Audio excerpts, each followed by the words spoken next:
The Empty House. It was in the spring of the year 1894 that all London was interested, and the fashionable world dismayed, by the murder of the Honourable Ronald Adair under most unusual and inexplicable circumstances. The public has already learned those particulars of the crime which came out in the police investigation, but a good deal was suppressed upon that occasion, since the case for the prosecution was so overwhelmingly strong that it was not necessary to bring forward all the facts. Only now, at the end of nearly 10 years, am I allowed to supply those missing links which make up the whole of that remarkable chain. The crime was of interest in itself, but that interest was as nothing to me compared to the inconceivable sequel, which afforded me the greatest shock and surprise of any event in my adventurous life.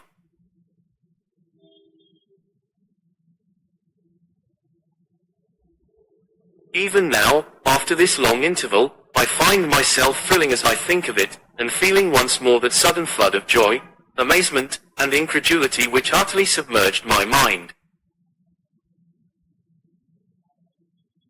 Let me say to that public, which has shown some interest in those glimpses which I have occasionally given them of the thoughts and actions of a very remarkable man, that they are not to blame me if I have not shared my knowledge with them, for I should have considered it my first duty to do so, had I not been barred by a positive prohibition from his own lips, which was only withdrawn upon the 3rd of last month.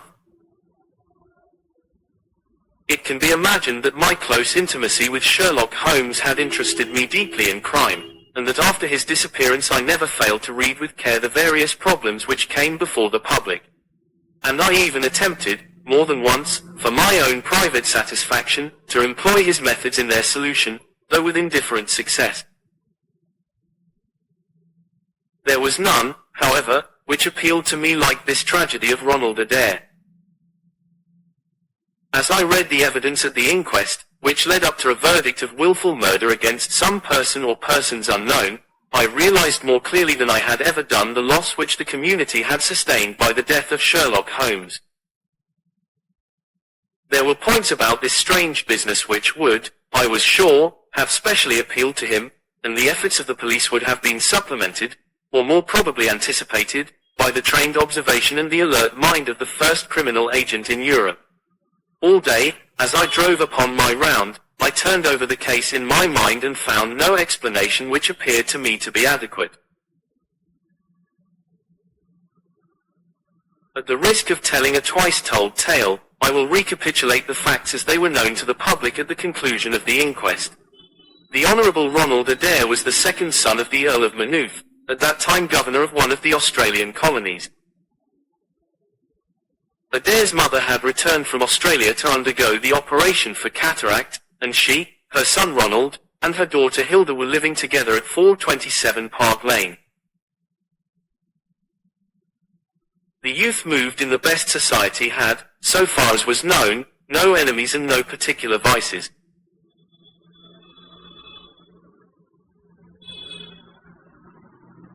He had been engaged to Miss Edith Woodley, of Carstairs, but the engagement had been broken off by mutual consent some months before, and there was no sign that it had left any very profound feeling behind it. For the rest of the man's life moved in a narrow and conventional circle, for his habits were quiet and his nature unemotional. Yet it was upon this easy-going young aristocrat that death came, in most strange and unexpected form, between the hours of 10 and 11:20 on the night of March 30th, 1894. Ronald Adair was fond of cards, playing continually, but never for such stakes as would hurt him. He was a member of the Baldwin, the Cavendish, and the Bagatelle card clubs. It was shown that, after dinner on the day of his death, he had played a rubber of whist at the latter club. He had also played there in the afternoon. The evidence of those who had played with him, Mr. Murray, Sir John Hardy, and Colonel Moran, showed that the game was whist, and that there was a fairly equal fall of the cards. Adair might have lost £5, but not more. His fortune was a considerable one, and such a loss could not in any way affect him. He had played nearly every day at one club or other, but he was a cautious player, and usually rose a winner. It came out in evidence that, in partnership with Colonel Moran, he had actually won as much as £420 in a sitting, some weeks before, from Godfrey Milner and Lord Balmoral. So much for his recent history as it came out at the inquest. On the evening of the crime, he returned from the club exactly at 10. His mother and sister were out spending the evening with a relation. The servant deposed that she heard him enter the front room on the second floor, generally used as his sitting room. She had lit a fire there, and as it smoked she had opened the window. No sound was heard from the room until 11:20, the hour of the return of Lady Maynooth and her daughter. Desiring to say good night, she attempted to enter her son's room. The door was locked on the inside, and no answer could be got to their cries and knocking. Help was obtained, and the door forced. The unfortunate young man was found lying near the table. His head had been horribly mutilated by an expanding revolver bullet, but no weapon of any sort was to be found in the room. On the table lay 2 banknotes for £10 each and £17.10 in silver and gold, the money arranged in little piles of varying amount. There were some figures also upon a sheet of paper, with the names of some club friends opposite to them, from which it was conjectured that before his death he was endeavouring to make out his losses or winnings at cards. A minute examination of the circumstances served only to make the case more complex. In the first place, no reason could be given why the young man should have fastened the door upon the inside. There was the possibility that the murderer had done this, and had afterwards escaped by the window. The drop was at least 20 feet, however, and a bed of crocuses in full bloom lay beneath. Neither the flowers nor the earth showed any sign of having been disturbed, nor were there any marks upon the narrow strip of grass which separated the house from the road. Apparently, therefore, it was the young man himself who had fastened the door. But how did he come by his death? No one could have climbed up to the window without leaving traces. Suppose a man had fired through the window, he would indeed be a remarkable shot who could with a revolver inflict so deadly a wound. Again, Park Lane is a frequented thoroughfare. There is a cab stand within 100 yards of the house. No one had heard a shot. And yet there was the dead man and there the revolver bullet, which had mushroomed out, as soft-nosed bullets will, and so inflicted a wound which must have caused instantaneous death. Such were the circumstances of the Park Lane mystery, which were further complicated by entire absence of motive, since, as I have said, young Adair was not known to have any enemy, and no attempt had been made to remove the money or valuables in the room. All day I turned these facts over in my mind, endeavouring to hit upon some theory which could reconcile them all, and to find that line of least resistance which my poor friend had declared to be the starting point of every investigation. I confess that I made little progress. In the evening I strolled across the park, and found myself about 6 o'clock at the Oxford Street end of Park Lane. A group of loafers upon the pavements, all staring up at a particular window, directed me to the house which I had come to see.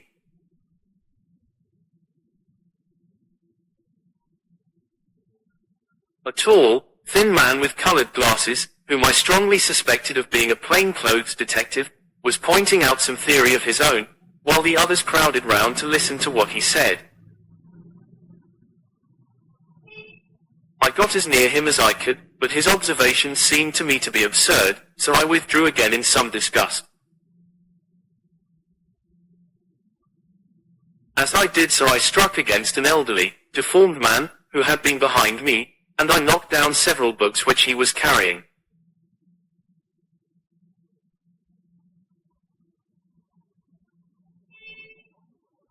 I remember that as I picked them up, I observed the title of one of them, The Origin of Tree Worship, and it struck me that the fellow must be some poor bibliophile, who, either as a trade or as a hobby, was a collector of obscure volumes.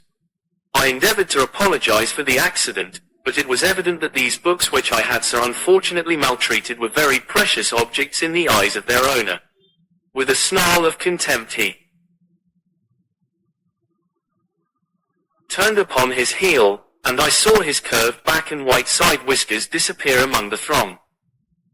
My observations of No. 427 Park Lane did little to clear up the problem in which I was interested. The house was separated from the street by a low wall and railing, the whole not more than 5 feet high. It was perfectly easy, therefore, for anyone to get into the garden, but the window was entirely inaccessible, since there was no water pipe or anything which could help the most active man to climb it. More puzzled than ever, I retraced my steps to Kensington. I had not been in my study 5 minutes when the maid entered to say that a person desired to see me. To my astonishment, it was none other than my strange old book collector, his sharp, wizened face peering out from a frame of white hair, and his precious volumes, a dozen of them at least, wedged under his right arm.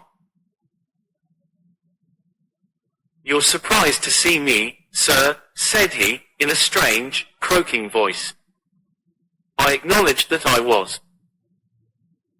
"Well, I've a conscience, sir, and when I chanced to see you go into this house, as I came hobbling after you, I thought to myself, I'll just step in and see that kind gentleman, and tell him that if I was a bit gruff in my manner there was not any harm meant, and that I am much obliged to him for picking up my books."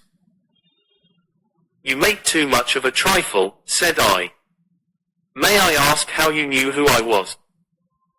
"Well, sir, if it isn't too great a liberty, I am a neighbor of yours, for you'll find my little bookshop at the corner of Church Street, and very happy to see you, I am sure. Maybe you collect yourself, sir. Here's British Birds, and Catullus, and the Holy War a bargain, every one of them. With 5 volumes you could just fill that gap on that second shelf. It looks untidy, does it not, sir?"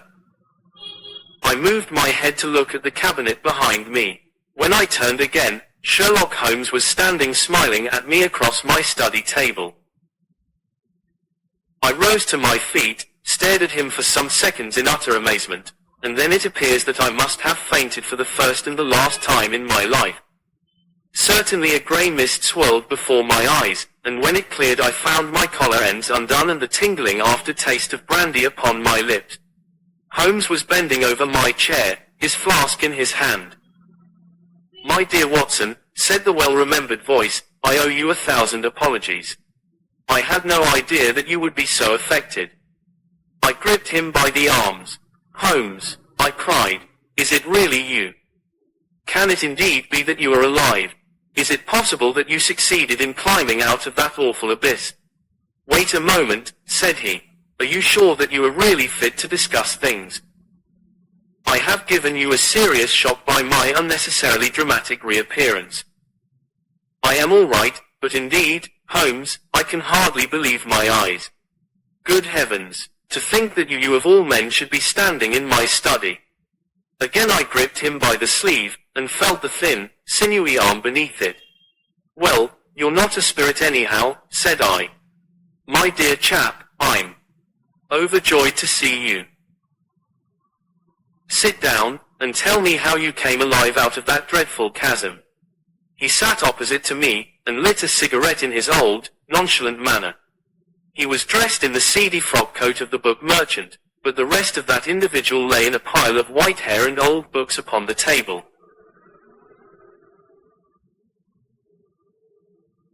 Holmes looked even thinner and keener than of old, but there was a dead-white tinge in his aquiline face which told me that his life recently had not been a healthy one.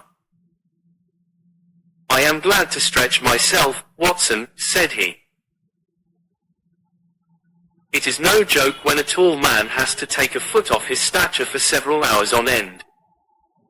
Now, my dear fellow, in the matter of these explanations, we have, if I may ask for your cooperation, a hard and dangerous night's work in front of us. Perhaps it would be better if I gave you an account of the whole situation when that work is finished. I am full of curiosity. I should much prefer to hear now. You'll come with me tonight. When you like and where you like. This is, indeed, like the old days. We shall have time for a mouthful of dinner before we need go. Well, then, about that chasm. had no serious difficulty in getting out of it, for the very simple reason that I never was in it. You never were in it. No, Watson, I never was in it. My note to you was absolutely genuine.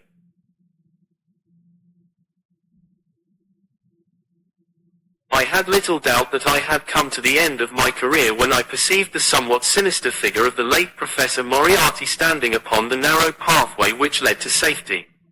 I read an inexorable purpose in his grey eyes. I exchanged some remarks with him, therefore, and obtained his courteous permission to write the short note which you afterwards received.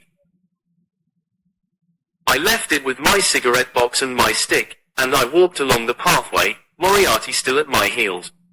When I reached the end I stood at bay. He drew no weapon, but he rushed at me and threw his long arms around me. He knew that his own game was up, and was only anxious to revenge himself upon me. We tottered together upon the brink of the fall. I had some knowledge, however, of Baratsu, or the Japanese system of wrestling, which has more than once been very useful to me. I slipped through his grip, and he with a horrible scream kicked madly for a few seconds, and clawed the air with both his hands. But for all his efforts he could not get his balance, and over he went. With my face over the brink, I saw him fall for a long way. Then he struck a rock, bounded off, and splashed into the water. I listened with amazement to this explanation, which Holmes delivered between the puffs of his cigarette. But the tracks, I cried. I saw, with my own eyes, that two went down the path and none returned. It came about in this way. The instant that the professor had disappeared, it struck me what a really extraordinarily lucky chance fate had placed in my way. I knew that Moriarty was not the only man who had sworn my death. There were at least 3 others whose desire for vengeance upon me would only be increased by the death of their leader. They were all most dangerous men. One or other would certainly get me. On the other hand, if all the world was convinced that I was dead they would take liberties. These men, they would soon lay themselves open, and sooner or later I could destroy them. Then it would be time for me to announce that I was still in the land of the living. So rapidly does the brain act that I believe I had thought this all out before Professor Moriarty had reached the bottom of the Reichenbach fall. I stood up and examined the rocky wall behind me. In your picturesque account of the matter, which I read with great interest some months later, you assert that the wall was sheer. That was not literally true. A few small footholds presented themselves, and there was some indication of a ledge. The cliff is so high that to climb it all was an obvious impossibility, and it was equally impossible to make my way along the wet path without leaving some tracks.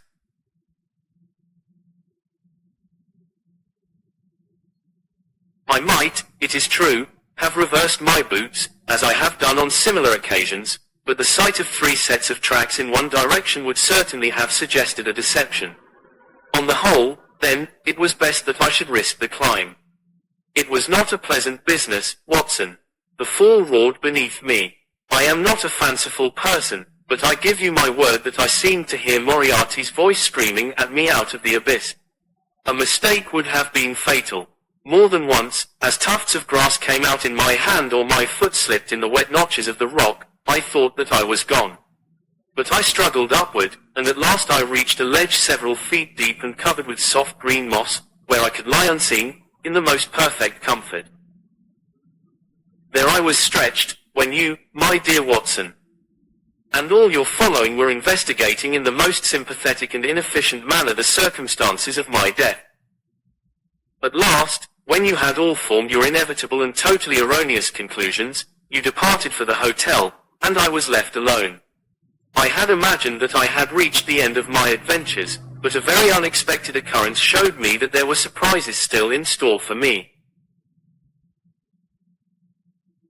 A huge rock, falling from above, boomed past me, struck the path, and bounded over into the chasm.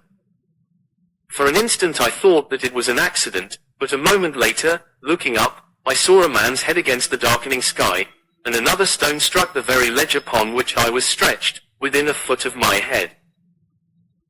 Of course, the meaning of this was obvious. Moriarty had not been alone. A Confederate, and even that one glance had told me how dangerous a man that Confederate was had kept guard while the professor had attacked me. From a distance, unseen by me, he had been a witness of his friend's death and of my escape. He had waited, and then making his way round to the top of the cliff, he had endeavored to succeed where his comrade had failed. I did not take long to think about it, Watson. Again I saw that grim face look over the cliff, and I knew that it was the precursor of another stone. I scrambled down onto the path. I don't think I could have done it in cold blood. It was 100 times more difficult than getting up. But I had no time to think of the danger, for another stone sang past me as I hung by my hands from the edge of the ledge. Halfway down I slipped, but, by the blessing of God, I landed, torn and bleeding, upon the path.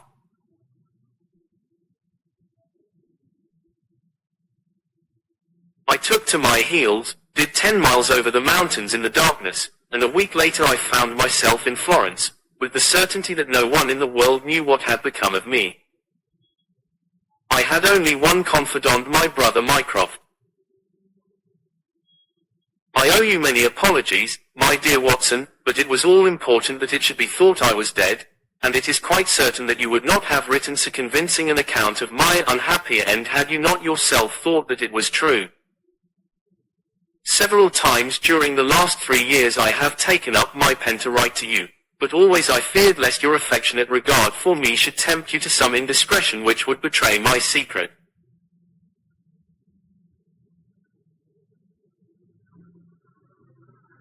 For that reason I turned away from you this evening when you upset my books, for I was in danger at the time, and any show of surprise and emotion upon your part might have drawn attention to my identity and led to the most deplorable and irreparable results.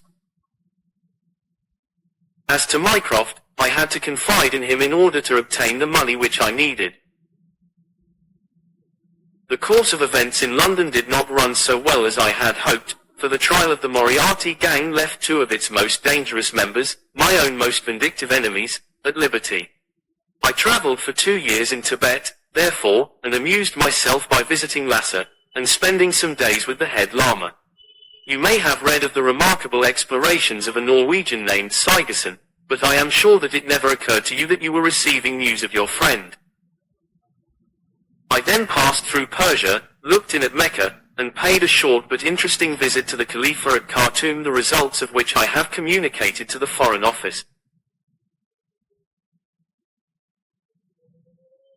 Returning to France, I spent some months in a research into the coal tar derivatives, which I conducted in a laboratory at Montpellier, in the south of France. Having concluded this to my satisfaction and learning that only one of my enemies was now left in London, I was about to return when my movements were hastened by the news of this very remarkable Park Lane mystery, which not only appealed to me by its own merits, but which seemed to offer some most peculiar personal opportunities. I came over at once to London, called in my own person at Baker Street, threw Mrs. Hudson into violent hysterics, and found that Mycroft had preserved my rooms and my papers exactly as they had always been. So it was, my dear Watson, that at 2 o'clock today I found myself in my old armchair in my own old room, and only wishing that I could have seen my old friend Watson in the other chair which he has so often adorned. Such was the remarkable narrative to which I listened on that April evening, a narrative which would have been utterly incredible to me had it not been confirmed by the actual sight of the tall, spare figure and the keen, eager face, which I had never thought to see again. In some manner he had learned of my own sad bereavement, and his sympathy was shown in his manner rather than in his words.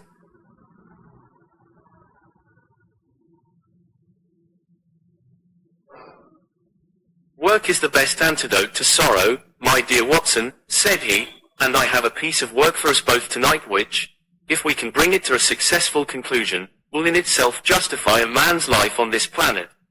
In vain I begged him to tell me more. You will hear and see enough before morning, he answered. We have 3 years of the past to discuss. Let that suffice until 9:30, when we start upon the notable adventure of the empty house. It was indeed like old times when, at that hour, I found myself seated beside him in a hansom, my revolver in my pocket, and the thrill of adventure in my heart. Holmes was cold and stern and silent. As the gleam of the street lamps flashed upon his austere features, I saw that his brows were drawn down in thought and his thin lips compressed. I knew not what wild beast we were about to hunt down in the dark jungle of criminal London, but I was well assured, from the bearing of this master huntsman, that the adventure was a most grave one, while the sardonic smile which occasionally broke through his ascetic gloom boded little good for the object of our quest. I had imagined that we were bound for Baker Street, but Holmes stopped the cab at the corner of Cavendish Square. I observed that as he stepped out he gave a most searching glance to right and left, and at every subsequent street corner he took the utmost pains to assure that he was not followed.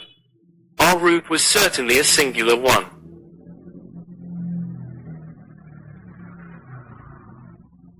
Holmes's knowledge of the byways of London was extraordinary, and on this occasion he passed rapidly and with an assured step through a network of mews and stables, the very existence of which I had never known. We emerged at last into a small road, lined with old, gloomy houses, which led us into Manchester Street, and so to Blandford Street. Here he turned swiftly down a narrow passage, passed through a wooden gate into a deserted yard, and then opened with a key the back door of a house. We entered together, and he closed it behind us. The place was pitch dark, but it was evident to me that it was an empty house. Our feet creaked and crackled over the bare planking, and my outstretched hand touched a wall from which the paper was hanging in ribbons. Holmes's cold, thin fingers closed round my wrist and led me forward down a long hall, until I dimly saw the murky fanlight over the door.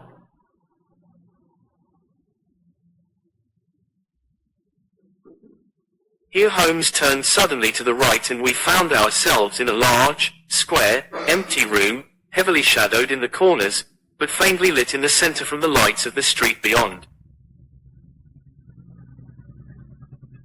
There was no lamp near, and the window was thick with dust, so that we could only just discern each other's figures within.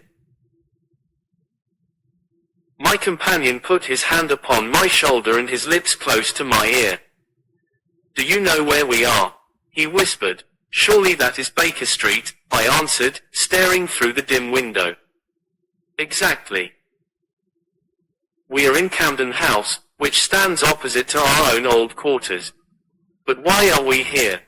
Because it commands so excellent a view of that picturesque pile.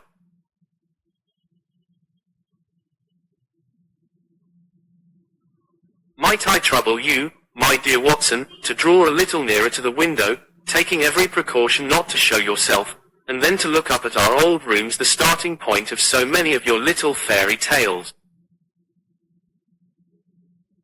We will see if my 3 years of absence have entirely taken away my power to surprise you." I crept forward and looked across at the familiar window. As my eyes fell upon it, I gave a gasp and a cry of amazement. The blind was down, and a strong light was burning in the room. The shadow of a man who was seated in a chair within was thrown in hard, black outline upon the luminous screen of the window. There was no mistaking the poise of the head, the squareness of the shoulders, the sharpness of the features. The face was turned half round, and the effect was that of one of those black silhouettes which our grandparents loved to frame. It was a perfect reproduction of Holmes. So amazed was I that I threw out my hand to make sure that the man himself was standing beside me. He was quivering with silent laughter. "Well," said he. "Good heavens," I cried. "It is marvellous. I trust that age doth not wither nor custom stale my infinite variety," said he, and I recognized in his voice the joy and pride which the artist takes in his own creation. "It really is rather like me, is it not? I should be prepared to swear that it was you. The credit of the execution is due to Monsieur Oscar Meunier, of Grenoble, who spent some days in doing the moulding. It is a bust in wax. The rest I arranged myself during my visit to Baker Street this afternoon." "But why?" "Because, my dear Watson, I had the strongest possible reason for wishing certain people to think that I was there when I was really elsewhere. And you thought the rooms were watched. I knew that they were watched. By whom? By my old enemies, Watson. By the charming society whose leader lies in the Reichenbach Fall. You must remember that they knew, and only they knew, that I was still alive. Sooner or later they believed that I should come back to my rooms. They watched them continuously, and this morning they saw me arrive. How do you know? Because I recognized their sentinel when I glanced out of my window. He is a harmless enough fellow, Parker by name, a garrotter by trade, and a remarkable performer upon the Jew's harp. I cared nothing for him. But I cared a great deal for the much more formidable person who was behind him, the bosom friend of Moriarty, the man who dropped the rocks over the cliff, the most cunning and dangerous criminal in London. That is the man who is after me tonight, Watson, and that is the man who is quite unaware that we are after him. My friend's plans were gradually revealing themselves. From this convenient retreat, the watchers were being watched and the trackers tracked. That angular shadow up yonder was the bait, and we were the hunters. In silence we stood together in the darkness and watched the hurrying figures who passed and repassed in front of us. Holmes was silent and motionless, but I could tell that he was keenly alert, and that his eyes were fixed intently upon the stream of passers-by. It was a bleak and boisterous night, and the wind whistled shrilly down the long street. Many people were moving to and fro, most of them muffled in their coats and cravats. Once or twice it seemed to me that I had seen the same figure before, and I especially noticed two men who appeared to be sheltering themselves from the wind in the doorway of a house some distance up the street. I tried to draw my companion's attention to them, but he gave a little ejaculation of impatience, and continued to stare into the street. More than once he fidgeted with his feet and tapped rapidly with his fingers upon the wall. It was evident to me that he was becoming uneasy, and that his plans were not working out altogether as he had hoped. At last, as midnight approached and the street gradually cleared, he paced up and down the room in uncontrollable agitation. I was about to make some remark to him, when I raised my eyes to the lighted window, and again experienced almost as great a surprise as before. I clutched Holmes's arm, and pointed upward. "The shadow has moved," I cried. It was indeed no longer the profile, but the back, which was turned towards us. 3 years had certainly not smoothed the asperities of his temper or his impatience with a less active intelligence than his own.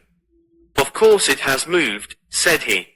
"Am I such a farcical bungler, Watson, that I should erect an obvious dummy, and expect that some of the sharpest men in Europe would be deceived by it? We have been in this room 2 hours, and Mrs.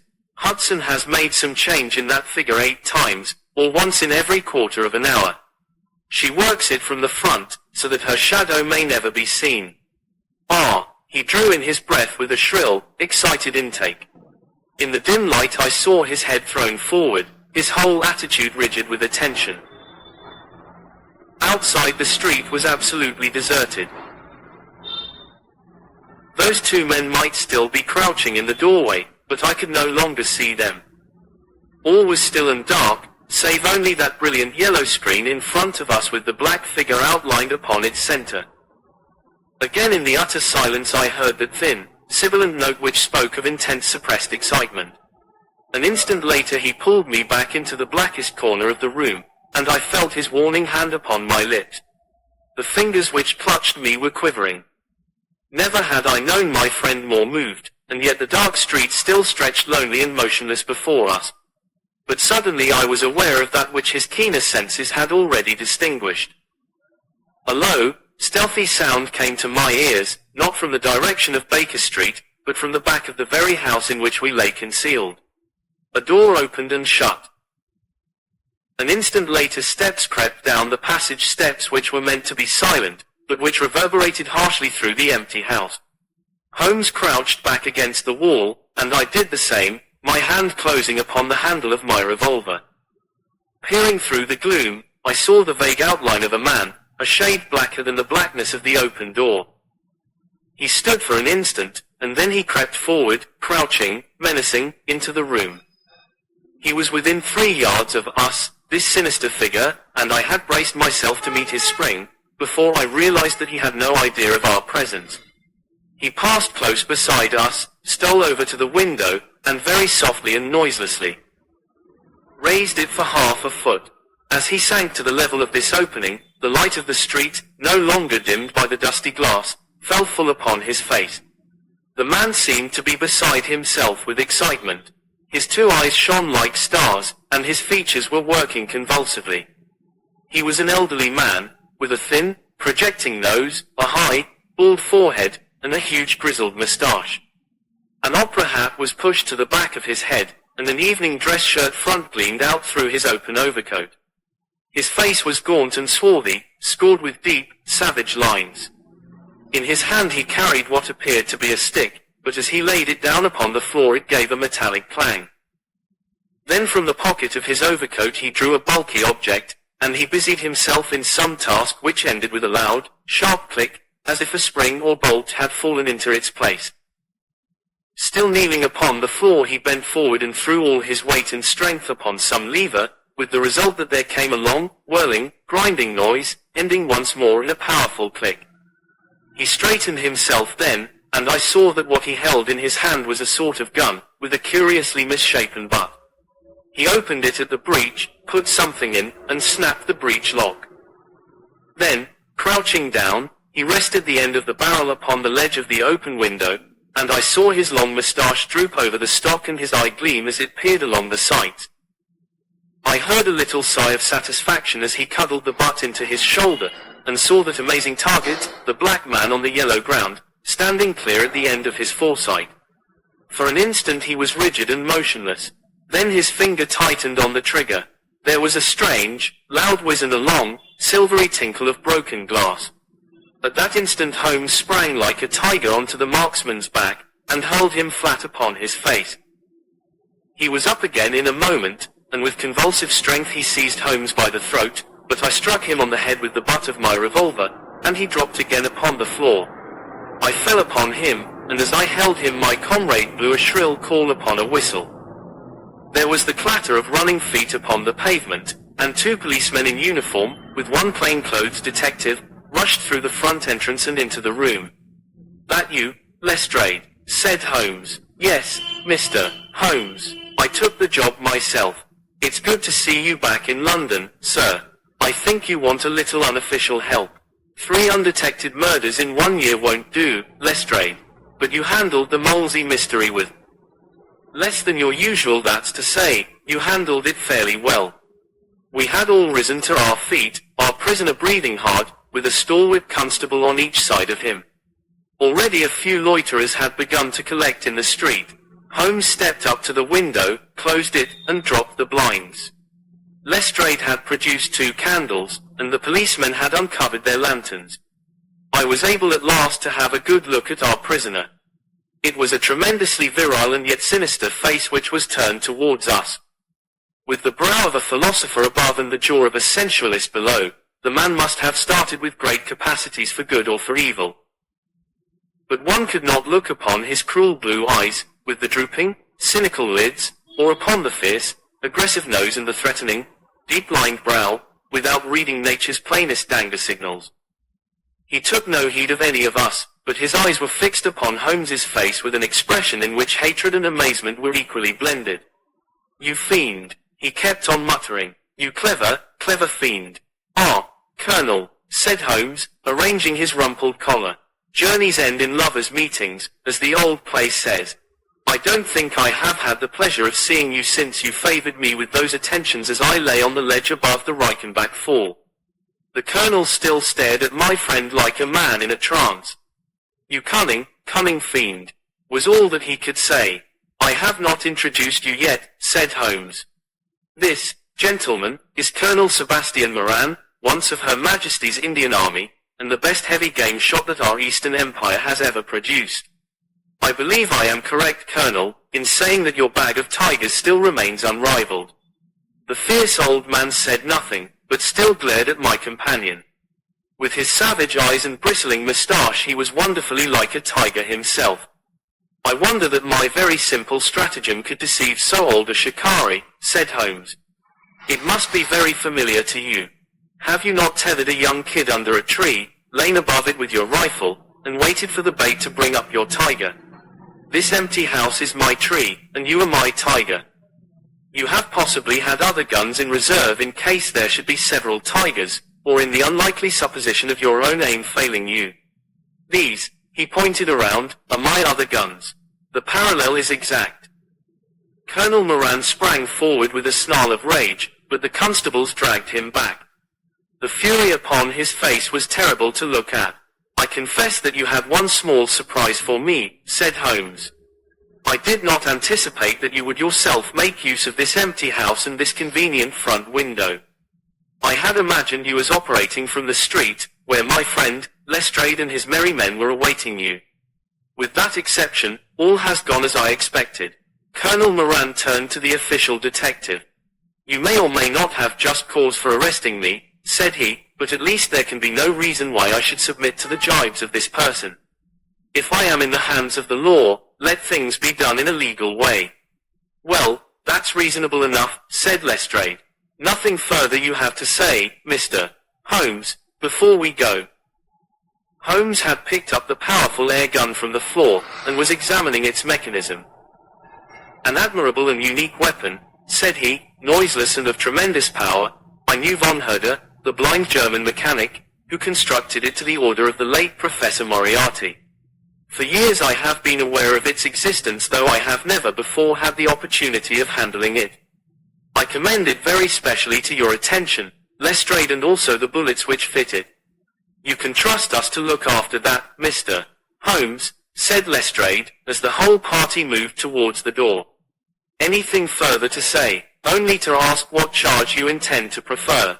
What charge, sir? Why, of course, the attempted murder of Mr. Sherlock Holmes. Not so, Lestrade. I do not propose to appear in the matter at all. To you, and to you only, belongs the credit of the remarkable arrest which you have effected. Yes, Lestrade, I congratulate you. With your usual happy mixture of cunning and audacity, you have got him.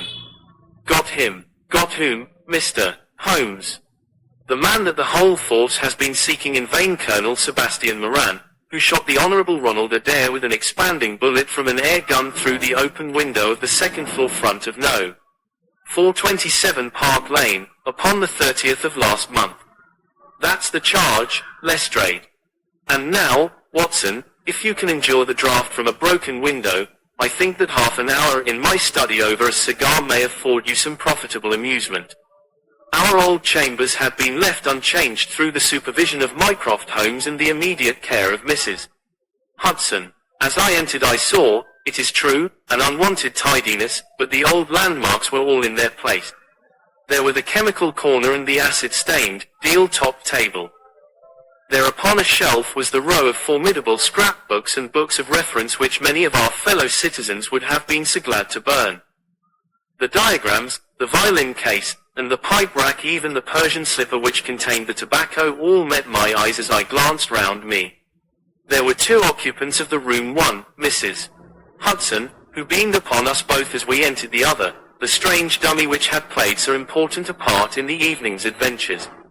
It was a wax-coloured model of my friend, so admirably done that it was a perfect facsimile.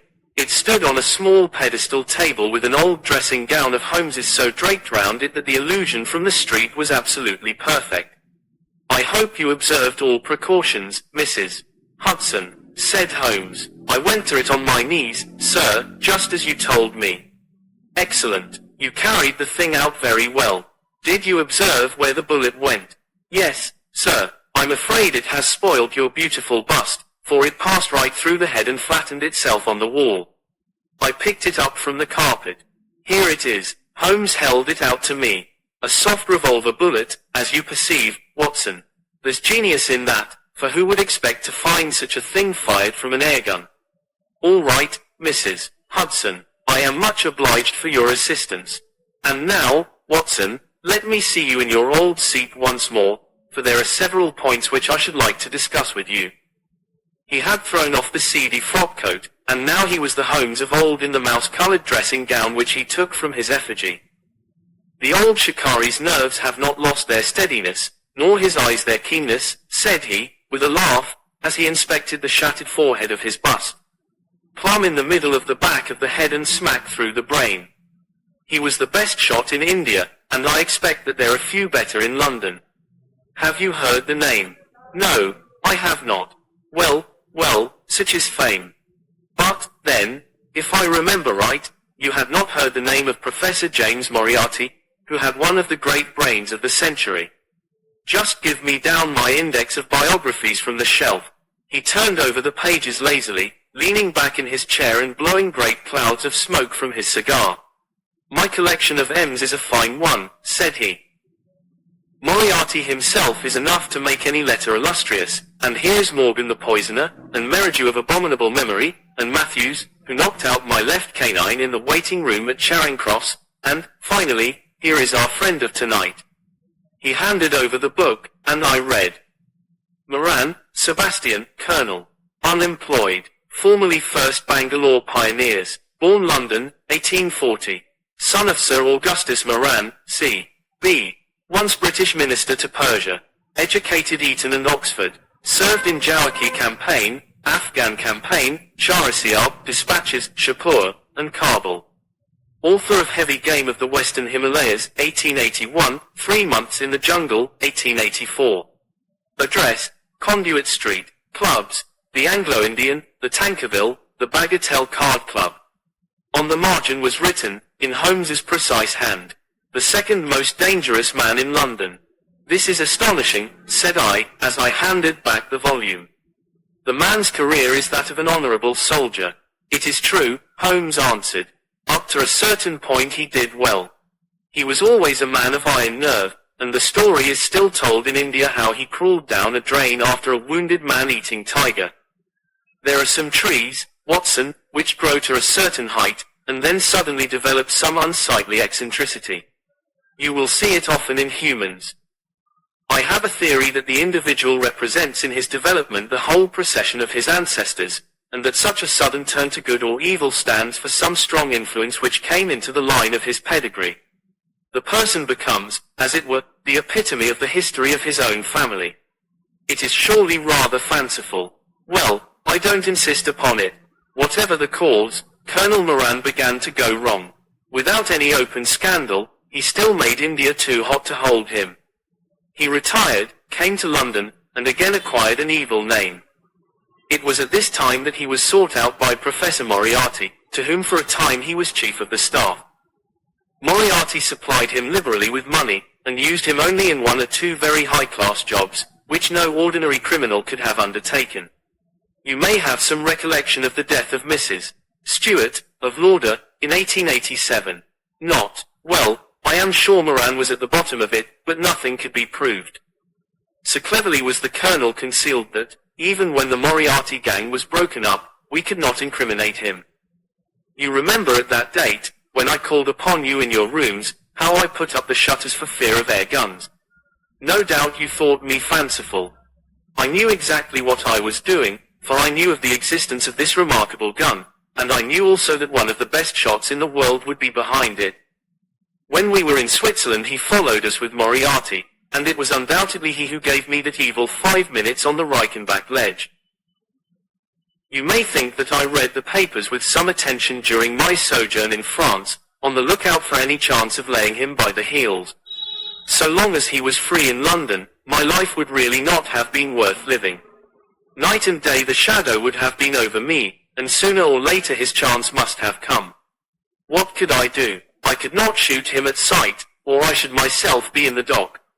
There was no use appealing to a magistrate. They cannot interfere on the strength of what would appear to them to be a wild suspicion. So I could do nothing. But I watched the criminal news, knowing that sooner or later I should get him. Then came the death of this Ronald Adair. My chance had come at last. Knowing what I did, was it not certain that Colonel Moran had done it? He had played cards with the lad, he had followed him home from the club, he had shot him through the open window. There was not a doubt of it. The bullets alone are enough to put his head in a noose.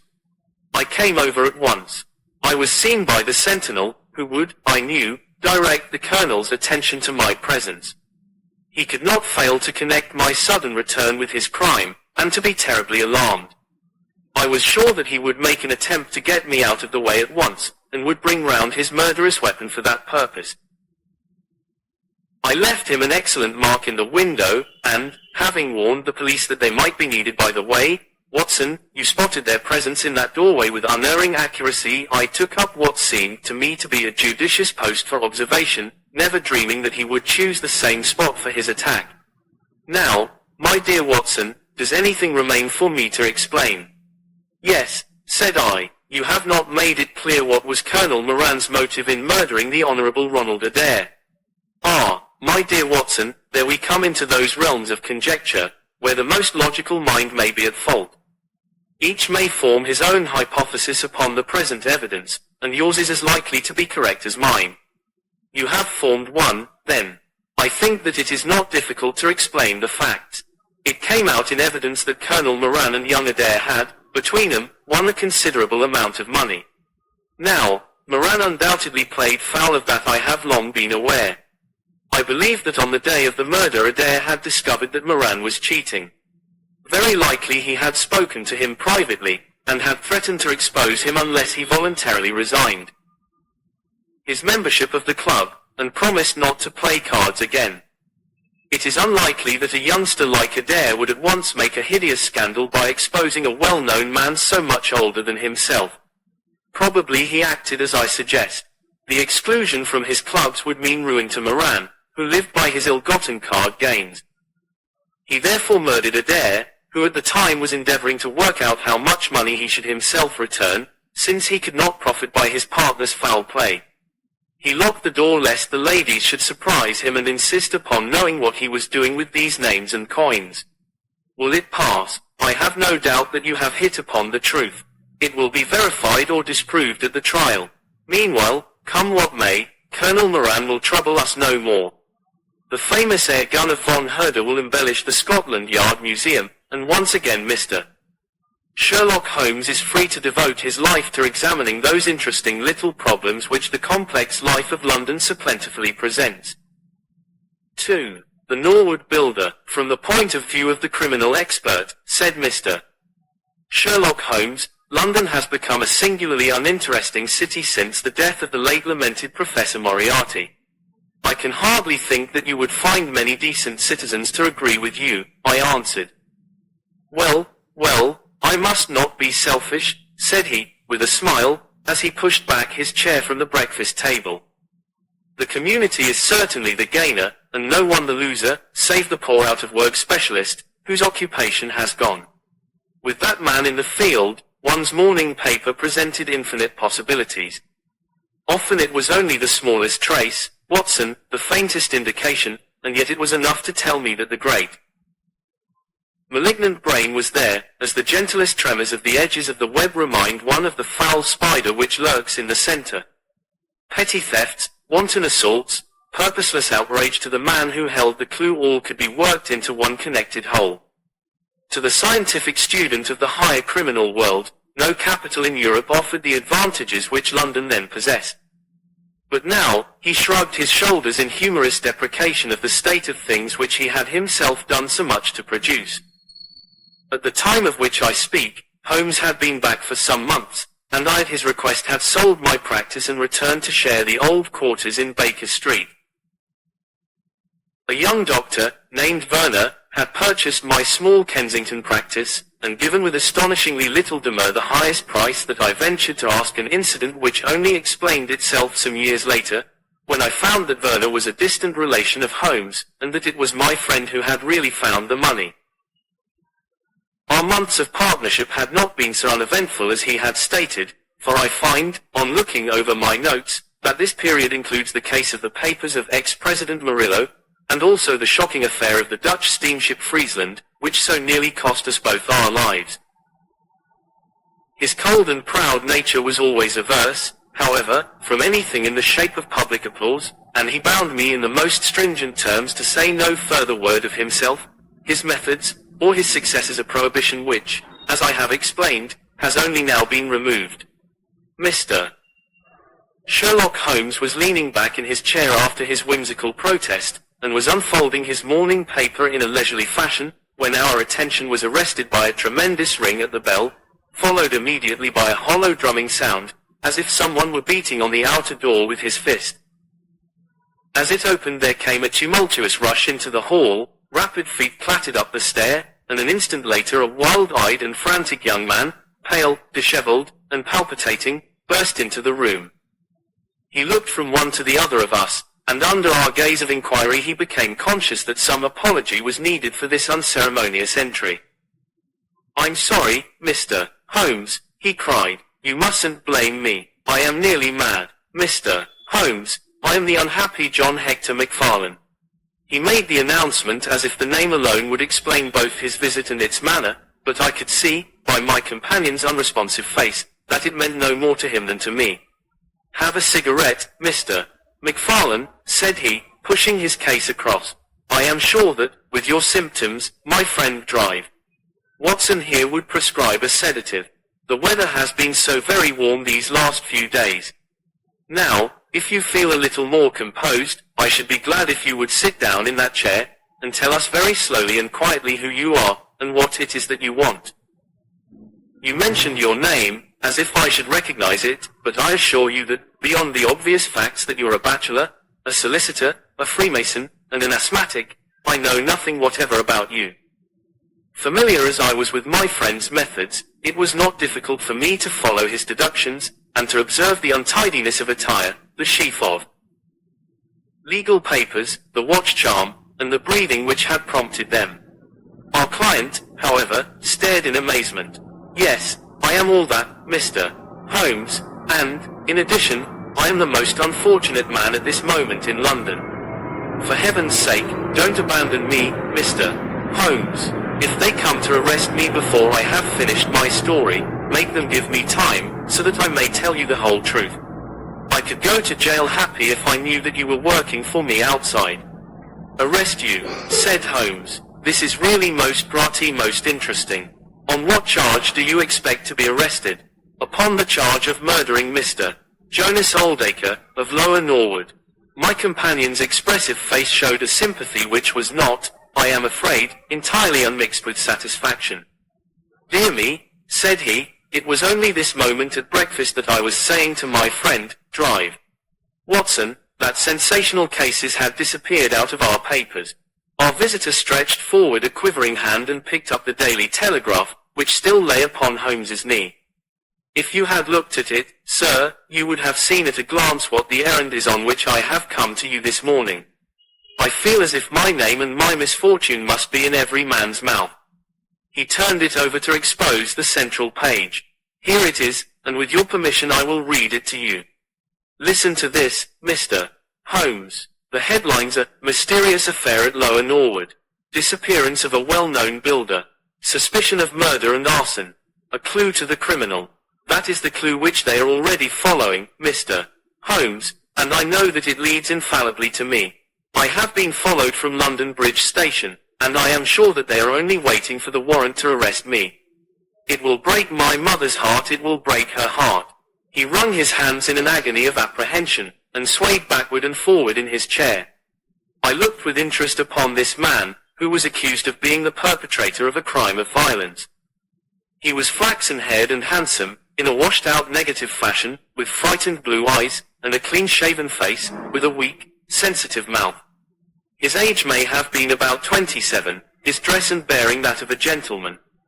From the pocket of his light summer overcoat protruded the bundle of endorsed papers which proclaimed his profession. "We must use what time we have," said Holmes. "Watson, would you have the kindness to take the paper and to read the paragraph in question?" Underneath the vigorous headlines which our client had quoted, I read the following suggestive narrative. "Late last night, or early this morning, an incident occurred at Lower Norwood which points, it is feared, to a serious crime.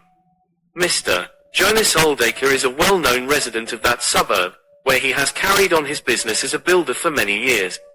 Mr. Oldacre is a bachelor, 52 years of age, and lives in Deep Dean House, at the Sydenham end of the road of that name. He has had the reputation of being a man of eccentric habits, secretive and retiring. For some years he has practically withdrawn from the business, in which he is said to have amassed considerable wealth. A small timber yard still exists, however, at the back of the house, and last night, about 12 o'clock, an alarm was given that one of the stacks was on fire. The engines were soon upon the spot, but the dry wood burned with great fury, and it was impossible to arrest the conflagration until the stack had been entirely consumed.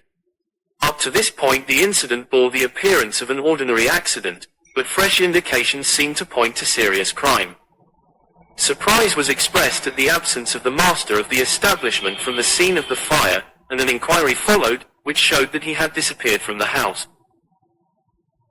An examination of his room revealed that the bed had not been slept in, that a safe which stood in it was open, that a number of important papers were scattered about the room, and finally, that there were signs of a murderous struggle, slight traces of blood being found within the room, and an oaken walking stick, which also showed stains of blood upon the handle. It is known that Mr. Jonas Oldacre had received a late visitor in his bedroom upon that night, and the stick found has been identified as the property of this person, who is a young London solicitor named John Hector McFarlane, junior partner of Graham and McFarlane, of 426 Gresham Buildings, E.C. The police believe that they have evidence in their possession which supplies a very convincing motive for the crime, and altogether it cannot be doubted that sensational developments will follow. Later, it is rumored as we go to press that Mr. John Hector McFarlane has actually been arrested on the charge of the murder of Mr. Jonas Oldacre. It is at least certain that a warrant has been issued.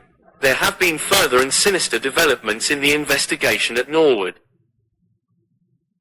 Besides the signs of a struggle in the room of the unfortunate builder, it is now known that the French windows of his bedroom, which is on the ground floor, were found to be open, that there were marks as if some bulky object had been dragged across to the wood pile, and, finally, it is asserted that charred remains have been found among the charcoal ashes of the fire. The police theory is that a most sensational crime has been committed, that the victim was clubbed to death in his own bedroom, his papers rifled, and his dead body dragged across to the wood stack, which was then ignited so as to hide all traces of the crime. The conduct of the criminal investigation has been left in the experienced hands of Inspector Lestrade, of Scotland Yard, who is following up the clues with his accustomed energy and sagacity. Sherlock Holmes listened with closed eyes and fingertips together to this remarkable account. "The case has certainly some points of interest," said he, in his languid fashion. "May I ask, in the first place, Mr. McFarlane, how it is that you are still at liberty, since there appears to be enough evidence to justify your arrest?" "I live at Torrington Lodge, Blackheath, with my parents, Mr. Holmes, but last night, having to do business very late with Mr. Jonas Oldacre, I stayed at an hotel in Norwood, and came to my business from there. I knew nothing of this affair until I was in the train, when I read what you have just heard. I at once saw the horrible danger of my position, and I hurried to put the case into your hands. I have no doubt that I should have been arrested either at my city office or at my home. A man followed me from London Bridge Station, and I have no doubt, great heaven! What is that?" It was a clang of the bell, followed instantly by heavy steps upon the stair. A moment later, our old friend Lestrade appeared in the doorway. Over his shoulder I caught a glimpse of one or two uniformed policemen outside. "Mr. John Hector McFarlane," said Lestrade. Our unfortunate client rose with a ghastly face. "I arrest you for the wilful murder of Mr. Jonas Oldacre, of Lower Norwood." McFarlane turned to us with a gesture of despair, and sank into his chair once more like one who is crushed. "One moment, Lestrade," said Holmes.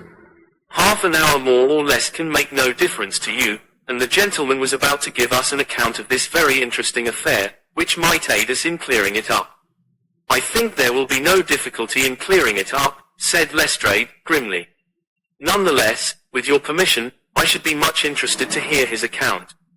"Well, Mr. Holmes, it is difficult for me to refuse you anything, for you have been of use to the force once or twice in the past, and we owe you a good turn at Scotland Yard, said Lestrade.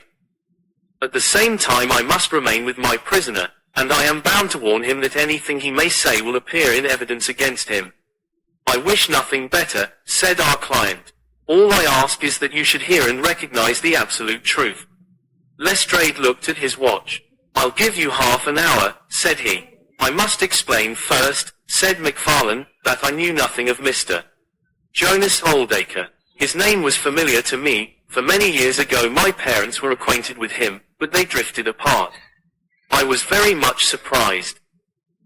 Therefore, when yesterday, about 3 o'clock in the afternoon, he walked into my office in the city. But I was still more astonished when he told me the object of his visit. He had in his hand several sheets of a notebook, covered with scribbled writing here there, and he laid them on my table. Here is my will, said he. I want you, Mr. MacFarlane, to cast it into proper legal shape. I will sit here while you do so. I set myself to copy it, and you can imagine my astonishment when I found that, with some reservations, he had left all his property to me.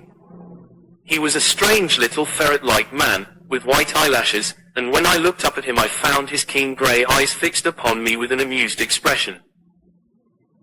I could hardly believe my own as I read the terms of the will, but he explained that he was a bachelor with hardly any living relation, that he had known my parents in his youth, and that he had always heard of me as a very deserving young man, and was assured that his money would be in worthy hands. Of course, I could only stammer out my thanks. The will was duly finished, signed, and witnessed by my clerk. This is it on the blue paper, and these slips, as I have explained, are the rough draft. Mr. Jonas Oldacre then informed me that there were a number of documents, building leases, title deeds, mortgages, scrip, and so forth, which it was necessary that I should see and understand. He said that his mind would not be easy until the whole thing was settled, and he begged me to come out to his house at Norwood that night, bringing the will with me, and to arrange matters. Remember, my boy, not one word to your parents about the affair until everything is settled. We will keep it as a little surprise for them. He was very insistent upon this point, and made me promise it faithfully. You can imagine, Mr. Holmes, that I was not in a humor to refuse him anything that he might ask. He was my benefactor, and all my desire was to carry out his wishes in every particular. I sent a telegram home, therefore, to say that I had important business on hand, and that it was impossible for me to say how late I might be. Mr. Oldacre had told me that he would like me to have supper with him at 9, as he might not be home before that hour. I had some difficulty in finding his house, however, and it was nearly past before I reached it. I found him, one moment, said Holmes, who opened the door, a middle-aged woman, who was, I suppose, his housekeeper. And it was she, I presume, who mentioned your name. Exactly, said MacFarlane. Pray proceed. MacFarlane wiped his damp brow, and then continued his narrative. I was shown by this woman into a sitting room, where a frugal supper was laid out. Afterwards, Mr. Jonas Oldacre led me into his bedroom, in which there stood a heavy safe. This he opened and took out a mass of documents, which we went over together. It was between 11 and 12 when we finished. He remarked that we must not disturb the housekeeper. He showed me out through his own French window, which had been open all this time. Was the blind down? Asked Holmes. I will not be sure, but I believe that it was only half down. Yes, I remember how he pulled it up in order to swing open the window. I could not find my stick, and he said, "Never mind, my boy, I shall see a good deal of you now, I hope, and I will keep your stick until you come back to claim it." I left him there, the safe open, and the papers made up in packets upon the table. It was so late that I could not get back to Blackheath, so I spent the night at the Annerley Arms, and I knew nothing more until I read of this horrible affair in the morning. Anything more that you would like to ask, Mr. Holmes? Said Lestrade, whose eyebrows had gone up once or twice during this remarkable explanation. Not until I have been to Blackheath. You mean to Norwood, said Lestrade. Oh, yes, no doubt that is what I must have meant, said Holmes, with his enigmatical smile. Lestrade had learned by more experiences than he would care to acknowledge that that brain could cut through that which was impenetrable to him. I saw him look curiously at my companion. I think I should like to have a word with you presently, Mr. Sherlock Holmes, said he. Now, Mr. McFarlane, 2 of my constables are at the door, and there is a 4-wheeler waiting. The wretched young man arose, and with a last beseeching glance at us walked from the room. The officers conducted him to the cab, but Lestrade remained. Holmes had picked up the pages which formed the rough draft of the will, and was looking at them with the keenest interest upon his face. There are some points about that document, Lestrade, that they're not, said he, pushing them over. The official looked at them with a puzzled expression. I can read the first few lines and these in the middle of the second page, and 1 or 2 at the end. Those are as clear as print, said he, but the writing in between is very bad, and there are 3 places where I cannot read it at all. What do you make of that? Said Holmes. Well, what do you make of it? That it was written in a train. The good writing represents stations, the bad writing movement, and the very bad writing passing over points. A scientific expert would pronounce at once that this was drawn up on a suburban line, since nowhere save in the immediate vicinity of a great city could there be so quick a succession of points. Granting that his whole journey was occupied in drawing up the will, then the train was an express, only stopping once between Norwood and London Bridge. Lestrade began to laugh. You are too many for me when you begin to get on your theories, Mr. Holmes, said he. How does this bear on the case? Well, it corroborates the young man's story to the extent that the will was drawn up by Jonas Oldacre in his journey yesterday. It is curious, is it not, that a man should draw up so important a document in so haphazard a fashion. It suggests that he did not think it was going to be of much practical importance. If a man drew up a will which he did not intend ever to be effective, he might do it so. Well, he drew up his own death warrant at the same time, said Lestrade. Oh, you think so, don't you? Well, it is quite possible, but the case is not clear to me yet. Not clear? Well, if that isn't clear, what could be clear? Here is a young man who learns suddenly that, if a certain older man dies, he will succeed to a fortune. What does he do? He says nothing to anyone, but he arranges that he shall go out on some pretext to see his client that night. He waits until the only other person in the house is in bed, and then in the solitude of a man's room he murders him, burns his body in the wood pile, and departs to a neighboring hotel. The blood stains in the room and also on the stick are very slight. It is probable that he imagined his crime to be a bloodless one, and hoped that if the body were consumed it would hide all traces of the method of his death, traces which, for some reason, must have pointed to him. Is not all this obvious? It strikes me, my good Lestrade, as being just a trifle too obvious, said Holmes. You do not add imagination to your other great qualities, but if you could for one moment put yourself in the place of this young man, would you choose the very night after the will had been made to commit your crime? Would it not seem dangerous to you to make so very close a relation between the 2 incidents? Again, would you choose an occasion when you are known to be in the house, when a servant has let you in?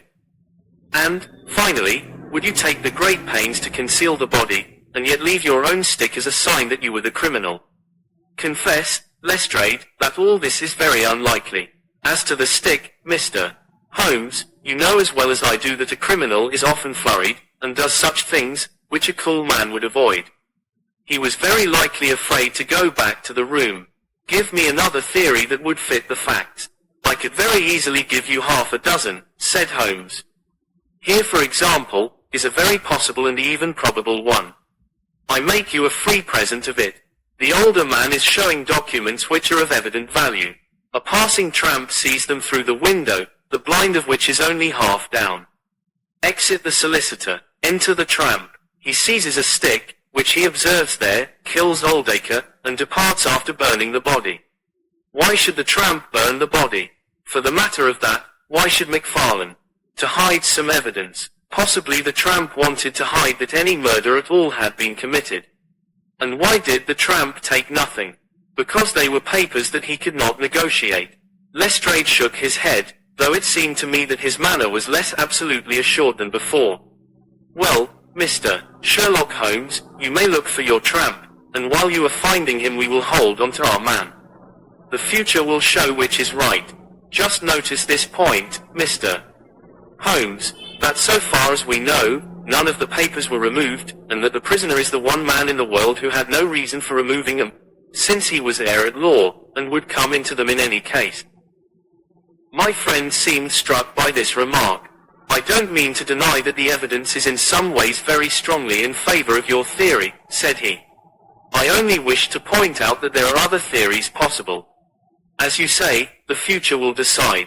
Good morning. I dare say that in the course of the day I shall drop in at Norwood and see how you are getting on.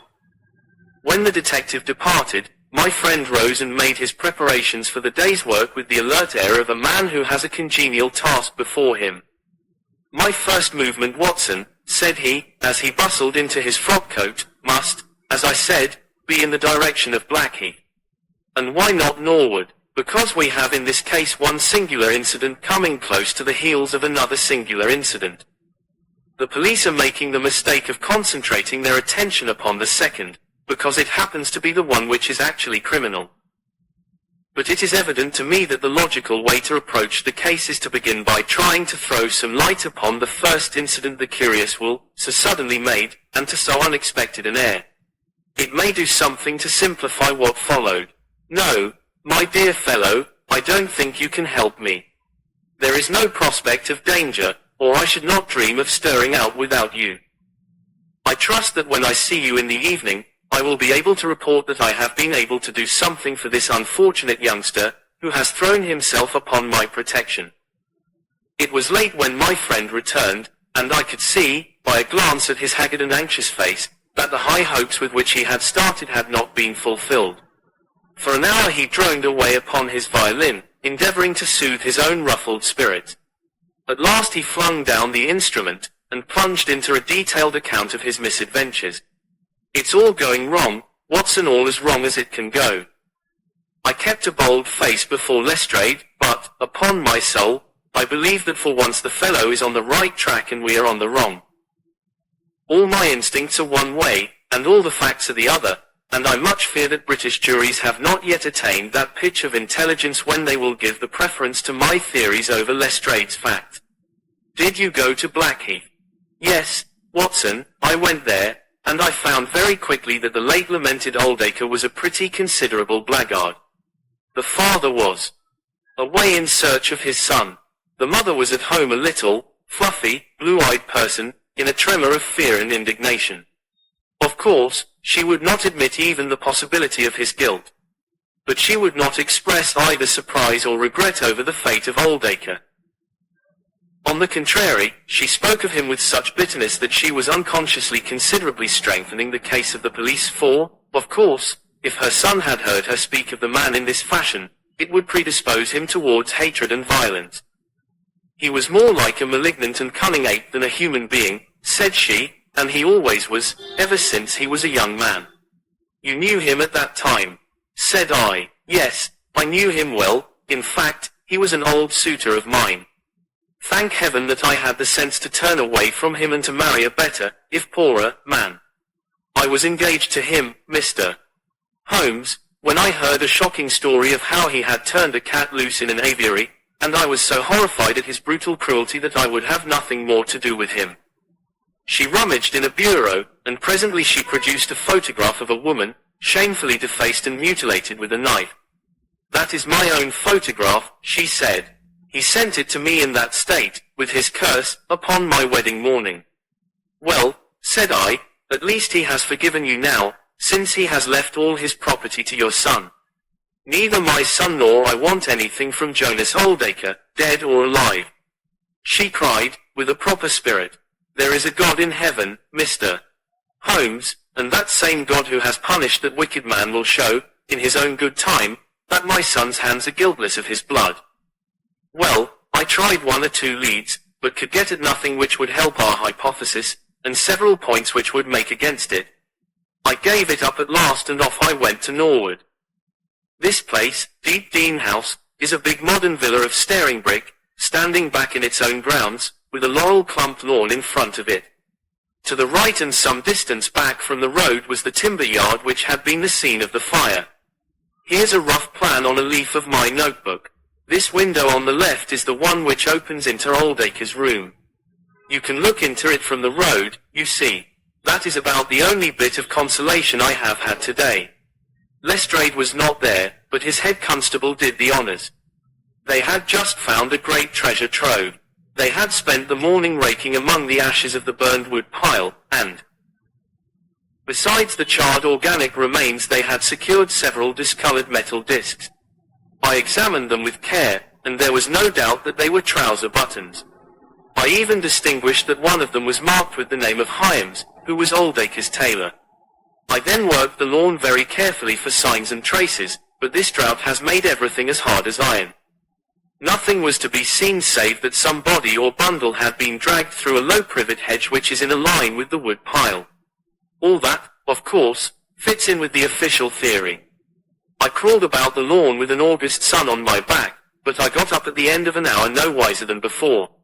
Well, after this fiasco I went into the bedroom and examined that also. The blood stains were very slight, mere smears and discolorations, but undoubtedly fresh. The stick had been removed, but there also the marks were slight. There is no doubt about the stick belonging to our client. He admits it. Footmarks of both men could be made out on the carpet, but none of any third person, which again is a trick for the other side. They were piling up their score all the time and we were at a standstill. Only one little gleam of hope did I get, and yet it amounted to nothing. I examined the contents of the safe, most of which had been taken out and left on the table. The papers had been made up into sealed envelopes, one or two of which had been opened by the police. They were not, so far as I could judge, of any great value, nor did the bank book show that Mr. Oldacre was in such very affluent circumstances, but it seemed to me that all the papers were not there. There were allusions to some deeds possibly the more valuable which I could not find. This, of course, if we could definitely prove it, would turn Lestrade's argument against himself, for who would steal a thing if he knew that he would shortly inherit it? Finally, having drawn every other cover and picked up no scent, I tried my luck with the housekeeper. Mrs. Lexington is her name, a little, dark, silent person, with suspicious and sidelong eyes. She could tell us something if she would, I am convinced of it. But she was as close as wax. Yes, she had let Mr. McFarlane in at 9:30. She wished her hand had withered before she had done so. She had gone to bed at 10:30. Her room was at the other end of the house, and she could hear nothing of what had passed. Mr. McFarlane had left his hat, and to the best of her belief his stick, in the hall. She had been awakened by the alarm of fire. Her poor, dear master had certainly been murdered. Had he any enemies? Well, every man had enemies, but Mr. Oldacre kept himself very much to himself, and only met people in the way of business. She had seen the buttons, and was sure that they belonged to the clothes which he had worn last night. The wood pile was very dry, for it had not rained for a month. It burned like tinder, and by the time she reached the spot, nothing could be seen but flames. She and all the firemen smelled the burned flesh from inside it. She knew nothing of the papers, nor of Mr. Oldacre's private affairs. So, my dear Watson, there's my report of a failure. And yet, he clenched his thin hands in a paroxysm of conviction. I know it's all wrong. I feel it in my bones. There is something that has not come out, and that housekeeper knows it. There was a sort of sulky defiance in her eyes, which only goes with guilty knowledge. However, there's no good talking any more about it, Watson, but unless some lucky chance comes our way I fear that the Norwood disappearance case will not figure in that chronicle of our successes which I foresee that a patient public will sooner or later have to endure. Surely, said I, the man's appearance would go far with any jury. That is a dangerous argument, my dear Watson. You remember that terrible murderer, Bert Stevens, who wanted us to get him off in '87. Was there ever a more mild-mannered, Sunday school young man? It is true. Unless we succeed in establishing an alternative theory, this man is lost. You can hardly find a flaw in the case which can now be presented against him, and all further investigation has served to strengthen it.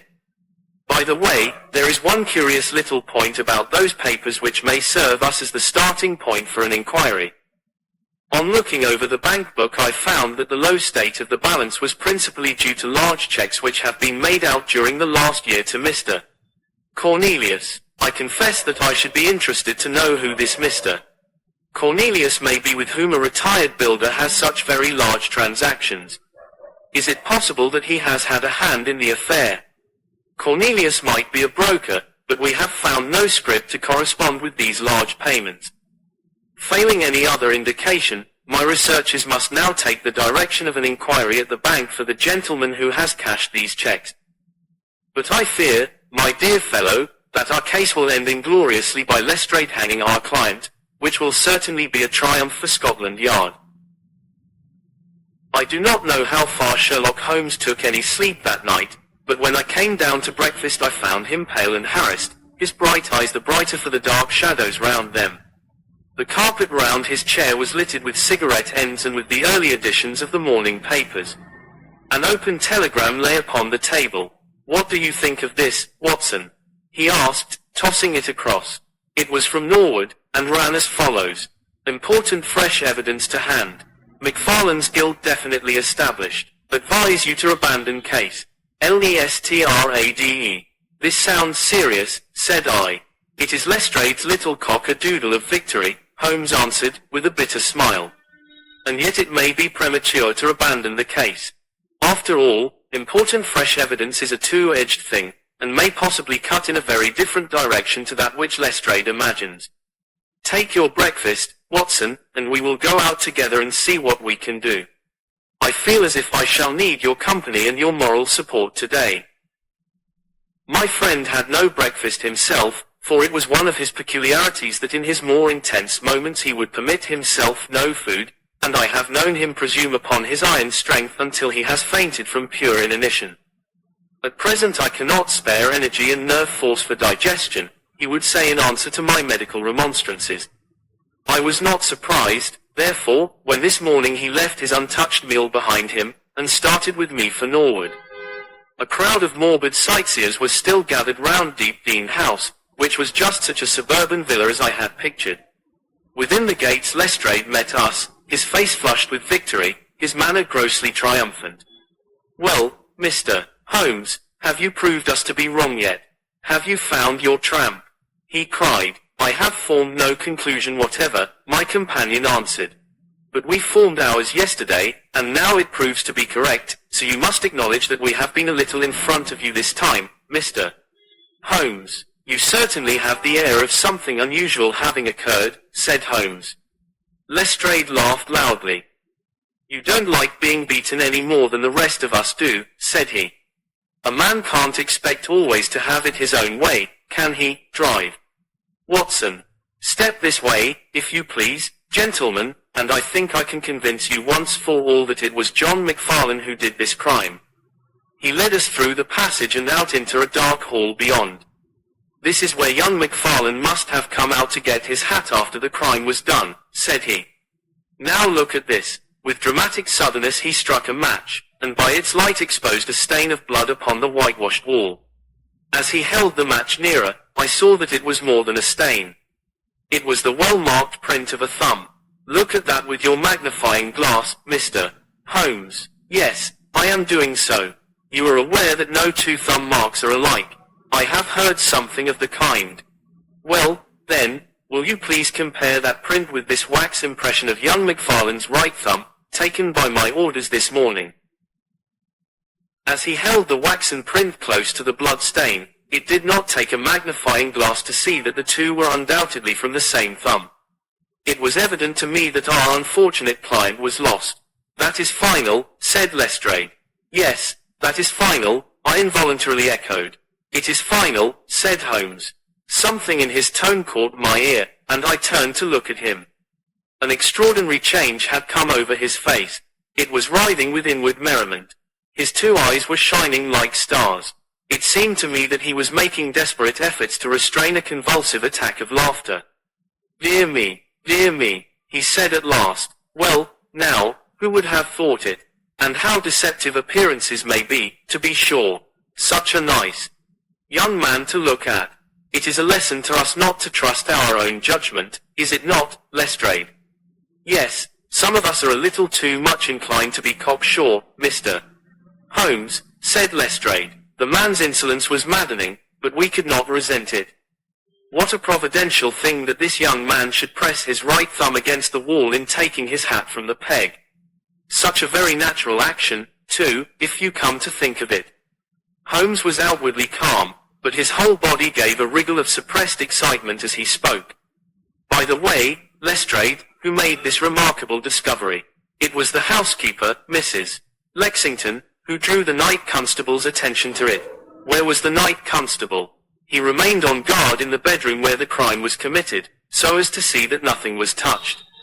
But why didn't the police see this mark yesterday? Well, we had no particular reason to make a careful examination of the hall. Besides, it's not in a very prominent place, as you see. No, of course not. I suppose there is no doubt that the mark was there yesterday. Lestrade looked at Holmes as if he thought he was going out of his mind.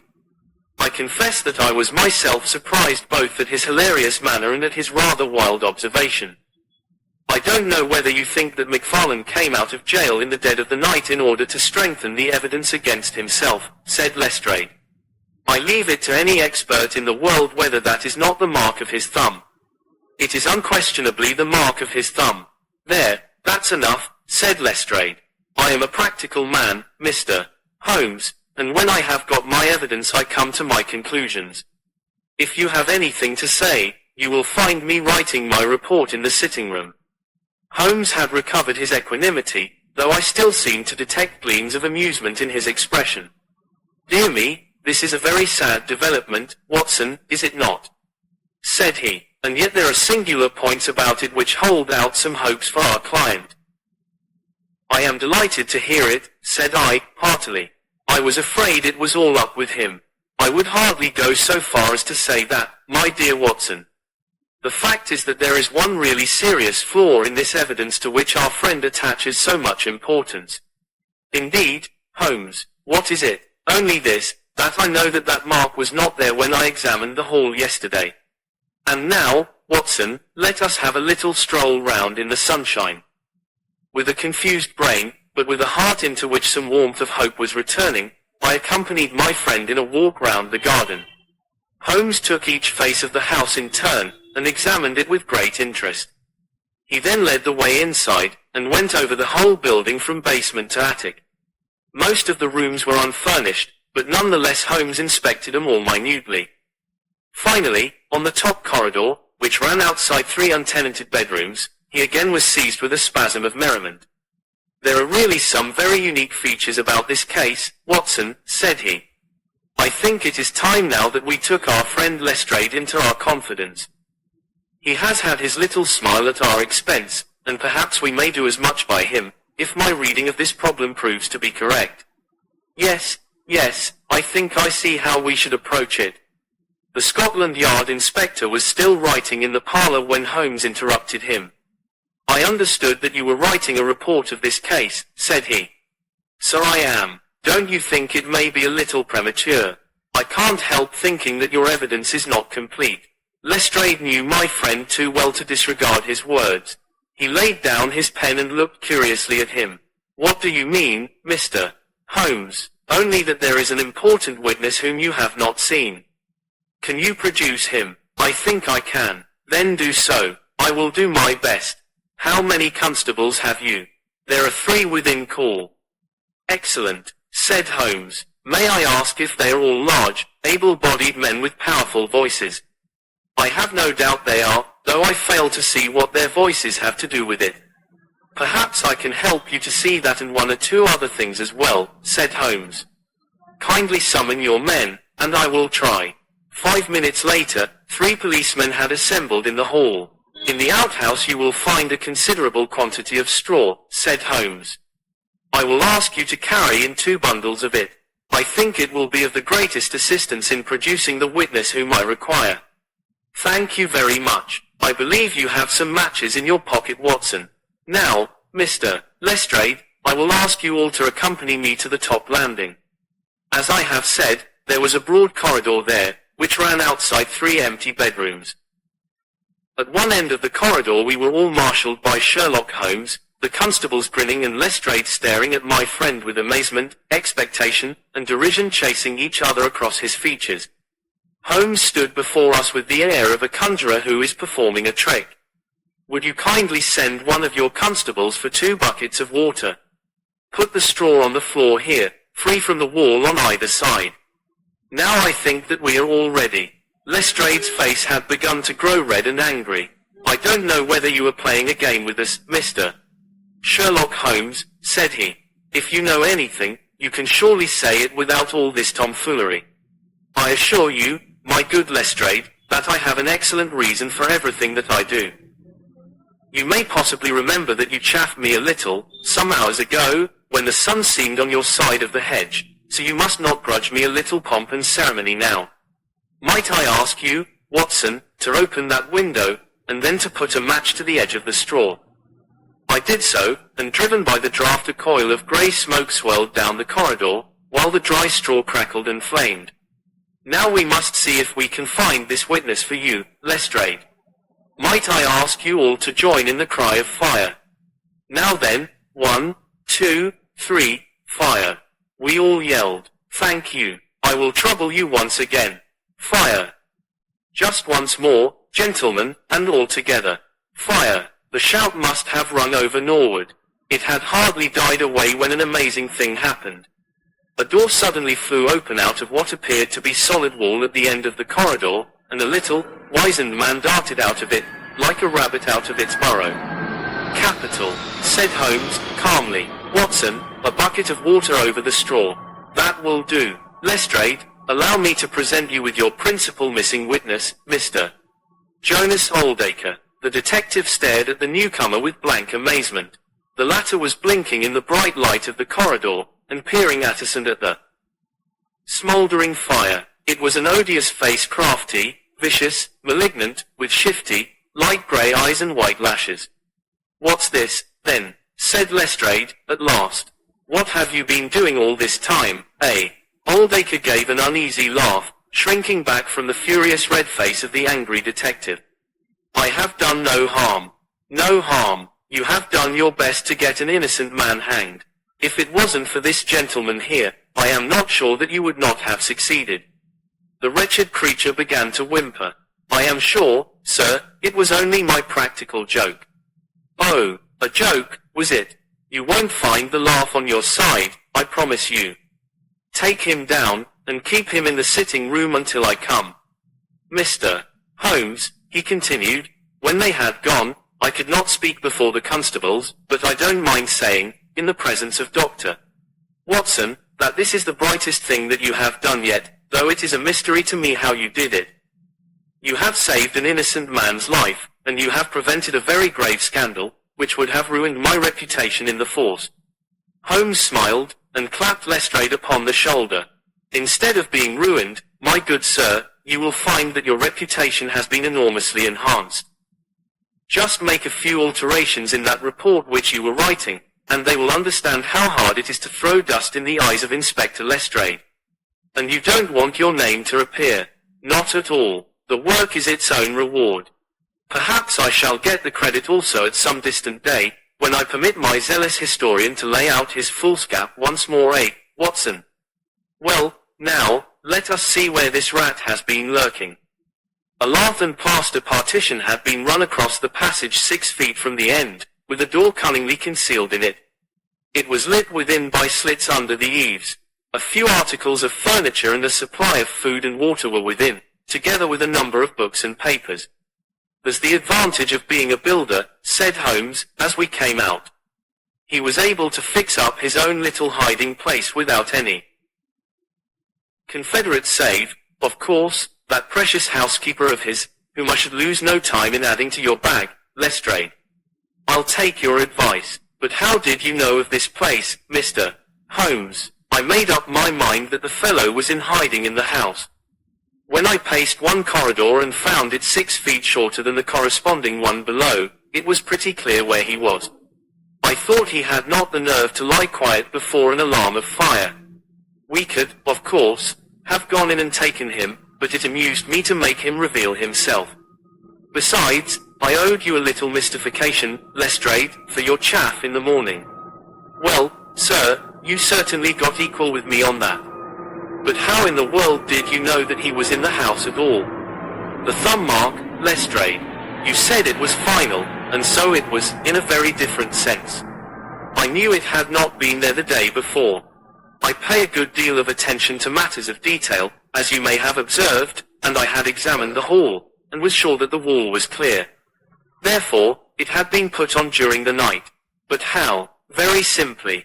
When those packets were sealed up, Jonas Oldacre got McFarlane to secure one of the seals by putting his thumb upon the soft wax. It would be done so quickly and so naturally, that I dare say the young man himself has no recollection of it. Very likely it just so happened, and Oldacre had himself no notion of the use he would put it to. Brooding over the case in that den of his, it suddenly struck him what absolutely damning evidence he could make against McFarlane by using that thumb mark. It was the simplest thing in the world for him to take a wax impression from the seal, to moisten it in as much blood as he could get from a pinprick, and to put the mark upon the wall during the night, either with his own hand or with that of his housekeeper. If you examine among those documents which he took with him into his retreat, I will lay you a wager that you find the seal with the thumb mark upon it. Wonderful, said Lestrade, wonderful. It's all as clear as crystal, as you put it. But what is the object of this deep deception, Mr. Holmes? It was amusing to me to see how the detective's overbearing manner had changed suddenly to that of a child asking questions of its teacher. Well, I don't think that is very hard to explain. A very deep, malicious, vindictive person is the gentleman who is now waiting us downstairs.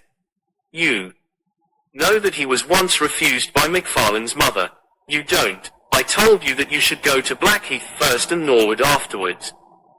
Well, this injury, as he would consider it, has rankled in his wicked, scheming brain, and all his life he has longed for vengeance, but never seen his chance. During the last year or two, things have gone against him. Secret speculation, I think, and he finds himself in a bad way. He determines to swindle his creditors, and for this purpose he pays large checks to a certain Mr. Cornelius, who is, I imagine, himself under another name. I have not traced these checks yet, but I have no doubt that they were banked under that name at some provincial town where Oldacre from time to time led a double existence. He intended to change his name altogether, draw this money, and vanish, starting life again elsewhere. Well, that's likely enough. It would strike him that in disappearing he might throw all pursuit off his track, and at the same time have an ample and crushing revenge upon his old sweetheart, if he could give the impression that he had been murdered by her only child. It was a masterpiece of villainy, and he carried it out like a master.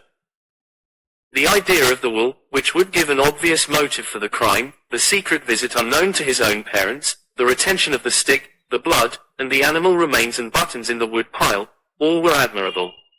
It was a net from which it seemed to me, a few hours ago, that there was no possible escape. But he had not that supreme gift of the artist, the knowledge of when to stop. He wished to improve that which was already perfect, to draw the rope tighter yet round the neck of his unfortunate victim, and so he ruined all. Let us descend, Lestrade. There are just one or two questions that I would ask him. The malignant creature was seated in his own parlour, with a policeman upon each side of him. It was a joke, my good sir, a practical joke, nothing more, he whined incessantly. I assure you, sir, that I simply concealed myself in order to see the effect of my disappearance, and I am sure that you would not be so unjust as to imagine that I would have allowed any harm to befall poor young Mr. McFarlane. That's for a jury to decide, said Lestrade. Anyhow, we shall have you on a charge of conspiracy, if not for attempted murder. And you'll probably find that your creditors will impound the banking account of Mr. Cornelius, said Holmes. The little man started, and turned his malignant eyes upon my friend. I have to thank you for a good deal, said he. Perhaps I'll pay my debt some day. Holmes smiled indulgently. I fancy that, for some few years, you will find your time very fully occupied, said he. By the way, what was it you put into the wood pile beside your old trousers? A dead dog, or rabbits, or what? You won't tell. Dear me, how very unkind of you. Well, I dare say that a couple of rabbits would account both for the blood and for the charred ashes. If ever you write an account, Watson, you can make rabbits serve your turn. 3. The Dancing Men. Holmes had been seated for some hours in silence with his long, thin back curved over a chemical vessel in which he was brewing a particularly malodorous product. His head was sunk upon his breast, and he looked from my point of view like a strange, lank bird, with dull grey plumage and a black top knot. So, Watson, said he, suddenly, you do not propose to invest in South African securities. I gave a start of astonishment. Accustomed as I was to Holmes's curious faculties, this sudden intrusion into my most intimate thoughts was utterly inexplicable. How on earth do you know that? I asked. He wheeled round upon his stool, with a steaming test tube in his hand, and a gleam of amusement in his deep-set eyes. Now, Watson, confess yourself utterly taken aback, said he. I am. I ought to make you sign a paper to that effect. Why? Because in 5 minutes you will say that it is all so absurdly simple. I am sure that I shall say nothing of the kind. You see, my dear Watson, he propped his test tube in the rack, and began to lecture with the air of a professor addressing his class. It is not really difficult to construct a series of inferences, each dependent upon its predecessor and each simple in itself. If, after doing so, one simply knocks out all the central inferences and presents one's audience with the starting point and the conclusion, one may produce a startling, though possibly a meretricious, effect. Now, it was not really difficult, by an inspection of the groove between your left forefinger and thumb, to feel sure that you did not propose to invest your small capital in the gold fields. I see no connection, very likely not, but I can quickly show you a close connection. Here are the missing links of the very simple chain. 1. You had chalk between your left finger and thumb when you returned from the club last night. 2. You put chalk there when you play billiards, to steady the cue. 3. You never play billiards except with Thurston. 4. You told me, 4 weeks ago, that Thurston had an option on some South African property which would expire in a month, and which he desired you to share with him. 5. Your checkbook is locked in my drawer, and you have not asked for the key. 6. You do not propose to invest your money in this manner. How absurdly simple, I cried. Quite so, said he, a little nettled. Every problem becomes very childish when once it is explained to you. Here is an unexplained one. See what you can make of that, friend Watson. He tossed a sheet of paper upon the table, and turned once more to his chemical analysis. I looked with amazement at the absurd hieroglyphics upon the paper. Why, Holmes, it is a child's drawing, I cried. Oh, that's your idea. What else should it be? That is what Mr. Hilton Cubitt, of Ridingthorpe Manor, Norfolk, is very anxious to know. This little conundrum came by the first post, and he was to follow by the next train. There's a ring at the bell, Watson. I should not be very much surprised if this were he. A heavy step was heard upon the stairs, and an instant later there entered a tall, ruddy, clean-shaven gentleman, whose clear eyes and florid cheeks told of a life led far from the fogs of Baker Street. He seemed to bring a whiff of his strong, fresh, bracing, East Coast air with him as he entered. Having shaken hands with each of us, he was about to sit down, when his eye rested upon the paper with the curious markings, which I had just examined and left upon the table. Well, Mr. Holmes, what do you make of these? He cried. They told me that you were fond of queer mysteries, and I don't think you can find a queerer one than that. I sent the paper on ahead, so that you might have time to study it before I came. It is certainly rather a curious production, said Holmes. At first sight it would appear to be some childish prank. It consists of a number of absurd little figures dancing across the paper upon which they are drawn. Why should you attribute any importance to so grotesque an object? I never should, Mr. Holmes, but my wife does. It is frightening her to death. She says nothing, but I can see terror in her eyes. That's why I want to sift the matter to the bottom. Holmes held up the paper so that the sunlight shone full upon it. It was a page torn from a notebook. The markings were done in pencil, and ran in this way. Holmes examined it for some time, and then, Folding it carefully up, he placed it in his pocketbook. "This promises to be a most interesting and unusual case," said he. "You gave me a few particulars in your letter, Mr.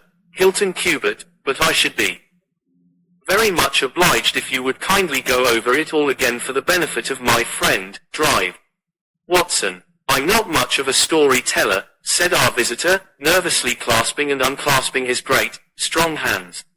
"You'll just ask me anything that I don't make clear. I'll begin at the time of my marriage last year, but I want to say first of all that, though I'm not a rich man, my people have been at Ridingthorpe for a matter of 5 centuries, and there is no better known family in the county of Norfolk. Last year I came up to London for the Jubilee, and I stopped at a boarding house in Russell Square, because Parker, the vicar of our parish, was staying in it. There was an American young lady there. Patrick was the name, Elsie Patrick. In some way we became friends, until before my month was up I was as much in love as man could be. We were quietly married at a registry office, and we returned to Norfolk a wedded couple. You'll think it very mad, Mr. Holmes, that a man of a good old family should marry a wife in this fashion, knowing nothing of her past or of her people, but if you saw her and knew her, it would help you to understand. She was very straight about it, was Elsie. I can't say that she did not give me every chance of getting out of it if I wished to do so. I have had some very disagreeable associations in my life, said she. I wish to forget all about them. I would rather never allude to the past, for it is very painful to me. If you take me, Hilton, you will take a woman who has nothing that she need be personally ashamed of, but you will have to be content with my word for it, and to allow me to be silent as to all that passed up to the time when I became yours. If these conditions are too hard, then go back to Norfolk, and leave me to the lonely life in which you found me. It was only the day before our wedding that she said those very words to me. I told her that I was content to take her on her own terms, and I have been as good as my word. Well, we have been married now for a year, and very happy we have been. But about a month ago, at the end of June, I saw for the first time signs of trouble. One day my wife received a letter from America. I saw the American stamp. She turned deadly white, read the letter, and threw it into the fire. She made no allusion to it afterwards, and I made none, for a promise is a promise, but she has never known an easy hour from that moment. There is always a look of fear upon her face, a look as if she were waiting and expecting. She would do better to trust me. She would find that I was her best friend. But until she speaks, I can say nothing. Mind you, she is a truthful woman, Mr. Holmes, and whatever trouble there may have been in her past life, it has been no fault of hers. I am only a simple Norfolk squire, but there is not a man in England who ranks his family honour more highly than I do. She knows it well, and she knew it well before she married me. She would never bring any stain upon it, of that I am sure. Well, now I come to the queer part of my story. About a week ago, it was the Tuesday of last week, I found on one of the windowsills a number of absurd little dancing figures like these upon the paper. They were scrawled with chalk.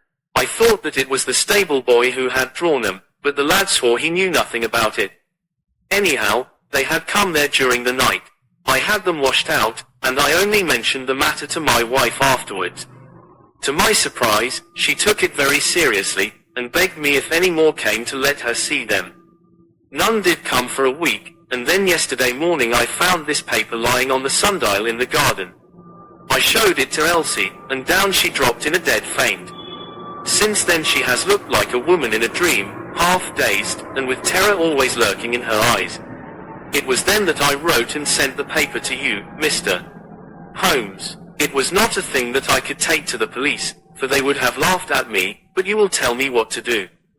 I am not a rich man, but if there is any danger threatening my little woman, I would spend my last copper to shield her.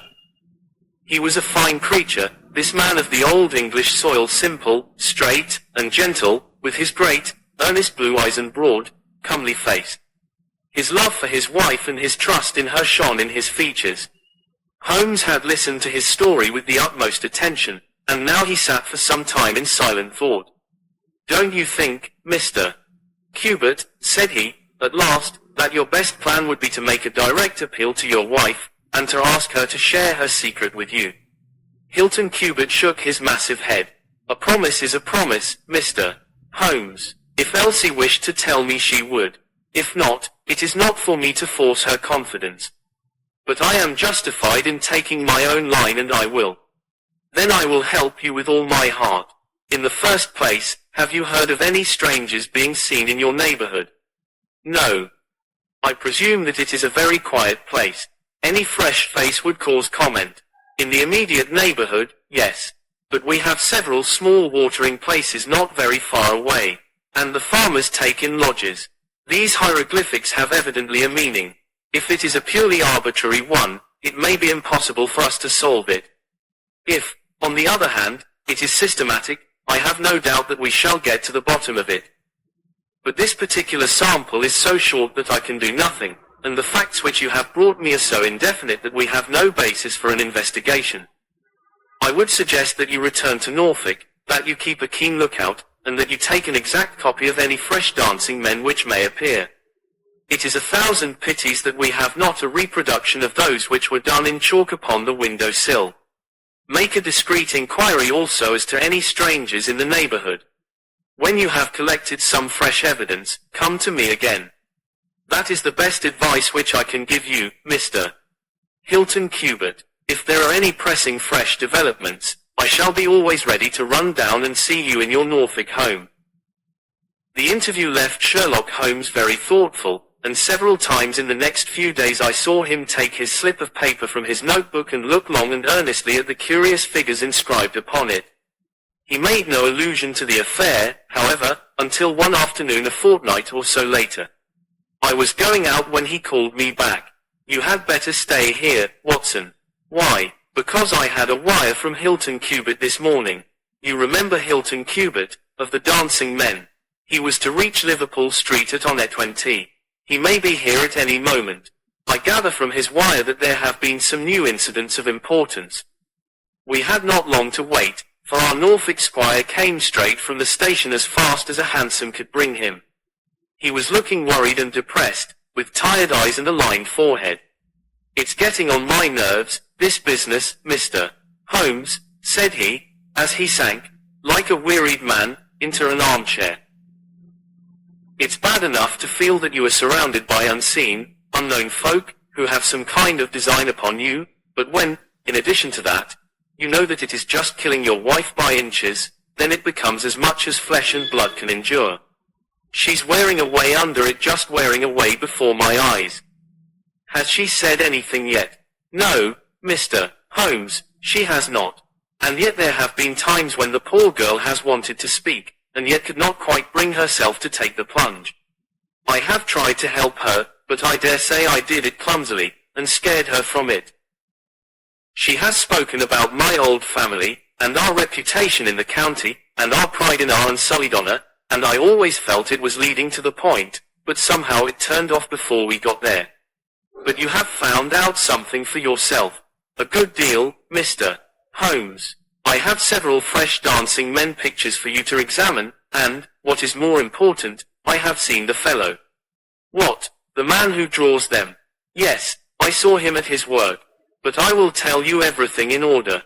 When I got back after my visit to you, the very first thing I saw next morning was a fresh crop of dancing men.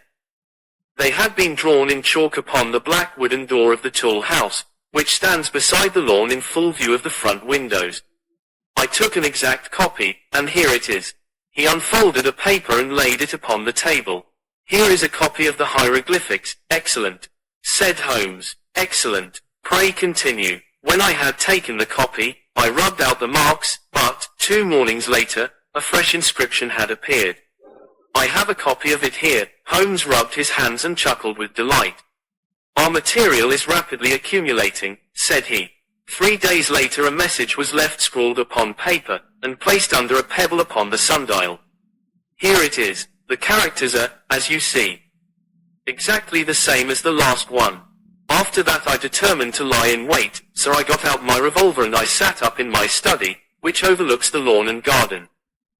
About 2 in the morning I was seated by the window, all being dark save for the moonlight outside, when I heard steps behind me, and there was my wife in her dressing gown. She implored me to come to bed. I told her frankly that I wished to see who it was who played such absurd tricks upon us.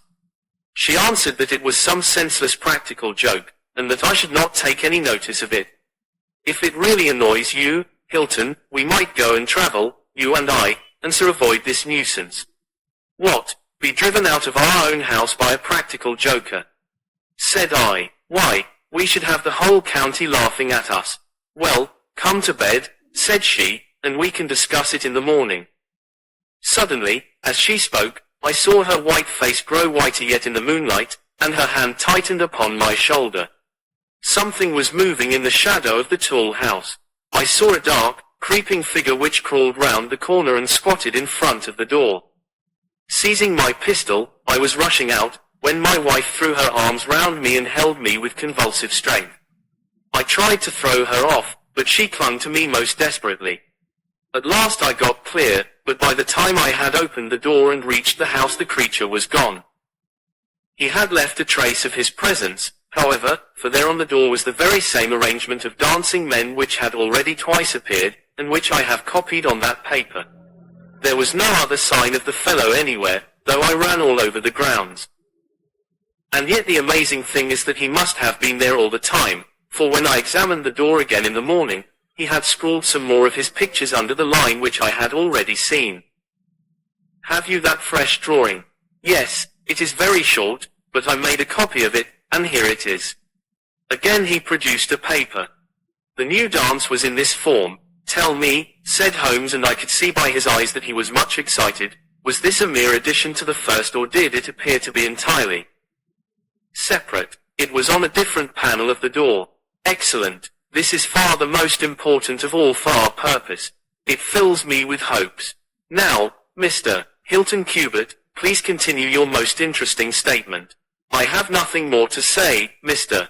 Holmes, except that I was angry with my wife that night for having held me back when I might have caught the skulking rascal. She said that she feared that I might come to harm. For an instant it had crossed my mind that perhaps what she really feared was that he might come to harm, for I could not doubt that she knew who this man was, and what he meant by these strange signals. But there is a tone in my wife's voice, Mr. Holmes, and a look in her eyes which forbid doubt, and I am sure that it was indeed my own safety that was in her mind. There's the whole case, and now I want your advice as to what I ought to do. My own inclination is to put half a dozen of my farm lads in the shrubbery, and when this fellow comes again to give him such a hiding that he will leave us in peace for the future. I fear it is too deep a case for such simple remedies, said Holmes. How long can you stay in London? I must go back today. I would not leave my wife alone all night for anything. She is very nervous, and begged me to come back. I dare say you are right. But if you could have stopped, I might possibly have been able to return with you in a day or two. Meanwhile you will leave me these papers, and I think that it is very likely that I shall be able to pay you a visit shortly and to throw some light upon your case. Sherlock Holmes preserved his calm professional manner until our visitor had left us, although it was easy for me, who knew him so well, to see that he was profoundly excited. The moment that Hilton Cubitt's broad back had disappeared through the door, my comrade rushed to the table, laid out all the slips of paper containing dancing men in front of him, and threw himself into an intricate and elaborate calculation. For 2 hours I watched him as he covered sheet after sheet of paper with figures and letters, so completely absorbed in his task that he had evidently forgotten my presence. Sometimes he was making progress and whistled and sang at his work, sometimes he was puzzled, and would sit for long spells with a furrowed brow and a vacant eye. Finally he sprang from his chair with a cry of satisfaction, and walked up and down the room rubbing his hands together. Then he wrote a long telegram upon a cable form. If my answer to this is as I hope, you will have a very pretty case to add to your collection, Watson, said he. I expect that we shall be able to go down to Norfolk tomorrow, and to take our friend some very definite news as to the secret of his annoyance. I confess that I was filled with curiosity, but I was aware that Holmes liked to make his disclosures at his own time and in his own way, so I waited until it should suit him to take me into his confidence. But there was a delay in that answering telegram, and 2 days of impatience followed, during which Holmes pricked up his ears at every ring of the bell. On the evening of the second there came a letter from Hilton Cubitt. All was quiet with him, save that a long inscription had appeared that morning upon the pedestal of the sundial. He enclosed a copy of it, which is here reproduced. Holmes bent over this grotesque frieze for some minutes, and then suddenly sprang to his feet with an exclamation of surprise and dismay. His face was haggard with anxiety. "We have let this affair go far enough," said he. "Is there a train to North Walsham tonight?" I turned up the timetable. The last had just gone. "Then we shall breakfast early and take the very first in the morning," said Holmes. "Our presence is most urgently needed. Ah, here is our expected cablegram. One moment, Mrs. Hudson, there may be an answer." "No, that is quite as I expected." This message makes it even more essential that we should not lose an hour in letting Hilton Cubitt know how matters stand, for it is a singular and a dangerous web in which our simple Norfolk squire is entangled. So, indeed, it proved, and as I come to the dark conclusion of a story which had seemed to me to be only childish and bizarre, I experience once again the dismay and horror with which I was filled. Would that I had some brighter ending to communicate to my readers, but these are the chronicles of fact, and I must follow to the dark crisis the strange chain of events, which for some days made Ridingthorpe Manor a household word through the length and breadth of England. We had hardly alighted at North Walsham, and mentioned the name of our destination, when the station master hurried towards us. "I suppose that you are the detectives from London," said he. A look of annoyance passed over Holmes's face. "What makes you think such a thing?"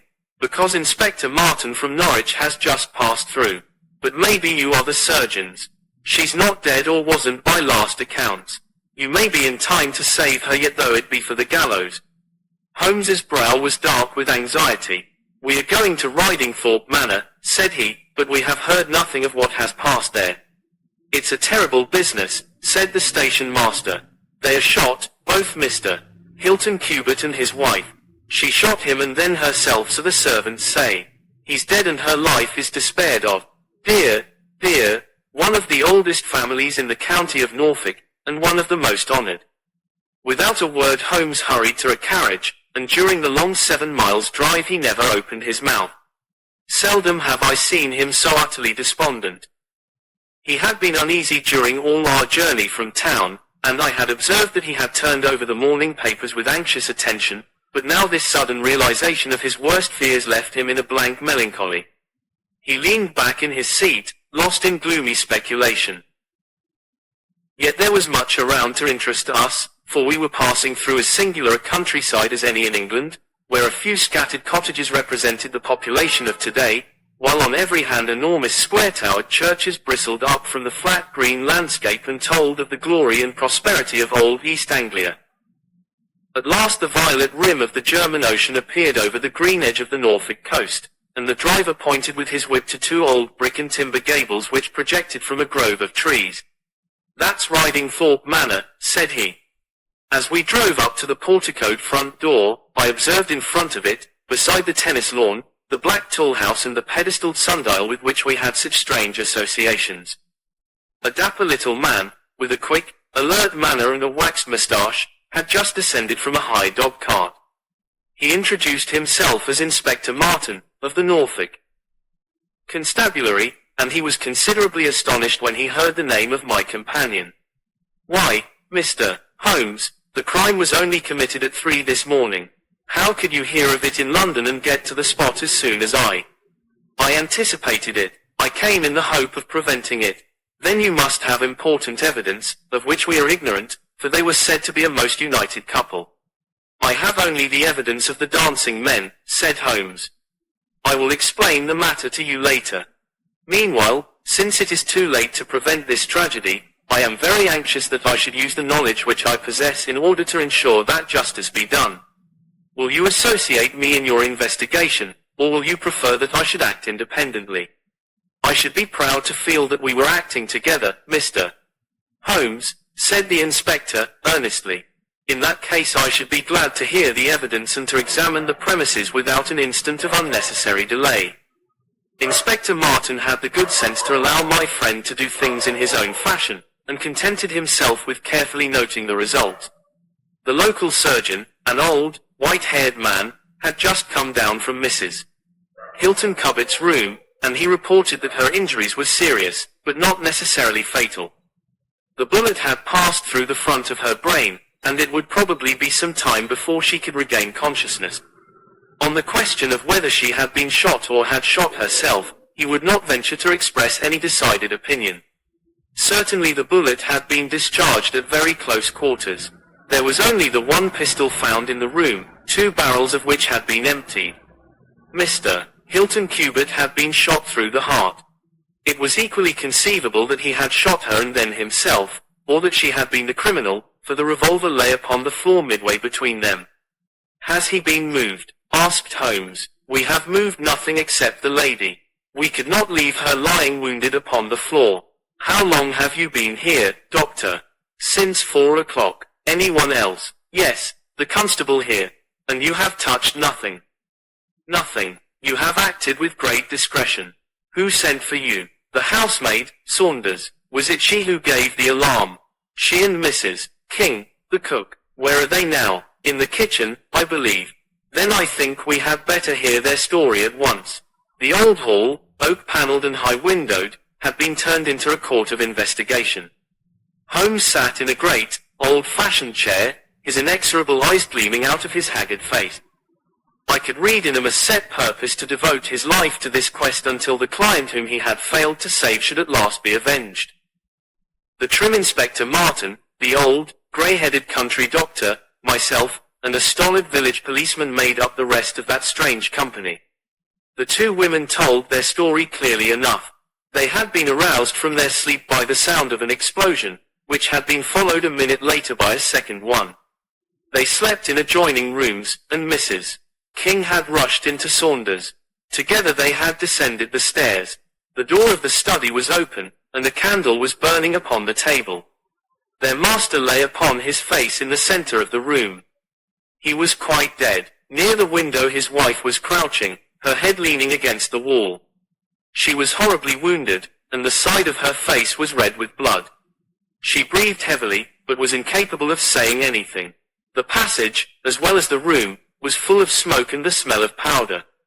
The window was certainly shut and fastened upon the inside. Both women were positive upon the point. They had at once sent for the doctor and for the constable. Then, with the aid of the groom and the stable boy, they had conveyed their injured mistress to her room. Both she and her husband had occupied the bed. She was clad in her dress, he in his dressing gown, over his nightclothes. Nothing had been moved in the study. So far as they knew, there had never been any quarrel between husband and wife. They had always looked upon them as a very united couple. These were the main points of the servants' evidence. In answer to Inspector Martin, they were clear that every door was fastened upon the inside, and that no one could have escaped from the house. In answer to Holmes, they both remembered that they were conscious of the smell of powder from the moment that they ran out of their rooms upon the top floor. "I commend that fact very carefully to your attention," said Holmes to his professional colleague. "And now I think that we are in a position to undertake a thorough examination of the room." The study proved to be a small chamber, lined on 3 sides with books, and with a writing table facing an ordinary window, which looked out upon the garden. Our first attention was given to the body of the unfortunate squire, whose huge frame lay stretched across the room. His disordered dress showed that he had been hastily aroused from sleep. The bullet had been fired at him from the front, and had remained in his body, after penetrating the heart. His death had certainly been instantaneous and painless. There was no powder marking either upon his dressing gown or on his hands.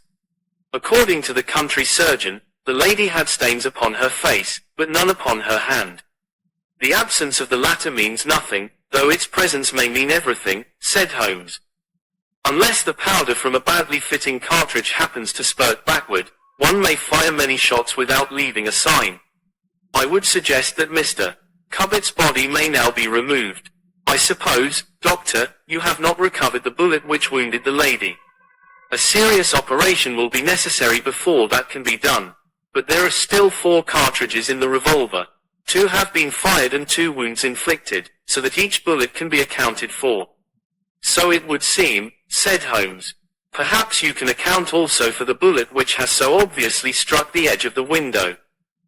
He had turned suddenly, and his long, thin finger was pointing to a hole which had been drilled right through the lower window sash, about an inch above the bottom.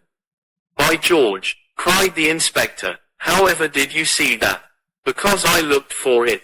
Wonderful, said the country doctor. You are certainly right, sir. Then a third shot has been fired, and therefore a third person must have been present. But who could that have been, and how could he have got away? That is the problem which we are now about to solve, said Sherlock Holmes. You remember, Inspector Martin, when the servants said that on leaving their room they were at once conscious of a smell of powder, I remarked that the point was an extremely important one. Yes, sir, but I confess I did not quite follow you. It suggested that at the time of the firing, the window as well as the door of the room had been open. Otherwise the fumes of powder could not have been blown so rapidly through the house. A draught in the room was necessary for that. Both door and window were only open for a very short time, however. How do you prove that? Because the candle was not gutted. Capital, cried the inspector, capital. Feeling sure that the window had been open at the time of the tragedy, I conceived that there might have been a third person in the affair, who stood outside this opening and fired through it. Any shot directed at this person might hit the sash. I looked, and there, sure enough, was the bullet mark. But how came the window to be shut and fastened? The woman's first instinct would be to shut and fasten the window. But, Orlower, what is this? It was a lady's handbag which stood upon the study table, a trim little handbag of crocodile skin and silver. Holmes opened it and turned the contents out. There were 20 £50 notes of the Bank of England, held together by an India rubber band, nothing else.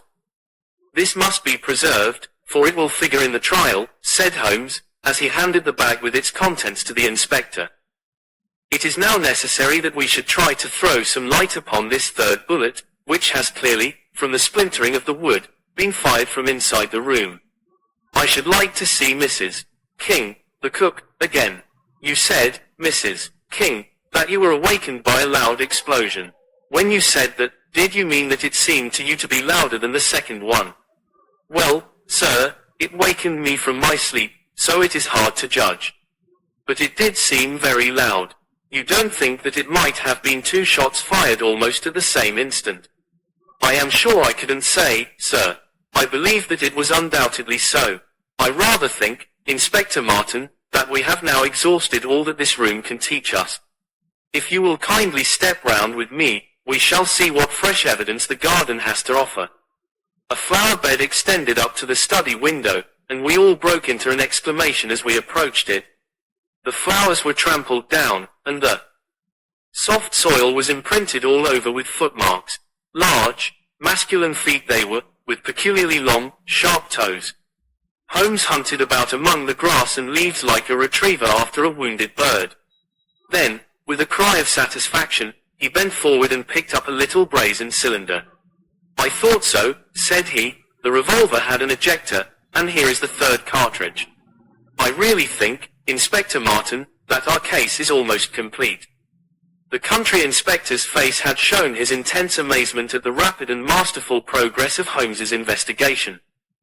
At first he had shown some disposition to assert his own position, but now he was overcome with admiration, and ready to follow without question wherever Holmes led. Whom do you suspect? He asked. I'll go into that later. There are several points in this problem which I have not been able to explain to you yet. Now that I have got so far, I had best proceed on my own lines, and then clear the whole matter up once and for all. Just as you wish, Mr. Holmes, so long as we get our man. I have no desire to make mysteries, but it is impossible at the moment of action to enter into long and complex explanations. I have the threads of this affair all in my hand. Even if this lady should never recover consciousness, we can still reconstruct the events of last night and ensure that justice be done. First of all, I wish to know whether there is any inn in this neighborhood known as Elridge's. The servants were cross-questioned, but none of them had heard of such a place. The stable boy threw a light upon the matter by remembering that a farmer of that name lived some miles off, in the direction of East Ruston. Is it a lonely farm? Very lonely, sir. Perhaps they have not heard yet of all that happened here during the night. Maybe not, sir. Holmes thought for a little, and then a curious smile played over his face. Saddle a horse, my lad, said he. I shall wish you to take a note to Elridge's farm. He took from his pocket the various slips of the dancing men. With these in front of him, he worked for some time at the study table. Finally he handed a note to the boy, with directions to put it into the hands of the person to whom it was addressed, and especially to answer no questions of any sort which might be put to him. I saw the outside of the note, addressed in straggling, irregular characters, very unlike Holmes's usual precise hand. It was consigned to Mr. Abe Slaney, Elridge's Farm, East Ruston, Norfolk. I think, Inspector, Holmes remarked, that you would do well to telegraph for an escort, as, if my calculations prove to be correct, you may have a particularly dangerous prisoner to convey to the county jail. The boy who takes this note could no doubt forward your telegram. If there is an afternoon train to town, Watson, I think we should do well to take it, as I have a chemical analysis of some interest to finish, and this investigation draws rapidly to a close. When the youth had been dispatched with the note, Sherlock Holmes gave his instructions to the servants. If any visitor were to call asking for Mrs. Hilton Cubitt, no information should be given as to her condition, but he was to be shown at once into the drawing room. He impressed these points upon them with the utmost earnestness. Finally he led the way into the drawing room, with the remark that the business was now out of our hands, and that we must while away the time as best we might until we could see what was in store for us. The doctor had departed to his patients, and only the inspector and myself remained. I think that I can help you to pass an hour in an interesting and profitable manner, said Holmes, drawing his chair up to the table, and spreading out in front of him the various papers upon which were recorded the antics of the dancing men. As to you, friend Watson, I owe you every atonement for having allowed your natural curiosity to remain so long unsatisfied. To you, Inspector, the whole incident may appeal as a remarkable professional study. I must tell you, first of all, the interesting circumstances connected with the previous consultations which Mr. Hilton Cubitt has had with me in Baker Street. He then shortly recapitulated the facts which have already been recorded. I have here in front of me these singular productions, at which one might smile, had they not proved themselves to be the forerunners of so terrible a tragedy. I am fairly familiar with all forms of secret writings, and am myself the author of a trifling monograph upon the subject, in which I analyze 160 separate ciphers, but I confess that this is entirely new to me. The object of those who invented the system has apparently been to conceal that these characters convey a message, and to give the idea that they are the mere random sketches of children. Having once recognized, however, that the symbols stood for letters, and having applied the rules which guide us in all forms of secret writings, the solution was easy enough. The first message submitted to me was so short that it was impossible for me to do more than to say, with some confidence, that the symbol stood for E. As you are aware, E is the most common letter in the English alphabet, and it predominates to so marked an extent that even in a short sentence one would expect to find it most often. Out of 15 symbols in the first message, 4 were the same, so it was reasonable to set this down as E. It is true that in some cases the figure was bearing a flag, and in some cases not, but it was probable, from the way in which the flags were distributed, that they were used to break the sentence up into words. I accepted this as a hypothesis, and noted that E was represented by. But now came the real difficulty of the inquiry. The order of the English letters after E is by no means well marked, and any preponderance which may be shown in an average of a printed sheet may be reversed in a single short sentence. Speaking roughly, T, A, O, I, N, S, H, R, D, and L are the numerical order in which letters occur, but T, A, O, and I are very nearly abreast of each other, and it would be an endless task to try each combination until a meaning was arrived at. I therefore waited for fresh material. In my second interview with Mr. Hilton Cubitt he was able to give me 2 other short sentences and 1 message, which appeared since there was no flag to be a single word. Here are the symbols. Now, in the single word I have already got the two E's coming second and fourth in a word of 5 letters. It might be sever, or lever, or never. There can be no question that the latter as a reply to an appeal is far the most probable, and the circumstances pointed to its being a reply written by the lady. Accepting it as correct, we are now able to say that the symbols stand respectively for N, V, and R. Even now I was in considerable difficulty, but a happy thought put me in possession of several other letters. It occurred to me that if these appeals came, as I expected, from someone who had been intimate with the lady in her early life, a combination which contained 2 E's with 3 letters between might very well stand for the name Elsie. On examination I found that such a combination formed the termination of the message, which was 3 times repeated. It was certainly some appeal to Elsie. In this way I had got my L, S, and I. But what appeal could it be? There were only 4 letters in the word which preceded Elsie, and it ended in E. Surely the word must be come. I tried all other 4 letters ending in E, but could find none to fit the case. So now I was in possession of C, O, and M, and I was in a position to attack the first message once more, dividing it into words and putting dots for each symbol which was still unknown. So treated, it worked out in this fashion. Dot, M, air, ESL, NE. Now the first letter can only be A, which is a most useful discovery, since it occurs no fewer than 3 times in this short sentence, and the H is also apparent in the second word. Now it becomes AM here AE slain, or, filling in the obvious vacancies in the name, AM here Abe Slaney. I had so many letters now that I could proceed with considerable confidence to the second message, which worked out in this fashion. A, ELRI, S. Here I could only make sense by putting T and G for the missing letters, and supposing that the name was that of some house or inn at which the writer was staying. Inspector Martin and I had listened with the utmost interest to the full and clear account of how my friend had produced results which had led to so complete a command over our difficulties. "What did you do then, sir?" asked the inspector. I had every reason to suppose that this Abe Slaney was an American, since Abe is an American contraction, and since a letter from America had been the starting point of all the trouble.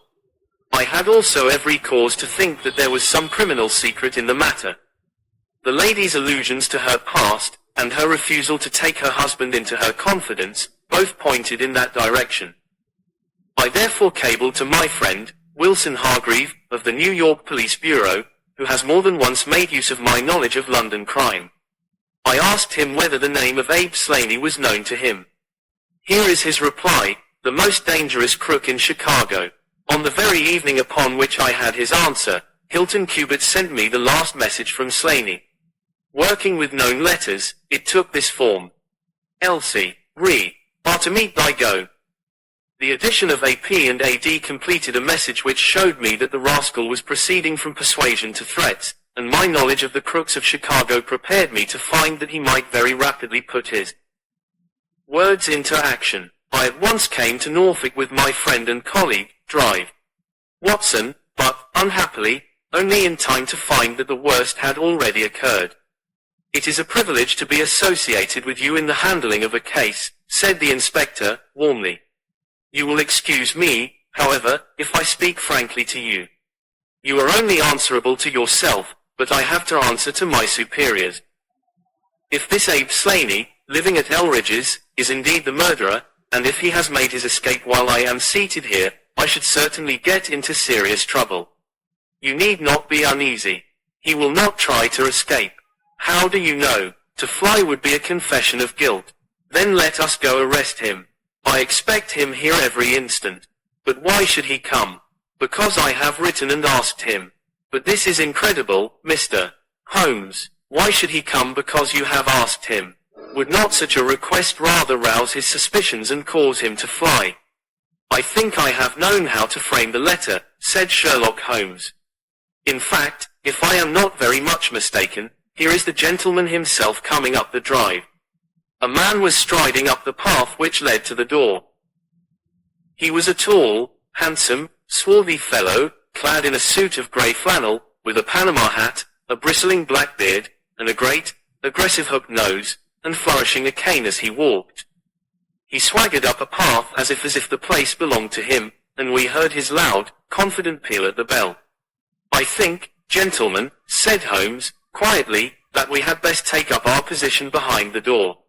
Every precaution is necessary when dealing with such a fellow. You will need your handcuffs, Inspector. You can leave the talking to me."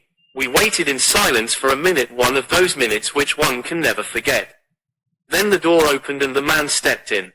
In an instant Holmes clapped a pistol to his head, and Martin slipped the handcuffs over his wrist.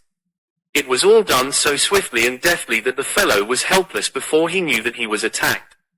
He glared from one to the other of us with a pair of blazing black eyes. Then he burst into a bitter laugh. "Well, gentlemen, you have the drop on me this time. I seem to have knocked up against something hard, but I came here in answer to a letter from Mrs. Hilton Cubitt. Don't tell me that she is in this. Don't tell me that she helped to set a trap for me. Mrs. Hilton Cubitt was seriously injured, and is at death's door." The man gave a hoarse cry of grief, which rang through the house. "You're crazy," he cried, fiercely. "It was he that was hurt, not she. Who would have hurt little Elsie? I may have threatened her, God forgive me, but I would not have touched a hair of her pretty head. Take it back, you. Say that she is not hurt. She was found badly wounded, by the side of her dead husband." He sank with a deep groan on the settee and buried his face in his manacled hands. For 5 minutes he was silent.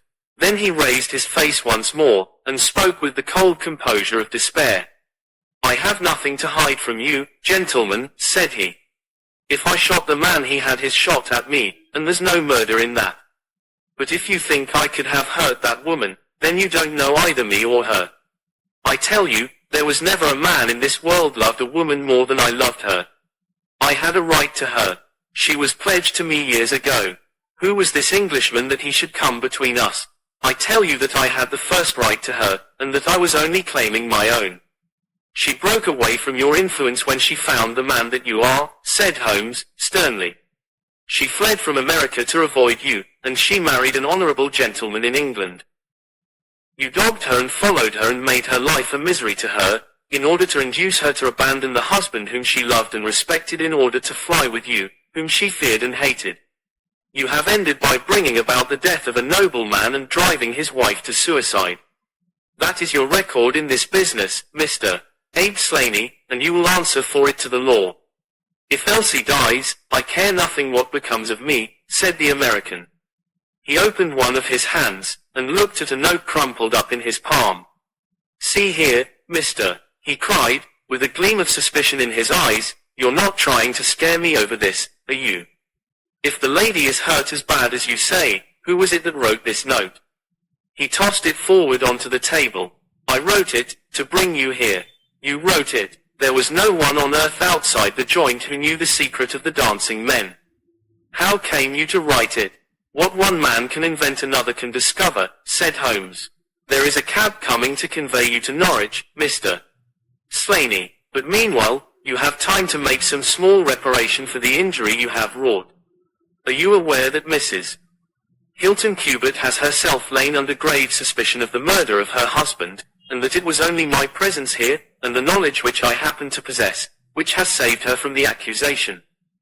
The least that you owe her is to make it clear to the whole world that she was in no way, directly or indirectly, responsible for his tragic end." "I ask nothing better," said the American. "I guess the very best case I can make for myself is the absolute naked truth." "It is my duty to warn you that it will be used against you," cried the inspector, with the magnificent fair play of the British criminal law. Slaney shrugged his shoulders. "I'll chance that," said he. "First of all, I want you gentlemen to understand that I have known this lady since she was a child. There were 7 of us in a gang in Chicago, and Elsie's father was the boss of the joint. He was a clever man, was old Patrick. It was he who invented that writing, which would pass as a child's scrawl unless you just happened to have the key to it. Well, Elsie learned some of our ways, but she couldn't stand the business, and she had a bit of honest money of her own, so she gave us all the slip and got away to London. She had been engaged to me, and she would have married me, I believe, if I had taken over another profession, but she would have nothing to do with anything on the cross. It was only after her marriage to this Englishman that I was able to find out where she was. I wrote to her, but got no answer. After that I came over, and, as letters were no use, I put my messages where she could read them. Well, I have been here a month now. I lived in that farm, where I had a room down below, and could get in and out every night, and no one the wiser. I tried all I could to coax Elsie away. I knew that she read the messages, for once she wrote an answer under one of them. Then my temper got the better of me, and I began to threaten her. She sent me a letter then, imploring me to go away, and saying that it would break her heart if any scandal should come upon her husband. She said that she would come down when her husband was asleep at 3 in the morning, and speak with me through the end window, if I would go away afterwards and leave her in peace. She came down and brought money with her, trying to bribe me to go. This made me mad, and I caught her arm and tried to pull her through the window. At that moment in rushed the husband with his revolver in his hand. Elsie had sunk down upon the floor, and we were face to face. I was healed also, and I held up my gun to scare him off and let me get away. He fired and missed me. I pulled off almost at the same instant, and down he dropped. I made away across the garden, and as I went I heard the window shut behind me. That's God's truth, gentlemen, every word of it, and I heard no more about it until that lad came riding up with a note which made me walk in here, like a jay, and give myself into your hands. A cab had driven up whilst the American had been talking. 2 uniformed policemen sat inside. Inspector Martin rose and touched his prisoner on the shoulder. It is time for us to go. Can I see her first? No, she is not conscious. Mr. Sherlock Holmes, I only hope that if ever again I have an important case, I shall have the good fortune to have you by my side. We stood at the window and watched the cab drive away. As I turned back, my eye caught the pellet of paper which the prisoner had tossed upon the table. It was the note with which Holmes had decoyed him. See if you can read it, Watson, said he, with a smile. It contained no word, but this little line of dancing men. If you use the code which I have explained, said Holmes, you will find that it simply means come here at once. I was convinced that it was an invitation which he would not refuse, since he could never imagine that it could come from anyone but the lady. Answer, my dear Watson, we have ended by turning the dancing men to good when they have so often been the agents of evil, and I think that I have fulfilled my promise of giving you something unusual for your notebook. 3:40 is our train, and I fancy we should be back in Baker Street for dinner. Only one word of epilogue. The American, Abe Slaney, was condemned to death at the winter assizes at Norwich, but his penalty was changed to penal servitude in consideration of mitigating circumstances, and the certainty that Hilton Cubitt had fired the first shot. Of Mrs. Hilton Cubitt I only know that I have heard she recovered entirely, and that she still remains a widow, devoting her whole life to the care of the poor and to the administration of her husband's estate. IV. The Solitary Cyclist. From the years 1894 to 1901 inclusive, Mr. Sherlock Holmes was a very busy man. It is safe to say that there was no public case of any difficulty in which he was not consulted during those 8 years, and there were hundreds of private cases, some of them of the most intricate and extraordinary character, in which he played a prominent part. Many startling successes and a few unavoidable failures were the outcome of this long period of continuous work. As I have preserved very full notes of all these cases, and was myself personally engaged in many of them, it may be imagined that it is no easy task to know which I should select to lay before the public. I shall, however, preserve my former rule, and give the preference to those cases which derive their interest not so much from the brutality of the crime as from the ingenuity and dramatic quality of the solution. For this reason I will now lay before the reader the facts connected with Miss Violet Smith, the solitary cyclist of Charlington, and the curious sequel of our investigation, which culminated in unexpected tragedy. It is true that the circumstance did not admit of any striking illustration of those powers for which my friend was famous, but there were some points about the case which made it stand out in those long records of crime from which I gather the material for these little narratives. On referring to my notebook for the year 1895, I find that it was upon Saturday, the 23rd of April, that we first heard of Miss Violet Smith.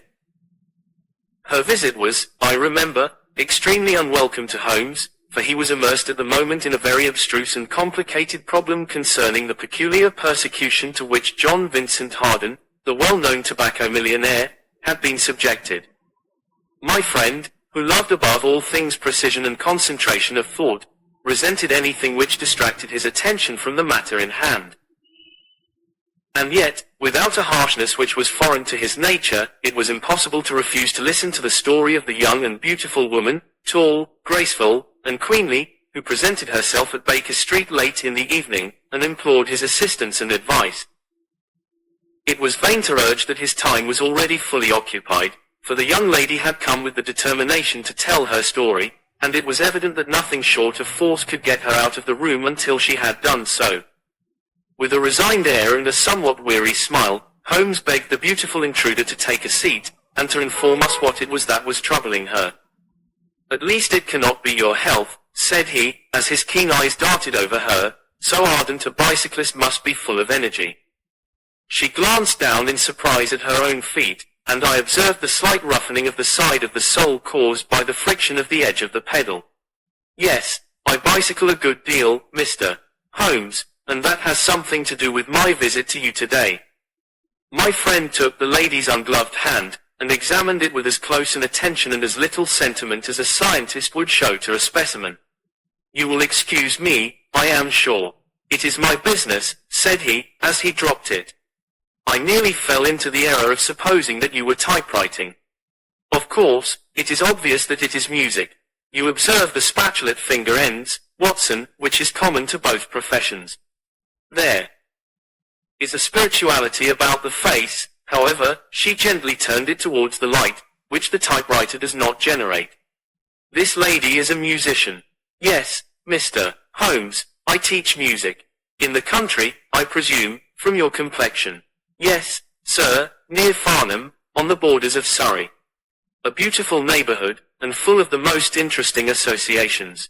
You remember, Watson, that it was near there that we took Archie Stamford, the forger. Now, Miss Violet, what has happened to you, near Farnham, on the borders of Surrey?" The young lady, with great clearness and composure, made the following curious statement: "My father is dead, Mr. Holmes. He was James Smith, who conducted the orchestra at the old Imperial Theatre. My mother and I were left without a relation in the world except one uncle, Ralph Smith, who went to Africa 25 years ago, and we have never had a word from him since. When father died, we were left very poor, but one day we were told that there was an advertisement in the Times, inquiring for our whereabouts. You can imagine how excited we were, for we thought that someone had left us a fortune. We went at once to the lawyer whose name was given in the paper. There we met two gentlemen, Mr.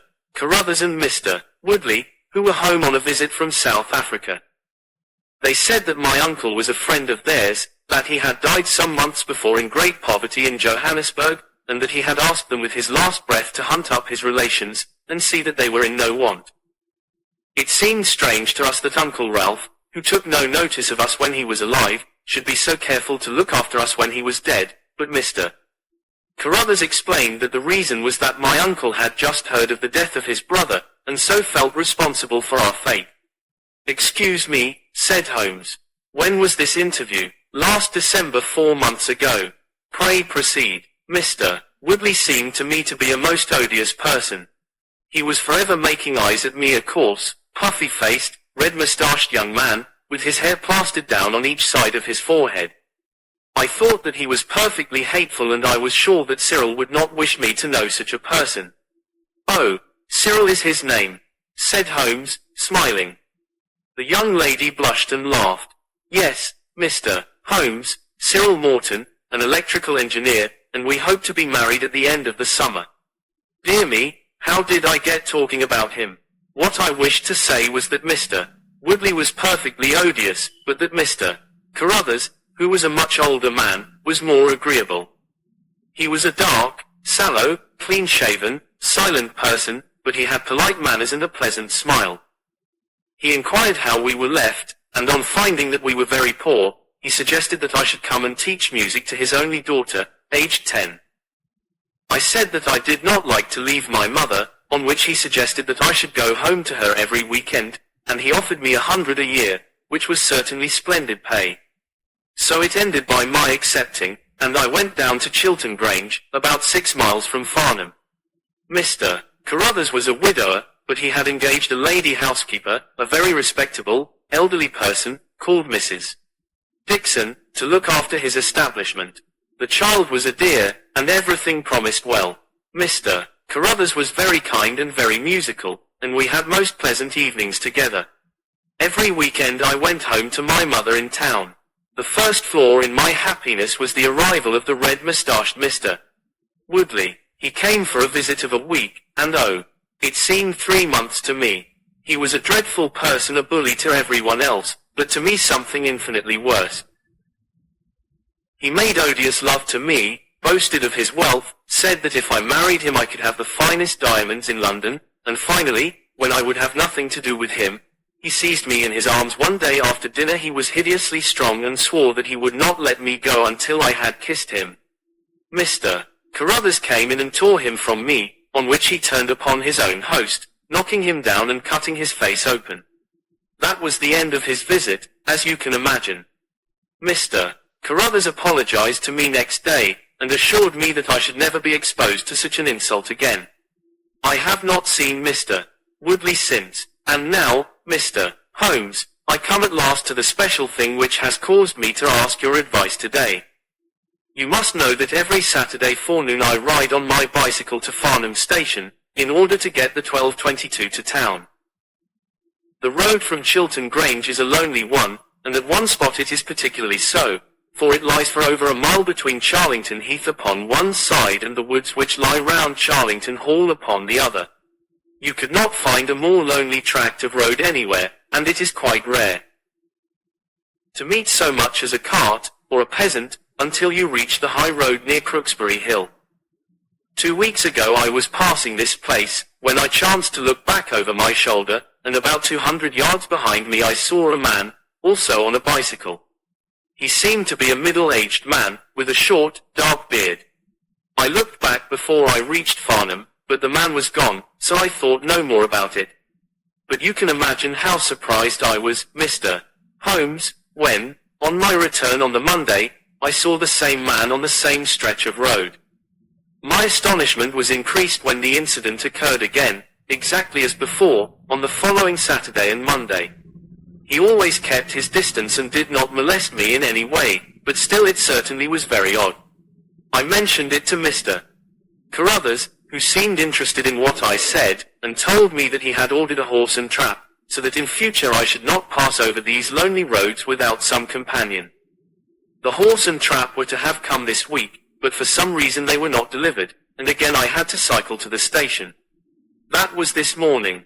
You can think that I looked out when I came to Charlington Heath, and there, sure enough, was the man, exactly as he had been the 2 weeks before. He always kept so far from me that I could not clearly see his face, but it was certainly someone whom I did not know. He was dressed in a dark suit with a cloth cap. The only thing about his face that I could clearly see was his dark beard. Today I was not alarmed, but I was filled with curiosity, and I determined to find out who he was and what he wanted. I slowed down my machine, but he slowed down his. Then I stopped altogether, but he stopped also. Then I laid a trap for him. There is a sharp turning of the road, and I pedaled very quickly round this, and then I stopped and waited.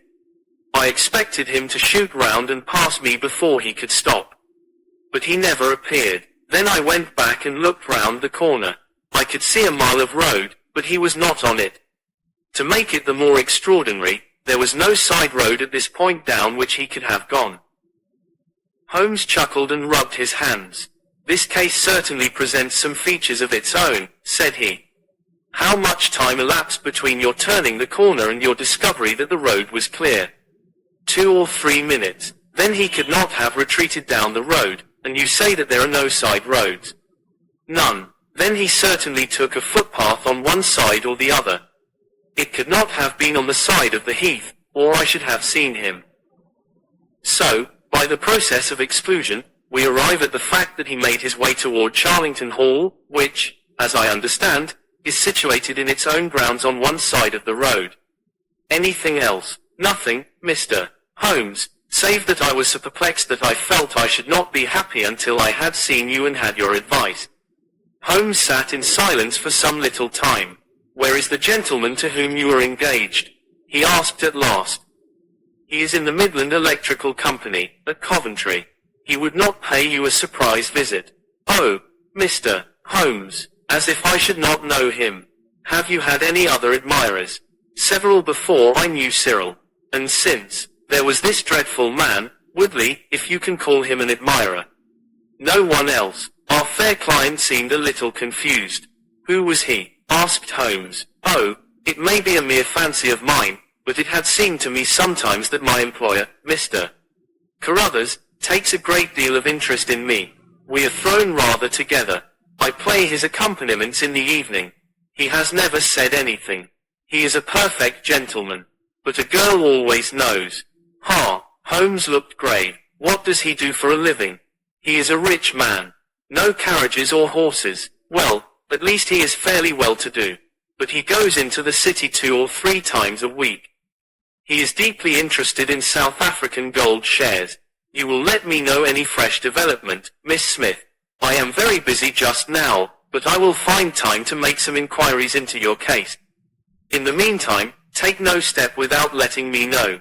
Goodbye, and I trust that we shall have nothing but good news from you. It is part of the settled order of nature that such a girl should have followers, said Holmes. He pulled at his meditative pipe, but for choice not on bicycles in lonely country roads. Some secretive lover, beyond all doubt. But there are curious and suggestive details about the case, Watson. That he should appear only at that point. Exactly. Our first effort must be to find who are the tenants of Charlington Hall. Then, again, how about the connection between Carruthers and Woodley, since they appear to be men of such a different type? How came they both to be so keen upon looking up Ralph Smith's relations? One more point. What sort of a menage is it which pays double the market price for a governess but does not keep a horse, although 6 miles from the station? Odd. Watson, very odd. You will go down. No, my dear fellow, you will go down. This may be some trifling intrigue, and I cannot break my other important research for the sake of it. On Monday you will arrive early at Farnham. You will conceal yourself near Charlington Heath. You will observe these facts for yourself, and act as your own judgment advises. Then, having inquired as to the occupants of the hall, you will come back to me and report. And now, Watson, not another word of the matter until we have a few solid stepping stones on which we may hope to get across to our solution. We had ascertained from the lady that she went down upon the Monday by the train which leaves Waterloo at 9:50, so I started early and caught the 9:13. At Farnham Station I had no difficulty in being directed to Charlington Heath. It was impossible to mistake the scene of the young lady's adventure, for the road runs between the open heath on one side and an old yew hedge upon the other, surrounding a park which is studded with magnificent trees. There was a main gateway of lichen-studded stone, each side pillar surmounted by mouldering heraldic emblems, but besides this central carriage drive I observed several points where there were gaps in the hedge and paths leading through them. The house was invisible from the road, but the surroundings all spoke of gloom and decay. The heath was covered with golden patches of flowering gorse, gleaming magnificently in the light of the bright spring sunshine. Behind one of these clumps I took up my position, so as to command both the gateway of the hall and a long stretch of the road upon either side. It had been deserted when I left it, but now I saw a cyclist riding down it from the opposite direction to that in which I had come. He was clad in a dark suit, and I saw that he had a black beard. On reaching the end of the Charlington grounds, he sprang from his machine and led it through a gap in the hedge, disappearing from my view. A quarter of an hour passed, and then a second cyclist appeared. This time it was the young lady coming from the station. I saw her look about her as she came to the Charlington hedge. An instant later the man emerged from his hiding place, sprang upon his cycle, and followed her. In all the broad landscape those were the only moving figures, the graceful girl sitting very straight upon her machine, and the man behind her bending low over his handlebar with a curiously furtive suggestion in every movement. She looked back at him and slowed her pace. He slowed also. She stopped. He at once stopped, too, keeping 200 yards behind her. Her next movement was as unexpected as it was spirited. She suddenly whisked her wheels round and dashed straight at him. He was as quick as she, however, and darted off in desperate flight. Presently she came back up the road again, her head haughtily in the air, not deigning to take any further notice of her silent attendant. He had turned also, and still kept his distance until the curve of the road hid them from my sight. I remained in my hiding place, and it was well that I did so, for presently the man reappeared, cycling slowly back. He turned in at the hall gate, and dismounted from his machine. For some minutes I could see him standing among the trees. His hands were raised, and he seemed to be settling his necktie. Then he mounted his cycle, and rode away from me down the drive towards the hall. I ran across the heath and peered through the trees. Far away I could catch glimpses of the old grey building with its bristling Tudor chimneys, but the drive ran through a dense shrubbery, and I saw no more of my man. However, it seemed to me that I had done a fairly good morning's work, and I walked back in high spirits to Farnham. The local house agent could tell me nothing about Charlington Hall, and referred me to a well-known firm in Pall Mall. There I halted on my way home, and met with courtesy from the representative. No, I could not have Charlington Hall for the summer. I was just too late. It had been let about a month ago. Mr. Williamson was the name of the tenant. He was a respectable, elderly gentleman. The polite agent was afraid he could say no more, as the affairs of his clients were not matters which he could discuss. Mr. Sherlock Holmes listened with attention to the long report which I was able to present to him that evening, but it did not elicit that word of curt praise which I had hoped for and should have valued. On the contrary, his austere face was even more severe than usual as he commented upon the things that I had done and the things that I had not. Your hiding place, my dear Watson, was very faulty. You should have been behind the hedge, then you would have had a close view of this interesting person. As it is, you were some hundreds of yards away and can tell me even less than Miss Smith. She thinks she does not know the man. I am convinced she does. Why, otherwise, should he be so desperately anxious that she should not get so near him as to see his features? You describe him as bending over the handlebar. Concealment again, you see. You really have done remarkably badly. He returns to the house, and you want to find out who he is. You come to a London house agent. What should I have done? I cried, with some heat. Gone to the nearest public house. That is the centre of country gossip. They would have told you every name, from the master to the scullery maid. Williamson, it conveys nothing to my mind. If he is an elderly man, he is not this active cyclist who sprints away from that young lady's athletic pursuit. What have we gained by your expedition? The knowledge that the girl's story is true. I never doubted it, that there is a connection between the cyclist and the hall. I never doubted that either. That the hall is tenanted by Williamson. Who's the better for that? Well, my dear sir, don't look so depressed. We can do little more until next Saturday, and in the meantime I may make one or two inquiries myself. Next morning, we had a note from Miss Smith, recounting shortly and accurately the very incidents which I had seen, but the pith of the letter lay in the postscript. I am sure that you will respect my confidence, Mr. Holmes, when I tell you that my place here has become difficult, owing to the fact that my employer has proposed marriage to me. I am convinced that his feelings are most deep and most honourable. At the same time, my promise is of course given. He took my refusal very seriously, but also very gently. You can understand, however, that the situation is a little strained. Our young friend seems to be getting into deep waters, said Holmes, thoughtfully, as he finished the letter. The case certainly presents more features of interest and more possibility of development than I had originally thought. I should be none the worse for a quiet, peaceful day in the country, and I am inclined to run down this afternoon and test one or two theories which I have formed. Holmes's quiet day in the country had a singular termination, for he arrived at Baker Street late in the evening, with a cut lip and a discoloured lump upon his forehead, besides a general air of dissipation which would have made his own person the fitting object of a Scotland Yard investigation. He was immensely tickled by his own adventures and laughed heartily as he recounted them. "I get so little active exercise that it is always a treat," said he. "You are aware that I have some proficiency in the good old British sport of boxing.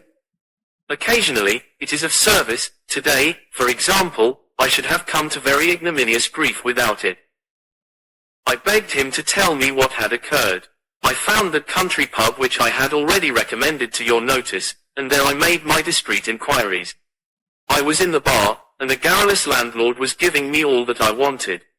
Williamson is a white-bearded man, and he lives alone with a small staff of servants at the Hall.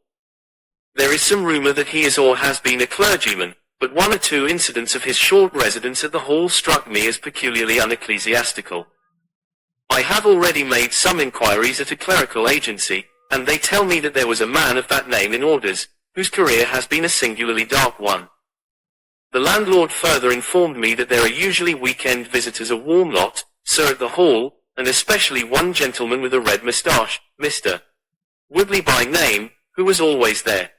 We had got as far as this, when who should walk in but the gentleman himself, who had been drinking his beer in the tap room and had heard the whole conversation. Who was I? What did I want? What did I mean by asking questions? He had a fine flow of language, and his adjectives were very vigorous. He ended a string of abuse by a vicious backhander, which I failed to entirely avoid. The next few minutes were delicious. It was a straight left against a slogging ruffian. I emerged as you see me. Mr. Woodley went home in a cart. So ended my country trip, and it must be confessed that, however enjoyable, my day on the Surrey border has not been much more profitable than your own. The Thursday brought us another letter from our client. You will not be surprised, Mr. Holmes, to hear that I am leaving Mr. Carruthers's employment. Even the high pay cannot reconcile me to the discomforts of my situation. On Saturday I come up to town, and I do not intend to return. Mr. Carruthers has got a trap, and so the dangers of the lonely road, if there ever were any dangers, are now over. As to the special cause of my leaving, it is not merely the strained situation with Mr. Carruthers, but it is the reappearance of that odious man, Mr. Woodley. He was always hideous, but he looks more awful than ever now, for he appears to have had an accident and he is much disfigured. I saw him out of the window, but I am glad to say I did not meet him. He had a long talk with Mr. Carruthers, who seemed much excited afterwards.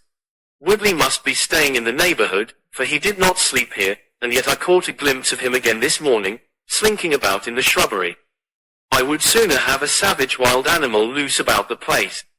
I loathe and fear him more than I can say. How can Mr. Carruthers endure such a creature for a moment? However, all my troubles will be over on Saturday.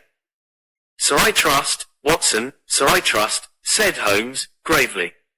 There is some deep intrigue going on round that little woman, and it is our duty to see that no one molests her upon that last journey.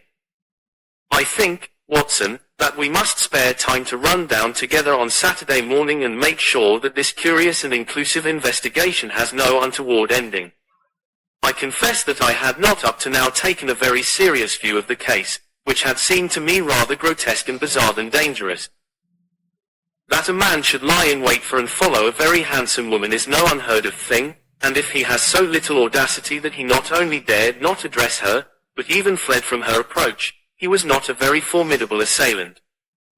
The ruffian Woodley was a very different person, but, except on one occasion, he had not molested our client, and now he visited the house of Carruthers without intruding upon her presence. The man on the bicycle was doubtless a member of those weekend parties at the Hall of which the publican had spoken, but who he was, or what he wanted, was as obscure as ever. It was the severity of Holmes's manner and the fact that he slipped a revolver into his pocket before leaving our rooms which impressed me with the feeling that tragedy might prove to lurk behind this curious train of events. A rainy night had been followed by a glorious morning, and the heath-covered countryside, with the glowing clumps of flowering gorse, seemed all the more beautiful to eyes which were weary of the duns and drabs and slate greys of London. Holmes and I walked along the broad, sandy road, inhaling the fresh morning air and rejoicing in the music of the birds and the fresh breath of the spring.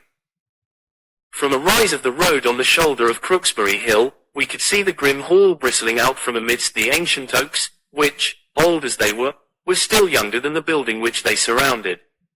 Holmes pointed down the long tract of road which wound, a reddish-yellow band, between the brown of the heath and the budding green of the woods. Far away, a black dot, we could see a vehicle moving in our direction.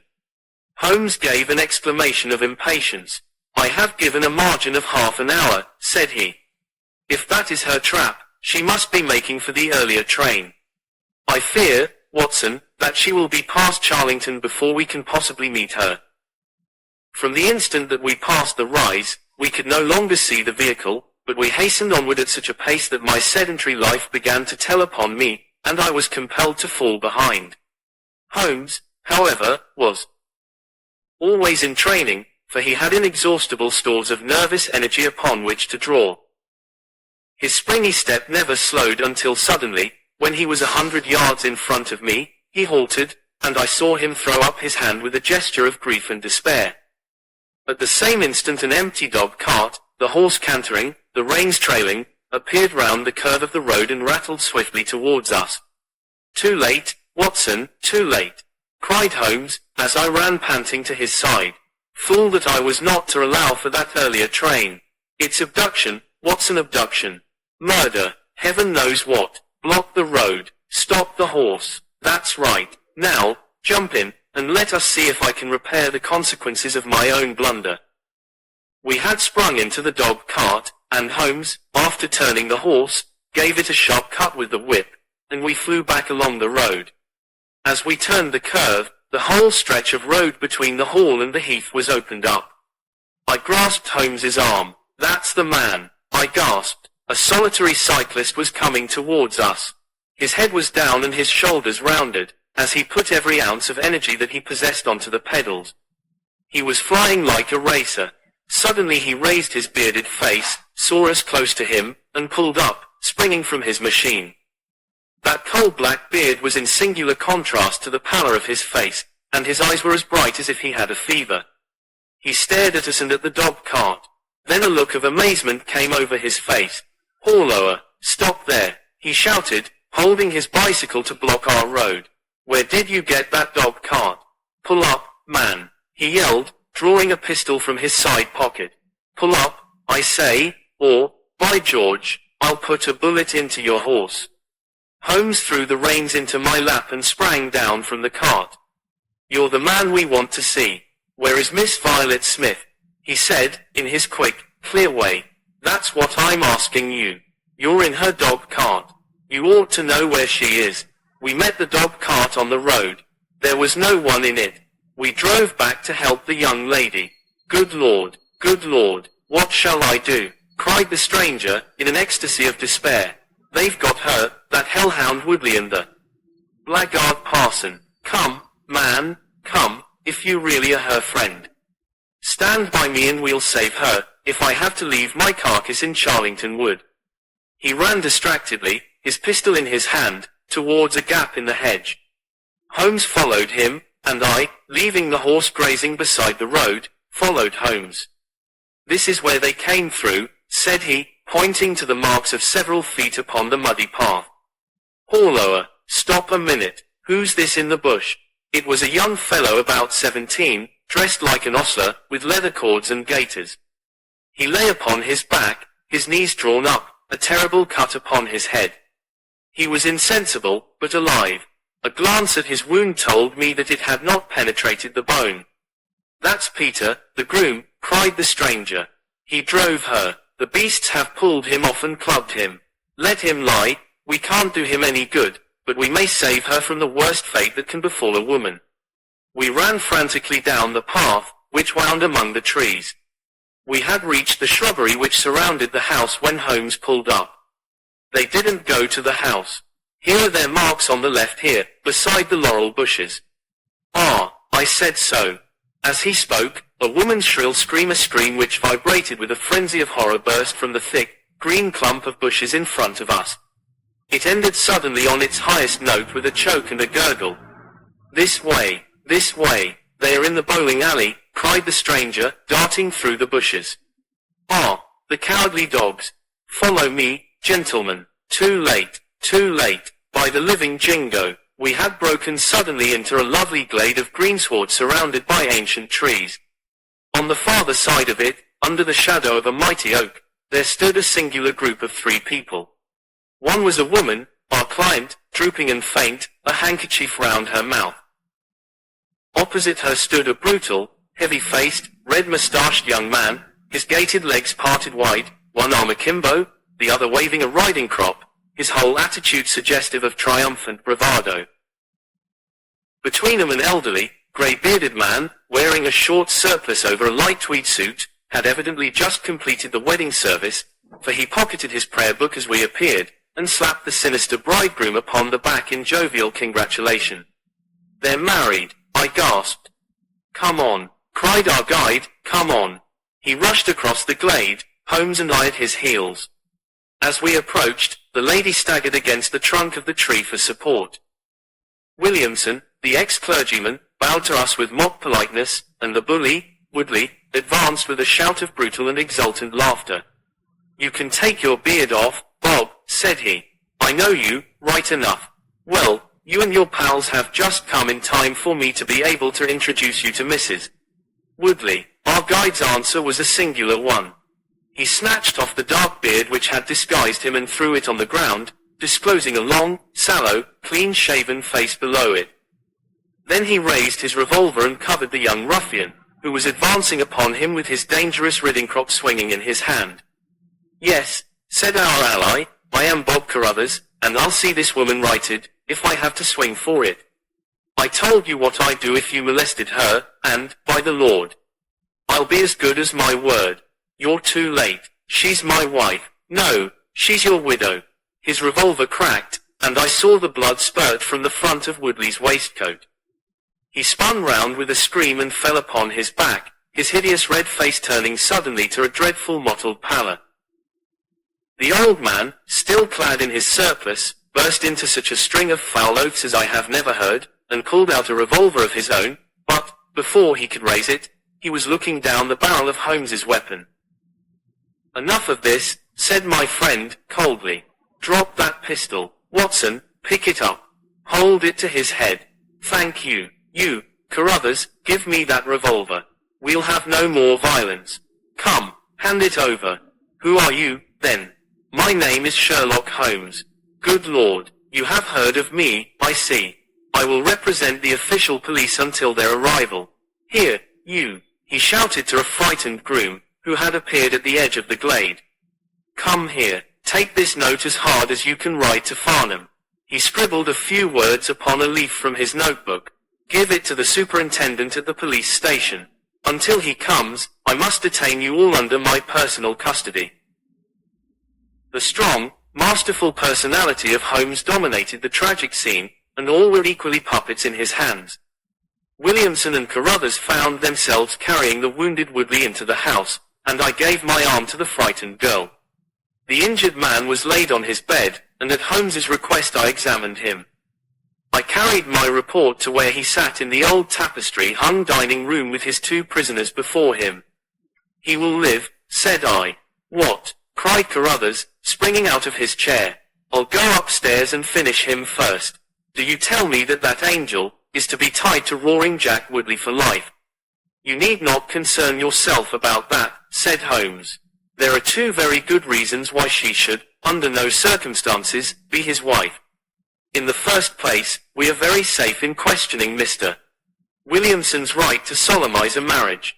I have been ordained, cried the old rascal, and also unfrocked. Once a clergyman, always a clergyman. I think not. How about the license? We had a license for the marriage. I have it here in my pocket. Then you got it by trick. But, in any case a forced marriage is no marriage, but it is a very serious felony, as you will discover before you have finished. You'll have time to think the point out during the next 10 years or so, unless I am mistaken. As to you, Carruthers, you would have done better to keep your pistol in your pocket. I begin to think so, Mr. Holmes, But when I thought of all the precaution I had taken to shield this girl, for I loved her, Mr. Holmes, and it is the only time that ever I knew what love was, it fairly drove me mad to think that she was in the power of the greatest brute and bully in South Africa, a man whose name is a holy terror from Kimberley to Johannesburg. Why, Mr. Holmes, you'll hardly believe it, but ever since that girl has been in my employment I never once let her go past this house, where I knew the rascals were lurking, without following her on my bicycle, just to see that she came to no harm. I kept my distance from her, and I wore a beard, so that she should not recognize me, for she is a good and high-spirited girl, and she wouldn't have stayed in my employment long if she had thought that I was following her about the country roads. Why didn't you tell her of her danger? Because then, again, she would have left me, and I couldn't bear to face that. Even if she couldn't love me, it was a great deal to me just to see her dainty form about the house, and to hear the sound of her voice. Well, said I, you call that love, Mr. Carruthers, but I should call it selfishness. Maybe the two things go together. Anyhow, I couldn't let her go. Besides, with this crowd about, it was well that she should have someone near to look after her. Then, when the cable came, I knew they were bound to make a move. What cable? Carruthers took a telegram from his pocket. That's it, said he. It was short and concise. The old man is dead. Said Holmes. I think I see how things worked, and I can understand how this message would, as you say, bring 'em to a head. But while you wait, you might tell me what you can. The old reprobate with the surplice burst into a volley of bad language. By heaven, said he, if you squeal on us, Bob Carruthers, I'll serve you as you served Jack Woodley. You can bleat about the girl to your heart's content, for that's your own affair, but if you round on your pals to this plain-clothes copper, it will be the worst day's work that ever you did. Your reverence need not be excited, said Holmes, lighting a cigarette. The case is clear enough against you, and all I ask is a few details for my private curiosity. However, if there's any difficulty in your telling me, I'll do the talking, and then you will see how far you have a chance of holding back your secrets. In the first place, 3 of you came from South Africa on this game, you Williamson, you Carruthers, and Woodley. Lie number 1, said the old man, I never saw either of them until 2 months ago, and I have never been in Africa in my life, so you can put that in your pipe and smoke it, Mr. Busybody Holmes. What he says is true, said Carruthers. Well, 2 of you came over. His reverence is our own homemade article. You had known Ralph Smith in South Africa. You had reason to believe he would not live long. You found out that his niece would inherit his fortune. How's that, eh? Carruthers nodded and Williamson swore. She was next of kin, no doubt, and you were aware that the old fellow would make no will. Couldn't read or write, said Carruthers. So you came over, the 2 of you, and hunted up the girl. The idea was that one of you was to marry her, and the other have a share of the plunder. For some reason, Woodley was chosen as the husband. Why was that? We played cards for her on the voyage. He won. I see. You got the young lady into your service, and there Woodley was to do the courting. She recognized the drunken brute that he was, and would have nothing to do with him. Meanwhile, your arrangement was rather upset by the fact that you had yourself fallen in love with the lady. You could no longer bear the idea of this ruffian owning her. No, by George, I couldn't. There was a quarrel between you. He left you in a rage, and began to make his own plans independently of you. It strikes me, Williamson, there isn't very much that we can tell this gentleman, cried Carruthers, with a bitter laugh. Yes, we quarreled, and he knocked me down. I am level with him on that, anyhow. Then I lost sight of him. That was when he picked up with this outcast padre here. I found that they had set up housekeeping together at this place on the line that she had to pass for the station. I kept my eye on her after that, for I knew there was some devilry in the wind. I saw them from time to time, for I was anxious to know what they were after. 2 days ago Woodley came up to my house with this cable, which showed that Ralph Smith was dead. He asked me if I would stand by the bargain. I said I would not. He asked me if I would marry the girl myself and give him a share. I said I would willingly do so, but that she would not have me. He said, Let us get her married first, and after a week or two she may see things a bit different. I said I would have nothing to do with violence. So he went off cursing, like the foul-mouthed blackguard that he was, and swearing that he would have her yet. She was leaving me this weekend, and I had got a trap to take her to the station, but I was so uneasy in my mind that I followed her on my bicycle. She had got a start, however, and before I could catch her, the mischief was done. The first thing I knew about it was when I saw you two gentlemen driving back in her dog cart. Holmes rose and tossed the end of his cigarette into the grate. I have been very obtuse, Watson, said he, when in your report you said that you had seen the cyclist as you thought arrange his necktie in the shrubbery. That alone should have told me all. However, we may congratulate ourselves upon a curious and, in some respects, a unique case. I perceive 3 of the county constabulary in the drive, and I am glad to see that the little ostler is able to keep pace with them, so it is likely that neither he nor the interesting bridegroom will be permanently damaged by their morning's adventures. I think, Watson, that in your medical capacity, you might wait upon Miss Smith and tell her that if she is sufficiently recovered, we shall be happy to escort her to her mother's home. If she is not quite convalescent, you will find that a hint that we were about to telegraph to a young electrician in the Midlands would probably complete the cure. As to you, Mr. Carruthers, I think that you have done what you could to make amends for your share in an evil plot. There is my card, sir, and if my evidence can be of help in your trial, it shall be at your disposal. In the whirl of our incessant activity, it has often been difficult for me, as the reader has probably observed, to round off my narratives, and to give those final details which the curious might expect. Each case has been the prelude to another, and the crisis once over, the actors have passed forever out of our busy lives. I find, however, a short note at the end of my manuscript dealing with this case, in which I have put it upon record that Miss Violet Smith did indeed inherit a large fortune, and that she is now the wife of Cyril Morton, the senior partner of Morton and Kennedy, the famous Westminster electricians. Williamson and Woodley were both tried for abduction and assault, the former getting 7 years, the latter 10. Of the fate of Carruthers, I have no record, but I am sure that his assault was not viewed very gravely by the court, since Woodley had the reputation of being a most dangerous ruffian, and I think that a few months were sufficient to satisfy the demands of justice. The Priory School. We have had some dramatic entrances and exits upon our small stage at Baker Street, but I cannot recollect anything more sudden and startling than the first appearance of Thornycroft Huxtable, M.A., Ph.D., etc. His card, which seemed too small to carry the weight of his academic distinctions, preceded him by a few seconds, and then he entered himself so large, so pompous, and so dignified that he was the very embodiment of self-possession and solidity. And yet his first action, when the door had closed behind him, was to stagger against the table, whence he slipped down upon the floor, and there was that majestic figure prostrate and insensible upon our bearskin hearth-rug. We had sprung to our feet, and for a few moments we stared in silent amazement at this ponderous piece of wreckage, which told of some sudden and fatal storm far out on the ocean of life. Then Holmes hurried with a cushion for his head, and I with brandy for his lips. The heavy, white face was seamed with lines of trouble, the hanging pouches under the closed eyes were leaden in color, the loose mouth drooped dolorously at the corners, the rolling chins were unshaven. Collar and shirt bore the grime of a long journey, and the hair bristled unkempt from the well-shaped head. It was a sorely stricken man who lay before us. "What is it, Watson?" asked Holmes. "Absolute exhaustion, possibly mere hunger and fatigue," said I, with my finger on the thready pulse, where the stream of life trickled thin and small.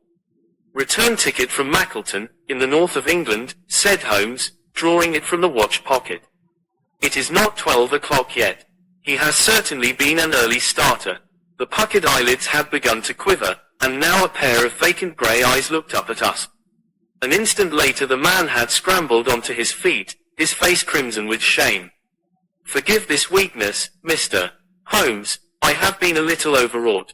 Thank you. If I might have a glass of milk and a biscuit, I have no doubt that I should be better.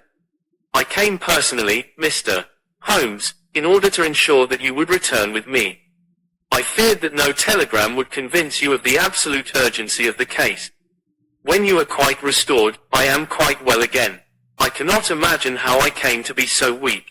I wish you, Mr. Holmes, to come to Mackleton with me by the next train. My friend shook his head. My colleague, Drive, Watson, could tell you that we are very busy at present. I am retained in this case of the Ferrers documents, and the Abergavenny murder is coming up for trial. Only a very important issue could call me from London at present. Important. Our visitor threw up his hands. Have you heard nothing of the abduction of the only son of the Duke of Holderness? What? The late cabinet minister? Exactly. We had tried to keep it out of the papers, but there was some rumor in the Globe last night. I thought it might have reached your ears. Holmes shot out his long, thin arm and picked out volume H in his encyclopedia of reference. Holderness, 6th Duke, KG, PC half the alphabet. Baron Beverley, Earl of Carston, dear me, what a list. Lord Lieutenant of Hallamshire since 1900. Married Edith, daughter of Sir Charles Appledore, 1888.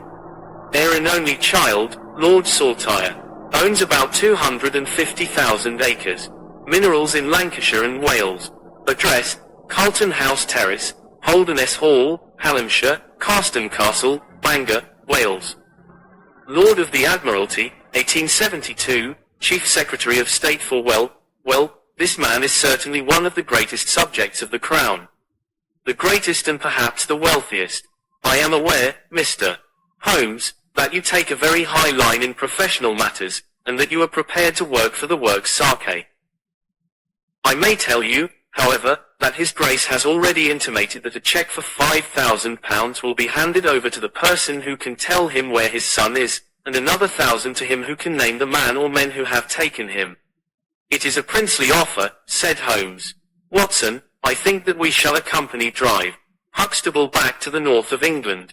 And now, Drive, Huxtable, when you have consumed that milk, you will kindly tell me what has happened, when it happened, how it happened, and, finally, what Drive.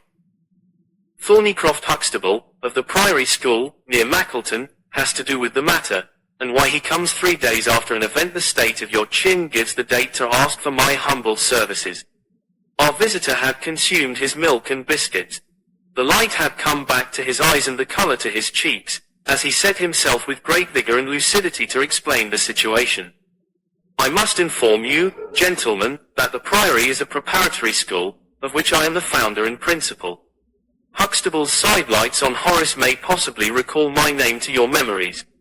The Priory is, without exception, the best and most select preparatory school in England. Lord Leverstoke, the Earl of Blackwater, Sir Cathcart Soames, they all have entrusted their sons to me. But I felt that my school had reached its zenith when, weeks ago, the Duke of Holderness sent Mr. James Wilder, his secretary, with intimation that young Lord Saltire, 10 years old, his only son and heir, was about to be committed to my charge. Little did I think that this would be the prelude to the most crushing misfortune of my life. On May 1st the boy arrived, that being the beginning of the summer term. He was a charming youth, and he soon fell into our ways. I may tell you I trust that I am not indiscreet, but half-confidences are absurd in such a case that he was not entirely happy at home. It is an open secret that the Duke's married life had not been a peaceful one, and the matter had ended in a separation by mutual consent, the Duchess taking up her residence in the south of France. This had occurred very shortly before, and the boy's sympathies are known to have been strongly with his mother. He moped after her departure from Holderness Hall, and it was for this reason that the Duke desired to send him to my establishment. In a fortnight the boy was quite at home with us and was apparently absolutely happy. He was last seen on the night of May 13th, that is, the night of last Monday. His room was on the second floor and was approached through another larger room, in which 2 boys were sleeping. These boys saw and heard nothing, so that it is certain that young Saltire did not pass out that way. His window was open, and there is a stout ivy plant leading to the ground. We could trace no footmarks below, but it is sure that this is the only possible exit. His absence was discovered at 7 o'clock on Tuesday morning. His bed had been slept in. He had dressed himself fully, before going off, in his usual school suit of black Eton jacket and dark grey trousers.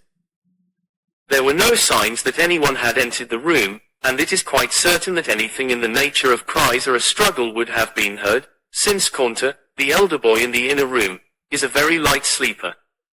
When Lord Saltire's disappearance was discovered, I at once called a roll of the whole establishment, boys, masters, and servants. It was then that we ascertained that Lord Saltire had not been alone in his flight. Heidegger, the German master, was missing. His room was on the second floor, at the farther end of the building, facing the same way as Lord Saltire's. His bed had also been slept in, but he had apparently gone away partly dressed, since his shirt and socks were lying on the floor. He had undoubtedly let himself down by the ivy, for we could see the marks of his feet where he had landed on the lawn. His bicycle was kept in a small shed beside this lawn, and it also was gone. He had been with me for 2 years, and came with the best references, but he was a silent, morose man, not very popular either with masters or boys. No trace could be found of the fugitives, and now, on Thursday morning, we are as ignorant as we were on Tuesday. Inquiry was, of course, made at once at Holderness Hall. It is only a few miles away, and we imagined that, in some sudden attack of homesickness, he had gone back to his father, but nothing had been heard of him.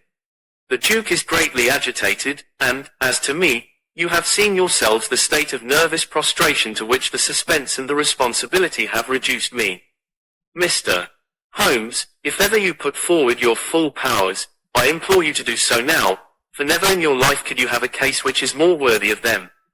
Sherlock Holmes had listened with the utmost attentiveness to the statement of the unhappy schoolmaster. His drawn brows and the deep furrow between them showed that he needed no exhortation to concentrate all his attention upon a problem which, apart from the tremendous interests involved, must appeal so directly to his love of the complex and the unusual. He now drew out his notebook and jotted down 1 or 2 memoranda.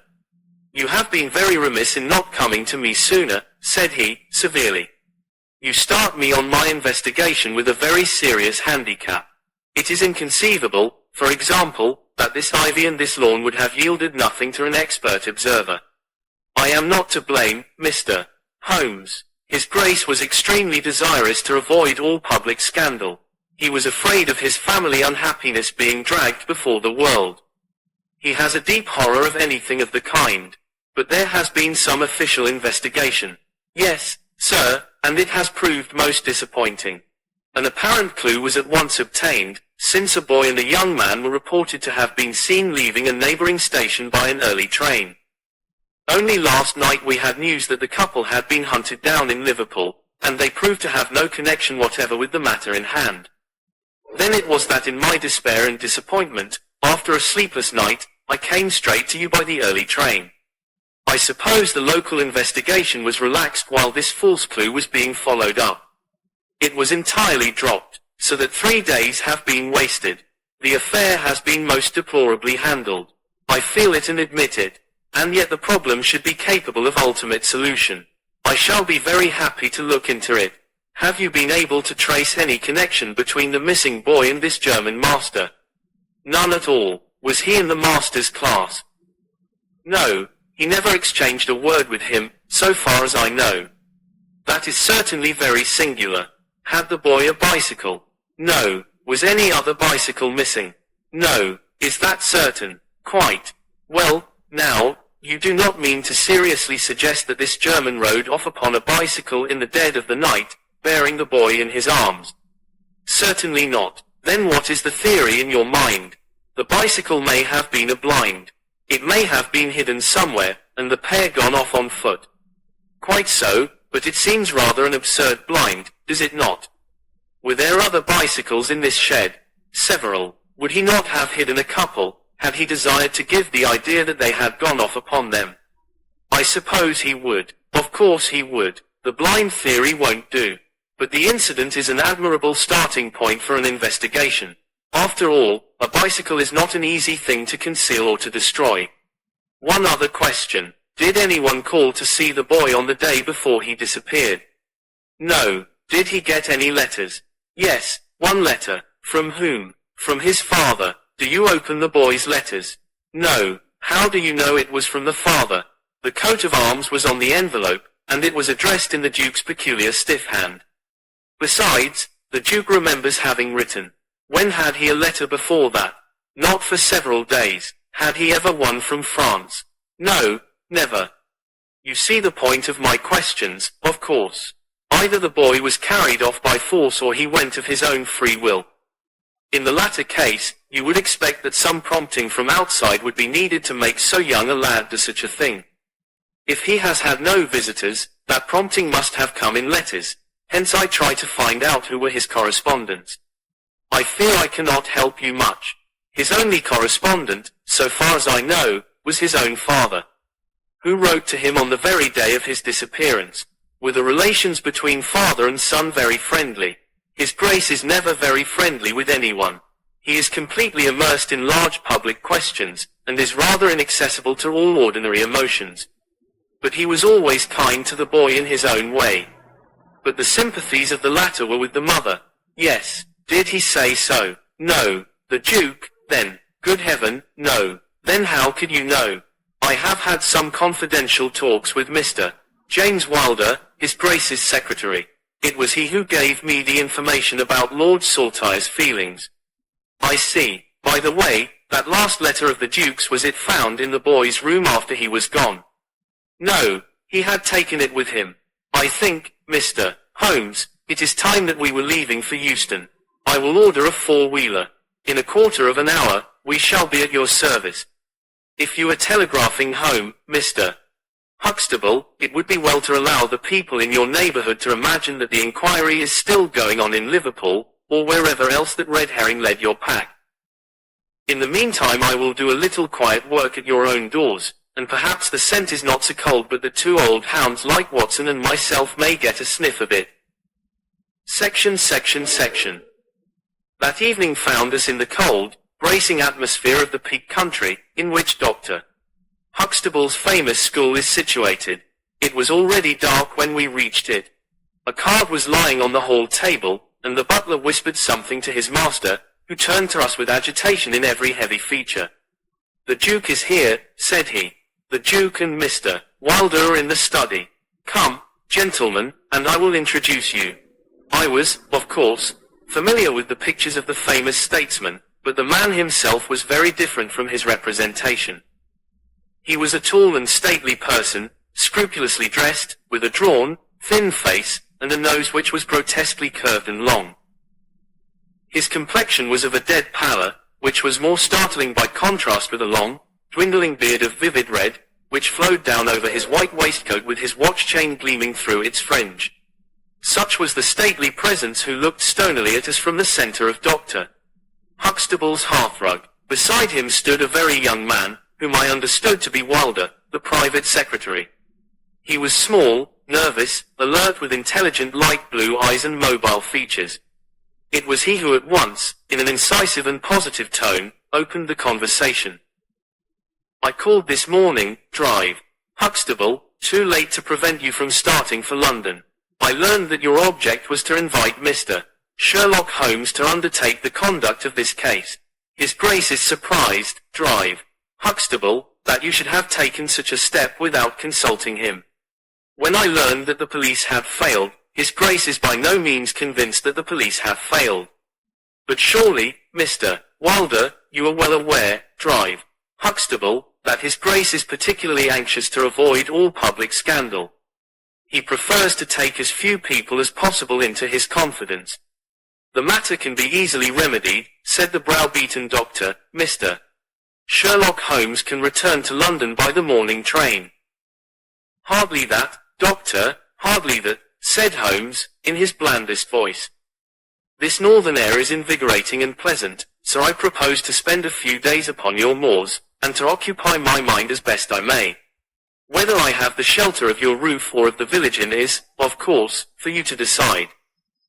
I could see that the unfortunate doctor was in the last stage of indecision, from which he was rescued by the deep, sonorous voice of the red-bearded Duke, which boomed out like a dinner gong. I agree with Mr. Wilder, drive. Huxtable, that you would have done wisely to consult me. But since Mr. Holmes has already been taken into your confidence. It would indeed be absurd that we should not avail ourselves of his services. Far from going to the inn, Mr. Holmes, I should be pleased if you would come and stay with me at Holderness Hall. I thank your grace. For the purposes of my investigation, I think that it would be wiser for me to remain at the scene of the mystery. Just as you like, Mr. Holmes. Any information which Mr. Wilder or I can give you is, of course, at your disposal. It will probably be necessary for me to see you at the hall, said Holmes. I would only ask you now, sir, whether you have formed any explanation in your own mind as to the mysterious disappearance of your son. No, sir, I have not. Excuse me if I allude to that which is painful to you, but I have no alternative. Do you think that the Duchess had anything to do with the matter? The great minister showed perceptible hesitation. I do not think so, he said, at last. The other most obvious explanation is that the child has been kidnapped for the purpose of levying ransom. You have not had any demand of the sort. No, sir. One more question, Your Grace. I understand that you wrote to your son upon the day when this incident occurred. No, I wrote upon the day before. Exactly, but he received it on that day. Yes. Was there anything in your letter which might have unbalanced him or induced him to take such a step? No, sir, certainly not. Did you post that letter yourself? The nobleman's reply was interrupted by his secretary, who broke in with some heat. His Grace is not in the habit of posting letters himself, said he. This letter was laid with others upon the study table, and I myself put them in the post bag. You are sure this one was among them? Yes, I observed it. How many letters did your Grace write that day? 20 or 30. I have a large correspondence. But surely this is somewhat irrelevant. Not entirely, said Holmes. For my own part, the Duke continued, I have advised the police to turn their attention to the south of France. I have already said that I do not believe that the Duchess would encourage so monstrous an action, but the lad had the most wrong-headed opinions, and it is possible that he may have fled to her, aided and abetted by this German. I think, Drive, Huxtable, that we will now return to the hall. I could see that there were other questions which Holmes would have wished to put, but the nobleman's abrupt manner showed that the interview was at an end. It was evident that to his intensely aristocratic nature this discussion of his intimate family affairs with a stranger was most abhorrent, and that he feared lest every fresh question would throw a fiercer light into the discreetly shadowed corners of his ducal history. When the nobleman and his secretary had left, my friend flung himself at once with characteristic eagerness into the investigation. The boy's chamber was carefully examined, and yielded nothing save the absolute conviction that it was only through the window that he could have escaped. The German master's room and effects gave no further clue. In his case a trailer of ivy had given way under his weight, and we saw by the light of a lantern the mark on the lawn where his heels had come down. That one dint in the short, green grass was the only material witness left of this inexplicable nocturnal flight. Sherlock Holmes left the house alone, and only returned after 11. He had obtained a large ordnance map of the neighborhood, and this he brought into my room, where he laid it out on the bed, and, having balanced the lamp in the middle of it, he began to smoke over it, and occasionally to point out objects of interest with the reeking amber of his pipe. This case grows upon me, Watson, said he. There are decidedly some points of interest in connection with it. In this early stage, I want you to realize those geographical features which may have a good deal to do with our investigation. Look at this map. This dark square is the Priory School. I'll put a pin in it. Now, this line is the main road. You see that it runs east and west past the school, and you see also that there is no side road for a mile either way. If these two folk passed away by road, it was this road. Exactly. By a singular and happy chance, we are able to some extent to check what passed along this road during the night in question. At this point, where my pipe is now resting, a county constable was on duty from 12 to 6. It is, as you perceive, the first cross road on the east side. This man declares that he was not absent from his post for an instant, and he is positive that neither boy nor man could have gone that way unseen. I have spoken with this policeman tonight and he appears to me to be a perfectly reliable person. That blocks this end. We have now to deal with the other. There is an inn here, the Red Bull, the landlady of which was ill. She had sent to Mackleton for a doctor, but he did not arrive until morning, being absent at another case. The people at the inn were alert all night, awaiting his coming, and one or other of them seems to have continually had an eye upon the road. They declare that no one passed. If their evidence is good, then we are fortunate enough to be able to block the west, and also to be able to say that the fugitives did not use the road at all. But the bicycle, I objected. Quite so, we will come to the bicycle presently. To continue our reasoning, if these people did not go by the road, they must have traversed the country to the north of the house or to the south of the house. That is certain. Let us weigh the one against the other. On the south of the house is, as you perceive, a large district of arable land, cut up into small fields, with stone walls between them. There, I admit that a bicycle is impossible. We can dismiss the idea. We turn to the country on the north. Here there lies a grove of trees, marked as the Ragged Shore, and on the farther side stretches a great rolling moor, Lower Gill Moor, extending for 10 miles and sloping gradually upward. Here, at one side of this wilderness, is Holderness Hall, 10 miles by road, but only 6 across the moor. It is a peculiarly desolate plain. A few more farmers have small holdings, where they rear sheep and cattle. Except these, the plover and the curlew are the only inhabitants until you come to the Chesterfield High Road. There is a church there, you see, a few cottages, and an inn. Beyond that the hills become precipitous. Surely it is here to the north that our quest must lie. But the bicycle, I persisted. Well, said Holmes, impatiently, a good cyclist does not need a high road. The moor is intersected with paths, and the moon was at the full. Horlower, what is this? There was an agitated knock at the door, and an instant afterwards drive. Huxtable was in the room. In his hand he held a blue cricket cap with a white chevron on the peak. At last we have a clue, he cried. Thank heaven, at last we are on the dear boy's track. It is his cap. Where was it found? In the van of the gypsies who camped on the moor. They left on Tuesday. Today the police traced them down and examined their caravan. This was found. How do they account for it? They shuffled and lied, said that they found it on the moor on Tuesday morning. They know where he is, the rascals. Thank goodness, they are all safe under lock and key. Either the fear of the law or the Duke's purse will certainly get out of them all that they know. So far, so good, said Holmes, when the doctor had at last left the room. It at least bears out the theory that it is on the side of the Lower Gill Moor that we must hope for results. The police have really done nothing locally, save the arrest of these gypsies. Look here, Watson, there is a watercourse across the moor. You see it marked here in the map. In some parts it widens into a morass. This is particularly so in the region between Holderness Hall and the school. It is vain to look elsewhere for tracks in this dry weather, but at that point there is certainly a chance of some record being left. I will call you early tomorrow morning, and you and I will try if we can throw some little light upon the mystery. The day was just breaking when I woke to find the long, thin form of Holmes by my bedside. He was fully dressed, and had apparently already been out. I have done the lawn and the bicycle shed, said he. I have also had a rumble through the Ragged Shore. Now, Watson, there is cocoa ready in the next room. I must beg you to hurry, for we have a great day before us. His eyes shone, and his cheek was flushed with the exhilaration of the master workman who sees his work lie ready before him.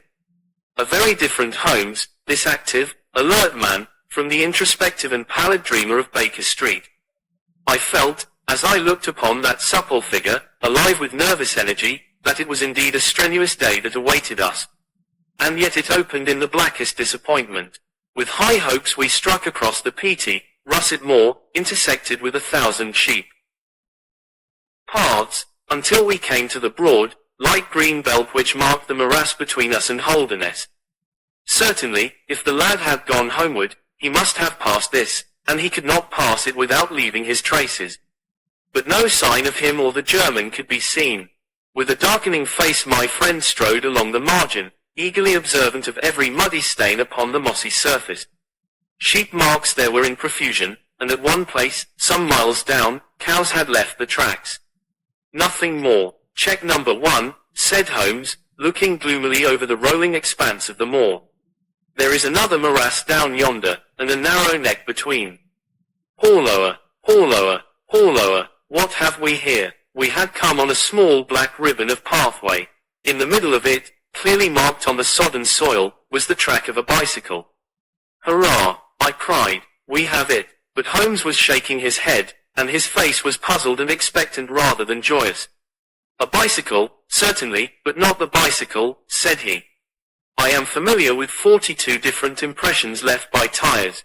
This, as you perceive, is a Dunlop, with a patch upon the outer cover. Heidegger's tires were Palmer's, leaving longitudinal stripes. Aveling, the mathematical master, was sure upon the point. Therefore, it is not Heidegger's track. The boys, then, possibly, if we could prove a bicycle to have been in his possession. But this we have utterly failed to do. This track, as you perceive, was made by a rider who was going from the direction of the school. Or towards it. No, no, my dear Watson. The more deeply sunk impression is, of course, the hind wheel, upon which the weight rests. You perceive several places where it has passed across and obliterated the more shallow mark of the front one. It was undoubtedly heading away from the school. It may or may not be connected with our inquiry, but we will follow it backwards before we go any farther. We did so, and at the end of a few hundred yards lost the tracks as we emerged from the boggy portion of the moor. Following the path backwards, we picked out another spot, where a spring trickled across it. Here, once again, was the mark of the bicycle, though nearly obliterated by the hoofs of cows. After that there was no sign, but the path ran right on into Ragged Shaw, the wood which backed onto the school. From this wood the cycle must have emerged. Holmes sat down on a boulder and rested his chin in his hands. I had smoked 2 cigarettes before he moved. Well, well, said he, at last.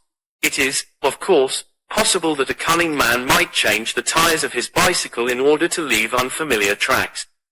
A criminal who was capable of such a thought is a man whom I should be proud to do business with. We will leave this question undecided and hark back to our morass again, for we have left a good deal unexplored. We continued our systematic survey of the edge of the sodden portion of the moor, and soon our perseverance was gloriously rewarded. Right across the lower part of the bog lay a miry path. Holmes gave a cry of delight as he approached it. An impression like a fine bundle of telegraph wires ran down the center of it. It was the Palmer tires. Here is Herr Heidegger, sure enough, cried Holmes, exultantly. My reasoning seems to have been pretty sound, Watson. I congratulate you, but we have a long way still to go. Kindly walk clear of the path. Now let us follow the trail. I fear that it will not lead very far. We found, however, as we advanced that this portion of the moor is intersected with soft patches, and, though we frequently lost sight of the track, we always succeeded in picking it up once more. Do you observe, said Holmes, that the rider is now undoubtedly forcing the pace? There can be no doubt of it. Look at this impression, where you get both tires clear. The one is as deep as the other. That can only mean that the rider is throwing his weight onto the handlebar, as a man does when he is sprinting. By Jove, he has had a fall. There was a broad, irregular smudge covering some yards of the track. Then there were a few footmarks, and the tire reappeared once more. A side slip, I suggested. Holmes held up a crumpled branch of flowering gorse. To my horror I perceived that the yellow blossoms were all dabbled with crimson. On the path, too, and among the heather were dark stains of clotted blood. Bad, said Holmes, bad. Stand clear, Watson. Not an unnecessary footstep. What do I read here? He fell wounded, he stood up, he remounted, he proceeded. But there is no other track. Cattle on this side path. He was surely not go read by a bull. Impossible, but I see no traces of anyone else. We must push on, Watson. Surely, with stains as well as the track to guide us, he cannot escape us now. Our search was not a very long one. The tracks of the tire began to curve fantastically upon the wet and shining path. Suddenly, as I looked ahead, the gleam of metal caught my eye from amid the thick gorse bushes. Out of them we dragged a bicycle, Palmer tired, one pedal bent, and the whole front of it horribly smeared and slobbered with blood. On the other side of the bushes a shoe was projecting. We ran round, and there lay the unfortunate rider. He was a tall man, full-bearded, with spectacles, one glass of which had been knocked out. The cause of his death was a frightful blow upon the head, which had crushed in part of his skull. That he could have gone on after receiving such an injury said much for the vitality and courage of the man. He wore shoes, but no socks, and his open coat disclosed a nightshirt beneath it. It was undoubtedly the German master. Holmes turned the body over reverently, and examined it with great attention. He then sat in deep thought for a time, and I could see by his ruffled brow that this grim discovery had not, in his opinion, advanced us much in our inquiry. "It is a little difficult to know what to do, Watson," said he, at last.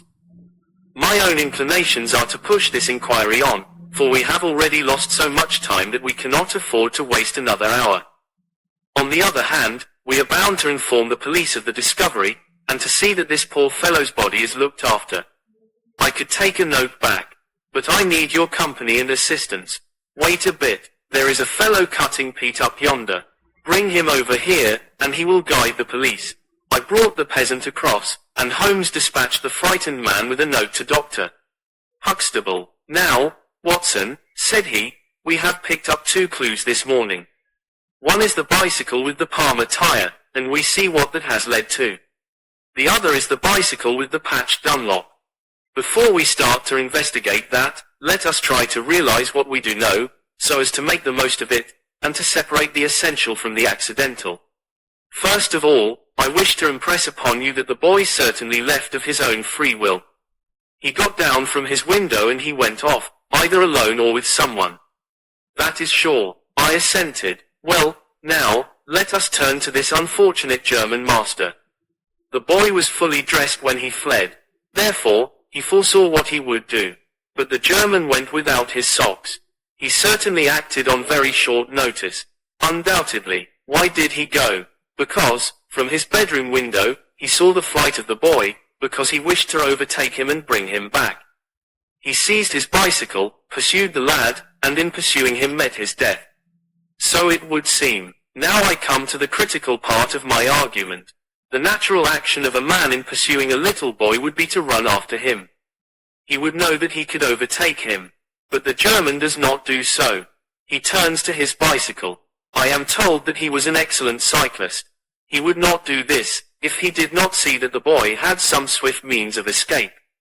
The other bicycle. Let us continue our reconstruction.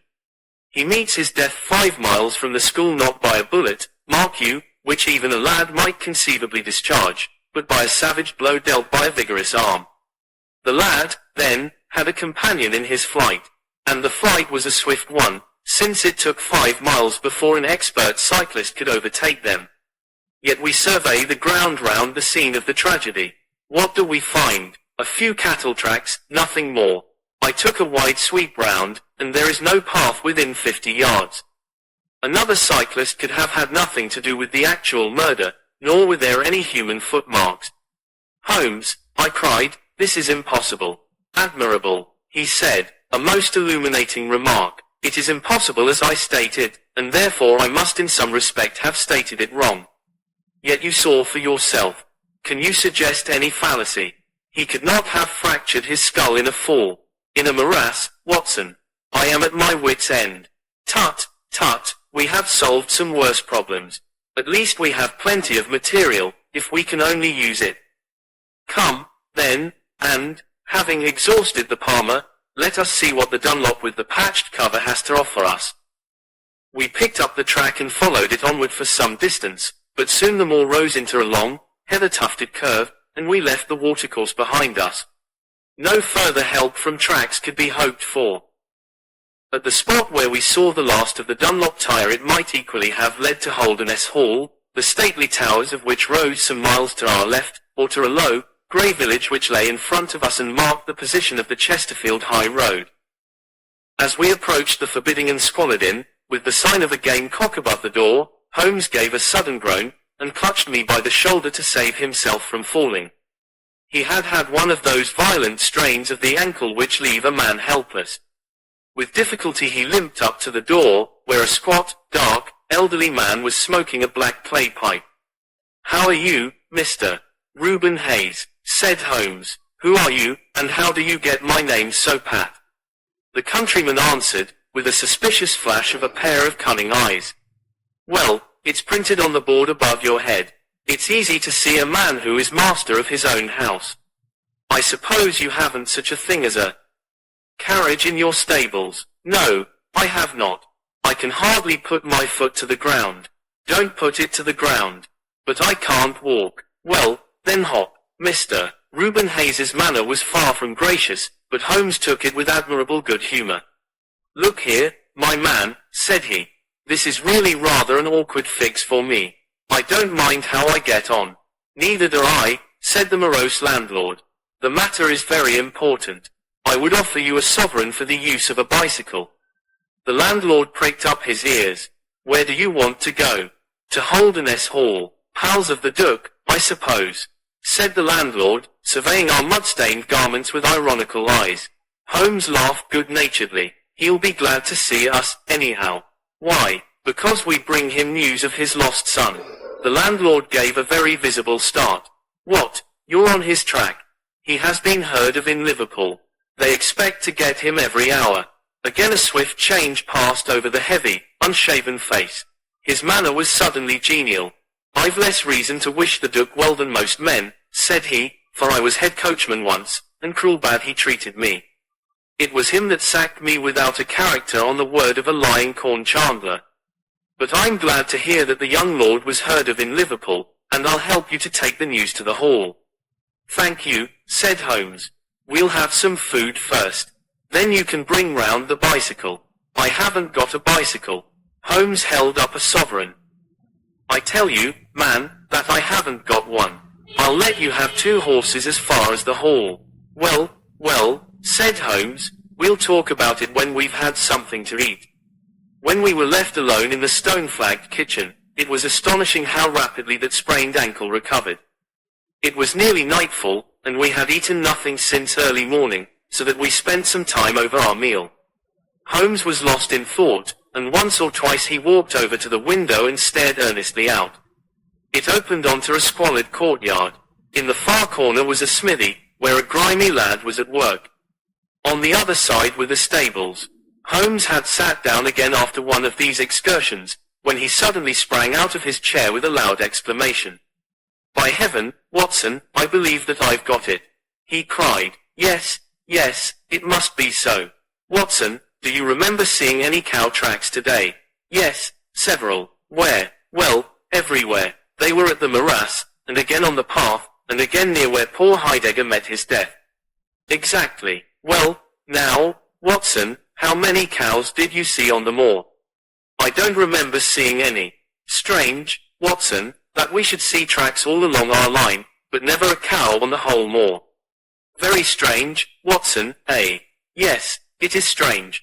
Now, Watson, make an effort, throw your mind back.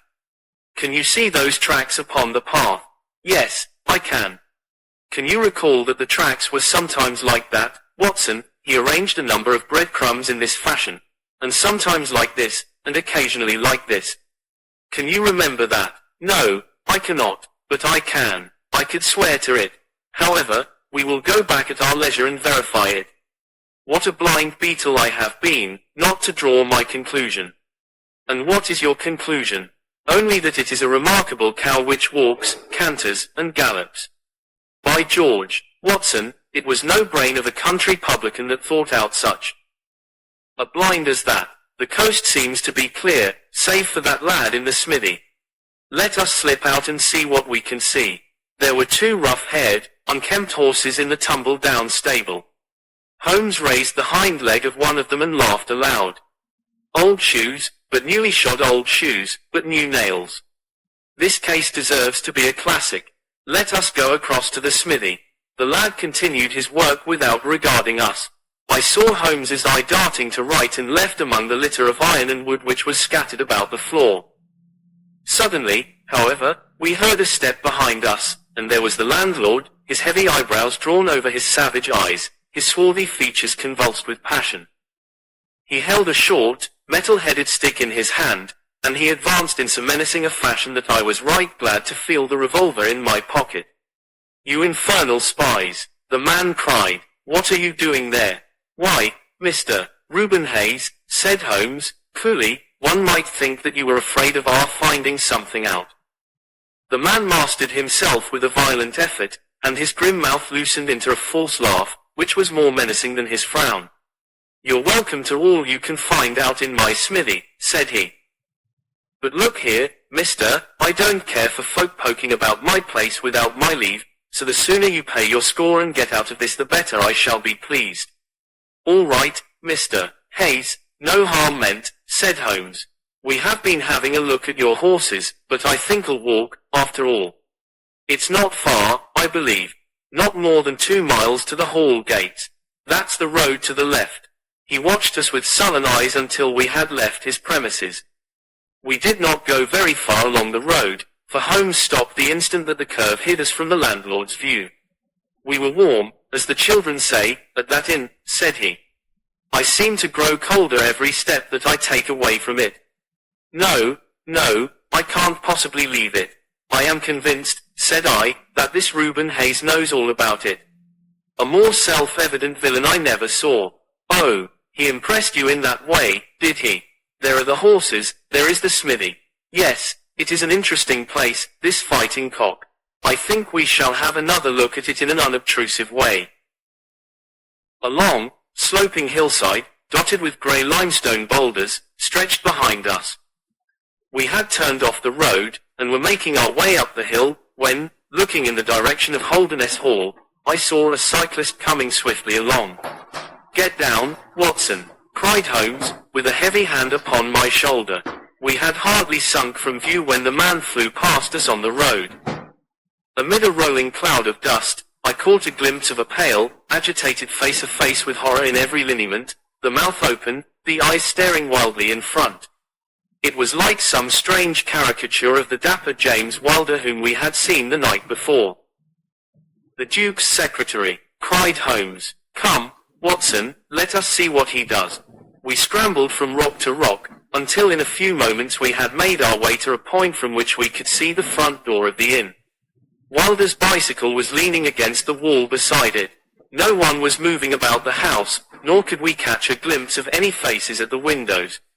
Slowly the twilight crept down as the sun sank behind the high towers of Holderness Hall.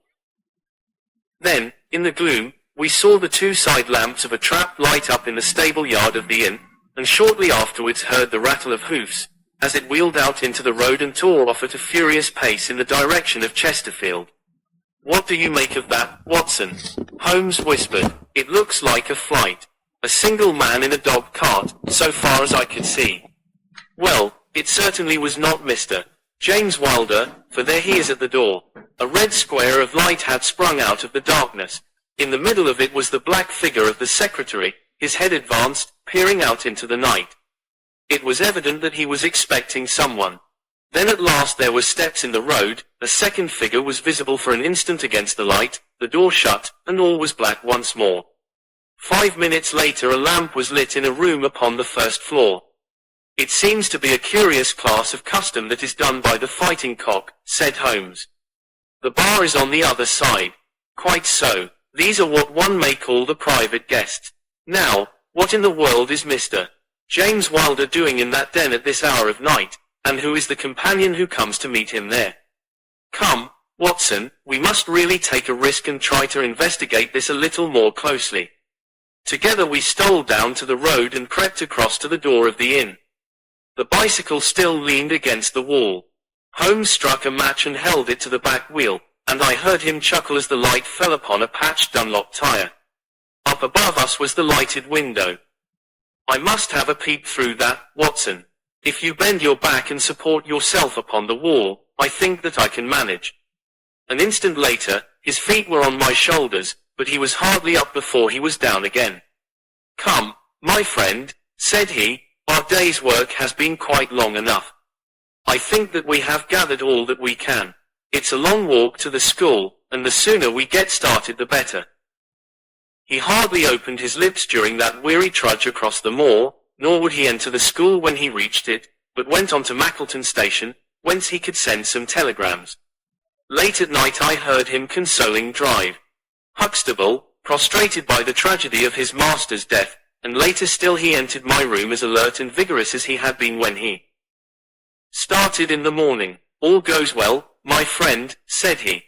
"I promise that before tomorrow evening we shall have reached the solution of the mystery." At 11 o'clock next morning my friend and I were walking up the famous yew avenue of Holderness Hall. We were ushered through the magnificent Elizabethan doorway and into his Grace's study. There we found Mr. James Wilder, demure and courtly, but with some trace of that wild terror of the night before still lurking in his furtive eyes and in his twitching features.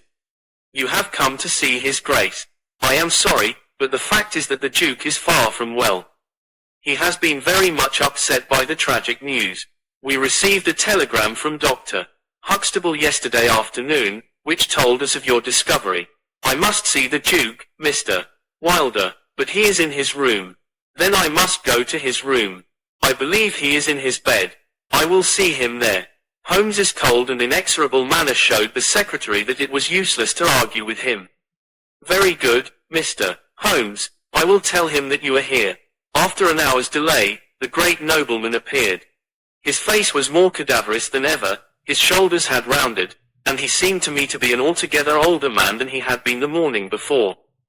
He greeted us with a stately courtesy and seated himself at his desk, his red beard streaming down on the table. "Well, Mr. Holmes," said he, but my friend's eyes were fixed upon the secretary, who stood by his master's chair. "I think, Your Grace, that I could speak more freely in Mr. Wilder's absence." The man turned a shade paler and cast a malignant glance at Holmes. "If Your Grace wishes, yes, you had better go. Now, Mr. Holmes, what have you to say?" My friend waited until the door had closed behind the retreating secretary. "The fact is, Your Grace," said he, "that my colleague, Drive Watson, and myself had an assurance from Dr. Huxtable that a reward had been offered in this case. I should like to have this confirmed from your own lips." "Certainly, Mr. Holmes. It amounted, if I am correctly informed, to £5,000 to anyone who will tell you where your son is." "Exactly, and another 1,000 to the man who will name the person or persons who keep him in custody." "Exactly. Under the latter heading is included, no doubt, not only those who may have taken him away, but also those who conspire to keep him in his present position." Yes, cried the Duke, impatiently. "If you do your work well, Mr. Sherlock Holmes, you will have no reason to complain of niggardly treatment." My friend rubbed his thin hands together with an appearance of avidity which was a surprise to me, who knew his frugal taste.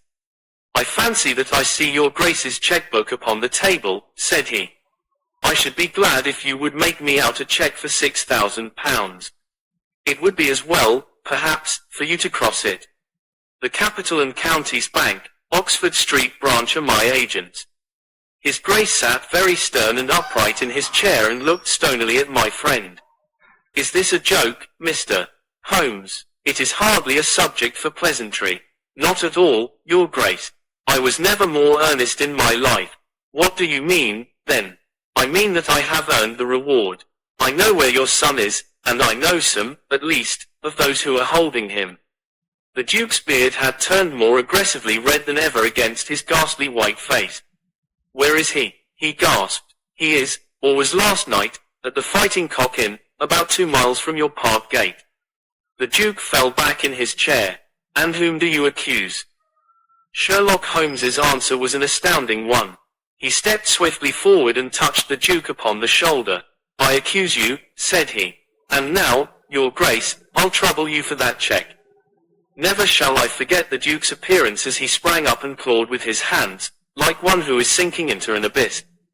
Then, with an extraordinary effort of aristocratic self-command, he sat down and sank his face in his hands. It was some minutes before he spoke. "How much do you know?" he asked at last, without raising his head. "I saw you together last night. Does anyone else beside your friend know?" I have spoken to no one. The Duke took a pen in his quivering fingers and opened his checkbook. I shall be as good as my word, Mr. Holmes. I am about to write your check, however unwelcome the information which you have gained may be to me. When the offer was first made, I little thought the turn which events might take. But you and your friend are men of discretion, Mr. Holmes. I hardly understand your grace. I must put it plainly, Mr. Holmes. If only you two know of this incident, there is no reason why it should go any farther. I think £12,000 is the sum that I owe you, is it not? But Holmes smiled and shook his head. I fear, your grace, that matters can hardly be arranged so easily. There is the death of this schoolmaster to be accounted for. But James knew nothing of that. You cannot hold him responsible for that. It was the work of this brutal ruffian whom he had the misfortune to employ.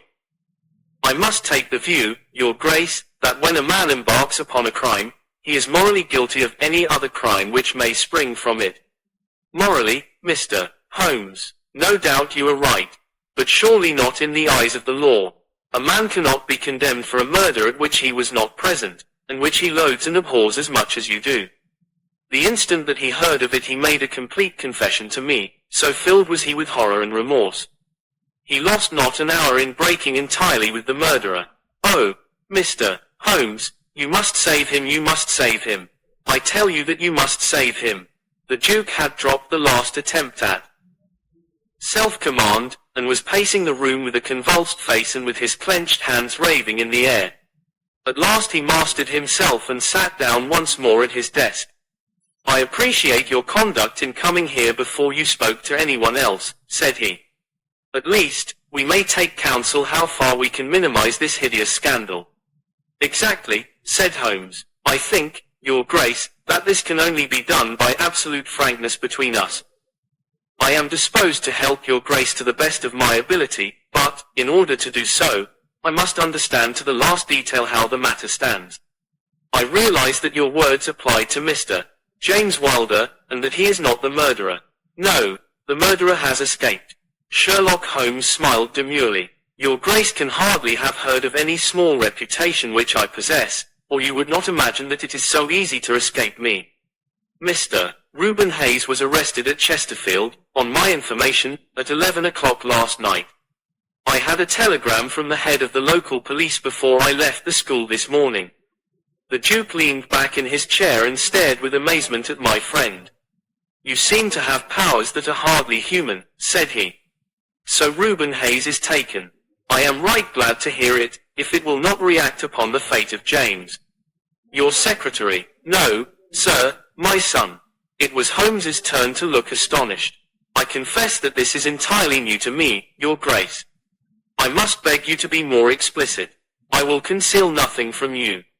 I agree with you that complete frankness, however painful it may be to me, is the best policy in this desperate situation to which James's folly and jealousy have reduced us. When I was a very young man, Mr. Holmes, I loved with such a love as comes only once in a lifetime. I offered the lady marriage, but she refused it on the grounds that such a match might mar my career.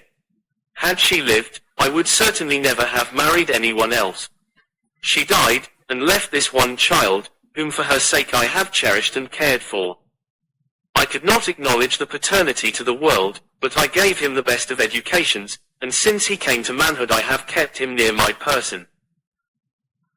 He surmised my secret, and has presumed ever since upon the claim which he has upon me, and upon his power of provoking a scandal which would be abhorrent to me. His presence had something to do with the unhappy issue of my marriage. Above all, he hated my young legitimate heir from the first with a persistent hatred. You may well ask me why, under these circumstances, I still kept James under my roof. I answer that it was because I could see his mother's face in his, and that for her dear sake there was no end to my long suffering. All her pretty ways too, there was not one of them which he could not suggest and bring back to my memory. I could not send him away, but I feared so much lest he should do Arthur, that is, Lord Saltire, a mischief, that I dispatched him for safety to Dr. Huxtable's school. James came into contact with this fellow Hayes, because the man was a tenant of mine, and James acted as agent.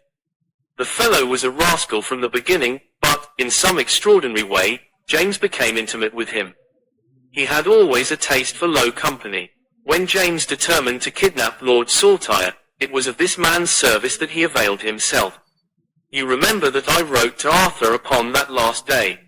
Well, James opened the letter and inserted a note asking Arthur to meet him in a little wood called the Ragged Shaw, which is near to the school.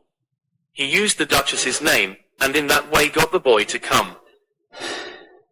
That evening James bicycled over. I am telling you what he has himself confessed to me, and he told Arthur, whom he met in the wood, that his mother longed to see him, that she was awaiting him on the moor, and that if he would come back into the wood at midnight he would find a man with a horse, who would take him to her. Poor Arthur fell into the trap. He came to the appointment, and found this fellow Hayes with a led pony. Arthur mounted, and they set off together. It appears, though this James only heard yesterday, that they were pursued, that Hayes struck the pursuer with his stick, and that the man died of his injuries. Hayes brought Arthur to his public house, the Fighting Cock, where he was confined in an upper room, under the care of Mrs. Hayes, who is a kindly woman, but entirely under the control of her brutal husband. Well, Mr. Holmes, that was the state of affairs when I first saw you 2 days ago. I had no more idea of the truth than you. You will ask me what was James's motive in doing such a deed.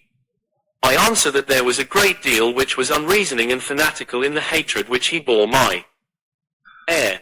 In his view he should himself have been heir of all my estates, and he deeply resented those social laws which made it impossible. At the same time, he had a definite motive also. He was eager that I should break the entail, and he was of opinion that it lay in my power to do so. He intended to make a bargain with me to restore Arthur if I would break the entail, and so make it possible for the estate to be left to him by will. He knew well that I should never willingly invoke the aid of the police against him. I say that he would have proposed such a bargain to me, but he did not actually do so, for events moved too quickly for him, and he had not time to put his plans into practice. What brought all his wicked scheme to wreck was your discovery of this man Heidegger's dead body. James was seized with horror at the news. It came to us yesterday, as we sat together in this study. Dr. Huxtable had sent a telegram. James was so overwhelmed with grief and agitation that my suspicions, which had never been entirely absent, rose instantly to a certainty, and I taxed him with the deed. He made a complete voluntary confession. Then he implored me to keep his secret for 3 days longer, so as to give his wretched accomplice a chance of saving his guilty life. I yielded as I have always yielded to his prayers, and instantly James hurried off to the Fighting Cock to warn Hayes and give him the means of flight. I could not go there by daylight without provoking comment, but as soon as night fell I hurried off to see my dear Arthur. I found him safe and well, but horrified beyond expression by the dreadful deed he had witnessed. In deference to my promise, and much against my will, I consented to leave him there for 3 days, under the charge of Mrs. Hayes, since it was evident that it was impossible to inform the police where he was without telling them also who was the murderer, and I could not see how that murderer could be punished without ruin to my unfortunate James. You asked for frankness, Mr. Holmes, and I have taken you at your word, for I have now told you everything without an attempt at circumlocution or concealment. Do you in turn be as frank with me? I will, said Holmes. In the first place, your Grace, I am bound to tell you that you have placed yourself in a most serious position in the eyes of the law. You have condoned a felony, and you have aided the escape of a murderer, for I cannot doubt that any money which was taken by James Wilder to aid his accomplice in his flight came from your Grace's purse. The Duke bowed his assent. This is, indeed, a most serious matter. Even more culpable in my opinion, your Grace, is your attitude towards your younger son. You leave him in this den for 3 days, under solemn promises. What are promises to such people as these? You have no guarantee that he will not be spirited away again. To humor your guilty elder son, you have exposed your innocent younger son to imminent and unnecessary danger. It was a most unjustifiable action. The proud Lord of Holderness was not accustomed to be so rated in his own ducal hall. The blood flushed into his high forehead, but his conscience held him dumb. I will help you, but on one condition only. It is that you ring for the footman and let me give such orders as I like. Without a word, the Duke pressed the electric bell.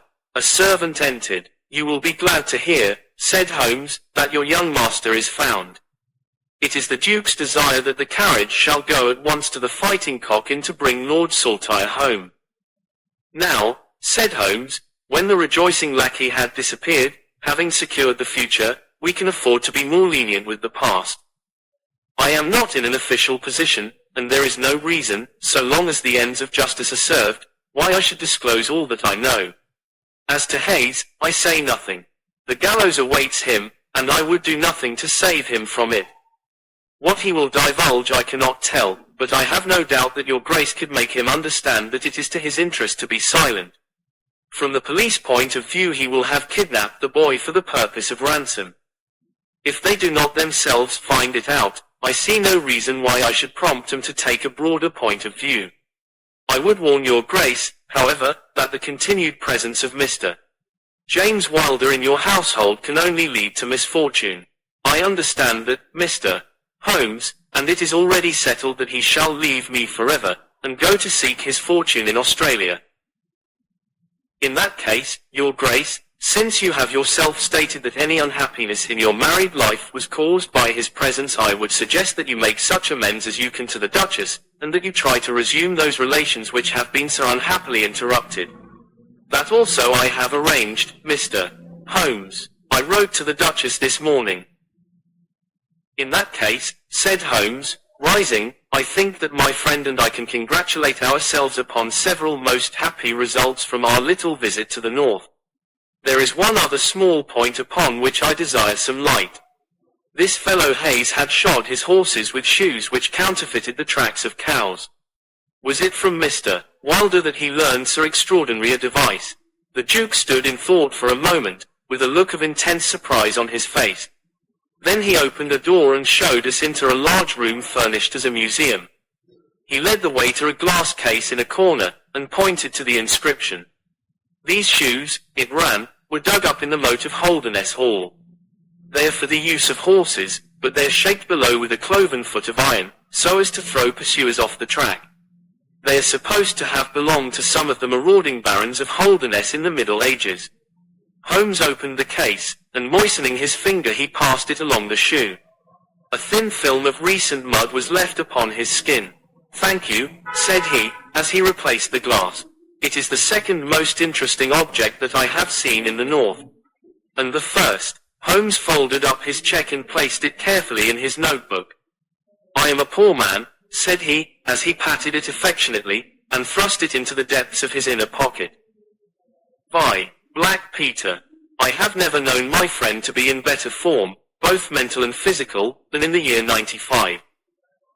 His increasing fame had brought with it an immense practice, and I should be guilty of an indiscretion if I were even to hint at the identity of some of the illustrious clients who crossed our humble threshold in Baker Street.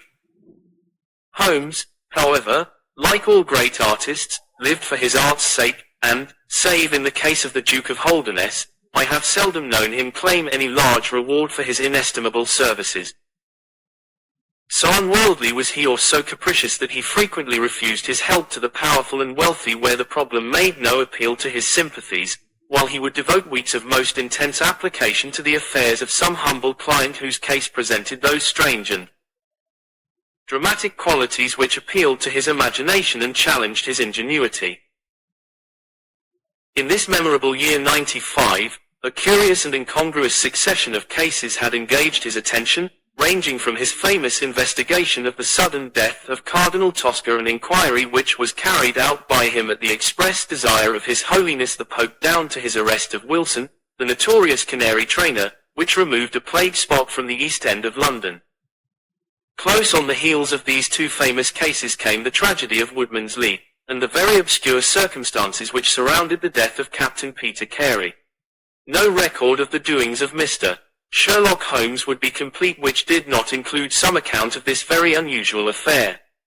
During the first week of July, my friend had been absent so often and so long from our lodgings that I knew he had something on hand. The fact that several rough-looking men called during that time and inquired for Captain Basil made me understand that Holmes was working somewhere under one of the numerous disguises and names with which he concealed his own formidable identity. He had at least 5 small refuges in different parts of London, in which he was able to change his personality. He said nothing of his business to me, and it was not my habit to force a confidence.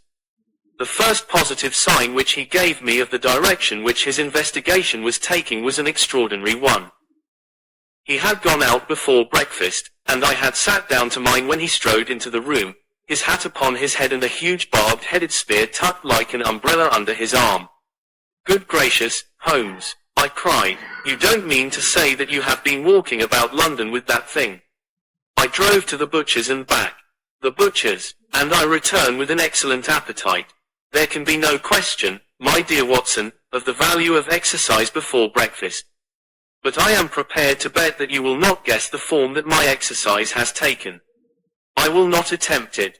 He chuckled as he poured out the coffee.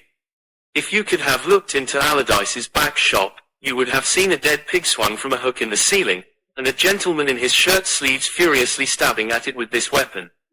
I was that energetic person, and I have satisfied myself that by no exertion of my strength can I transfix the pig with a single blow. Perhaps you would care to try.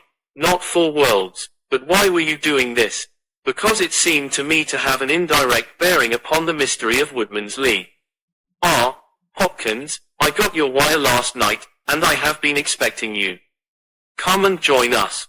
Our visitor was an exceedingly alert man, 30 years of age, dressed in a quiet tweed suit, but retaining the erect bearing of one who was accustomed to official uniform. I recognized him at once as Stanley Hopkins, a young police inspector, for whose future Holmes had high hopes, while he in turn professed the admiration and respect of a pupil for the scientific methods of the famous amateur. Hopkins's brow was clouded, and he sat down with an air of deep dejection. "No, thank you, sir. I breakfasted before I came round. I spent the night in town, for I came up yesterday to report." "And what had you to report?" "Failure, sir, absolute failure. You have made no progress." "None. Dear me, I must have a look at the matter. I wish to heavens that you would, Mr. Holmes. It's my first big chance, and I am at my wit's end. For goodness sake, come down and lend me a hand." Well, it just happens that I have already read all the available evidence, including the report of the inquest, with some care. By the way, what do you make of that tobacco pouch, found on the scene of the crime? Is there no clue there? Hopkins looked surprised. "It was the man's own pouch, sir. His initials were inside it. And it was of sealskin and he was an old sealer. But he had no pipe." "No, sir, we could find no pipe. Indeed, he smoked very little, and yet he might have kept some tobacco for his friends." "No doubt. I only mention it because, if I had been handling the case, I should have been inclined to make that the starting point of my investigation. However, my friend, Watson, knows nothing of this matter, and I should be none the worse for hearing the sequence of events once more. Just give us some short sketches of the essentials." Stanley Hopkins drew a slip of paper from his pocket.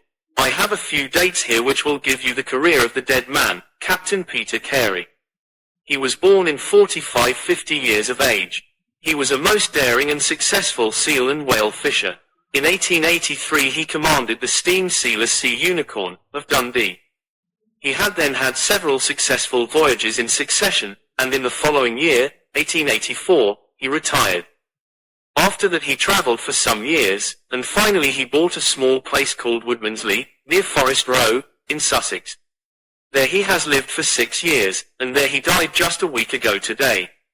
There were some most singular points about the man. In ordinary life, he was a strict Puritan, a silent, gloomy fellow.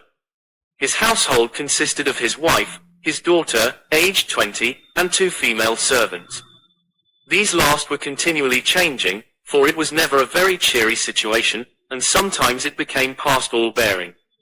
The man was an intermittent drunkard, and when he had the fit on him he was a perfect fiend. He has been known to drive his wife and daughter out of doors in the middle of the night and flog them through the park until the whole village outside the gates was aroused by their screams. He was summoned once for a savage assault upon the old vicar, who had called upon him to remonstrate with him upon his conduct. In short, Mr. Holmes, you would go far before you found a more dangerous man than Peter Carey, and I have heard that he bore the same character when he commanded his ship. He was known in the trade as Black Peter, and the name was given him, not only on account of his swarthy features and the colour of his huge beard, but for the humours which were the terror of all around him. I need not say that he was loathed and avoided by every one of his neighbours, and that I have not heard one single word of sorrow about his terrible end. You must have read in the account of the inquest about the man's cabin, Mr. Holmes, but perhaps your friend here has not heard of it. He had built himself a wooden outhouse. He always called it the cabin, a few hundred yards from his house, and it was here that he slept every night. It was a little, single-roomed hut, 16 feet by 10. He kept the key in his pocket, made his own bed, cleaned it himself, and allowed no other foot to cross the threshold. There are small windows on each side, which were covered by curtains and never opened. One of these windows was turned towards the high road, and when the light burned in it at night the folk used to point it out to each other and wonder what Black Peter was doing in there. That's the window, Mr. Holmes, which gave us one of the few bits of positive evidence that came out at the inquest. You remember that a stonemason, named Slater, walking from Forest Row about 1 o'clock in the morning 2 days before the murder, stopped as he passed the grounds and looked at the square of light still shining among the trees. He swears that the shadow of a man's head turned sideways was clearly visible on the blind, and that this shadow was certainly not that of Peter Carey, whom he knew well. It was that of a bearded man, but the beard was short and bristled forward in a way very different from that of the captain. So he says, but he had been 2 hours in the public house, and it is some distance from the road to the window. Besides, this refers to the Monday, and the crime was done upon the Wednesday. On the Tuesday, Peter Carey was in one of his blackest moods, flushed with drink and as savage as a dangerous wild beast. He roamed about the house, and the women ran for it when they heard him coming. Late in the evening, he went down to his own hut. About 2 o'clock the following morning, his daughter, who slept with her window open, heard a most fearful yell from that direction, but it was no unusual thing for him to bawl and shout when he was in drink, so no notice was taken. On rising at 7, one of the maids noticed that the door of the hut was open, but so great was the terror which the man caused that it was midday before anyone would venture down to see what had become of him. Peeping into the open door, they saw a sight which sent them flying, with white faces, into the village. Within an hour, I was on the spot and had taken over the case. Well, I have fairly steady nerves, as you know, Mr. Holmes, but I give you my word, that I got a shake when I put my head into that little house. It was droning like a harmonium with the flies and bluebottles, and the floor and walls were like a slaughterhouse. He had called it a cabin, and a cabin it was, sure enough, for you would have thought that you were in a ship. There was a bunk at one end, a sea chest, maps and charts, a picture of the sea unicorn, a line of logbooks on a shelf, all exactly as one would expect to find it in a captain's room. And there, in the middle of it, was the man himself, his face twisted like a lost soul in torment, and his great brindled beard stuck upward in his agony. Right through his broad breast a steel harpoon had been driven, and it had sunk deep into the wood of the wall behind him.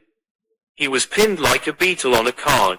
Of course, he was quite dead, and had been so from the instant that he had uttered that last yell of agony. I know your methods, sir, and I applied them. Before I permitted anything to be moved, I examined most carefully the ground outside, and also the floor of the room. There were no footmarks, meaning that you saw none. I assure you, sir, that there were none. My good Hopkins, I have investigated many crimes, but I have never yet seen one which was committed by a flying creature.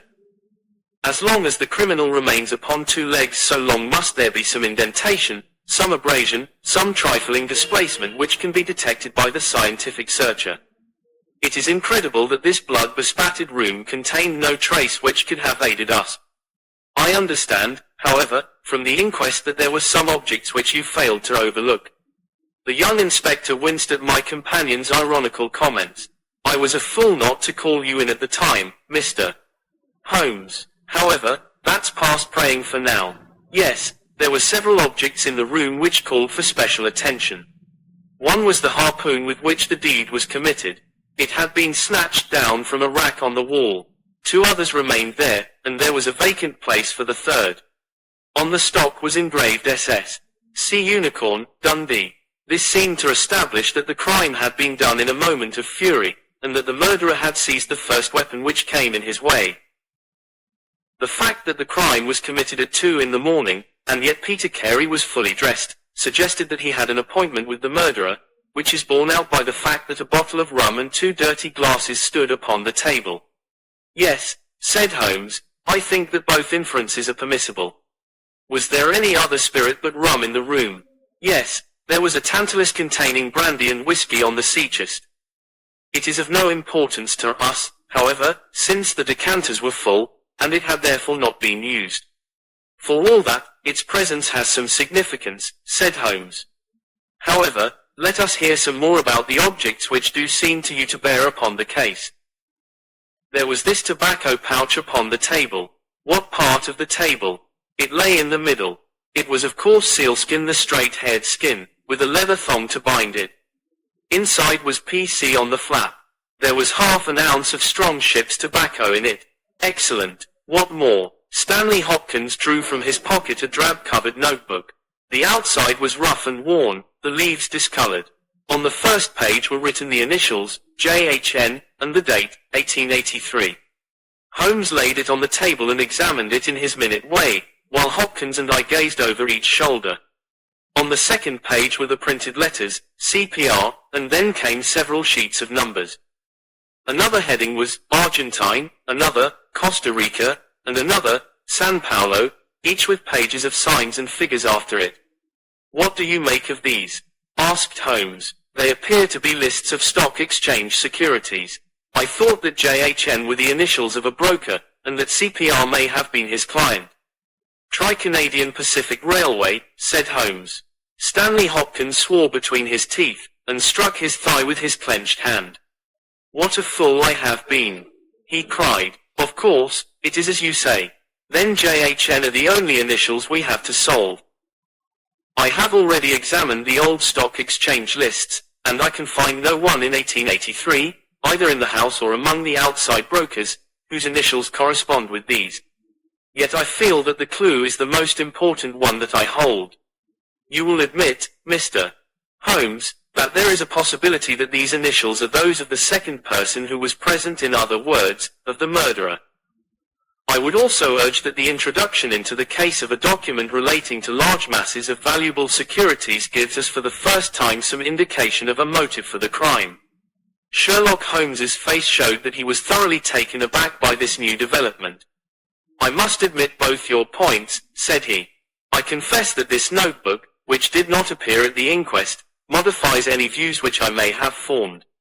I had come to a theory of the crime in which I can find no place for this. Have you endeavored to trace any of the securities here mentioned?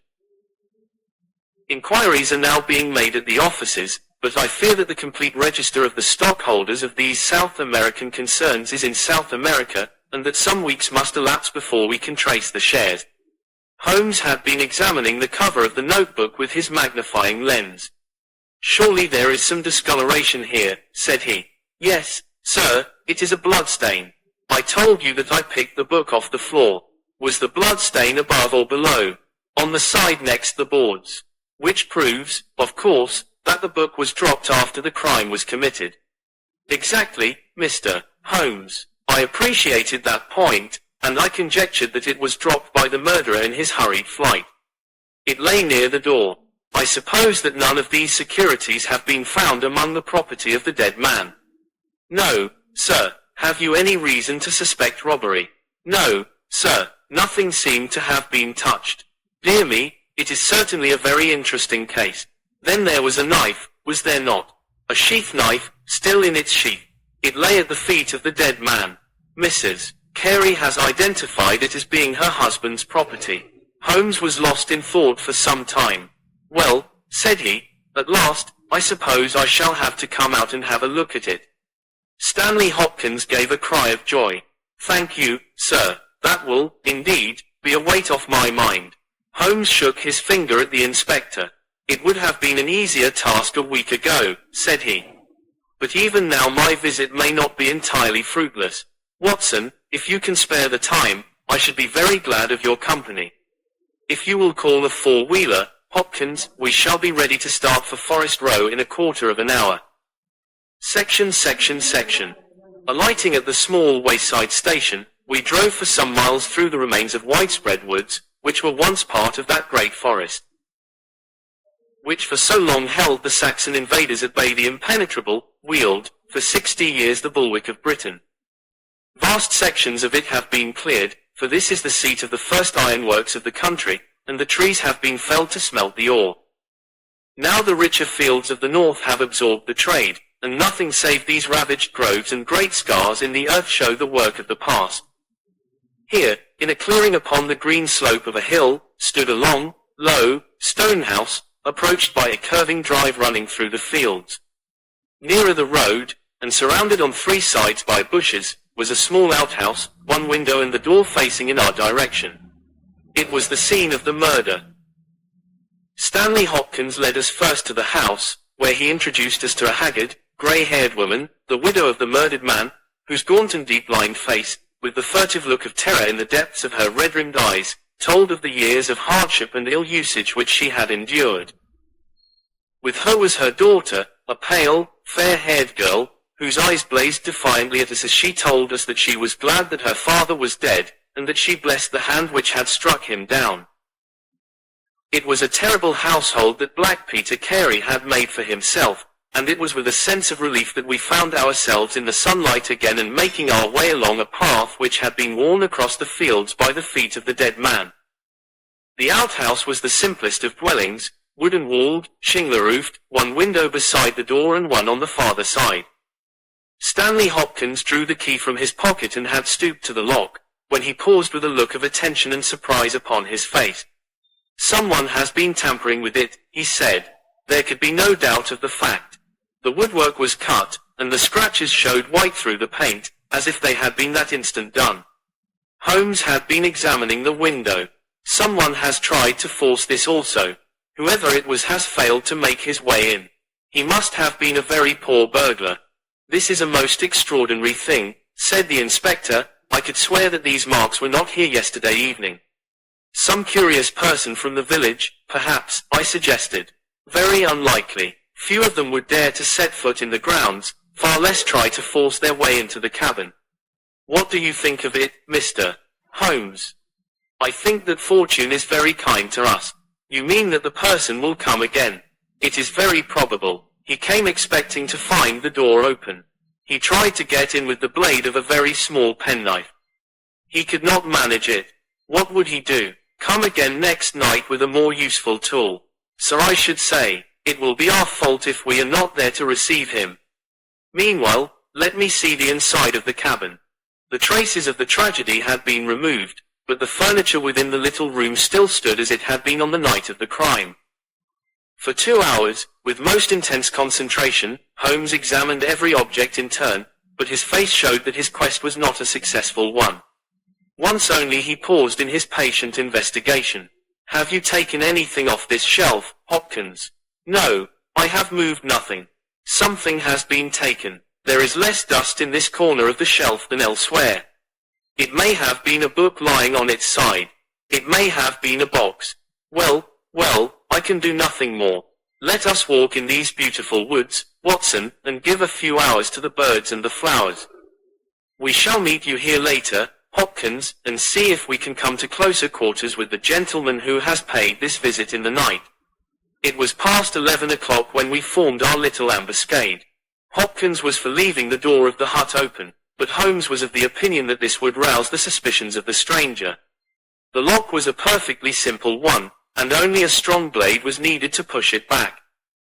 Holmes also suggested that we should wait, not inside the hut, but outside it, among the bushes which grew round the farther window. In this way we should be able to watch our man if he struck a light, and see what his object was in this stealthy nocturnal visit. It was a long and melancholy vigil, and yet brought with it something of the thrill which the hunter feels when he lies beside the waterpool, and waits for the coming of the thirsty beast of prey. What savage creature was it which might steal upon us out of the darkness? Was it a fierce tiger of crime, which could only be taken fighting hard with flashing fang and claw, or would it prove to be some skulking jackal, dangerous only to the weak and unguarded? In absolute silence we crouched amongst the bushes, waiting for whatever might come. At first the steps of a few belated villagers, or the sound of voices from the village, lightened our vigil, but one by one these interruptions died away, and an absolute stillness fell upon us, save for the chimes of the distant church, which told us of the progress of the night, and for the rustle and whisper of a fine rain falling amid the foliage which roofed us in. 2:30 had chimed, and it was the darkest hour which precedes the dawn, when we all started as a low but sharp click came from the direction of the gate. Someone had entered the drive. Again there was a long silence, and I had begun to fear that it was a false alarm, when a stealthy step was heard upon the other side of the hut, and a moment later a metallic scraping and clinking. The man was trying to force the lock. This time his skill was greater or his tool was better, for there was a sudden snap and the creak of the hinges. Then a match was struck, and next instant the steady light from a candle filled the interior of the hut. Through the gauze curtain our eyes were all riveted upon the scene within. The nocturnal visitor was a young man, frail and thin, with a black moustache, which intensified the deadly pallor of his face.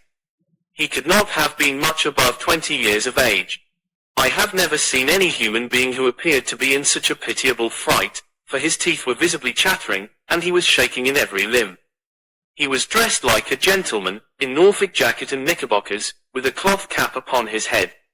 We watched him staring round with frightened eyes. Then he laid the candle end upon the table and disappeared from our view into one of the corners. He returned with a large book, one of the logbooks which formed a line upon the shelves. Leaning on the table, he rapidly turned over the leaves of this volume until he came to the entry which he sought. Then, with an angry gesture of his clenched hand, he closed the book, replaced it in the corner, and put out the light. He had hardly turned to leave the hut when Hopkins' hand was on the fellow's collar, and I heard his loud gasp of terror as he understood that he was taken. The candle was relit, and there was our wretched captive, shivering and cowering in the grasp of the detective. He sank down upon the sea chest, and looked helplessly from one of us to the other. "Now, my fine fellow," said Stanley Hopkins, "who are you, and what do you want here?" The man pulled himself together, and faced us with an effort at self-composure. "You are detectives, I suppose," said he. "You imagine I am connected with the death of Captain Peter Carey. I assure you that I am innocent." "We'll see about that," said Hopkins. "First of all, what is your name?" "It is John Hopley Nelligan." I saw Holmes and Hopkins exchange a quick glance. "What are you doing here? Can I speak confidentially?" "No, certainly not." "Why should I tell you? If you have no answer, it may go badly with you at the trial." The young man winced. "Well, I will tell you," he said. "Why should I not? And yet I hate to think of this old scandal gaining a new lease of life. Did you ever hear of Dawson and Nelligan?" I could see, from Hopkins's face, that he never had, but Holmes was keenly interested. "You mean the West Country bankers," said he. "They failed for $1 million, ruined half the county families of Cornwall, and Nelligan disappeared." "Exactly. Nelligan was my father." At last we were getting something positive, and yet it seemed a long gap between an absconding banker and Captain Peter Carey pinned against the wall with one of his own harpoons. We all listened intently to the young man's words. It was my father who was really concerned. Dawson had retired. I was only 10 years of age at the time, but I was old enough to feel the shame and horror of it all. It has always been said that my father stole all the securities and fled. It is not true. It was his belief that if he were given time in which to realize them, all would be well and every creditor paid in full. He started in his little yacht for Norway just before the warrant was issued for his arrest. I can remember that last night when he bade farewell to my mother. He left us a list of the securities he was taking, and he swore that he would come back with his honor cleared, and that none who had trusted him would suffer. Well, no word was ever heard from him again. Both the yacht and he vanished utterly. We believed, my mother and I, that he and it, with the securities that he had taken with him, were at the bottom of the sea. We had a faithful friend, however, who is a businessman, and it was he who discovered some time ago that some of the securities which my father had with him had reappeared on the London market. You can imagine our amazement.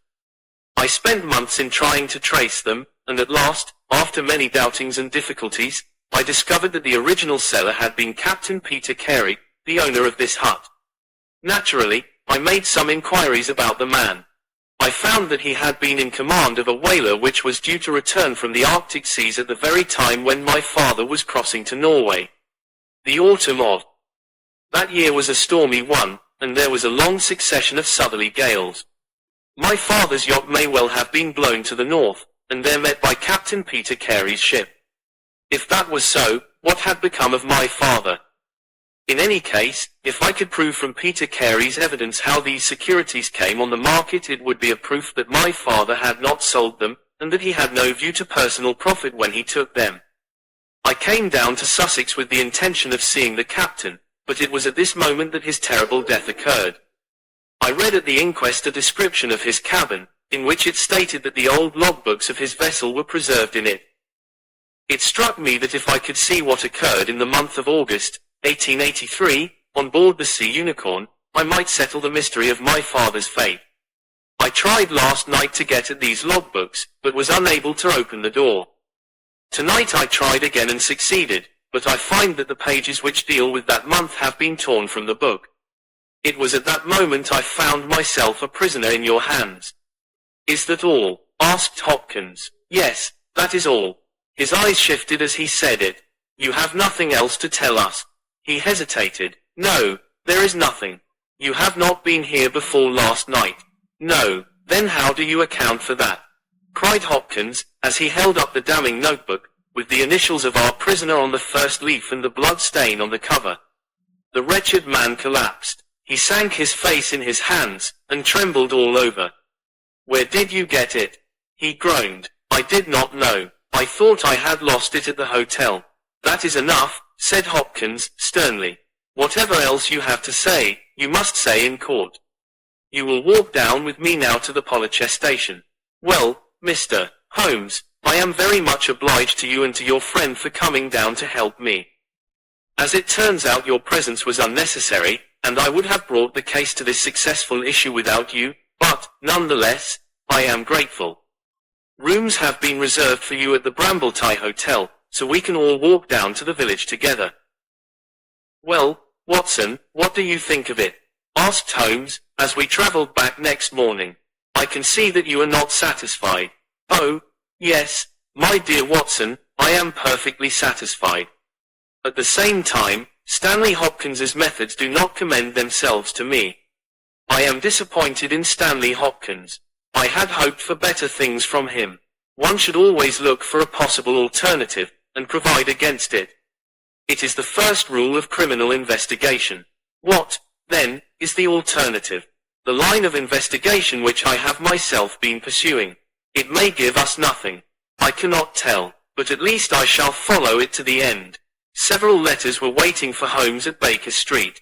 He snatched one of them up, opened it, and burst out into a triumphant chuckle of laughter. Excellent, Watson. The alternative develops. Have you telegraph forms? Just write a couple of messages for me. Sumner, shipping agent, Ratcliffe Highway.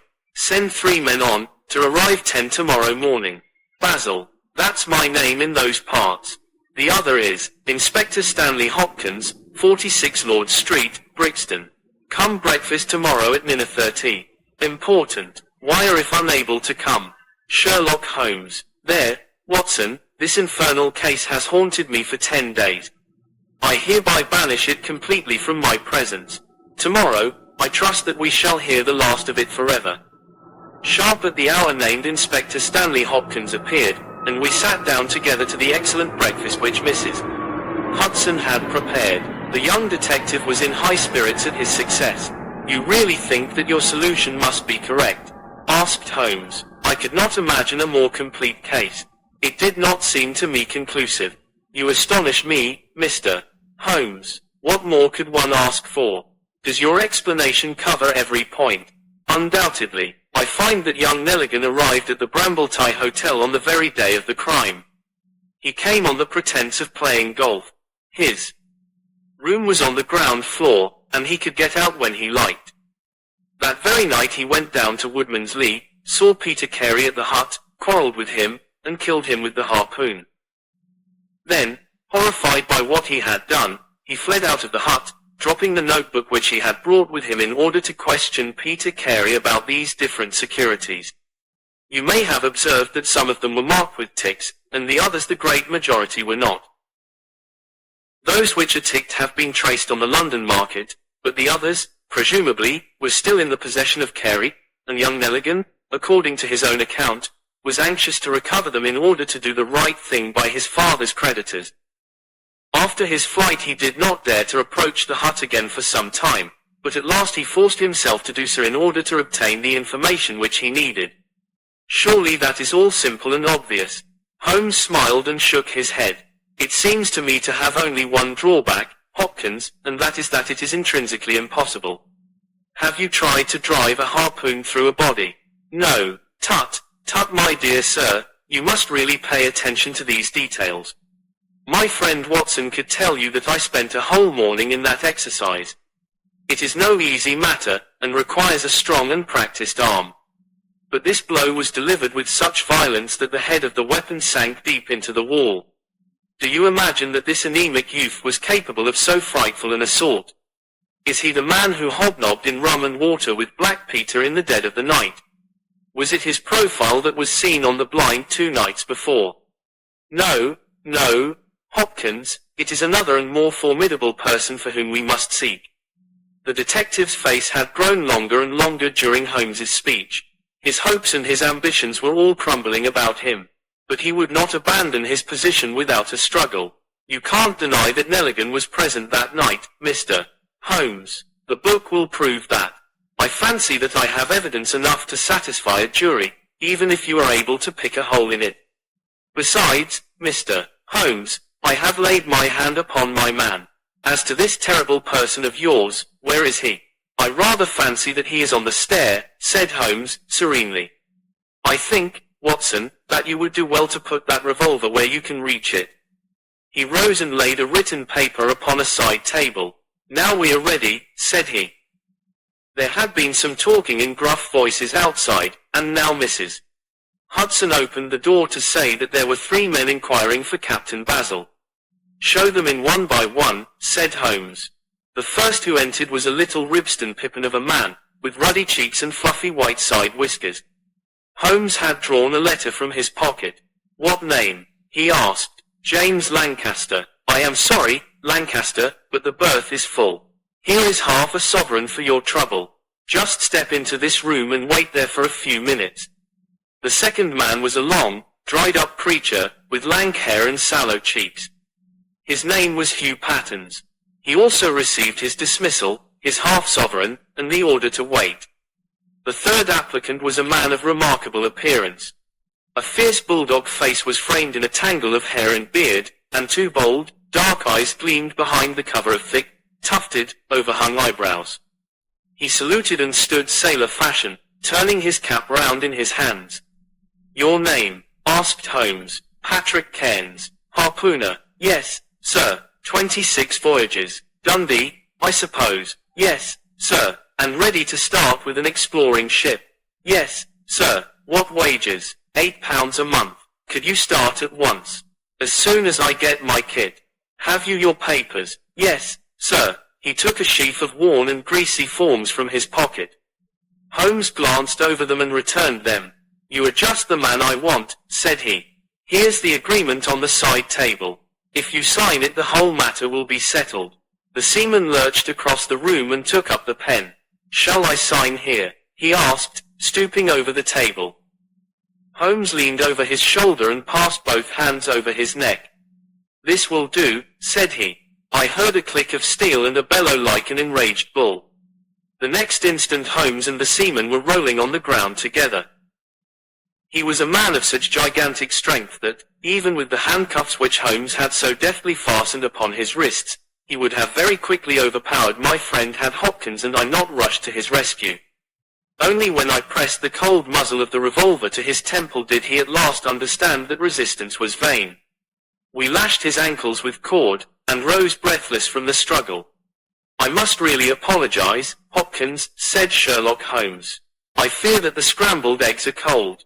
However, you will enjoy the rest of your breakfast all the better, will you not, for the thought that you have brought your case to a triumphant conclusion." Stanley Hopkins was speechless with amazement. "I don't know what to say, Mr. Holmes," he blurted out at last, with a very red face. "It seems to me that I have been making a fool of myself from the beginning. I understand now, what I should never have forgotten, that I am the pupil and you are the master. Even now I see what you have done, but I don't know how you did it or what it signifies." "Well, well," said Holmes, good-humoredly, "we all learn by experience, and your lesson this time is that you should never lose sight of the alternative. You were so absorbed in young Nelligan that you could not spare a thought to Patrick Cairns, the true murderer of Peter Carey." The hoarse voice of the seaman broke in on our conversation.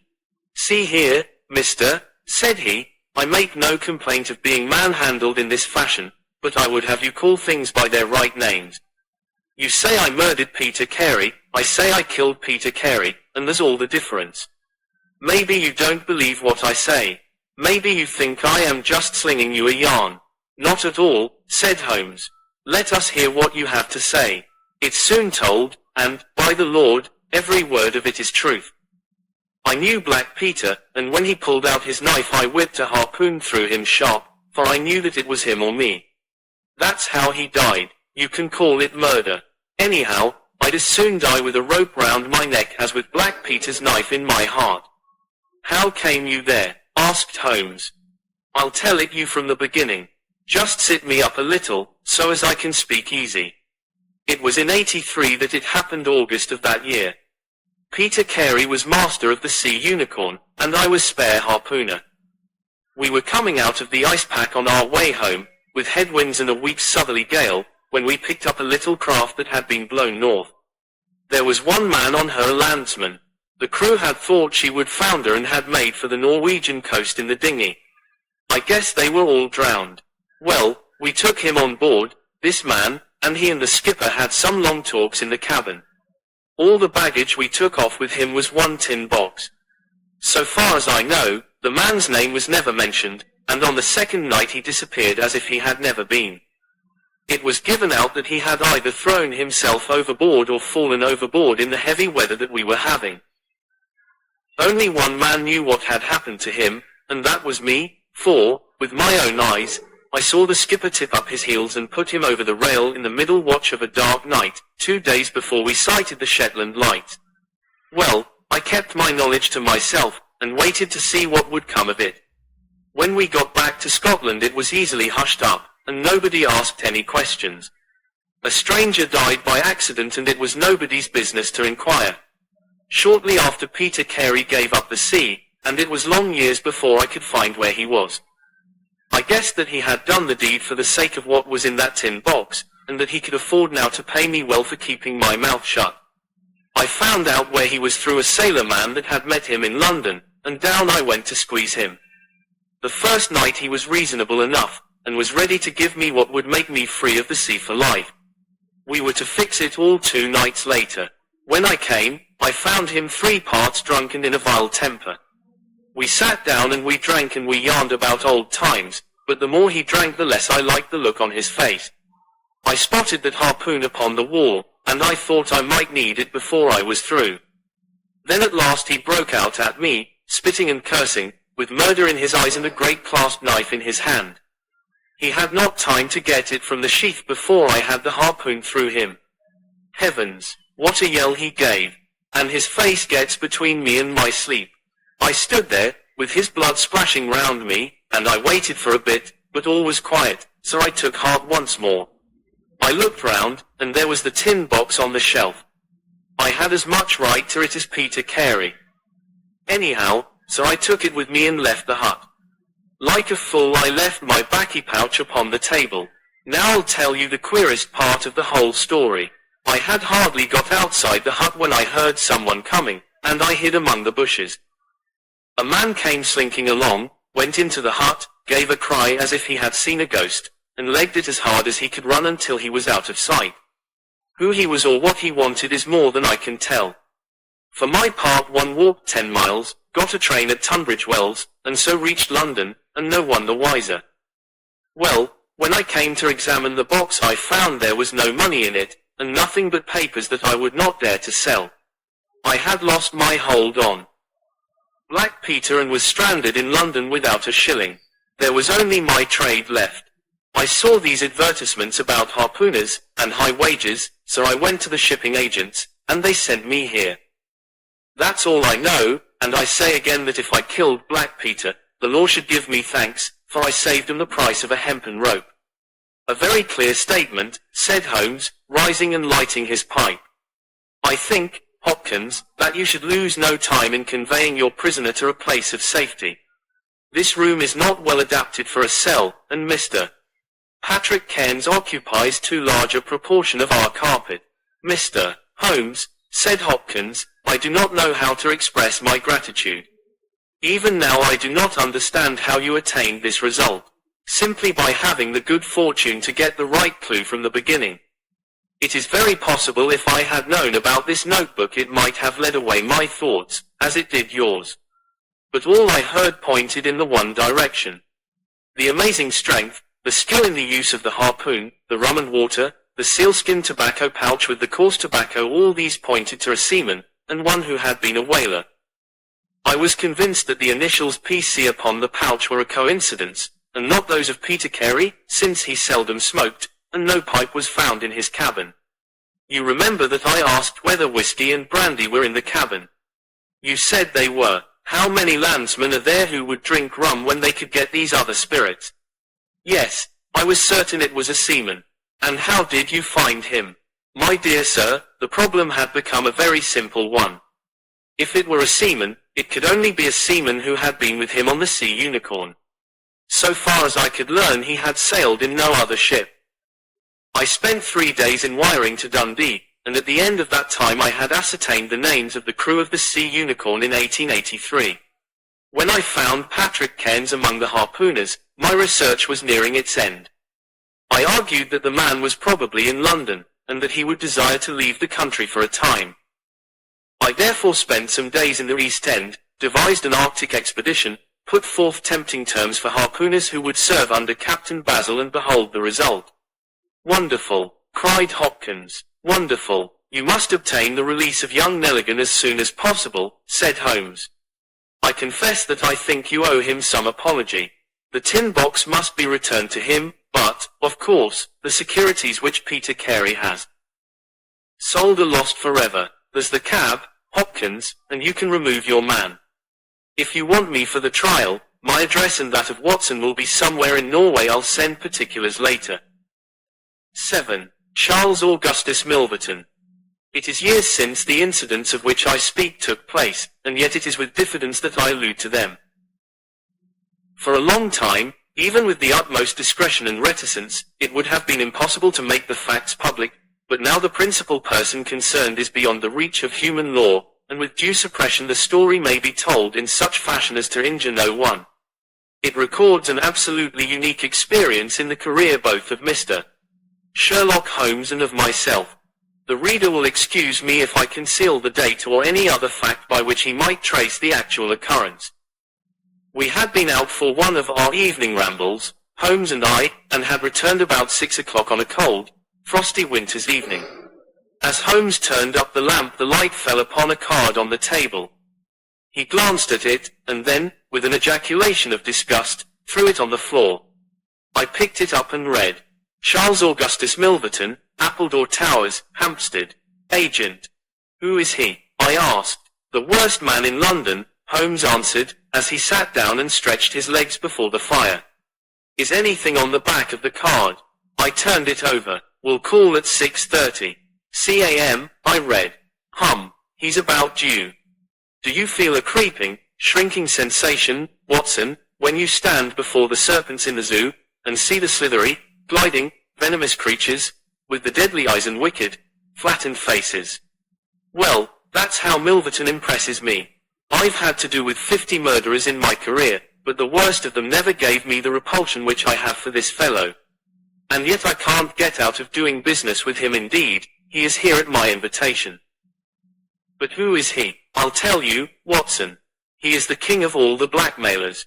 Heaven help the man, and still more the woman, whose secret and reputation come into the power of Milverton.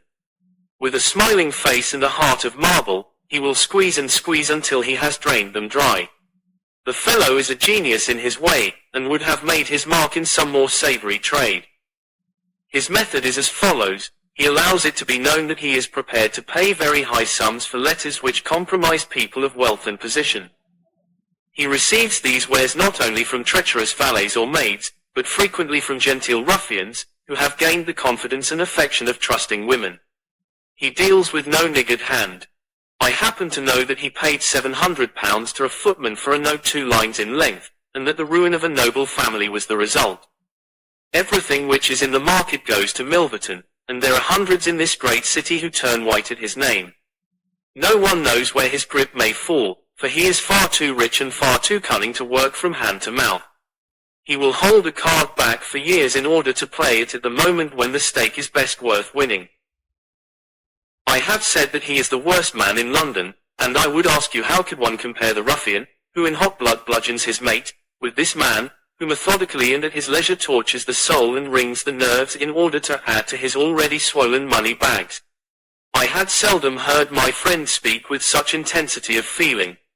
But surely, said I, the fellow must be within the grasp of the law. Technically, no doubt, but practically not. What would it profit a woman, for example, to get him a few months' imprisonment if her own ruin must immediately follow? His victims dare not hit back. If ever he blackmailed an innocent person, then indeed we should have him, but he is as cunning as the evil one. No, no, we must find other ways to fight him. And why is he here? Because an illustrious client has placed her piteous case in my hands. It is the Lady Eva Blackwell, the most beautiful debutant of last season.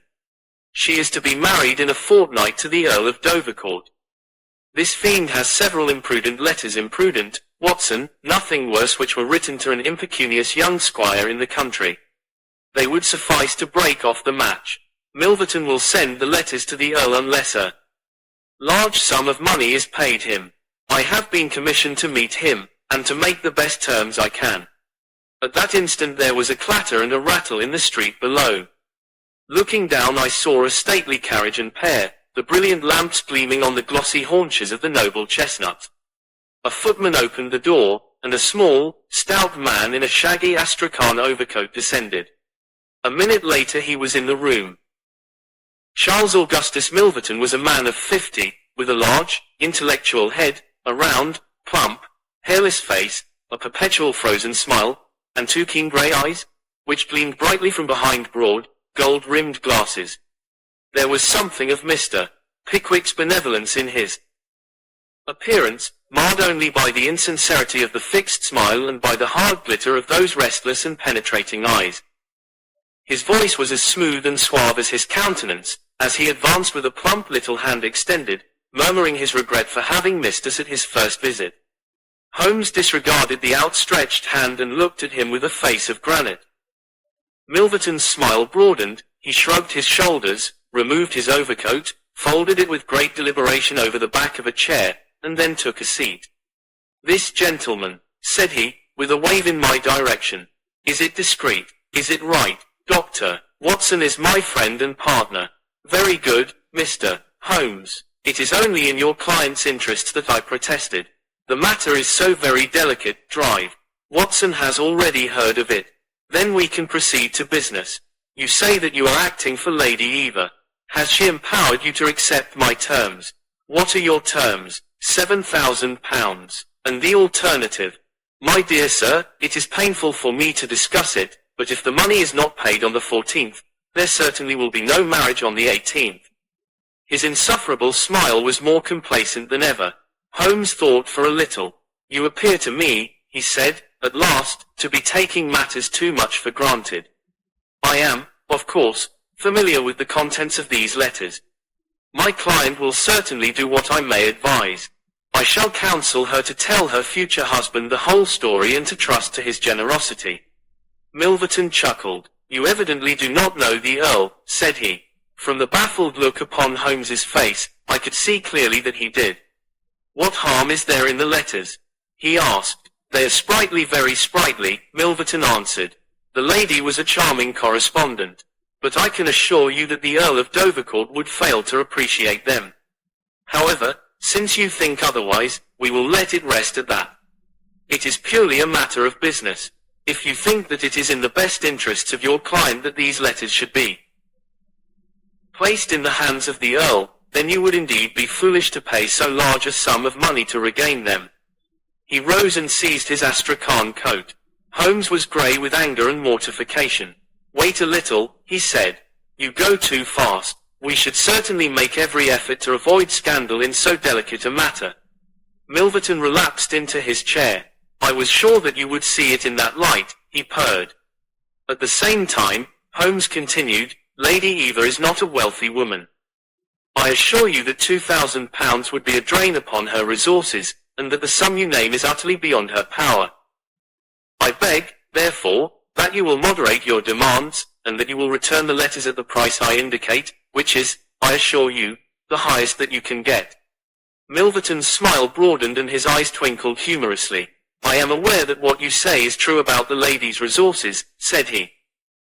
"At the same time you must admit that the occasion of a lady's marriage is a very suitable time for her friends and relatives to make some little effort upon her behalf. They may hesitate as to an acceptable wedding present. Let me assure them that this little bundle of letters would give more joy than all the candelabra and butter dishes in London." "It is impossible," said Holmes. Dear me, how unfortunate," cried Milverton, taking out a bulky pocketbook. "I cannot help thinking that ladies are ill-advised in not making an effort. Look at this." He held up a little note with a coat of arms upon the envelope. "That belongs to, well, perhaps it is hardly fair to tell the name until tomorrow morning. But at that time it will be in the hands of the lady's husband. And all because she will not find a beggarly sum which she could get by turning her diamonds into paste. It is such a pity. Now, you remember the sudden end of the engagement between the Honourable Miss Miles and Colonel Dorking. Only 2 days before the wedding, there was a paragraph in the Morning Post to say that it was all off. And why, it is almost incredible, but the absurd sum of £1,200 would have settled the whole question. Is it not pitiful? And here I find you, a man of sense, boggling about terms, when your client's future and honour are at stake. You surprise me, Mr. Holmes." "What I say is true," Holmes answered. "The money cannot be found. Surely it is better for you to take the substantial sum which I offer than to ruin this woman's career, which can profit you in no way." "There you make a mistake, Mr. Holmes. An exposure would profit me indirectly to a considerable extent. I have 8 or 10 similar cases maturing. If it was circulated among them that I had made a severe example of the Lady Eva, I should find all of them much more open to reason. You see my point." Holmes sprang from his chair. "Get behind him, Watson. Don't let him out. Now, sir, let us see the contents of that notebook." Milverton had glided as quick as a rat to the side of the room and stood with his back against the wall. Mr. Holmes," he said, turning the front of his coat and exhibiting the butt of a large revolver, which projected from the inside pocket. "I have been expecting you to do something original. This has been done so often, and what good has ever come from it? I assure you that I am armed to the teeth, and I am perfectly prepared to use my weapons, knowing that the law will support me. Besides, your supposition that I would bring the letters here in a notebook is entirely mistaken. I would do nothing so foolish. And now, gentlemen, I have 1 or 2 little interviews this evening, and it is a long drive to Hampstead." He stepped forward, took up his coat, laid his hand on his revolver, and turned to the door. I picked up a chair, but Holmes shook his head, and I laid it down again. With bow, a smile, and a twinkle, Milverton was out of the room, and a few moments after we heard the slam of the carriage door and the rattle of the wheels as he drove away. Holmes sat motionless by the fire, his hands buried deep in his trouser pockets, his chin sunk upon his breast, his eyes fixed upon the glowing embers. For half an hour he was silent and still. Then, with the gesture of a man who has taken his decision, he sprang to his feet and passed into his bedroom. A little later a rakish young workman, with a goatee beard and a swagger, lit his clay pipe at the lamp before descending into the street. "I'll be back some time, Watson," said he, and vanished into the night. I understood that he had opened his campaign against Charles Augustus Milverton, but I little dreamed the strange shape which that campaign was destined to take. For some days Holmes came and went at all hours in this attire, but beyond a remark that his time was spent at Hampstead, and that it was not wasted, I knew nothing of what he was doing. At last, however, on a wild, tempestuous evening, when the wind screamed and rattled against the windows, he returned from his last expedition, and having removed his disguise he sat before the fire and laughed heartily in his silent inward fashion. "You would not call me a marrying man, Watson?" "No, indeed. You'll be interested to hear that I'm engaged." "My dear fellow, I congrat to Milverton's housemaid." "Good heavens, Holmes, I wanted information, Watson." "Surely you have gone too far." "It was a most necessary step. I am a plumber with a rising business, Escott by name. I have walked out with her each evening, and I have talked with her." "Good heavens, those talks. However, I have got all I wanted. I know Milverton's house as I know the palm of my hand." "But the girl, Holmes." He shrugged his shoulders. "You can't help it, my dear Watson. You must play your cards as best you can when such a stake is on the table.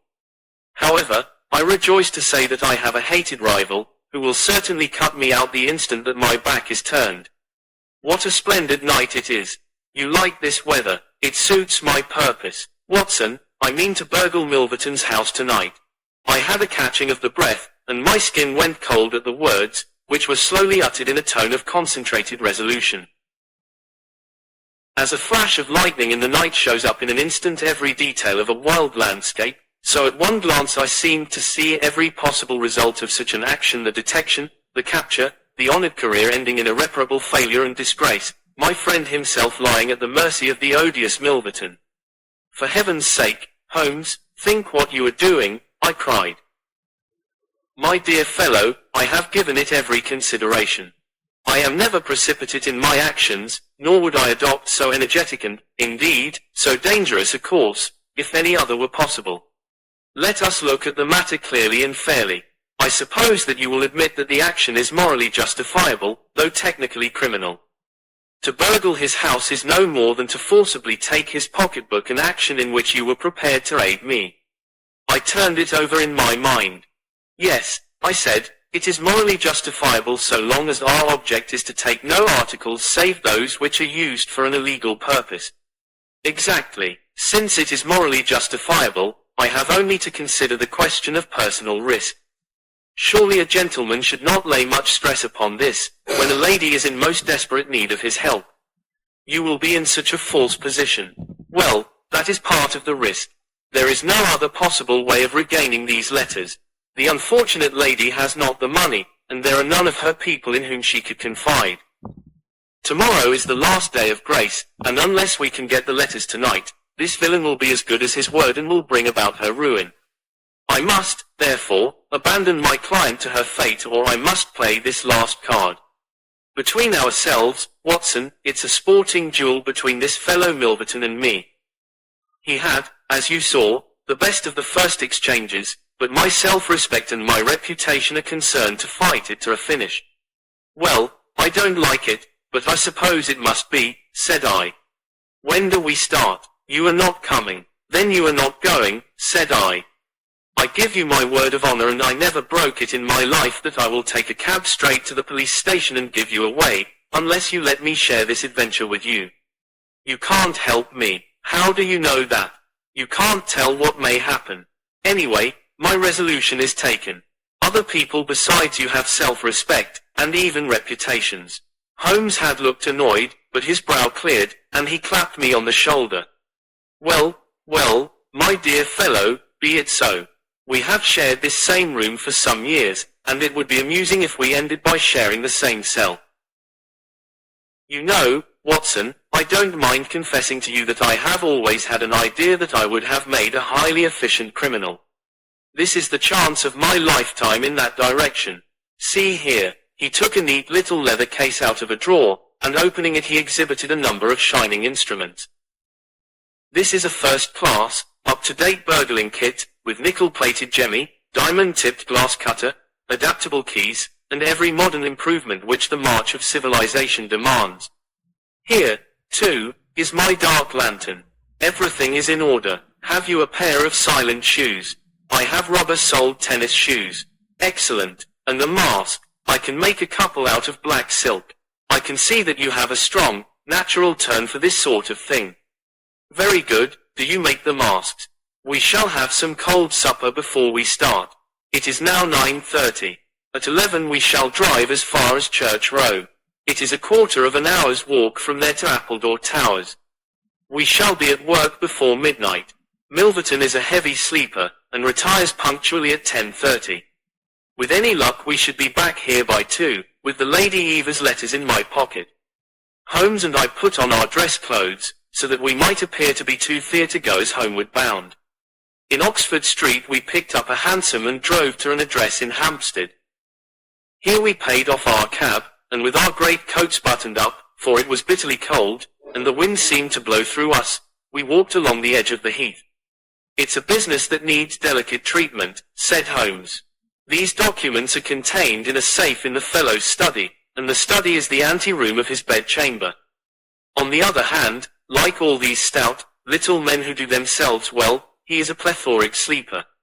Agatha, that's my fiancée, says it is a joke in the servants' hall that it's impossible to wake the master.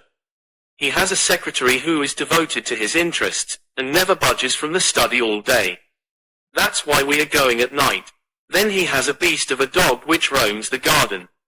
I met Agatha late the last 2 evenings, and she locks the brute up so as to give me a clear run. This is the house, this big one in its own grounds. Through the gate now to the right among the laurels. We might put on our masks here, I think. You see, there is not a glimmer of light in any of the windows, and everything is working splendidly." With our black silk face coverings, which turned us into two of the most truculent figures in London, we stole up to the silent, gloomy house. A sort of tiled veranda extended along one side of it, lined by several windows and 2 doors. "That's his bedroom," Holmes whispered. "This door opens straight into the study. It would suit us best, but it is bolted as well as locked, and we should make too much noise getting in. Come round here. There's a greenhouse which opens into the drawing room." The place was locked, but Holmes removed a circle of glass and turned the key from the inside. An instant afterwards he had closed the door behind us, and we had become felons in the eyes of the law. The thick, warm air of the conservatory and the rich, choking fragrance of exotic plants took us by the throat. He seized my hand in the darkness and led me swiftly past banks of shrubs which brushed against our faces. Holmes had remarkable powers, carefully cultivated, of seeing in the dark. Still holding my hand in one of his, he opened a door, and I was vaguely conscious that we had entered a large room in which a cigar had been smoked not long before. He felt his way among the furniture, opened another door, and closed it behind us. Putting out my hand I felt several coats hanging from the wall, and I understood that I was in a passage. We passed along it and Holmes very gently opened a door upon the right-hand side. Something rushed out at us and my heart sprang into my mouth, but I could have laughed when I realized that it was the cat. A fire was burning in this new room, and again the air was heavy with tobacco smoke. Holmes entered on tiptoe, waited for me to follow, and then very gently closed the door. We were in Milverton's study, and a portiere at the farther side showed the entrance to his bedroom. It was a good fire, and the room was illuminated by it. Near the door I saw the gleam of an electric switch, but it was unnecessary, even if it had been safe, to turn it on. At one side of the fireplace was a heavy curtain which covered the bay window we had seen from outside. On the other side was the door which communicated with the veranda. A desk stood in the center, with a turning chair of shining red leather. Opposite was a large bookcase, with a marble bust of Athene on the top. In the corner, between the bookcase and the wall, there stood a tall, green safe, the firelight flashing back from the polished brass knobs upon its face. Holmes stole across and looked at it. Then he crept to the door of the bedroom, and stood with slanting head listening intently. No sound came from within. Meanwhile it had struck me that it would be wise to secure our retreat through the outer door, so I examined it. To my amazement, it was neither locked nor bolted. I touched Holmes on the arm, and he turned his masked face in that direction. I saw him start, and he was evidently as surprised as I. "I don't like it," he whispered, putting his lips to my very ear. "I can't quite make it out. Anyhow, we have no time to lose. Can I do anything?" "Yes, stand by the door. If you hear anyone come, bolt it on the inside, and we can get away as we came. If they come the other way, we can get through the door if our job is done, or hide behind these window curtains if it is not.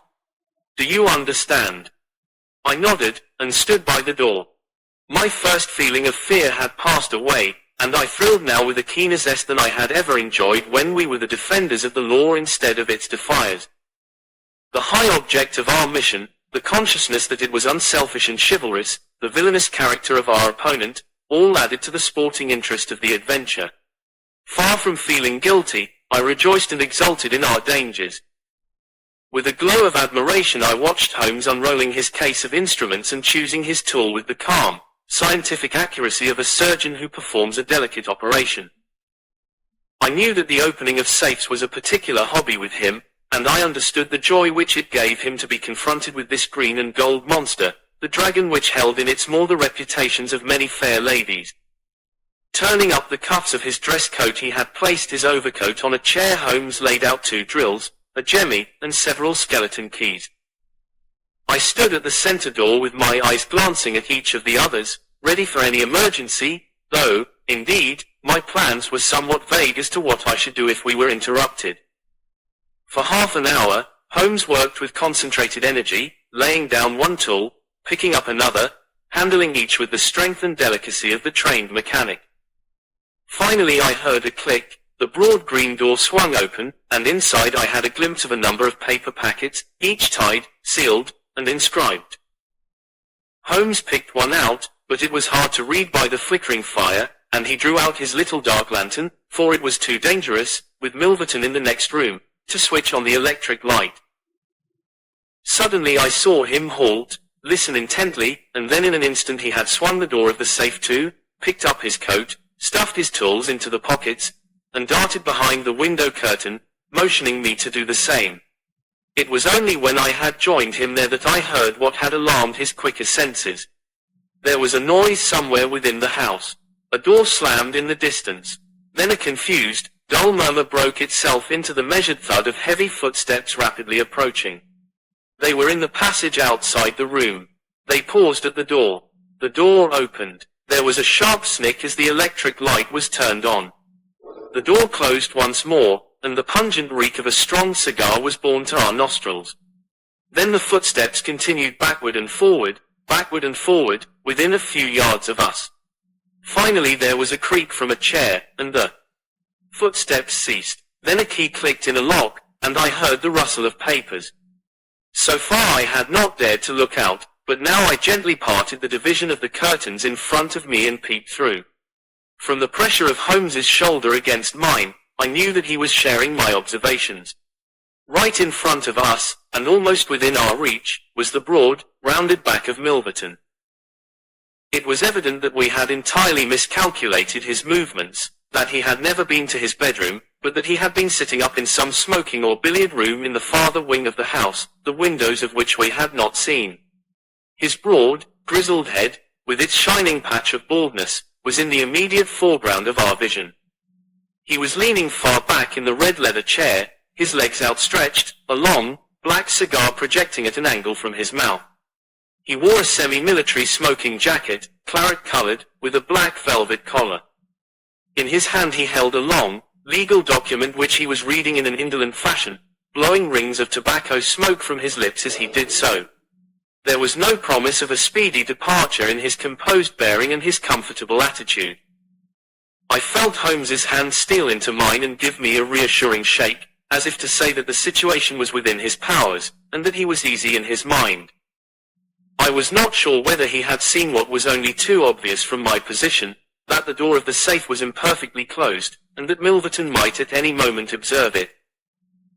In my own mind I had determined that if I was sure, from the rigidity of his gaze, that it had caught his eye, I would at once spring out, throw my greatcoat over his head, pinion him, and leave the rest to Holmes. But Milverton never looked up. He was languidly interested by the papers in his hand, and page after page was turned as he followed the argument of the lawyer. At least, I thought, when he has finished the document and the cigar he will go to his room, but before he had reached the end of either, there came a remarkable development, which turned our thoughts into quite another channel. Several times I had observed that Milverton looked at his watch, and once he had risen and sat down again, with a gesture of impatience.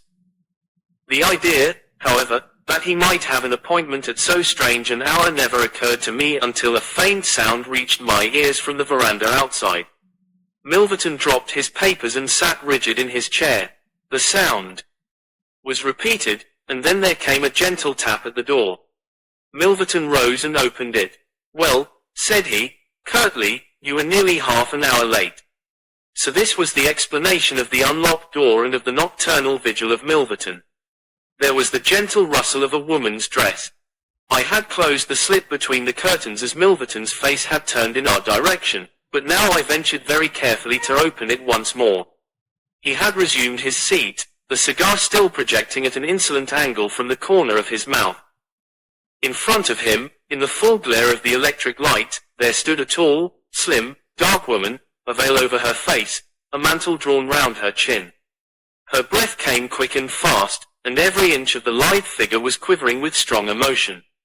"Well," said Milverton, "you made me lose a good night's rest, my dear. I hope you'll prove worth it. You couldn't come any other time, eh?" The woman shook her head.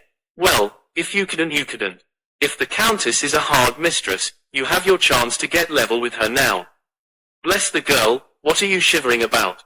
That's right, pull yourself together. Now, let us get down to business." He took a notebook from the drawer of his desk. "You say that you have 5 letters which compromise the Countess d'Albert. You want to sell them. I want to buy them. So far so good. It only remains to fix a price. I should want to inspect the letters, of course. If they're really good specimens, great heavens, is it you?" The woman, without a word, had raised her veil and dropped the mantle from her chin. It was a dark, handsome, clear-cut face which confronted Milverton, a face with a curved nose, strong, dark eyebrows shading hard, glittering eyes, and a straight, thin-lipped mouth set in a dangerous smile. "It is I," she said, "the woman whose life you have ruined." Milverton laughed, but fear vibrated in his voice.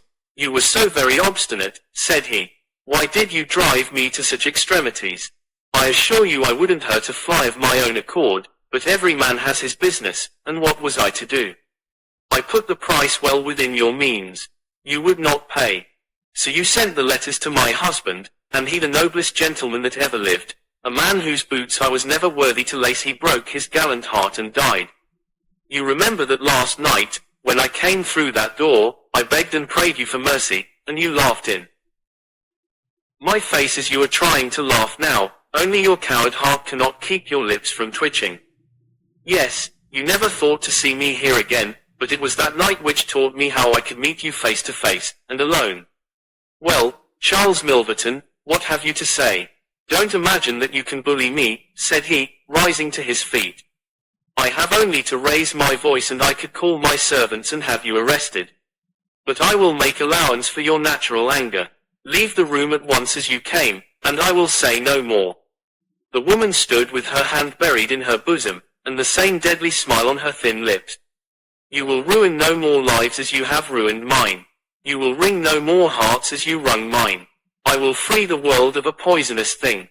Take that, you hound, and that, and that, and that." She had drawn a little gleaming revolver, and emptied barrel after barrel into Milverton's body, the muzzle within 2 feet of his shirt front. He shrank away and then fell forward upon the table, coughing furiously and clawing among the papers. Then he staggered to his feet, received another shot, and rolled upon the floor. "You've done me," he cried, and lay still. The woman looked at him intently, and ground her heel into his upturned face. She looked again, but there was no sound or movement. I heard a sharp rustle, the night air blew into the heated room, and the Avenger was gone. No interference upon our part could have saved the man from his fate, but, as the woman poured bullet after bullet into Milverton's shrinking body, I was about to spring out, when I felt Holmes's cold, strong grasp upon my wrist. I understood the whole argument of that firm, restraining grip, that it was no affair of ours, that justice had overtaken a villain, that we had our own duties and our own objects, which were not to be lost sight of. But hardly had the woman rushed from the room when Holmes, with swift, silent steps, was over at the other door. He turned the key in the lock. At the same instant we heard voices in the house and the sound of hurrying feet. The revolver shots had roused the household. With perfect coolness Holmes slipped across to the safe, filled his two arms with bundles of letters, and poured them all into the fire. Again and again he did it, until the safe was empty. Someone turned the handle and beat upon the outside of the door. Holmes looked swiftly round. The letter which had been the messenger of death for Milverton lay, all mottled with his blood, upon the table. Holmes tossed it in among the blazing papers. Then he drew the key from the outer door, passed through after me, and locked it on the outside. "This way, Watson," said he, "we can scale the garden wall in this direction." I could not have believed that an alarm could have spread so swiftly. Looking back, the huge house was one blaze of light. The front door was open, and figures were rushing down the drive. The whole garden was alive with people, and one fellow raised a view hauler as we emerged from the veranda and followed hard at our heels. Holmes seemed to know the grounds perfectly, and he threaded his way swiftly among a plantation of small trees, I close at his heels, and our foremost pursuer panting behind us. It was a 6-foot wall which barred our path, but he sprang to the top and over. As I did the same I felt the hand of the man behind me grab at my ankle, but I kicked myself free and scrambled over a grass-strewn coping. I fell upon my face among some bushes, but Holmes had me on my feet in an instant, and together we dashed away across the huge expanse of Hampstead Heath.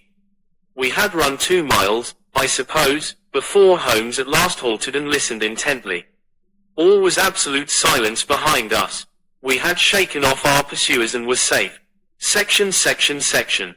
We had breakfasted and were smoking our morning pipe on the day after the remarkable experience which I have recorded, when Mr. Lestrade, of Scotland Yard, very solemn and impressive, was ushered into our modest sitting room. "Good morning, Mr. Holmes," said he. "Good morning. May I ask if you are very busy just now?" "Not too busy to listen to you.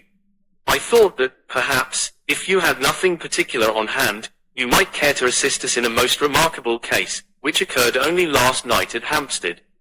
"Dear me," said Holmes, "what was that?" "A murder, a most dramatic and remarkable murder. I know how keen you are upon these things, and I would take it as a great favor if you would step down to Appledore Towers, and give us the benefit of your advice. It is no ordinary crime. We have had our eyes upon this Mr. Milverton for some time, and, between ourselves, he was a bit of a villain. He is known to have held papers which he used for blackmailing purposes. These papers have all been burned by the murderers. No article of value was taken, as it is probable that the criminals were men of good position, whose sole object was to prevent social exposure." "Criminals," said Holmes. "Plural." "Yes, there were 2 of them. They were as nearly as possible captured red-handed. We have their footmarks, we have the description, it's 10 to 1 that we trace them. The first fellow was a bit too active, but the second was caught by the under-gardener, and only got away after a struggle. He was a middle-sized, strongly built man, square jaw, thick neck, moustache, a mask over his eyes." "That's rather vague," said Sherlock Holmes. "My, it might be a description of Watson." "It's true," said the inspector, with amusement. "It might be a description of Watson." "Well, I'm afraid I can't help you, Lestrade," said Holmes. "The fact is that I knew this fellow Milverton, that I considered him one of the most dangerous men in London, and that I think there are certain crimes which the law cannot touch, and which therefore, to some extent, justify private revenge. No, it's no use arguing. I have made up my mind. My sympathies are with the criminals rather than with the victim, and I will not handle this case. Section.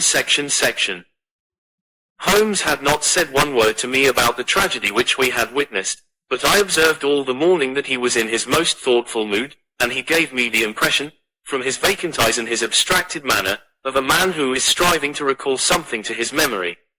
We were in the middle of our lunch, when he suddenly sprang to his feet. "By Jove, Watson, I've got it!" he cried. "Take your hat. Come with me." He hurried at his top speed down Baker Street and along Oxford Street, until we had almost reached Regent Circus. Here, on the left hand, there stands a shop window filled with photographs of the celebrities and beauties of the day.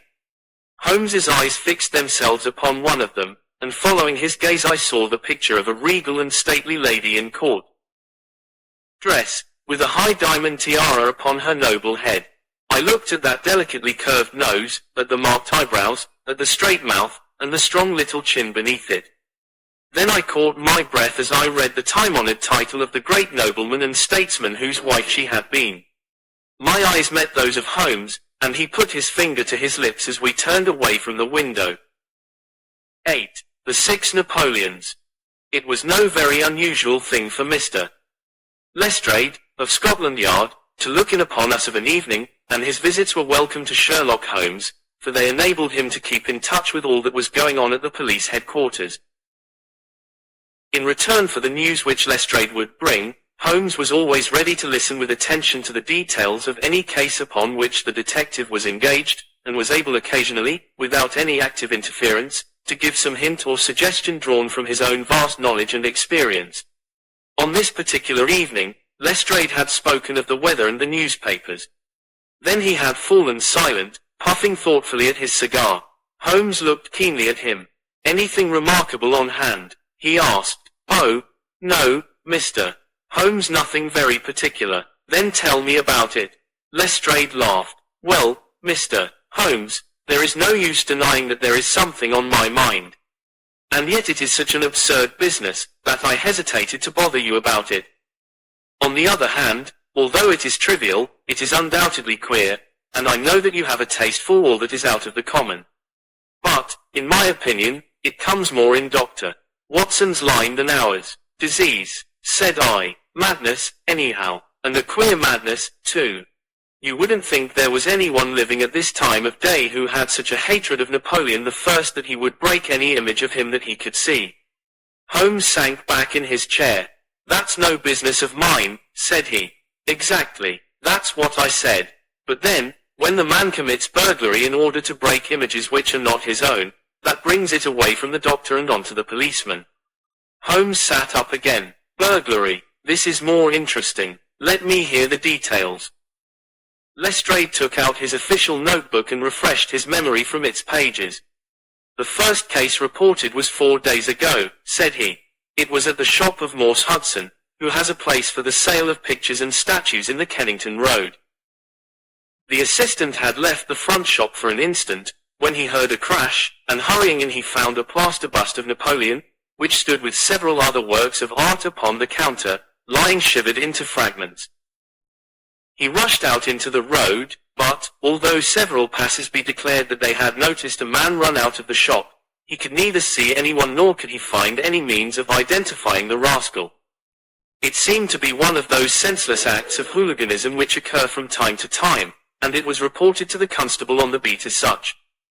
The plaster cast was not worth more than a few shillings, and the whole affair appeared to be too childish for any particular investigation. The second case, however, was more serious, and also more singular. It occurred only last night. In Kennington Road, and within a few hundred yards of Morse Hudson's shop, there lives a well-known medical practitioner, named Drive Barnicott, who has one of the largest practices upon the south side of the Thames. His residence and principal consulting room is at Kennington Road, but he has a branch surgery and dispensary at Lower Brixton Road, 2 miles away. This Drive Barnicott is an enthusiastic admirer of Napoleon, and his house is full of books, pictures, and relics of the French Emperor. Some little time ago he purchased from Morse Hudson 2 duplicate plaster casts of the famous head of Napoleon by the French sculptor, Devine. One of these he placed in his hall in the house at Kennington Road, and the other on the mantelpiece of the surgery at Lower Brixton. Well, when Dr. Barnicot came down this morning he was astonished to find that his house had been burgled during the night, but that nothing had been taken save the plaster head from the hall.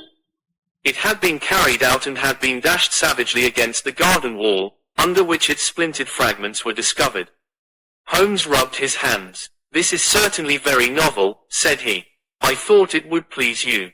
But I have not got to the end yet." Dr.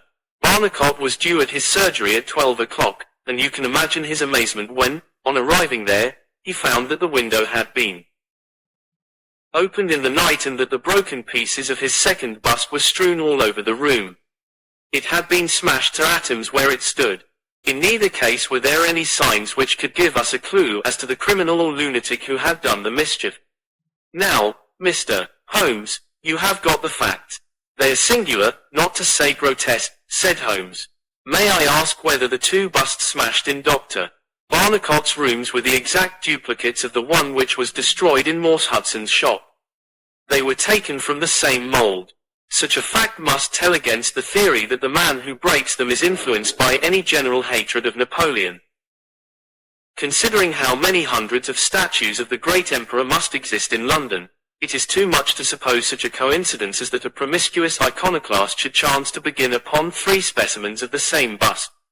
Well, I thought as you do, said Lestrade. On the other hand, this Morse Hudson is the purveyor of busts in that part of London, and these 3 were the only ones which had been in his shop for years.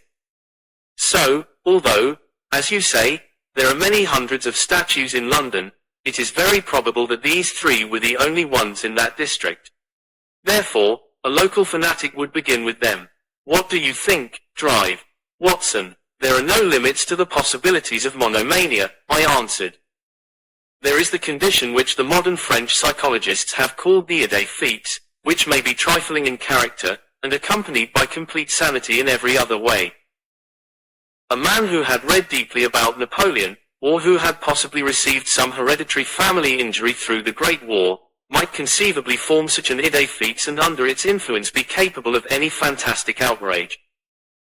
That won't do, my dear Watson, said Holmes, shaking his head, for no amount of idée fixe would enable your interesting monomaniac to find out where these busts were situated.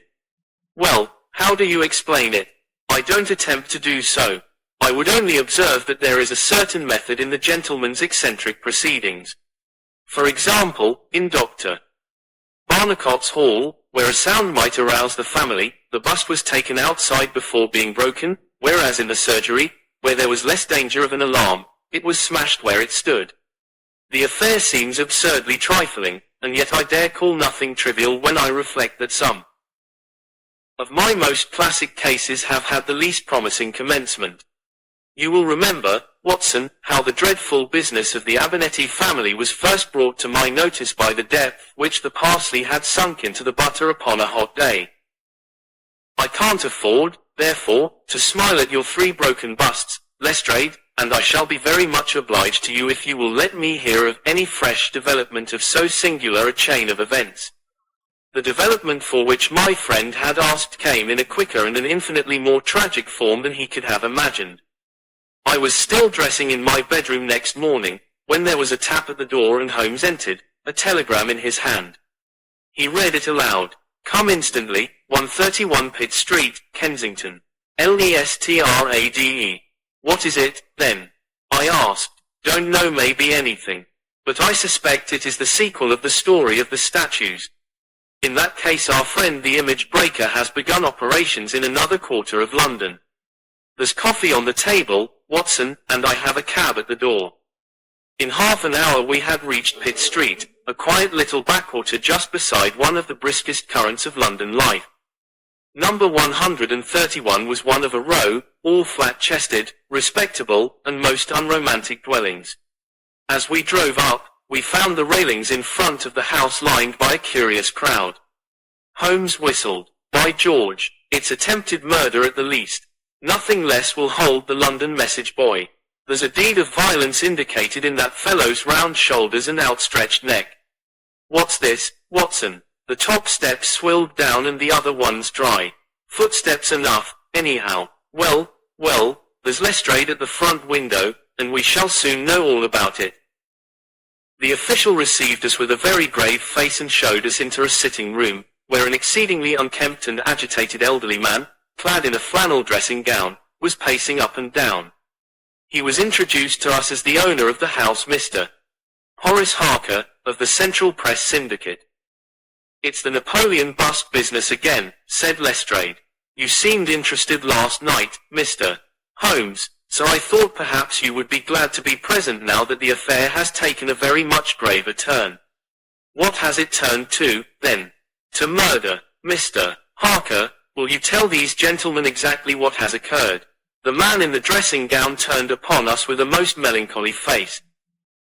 "It's an extraordinary thing," said he, "that all my life I have been collecting other people's news, and now that a real piece of news has come my own way I am so confused and bothered that I can't put two words together. If I had come in here as a journalist, I should have interviewed myself and had 2 columns in every evening paper. As it is, I am giving away valuable copy by telling my story over and over to a string of different people, and I can make no use of it myself.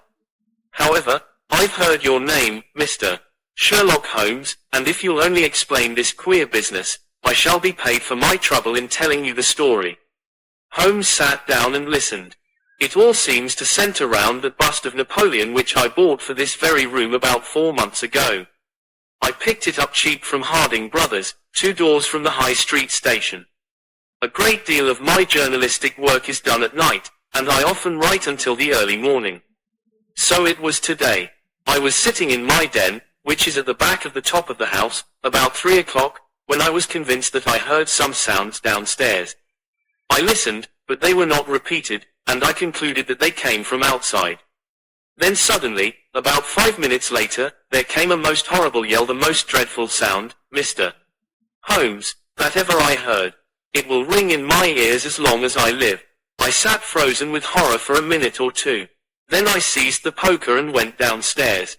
When I entered this room I found the window wide open, and I at once observed that the bust was gone from the mantelpiece. Why any burglar should take such a thing passes my understanding, for it was only a plaster cast and of no real value whatever. You can see for yourself that anyone going out through that open window could reach the front doorstep by taking a long stride. This was clearly what the burglar had done, so I went round and opened the door. Stepping out into the dark, I nearly fell over a dead man, who was lying there. I ran back for a light and there was the poor fellow, a great gash in his throat and the whole place swimming in blood. He lay on his back, his knees drawn up, and his mouth horribly open. I shall see him in my dreams. I had just time to blow on my police whistle, and then I must have fainted, for I knew nothing more until I found the policeman standing over me in the hall. "Well, who was the murdered man?" asked Holmes. "There's nothing to show who he was," said Lestrade. "You shall see the body at the mortuary, but we have made nothing of it up to now. He is a tall man, sunburned, very powerful, not more than 30. He is poorly dressed, and yet does not appear to be a laborer. A horn-handled clasp knife was lying in a pool of blood beside him. Whether it was the weapon which did the deed, or whether it belonged to the dead man, I do not know. There was no name on his clothing, and nothing in his pockets save an apple, some string, a shilling map of London, and a photograph. Here it is. It was evidently taken by a snapshot from a small camera. It represented an alert, sharp-featured simian man, with thick eyebrows and a very peculiar projection of the lower part of the face, like the muzzle of a baboon." "And what became of the bust?" asked Holmes, after a careful study of this picture. "We had news of it just before you came. It has been found in the front garden of an empty house in Campden House Road. It was broken into fragments. I am going round now to see it. Will you come?" "Certainly. I must just take one look round." He examined the carpet and the window. "The fellow had either very long legs or was a most active man," said he. "With an area beneath, it was no mean feat to reach that window ledge and open that window. Getting back was comparatively simple. Are you coming with us to see the remains of your bust, Mr. Harker?" The disconsolate journalist had seated himself at a writing table. I must try and make something of it, said he, though I have no doubt that the first editions of the evening papers are out already with full details. It's like my luck. You remember when the Stand fell at Doncaster? Well, I was the only journalist in the Stand, and my journal the only one that had no account of it, for I was too shaken to write it. And now I'll be too late with a murder done on my own doorstep. As we left the room, we heard his pen travelling shrilly over the foolscap. The spot where the fragments of the bust had been found was only a few hundred yards away. For the first time our eyes rested upon this presentment of the great emperor, which seemed to raise such frantic and destructive hatred in the mind of the unknown. It lay scattered, in splintered shards, upon the grass. Holmes picked up several of them and examined them carefully. I was convinced, from his intent face and his purposeful manner, that at last he was upon a clue. Well, asked Lestrade. Holmes shrugged his shoulders. We have a long way to go yet, said he. And yet, well, we have some suggestive facts to act upon. The possession of this trifling bust was worth more, in the eyes of this strange criminal, than a human life. That is one point. Then there is the singular fact that he did not break it in the house, or immediately outside the house, if to break it was his sole object. He was rattled and bustled by meeting this other fellow. He hardly knew what he was doing. Well, that's likely enough. But I wish to call your attention very particularly to the position of this house, in the garden of which the bust was destroyed. Lestrade looked about him. It was an empty house, and so he knew that he would not be disturbed in the garden. Yes, but there is another empty house farther up the street which he must have passed before he came to this one. Why did he not break it there, since it is evident that every yard that he carried it increased the risk of someone meeting him? I give it up, said Lestrade. Holmes pointed to the street lamp above our heads. He could see what he was doing here, and he could not there. That was his reason. By Jove, that's true, said the detective. Now that I come to think of it, Drive. Barnicot's bust was broken not far from his red lamp. Well, Mr. Holmes, what are we to do with that fact? To remember it, to docket it. We may come on something later which will bear upon it. What steps do you propose to take now, Lestrade? The most practical way of getting at it, in my opinion, is to identify the dead man. There should be no difficulty about that. When we have found who he is and who his associates are, we should have a good start in learning what he was doing in Pitt Street last night, and who it was who met him and killed him on the doorstep of Mr. Horace Harker. Don't you think so? No doubt, and yet it is not quite the way in which I should approach the case. What would you do then? Oh, you must not let me influence you in any way. I suggest that you go on your line and I on mine.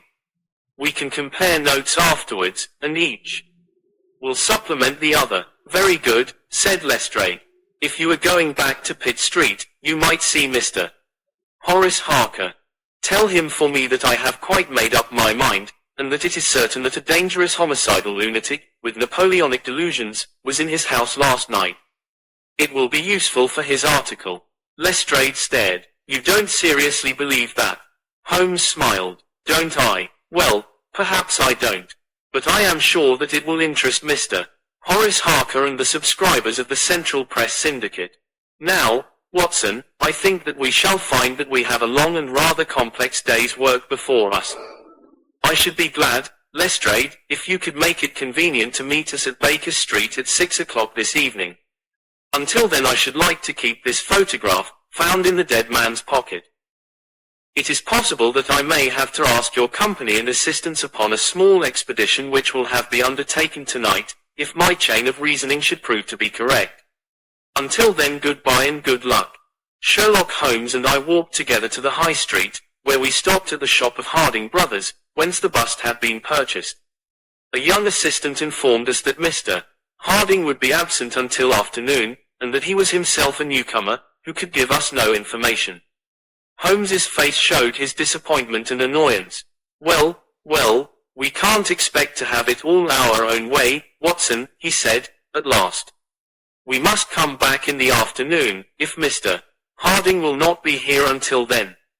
I am, as you have no doubt surmised, endeavoring to trace these busts to their source, in order to find if there is not something peculiar which may account for their remarkable fate. Let us make for Mr. Morse Hudson, of the Kennington Road, and see if he can throw any light upon the problem.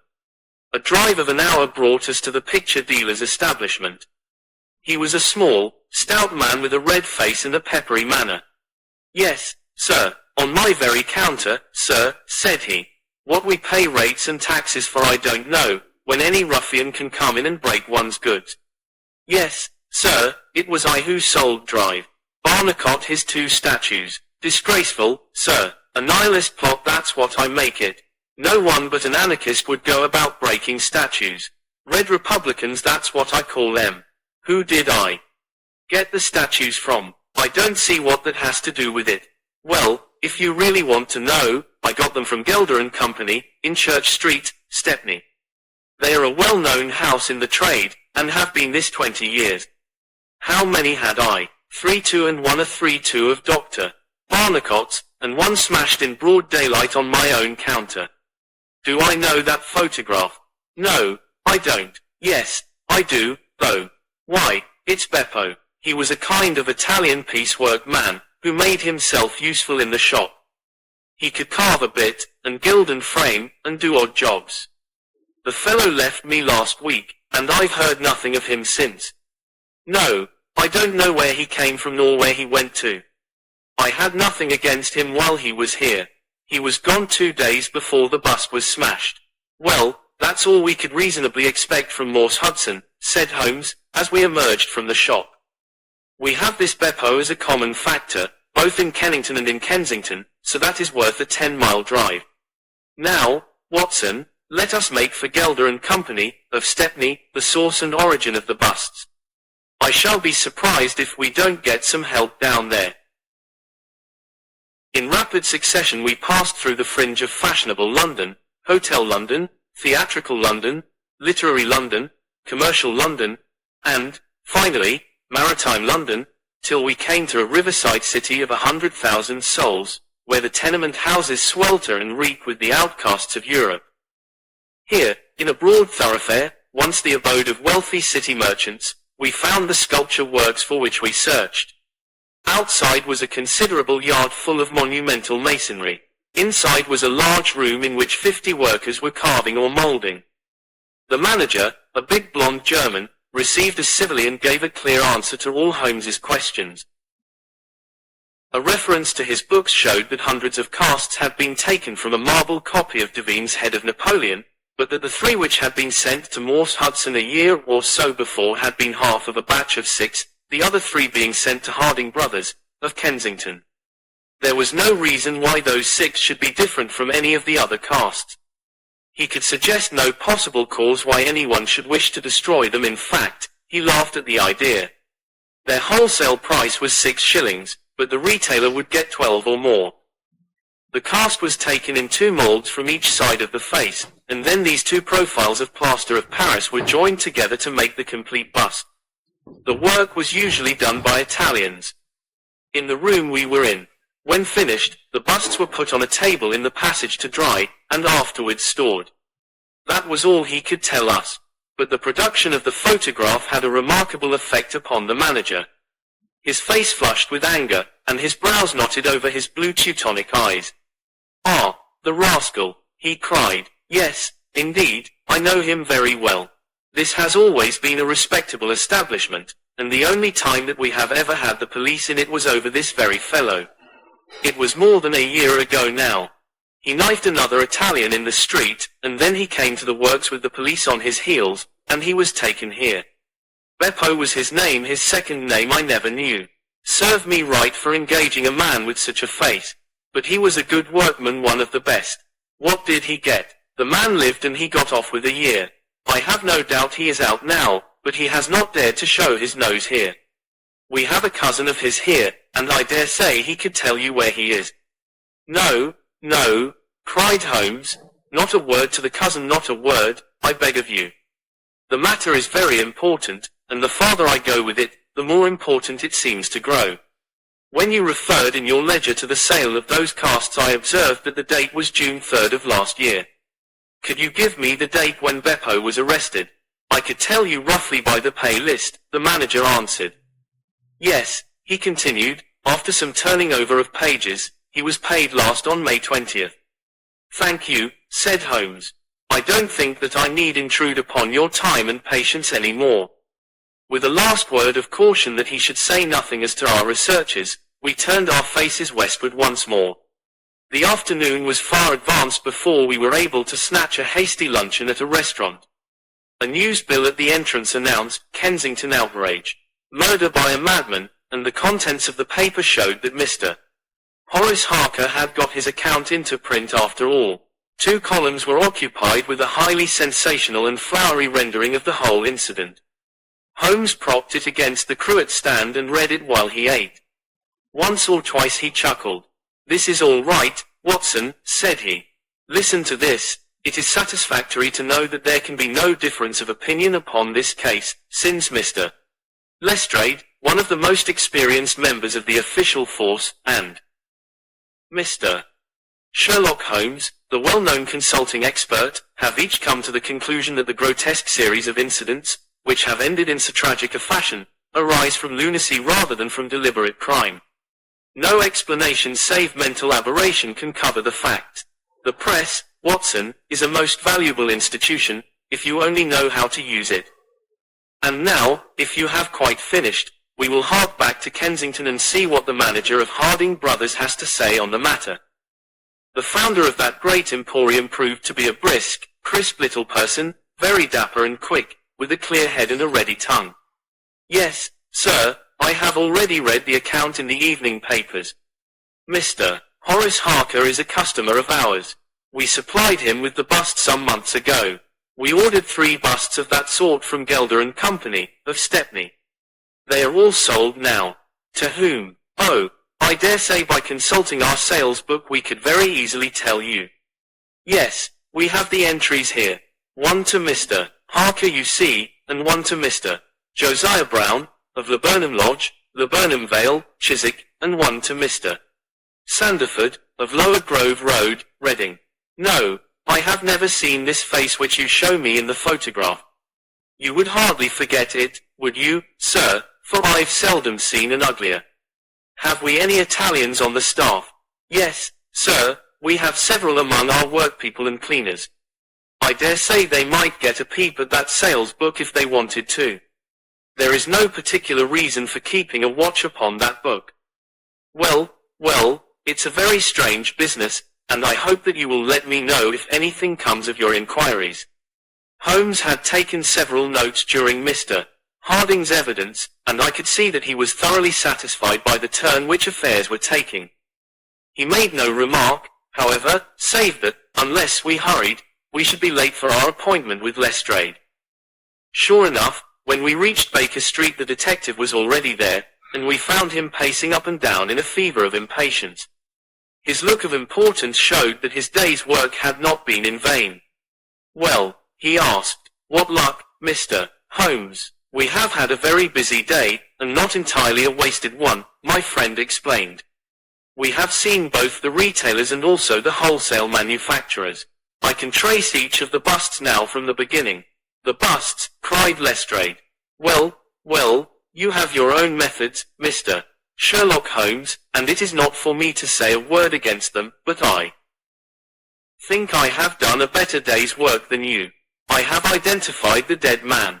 You don't say so, and found a cause for the crime. Splendid. We have an inspector who makes a specialty of Saffron Hill and the Italian Quarter. Well, this dead man had some Catholic emblem round his neck, and that, along with his colour, made me think he was from the south. Inspector Hill knew him the moment he caught sight of him.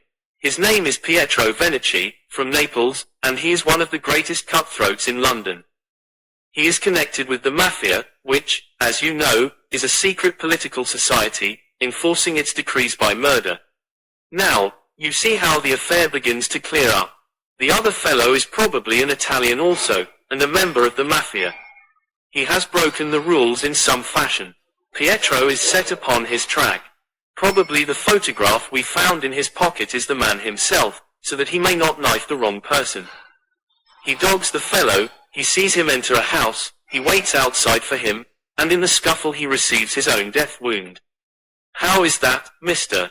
Sherlock Holmes. Holmes clapped his hands approvingly. Excellent, Lestrade, excellent. He cried. But I didn't quite follow your explanation of the destruction of the busts. The busts. You never can get those busts out of your head. After all, that is nothing. Petty larceny, 6 months at the most. It is the murder that we are really investigating, and I tell you that I am gathering all the threads into my hand. And the next stage is a very simple one. I shall go down with Hill to the Italian quarter, find the man whose photograph we have got, and arrest him on the charge of murder. Will you come with us? I think not. I fancy we can attain our end in a simpler way. I can't say for certain, because it all depends upon a factor which is completely outside our control. But I have great hopes. In fact, the betting is exactly 2 to 1 that if you will come with us tonight I shall be able to help you to lay him by the heels. In the Italian quarter? No, I fancy Chiswick is an address which is more likely to find him. If you will come with me to Chiswick tonight, Lestrade, I'll promise to go to the Italian quarter with you tomorrow, and no harm will be done by the delay. And now I think that a few hours sleep would do us all good, for I do not propose to leave before 11 o'clock, and it is unlikely that we shall be back before morning. You'll dine with us, Lestrade, and then you are welcome to the sofa until it is time for us to start. In the meantime, Watson, I should be glad if you would ring for an express messenger, for I have a letter to send and it is important that it should go at once. Holmes spent the evening in rummaging among the files of the old daily papers with which one of our lumber rooms was packed. When at last he descended, it was with triumph in his eyes, but he said nothing to either of us as to the result of his researches. For my own part, I had followed step by step the methods by which he had traced the various windings of this complex case, and, though I could not yet perceive the goal which we would reach, I understood clearly that Holmes expected this grotesque criminal to make an attempt upon the 2 remaining busts, one of which, I remembered, was at Chiswick. No doubt the object of our journey was to catch him in the very act, and I could not but admire the cunning with which my friend had inserted a wrong clue in the evening paper, so as to give the fellow the idea that he could continue his scheme with impunity. I was not surprised when Holmes suggested that I should take my revolver with me. He had himself picked up the loaded hunting crop, which was his favorite weapon. A 4-wheeler was at the door at 11, and in it we drove to a spot at the other side of Hammersmith Bridge. Here the cabman was directed to wait. A short walk brought us to a secluded road fringed with pleasant houses, each standing in its own grounds. In the light of a street lamp we read, Laburnum Villa, upon the gatepost of one of them. The occupants had evidently retired to rest, for all was dark save for a fanlight over the hall door, which shed a single blurred circle onto the garden path. The wooden fence which separated the grounds from the road threw a dense black shadow upon the inner side, and here it was that we crouched. I fear that you'll have a long wait, Holmes whispered. We may thank our stars that it is not raining. I don't think we can even venture to smoke to pass the time. However, it's a 2 to 1 chance that we get something to pay us for our trouble. It proved, however, that our vigil was not to be so long as Holmes had led us to fear, and it ended in a very sudden and singular fashion. In an instant, without the least sound to warn us of his coming, the garden gate swung open, and a lithe, dark figure, as swift and active as an ape, rushed up the garden path. We saw it whisk past the light thrown from over the door and disappear against the black shadow of the house. There was a long pause, during which we held our breath, and then a very gentle creaking sound came to our ears. The window was being opened. The noise ceased, and again there was a long silence. The fellow was making his way into the house. We saw the sudden flash of a dark lantern inside the room. What he sought was evidently not there, for again we saw the flash through another blind, and then through another. Let us get to the open window. We will nab him as he climbs out, Lestrade whispered. But before we could move, the man had emerged again. As he came out into the glimmering patch of light, we saw that he carried something white under his arm. He looked stealthily all round him. The silence of the deserted street reassured him. Turning his back upon us he laid down his burden, and the next instant there was the sound of a sharp tap, followed by clatter and rattle. The man was so intent upon what he was doing that he never heard our steps as we stole across the grass plot. With the bound of a tiger, Holmes was on his back, and an instant later Lestrade and I had him by either wrist, and the handcuffs had been fastened. As we turned him over I saw a hideous, sallow face, with writhing, furious features, glaring up at us, and I knew that it was indeed the man of the photograph whom we had secured. But it was not our prisoner to whom Holmes was giving his attention.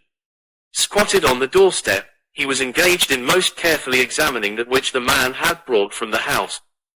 It was a bust of Napoleon, like the one which we had seen that morning, and it had been broken into similar fragments. Carefully Holmes held each separate shard to the light, but in no way did it differ from any other shattered piece of plaster. He had just completed his examination when the hall lights flew up, the door opened, and the owner of the house, a jovial, rotund figure in shirt and trousers, presented himself. "Mr. Josiah Brown, I suppose," said Holmes. "Yes, sir, and you, no doubt, are Mr. Sherlock Holmes. I had the note which you sent by the express messenger, and I did exactly what you told me. We locked every door on the inside and awaited developments. Well, I'm very glad to see that you have got the rascal. I hope, gentlemen, that you will come in and have some refreshment." However, Lestrade was anxious to get his man into safe quarters, so within a few minutes our cab had been summoned and we were all four upon our way to London.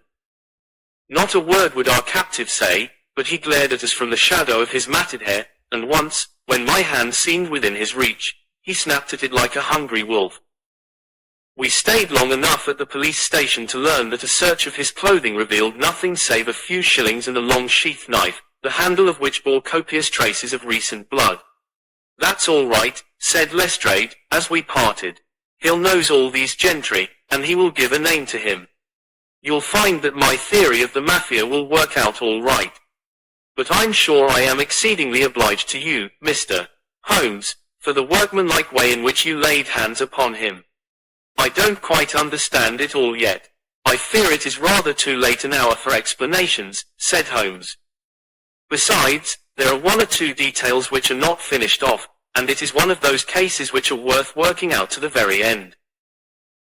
If you will come round once more to my rooms at 6 o'clock tomorrow, I think I shall be able to show you that even now you have not grasped the entire meaning of this business, which presents some features which make it absolutely original in the history of crime. If ever I permit you to chronicle any more of my little problems, Watson, I foresee that you will enliven your pages by an account of the singular adventure of the Napoleonic bust." Section. When we met again next evening, Lestrade was furnished with much information concerning our prisoner. His name, it appeared, was Beppo, second name unknown. He was a well-known ne'er-do-well among the Italian colony. He had once been a skillful sculptor and had earned an honest living, but he had taken to evil courses and had twice already been in jail, once for a petty theft, and once, as we had already heard, for stabbing a fellow countryman. He could talk English perfectly well. His reasons for destroying the busts were still unknown, and he refused to answer any questions upon the subject, but the police had discovered that these same busts might very well have been made by his own hands, since he was engaged in this class of work at the establishment of Gelder and Company.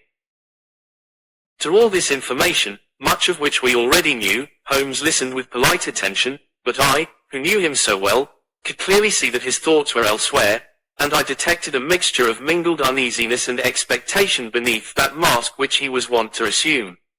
At last he started in his chair, and his eyes brightened. There had been a ring at the bell. A minute later we heard steps upon the stairs, and an elderly red-faced man with grizzled side whiskers was ushered in. In his right hand he carried an old-fashioned carpet bag, which he placed upon the table. "Is Mr. Sherlock Holmes here?" My friend bowed and smiled. "Mr. Sandeford, of Reading, I suppose?" said he. "Yes, sir, I fear that I am a little late, but the trains were awkward. You wrote to me about a bust that is in my possession." "Exactly. I have your letter here. You said, 'I desire to possess a copy of Devine's Napoleon, and am prepared to pay you £10 for the one which is in your possession.' Is that right?" "Certainly. I was very much surprised at your letter, for I could not imagine how you knew that I owned such a thing. Of course you must have been surprised, but the explanation is very simple. Mr. Harding, of Harding Brothers, said that they had sold you their last copy, and he gave me your address. Oh, that was it, was it? Did he tell you what I paid for it? No, he did not. Well, I am an honest man, though not a very rich one. I only gave 15 shillings for the bust, and I think you ought to know that before I take £10 from you. I am sure the scruple does you honour, Mr. Sandford, but I have named that price, so I intend to stick to it. Well, it is very handsome of you, Mr. Holmes. I brought the bust up with me, as you asked me to do. Here it is. He opened his bag, and at last we saw placed upon our table a complete specimen of that bust which we had already seen more than once in fragments. Holmes took a paper from his pocket and laid a £10 note upon the table. You will kindly sign that paper, Mr. Sandford, in the presence of these witnesses. It is simply to say that you transfer every possible right that you ever had in the bust to me. I am a methodical man, you see, and you never know what turn events might take afterwards. Thank you, Mr. Sandford, here is your money, and I wish you a very good evening. When our visitor had disappeared, Sherlock Holmes's movements were such as to rivet our attention. He began by taking a clean white cloth from a drawer and laying it over the table. Then he placed his newly acquired bust in the center of the cloth. Finally, he picked up his hunting crop and struck Napoleon a sharp blow on the top of the head. The figure broke into fragments, and Holmes bent eagerly over the shattered remains.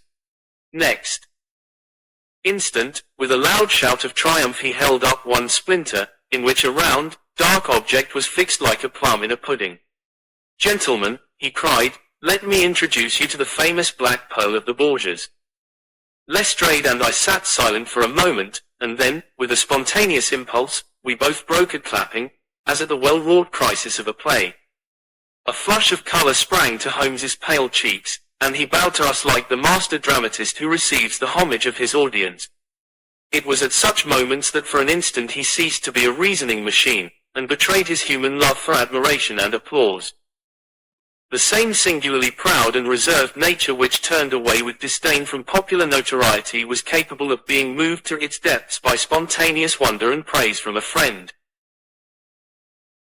Yes, gentlemen, said he, it is the most famous pearl now existing in the world, and it has been my good fortune, by a connected chain of inductive reasoning, to trace it from the Prince of Colonna's bedroom at the Dacre Hotel, where it was lost, to the interior of this, the last of the 6 busts of Napoleon which were manufactured by Gelder and Company, of Stepney. You will remember, Lestrade, the sensation caused by the disappearance of this valuable jewel and the vain efforts of the London police to recover it. I was myself consulted upon the case, but I was unable to throw any light upon it. Suspicion fell upon the maid of the princess, who was an Italian, and it was proved that she had a brother in London, but we failed to trace any connection between them. The maid's name was Lucretia Venici, and there is no doubt in my mind that this Pietro who was murdered 2 nights ago was the brother. I have been looking up the dates in the old files of the paper, and I find that the disappearance of the pearl was exactly 2 days before the arrest of Beppo, for some crime of violence, an event which took place in the factory of Gelder and Company, at the very moment when these busts were being made. Now you clearly see the sequence of events, though you see them, of course, in the inverse order to the way in which they presented themselves to me. Beppo had the pearl in his possession. He may have stolen it from Pietro, he may have been Pietro's confederate, he may have been the go-between of Pietro and his sister. It is of no consequence to us which is the correct solution.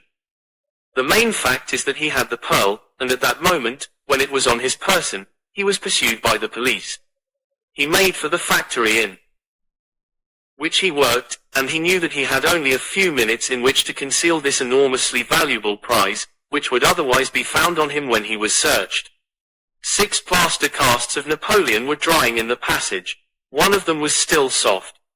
In an instant Beppo, a skillful workman, made a small hole in the wet plaster, dropped in the pearl, and with a few touches covered over the aperture once more. It was an admirable hiding place. No one could possibly find it. But Beppo was condemned to a year's imprisonment, and in the meanwhile his 6 busts were scattered over London. He could not tell which contained his treasure. Only by breaking them could he see.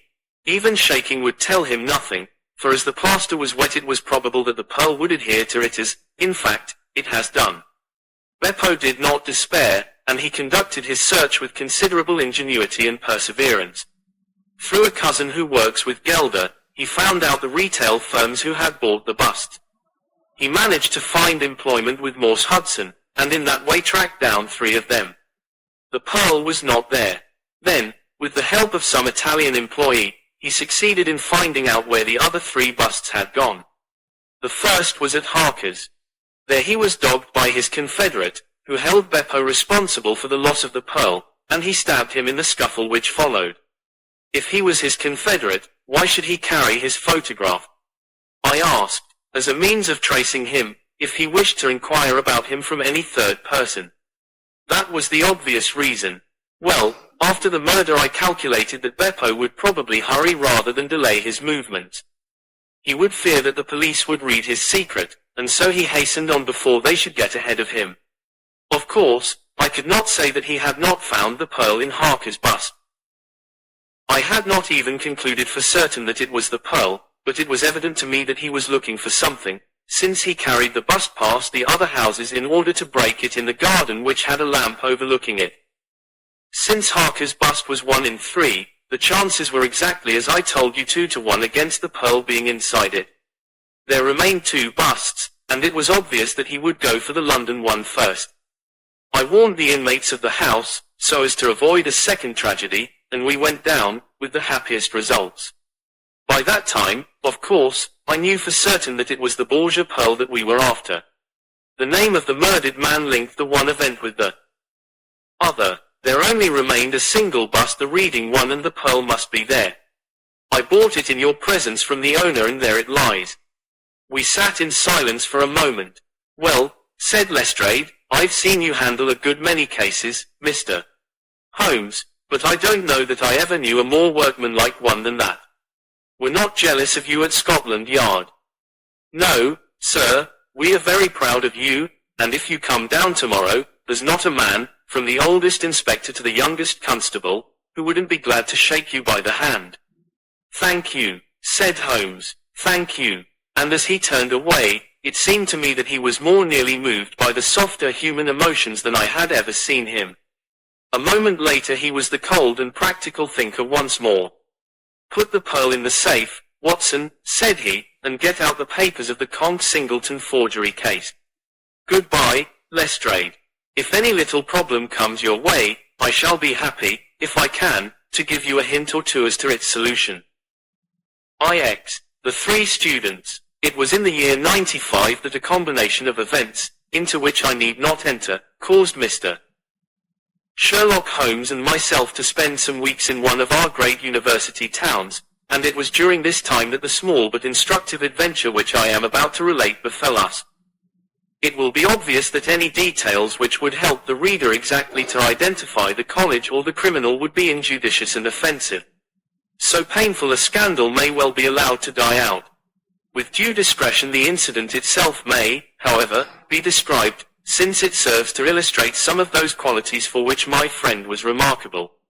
I will endeavor, in my statement, to avoid such terms as would serve to limit the events to any particular place, or give a clue as to the people concerned.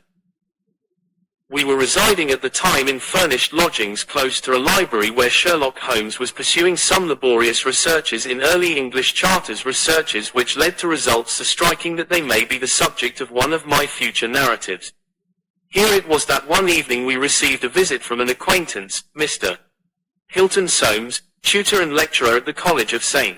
Luke's. Mr. Soames was a tall, spare man, of a nervous and excitable temperament. I had always known him to be restless in his manner, but on this particular occasion he was in such a state of uncontrollable agitation that it was clear something very unusual had occurred. I trust, Mr. Holmes, that you can spare me a few hours of your valuable time. We have had a very painful incident at St. Luke's, and really, but for the happy chance of your being in town, I should have been at a loss what to do. I am very busy just now, and I desire no distractions, my friend answered. I should much prefer that you called in the aid of the police. No, my dear sir, such a course is utterly impossible. When once the law is evoked it cannot be stayed again, and this is just one of those cases where, for the credit of the college, it is most essential to avoid scandal. Your discretion is as well known as your powers, and you are the one man in the world who can help me. I beg you, Mr. Holmes, to do what you can. My friend's temper had not improved since he had been deprived of the congenial surroundings of Baker Street. Without his scrapbooks, his chemicals, and his homely untidiness, he was an uncomfortable man. He shrugged his shoulders in ungracious acquiescence, while our visitor in hurried words and with much excitable gesticulation poured forth his story. I must explain to you, Mr. Holmes, that tomorrow is the first day of the examination for the Fortescue Scholarship. I am one of the examiners. My subject is Greek, and the first of the papers consists of a large passage of Greek translation which the candidate has not seen. This passage is printed on the examination paper, and it would naturally be an immense advantage if the candidate could prepare it in advance. For this reason, great care is taken to keep the paper secret. Today, about 3 o'clock, the proofs of this paper arrived from the printers. The exercise consists of half a chapter of Thucydides. I had to read it over carefully, as the text must be absolutely correct. At 4:30 my task was not yet completed. I had, however, promised to take tea in a friend's rooms, so I left the proof upon my desk. I was absent rather more than an hour. You are aware, Mr. Holmes, that our college doors are double, a green baize one within and a heavy oak one without. As I approached my outer door, I was amazed to see a key in it. For an instant I imagined that I had left my own there, but on feeling in my pocket I found that it was all right. The only duplicate which existed, so far as I knew, was that which belonged to my servant, Bannister, a man who has looked after my room for 10 years, and whose honesty is absolutely above suspicion. I found that the key was indeed his, that he had entered my room to know if I wanted tea, and that he had very carelessly left the key in the door when he came out. His visit to my room must have been within a very few minutes of my leaving it. His forgetfulness about the key would have mattered little upon any other occasion, but on this one day it has produced the most deplorable consequences. The moment I looked at my table, I was aware that someone had rummaged among my papers. The proof was in 3 long slips. I had left them all together. Now, I found that one of them was lying on the floor, one was on the side table near the window, and the third was where I had left it. Holmes stirred for the first time. The first page on the floor, the second in the window, the third where you left it, said he. Exactly, Mr. Holmes. You amaze me. How could you possibly know that? Pray continue your very interesting statement. For an instant I imagined that Bannister had taken the unpardonable liberty of examining my papers. He denied it, however, with the utmost earnestness, and I am convinced that he was speaking the truth. The alternative was that someone passing had observed the key in the door, had known that I was out, and had entered to look at the papers. A large sum of money is at stake, for the scholarship is a very valuable one, and an unscrupulous man might very well run a risk in order to gain an advantage over his fellows. Bannister was very much upset by the incident. He had nearly fainted when we found that the papers had undoubtedly been tampered with. I gave him a little brandy and left him collapsed in a chair, while I made a most careful examination of the room. I soon saw that the intruder had left other traces of his presence besides the rumpled papers. On the table in the window were several shreds from a pencil which had been sharpened. A broken tip of lead was lying there also. Evidently the rascal had copied the paper in a great hurry, had broken his pencil, and had been compelled to put a fresh point to it. Excellent, said Holmes, who was recovering his good humor as his attention became more engrossed by the case. Fortune has been your friend. This was not all. I have a new writing table with a fine surface of red leather. I am prepared to swear, and so is Bannister, that it was smooth and unstained. Now I found a clean cut in it about 3 inches long, not a mere scratch, but a positive cut. Not only this, but on the table I found a small ball of black dough or clay, with specks of something which looks like sawdust in it. I am convinced that these marks were left by the man who rifled the papers. There were no footmarks and no other evidence as to his identity. I was at my wit's end, when suddenly the happy thought occurred to me that you were in the town, and I came straight round to put the matter into your hands. Do help me, Mr. Holmes. You see my dilemma. Either I must find the man or else the examination must be postponed until fresh papers are prepared, and since this cannot be done without explanation, there will ensue a hideous scandal, which will throw a cloud not only on the college, but on the university. Above all things, I desire to settle the matter quietly and discreetly. I shall be happy to look into it and to give you such advice as I can, said Holmes, rising and putting on his overcoat. The case is not entirely devoid of interest. Had anyone visited you in your room after the papers came to you? Yes, young Dorlitras, an Indian student, who lives on the same stair, came in to ask me some particulars about the examination, for which he was entered. Yes, and the papers were on your table. To the best of my belief, they were rolled up, but might be recognized as proofs. Possibly. No one else in your room? No. Did anyone know that these proofs would be there? No one save the printer. Did this man Bannister know? No, certainly not. No one knew. Where is Bannister now? He was very ill, poor fellow. I left him collapsed in the chair. I was in such a hurry to come to you. You left your door open. I locked up the papers first. Then it amounts to this, Mr. Soames, that, unless the Indian student recognized the roll as being proofs, the man who tampered with them came upon them accidentally without knowing that they were there. So it seems to me.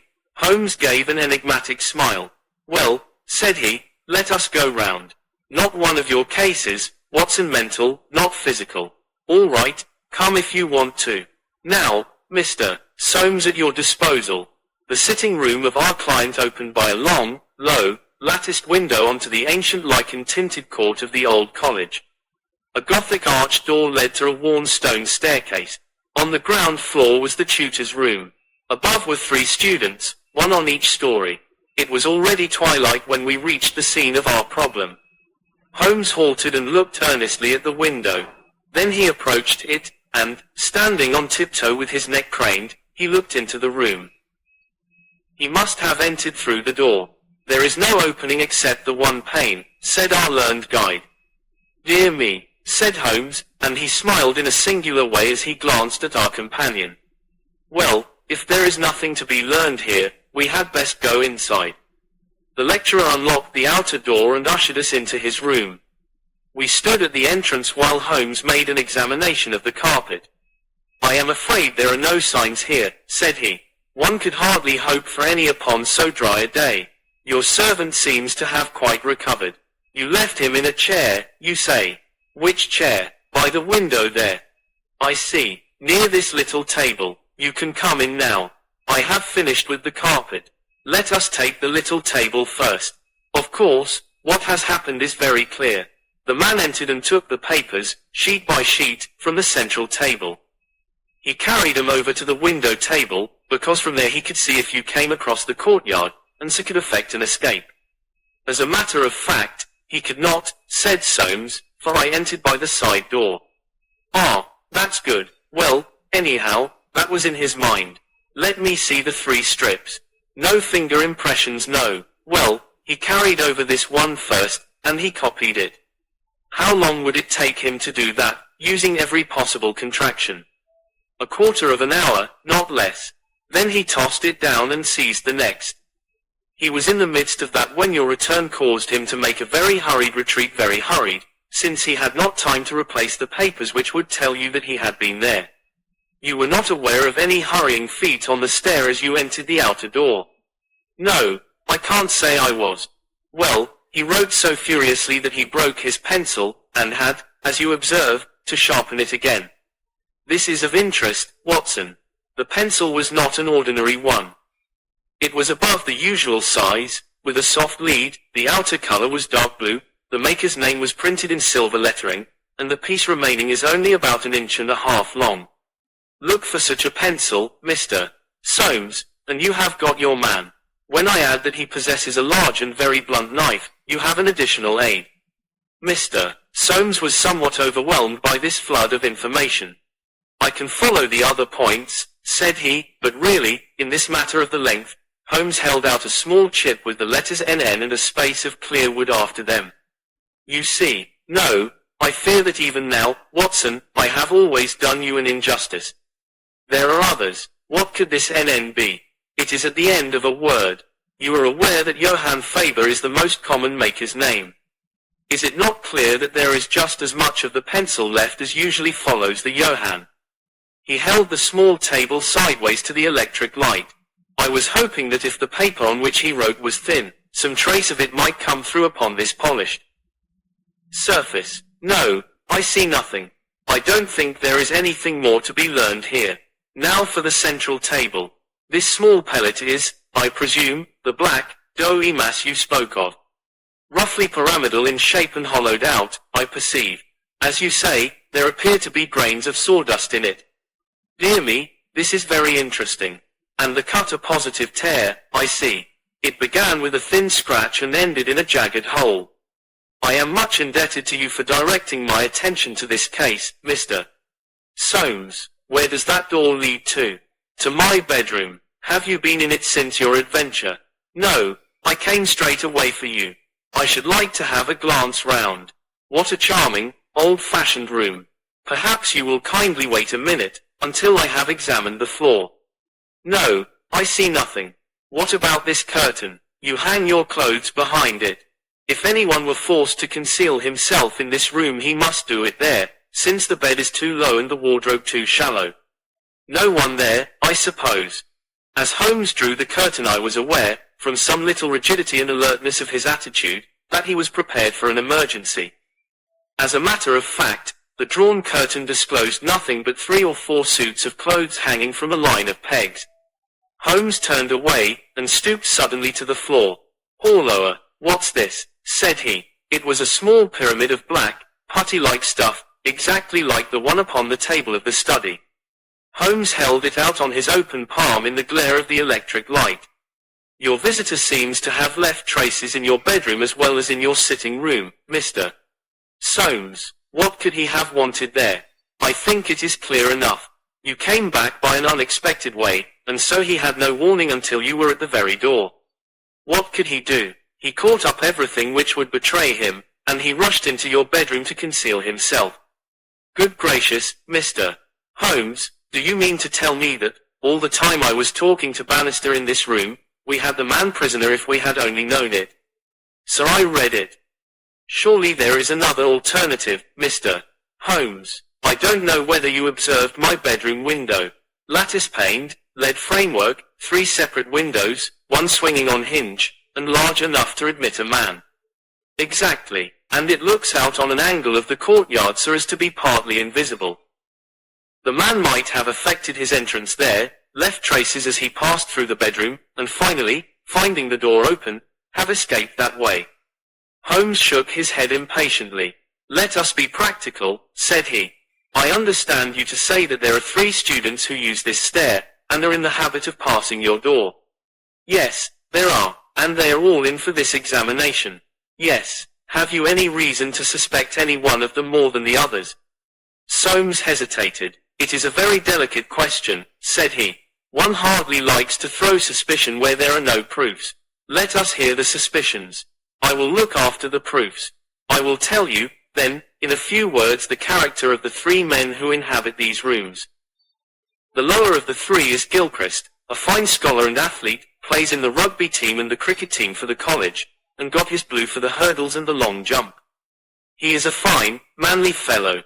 His father was the notorious Sir Jabez Gilchrist, who ruined himself on the turf. My scholar has been left very poor, but he is hard-working and industrious. He will do well. The 2nd floor is inhabited by Dorlet Ras, the Indian. He is a quiet, inscrutable fellow, as most of those Indians are. He is well up in his work, though his Greek is his weak subject. He is steady and methodical. The top floor belongs to Miles Maclaren. He is a brilliant fellow when he chooses to work, one of the brightest intellects of the university, but he is wayward, dissipated, and unprincipled. He was nearly expelled over a card scandal in his first year. He has been idling all this term, and he must look forward with dread to the examination. Then it is he whom you suspect. I dare not go so far as that. But, of the three, he is perhaps the least unlikely. Exactly. Now, Mr. Soames, let us have a look at your servant, Bannister. He was a little, white-faced, clean-shaven, grizzly-haired fellow of 50. He was still suffering from this sudden disturbance of the quiet routine of his life. His plump face was twitching with his nervousness, and his fingers could not keep still. "We are investigating this unhappy business, Bannister," said his master. "Yes, sir, I understand," said Holmes, "that you left your key in the door." "Yes, sir. Was it not very extraordinary that you should do this on the very day when there were these papers inside?" "It was most unfortunate, sir. But I have occasionally done the same thing at other times." "When did you enter the room?" "It was about 4:30. That is Mr. Soames's tea time." "How long did you stay?" "When I saw that he was absent, I withdrew at once." "Did you look at these papers on the table?" "No, sir, certainly not." "How came you to leave the key in the door?" "I had the tea tray in my hand. I thought I would come back for the key. Then I forgot." "Has the outer door a spring lock?" "No, sir." "Then it was open all the time?" "Yes, sir. Anyone in the room could get out?" "Yes, sir. When Mr. Soames returned and called for you, you were very much disturbed?" "Yes, sir. Such a thing has never happened during the many years that I have been here." "I nearly fainted, sir." "Sir, I understand. Where were you when you began to feel bad?" "Where was I, sir?" "Why, here, near the door." "That is singular, because you sat down in that chair over yonder near the corner." "Why did you pass these other chairs?" "I don't know, sir. It didn't matter to me where I sat."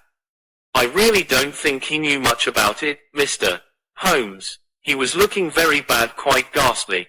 "You stayed here when your master left?" "Only for a minute or so. Then I locked the door and went to my room." "Whom do you suspect?" "Oh, I would not venture to say, sir. I don't believe there is any gentleman in this university who is capable of profiting by such an action." "No, sir, I'll not believe it." "Thank you, that will do," said Holmes. "Oh, one more word. You have not mentioned to any of the three gentlemen whom you attend that anything is amiss?" "No, sir, not a word." "You haven't seen any of them?" "No, sir." "Very good. Now, Mr. Soames, we will take a walk in the quadrangle, if you please." 3 yellow squares of light shone above us in the gathering gloom. "Your 3 birds are all in their nests," said Holmes, looking up. "Horlower, what's that? One of them seems restless enough." It was the Indian, whose dark silhouette appeared suddenly upon his blind. He was pacing swiftly up and down his room. "I should like to have a peep at each of them," said Holmes. "Is it possible?" "No difficulty in the world," Soames answered. "This set of rooms is quite the oldest in the college, and it is not unusual for visitors to go over them. Come along, and I will personally conduct you." "No names, please," said Holmes, as we knocked at Gilchrist's door. A tall, flaxen-haired, slim young fellow opened it, and made us welcome when he understood our errand. There were some really curious pieces of medieval domestic architecture within. Holmes was so charmed with one of them that he insisted on drawing it in his notebook, broke his pencil, had to borrow one from our host, and finally borrowed a knife to sharpen his own. The same curious accident happened to him in the rooms of the Indian, a silent, little, hook-nosed fellow, who eyed us askance, and was obviously glad when Holmes's architectural studies had come to an end. I could not see that in either case Holmes had come upon the clue for which he was searching. Only at the third did our visit prove abortive. The outer door would not open to our knock, and nothing more substantial than a torrent of bad language came from behind it. "I don't care who you are. You can go to blazes," roared the angry voice. "Tomorrow's the exam, and I won't be drawn by anyone." "A rude fellow," said our guide, flushing with anger as we withdrew down the stair. Of course, he did not realize that it was I who was knocking, but nonetheless his conduct was very uncourteous, and, indeed, under the circumstances rather suspicious. Holmes's response was a curious one. Can you tell me his exact height? He asked. Really, Mr. Holmes, I cannot undertake to say. He is taller than the Indian, not so tall as Gilchrist. I suppose 5'6" would be about it. That is very important, said Holmes. And now, Mr. Soames, I wish you good night. Our guide cried aloud in his astonishment and dismay. Good gracious, Mr. Holmes, you are surely not going to leave me in this abrupt fashion. You don't seem to realize the position. Tomorrow is the examination. I must take some definite action tonight. I cannot allow the examination to be held if one of the papers has been tampered with. The situation must be faced. You must leave it as it is. I shall drop round early tomorrow morning and chat the matter over. It is possible that I may be in a position then to indicate some course of action. Meanwhile, you change nothing at all. Very good, Mr. Holmes. You can be perfectly easy in your mind. We shall certainly find some way out of your difficulties. I will take the black clay with me, also the pencil cuttings. Goodbye. When we were out in the darkness of the quadrangle, we again looked up at the windows. The Indian still paced his room. The others were invisible. Well, Watson, what do you think of it? Holmes asked, as we came out into the main street. Quite a little parlor game sort of 3-card trick, is it not? There are your 3 men. It must be one of them. You take your choice. Which is yours? The foul-mouthed fellow at the top. He is the one with the worst record. And yet that Indian was a sly fellow also. Why should he be pacing his room all the time? There is nothing in that. Many men do it when they're trying to learn anything by heart. He looked at us in a queer way. So would you, if a flock of strangers came in on you when you were preparing for an examination next day, and every moment was of value?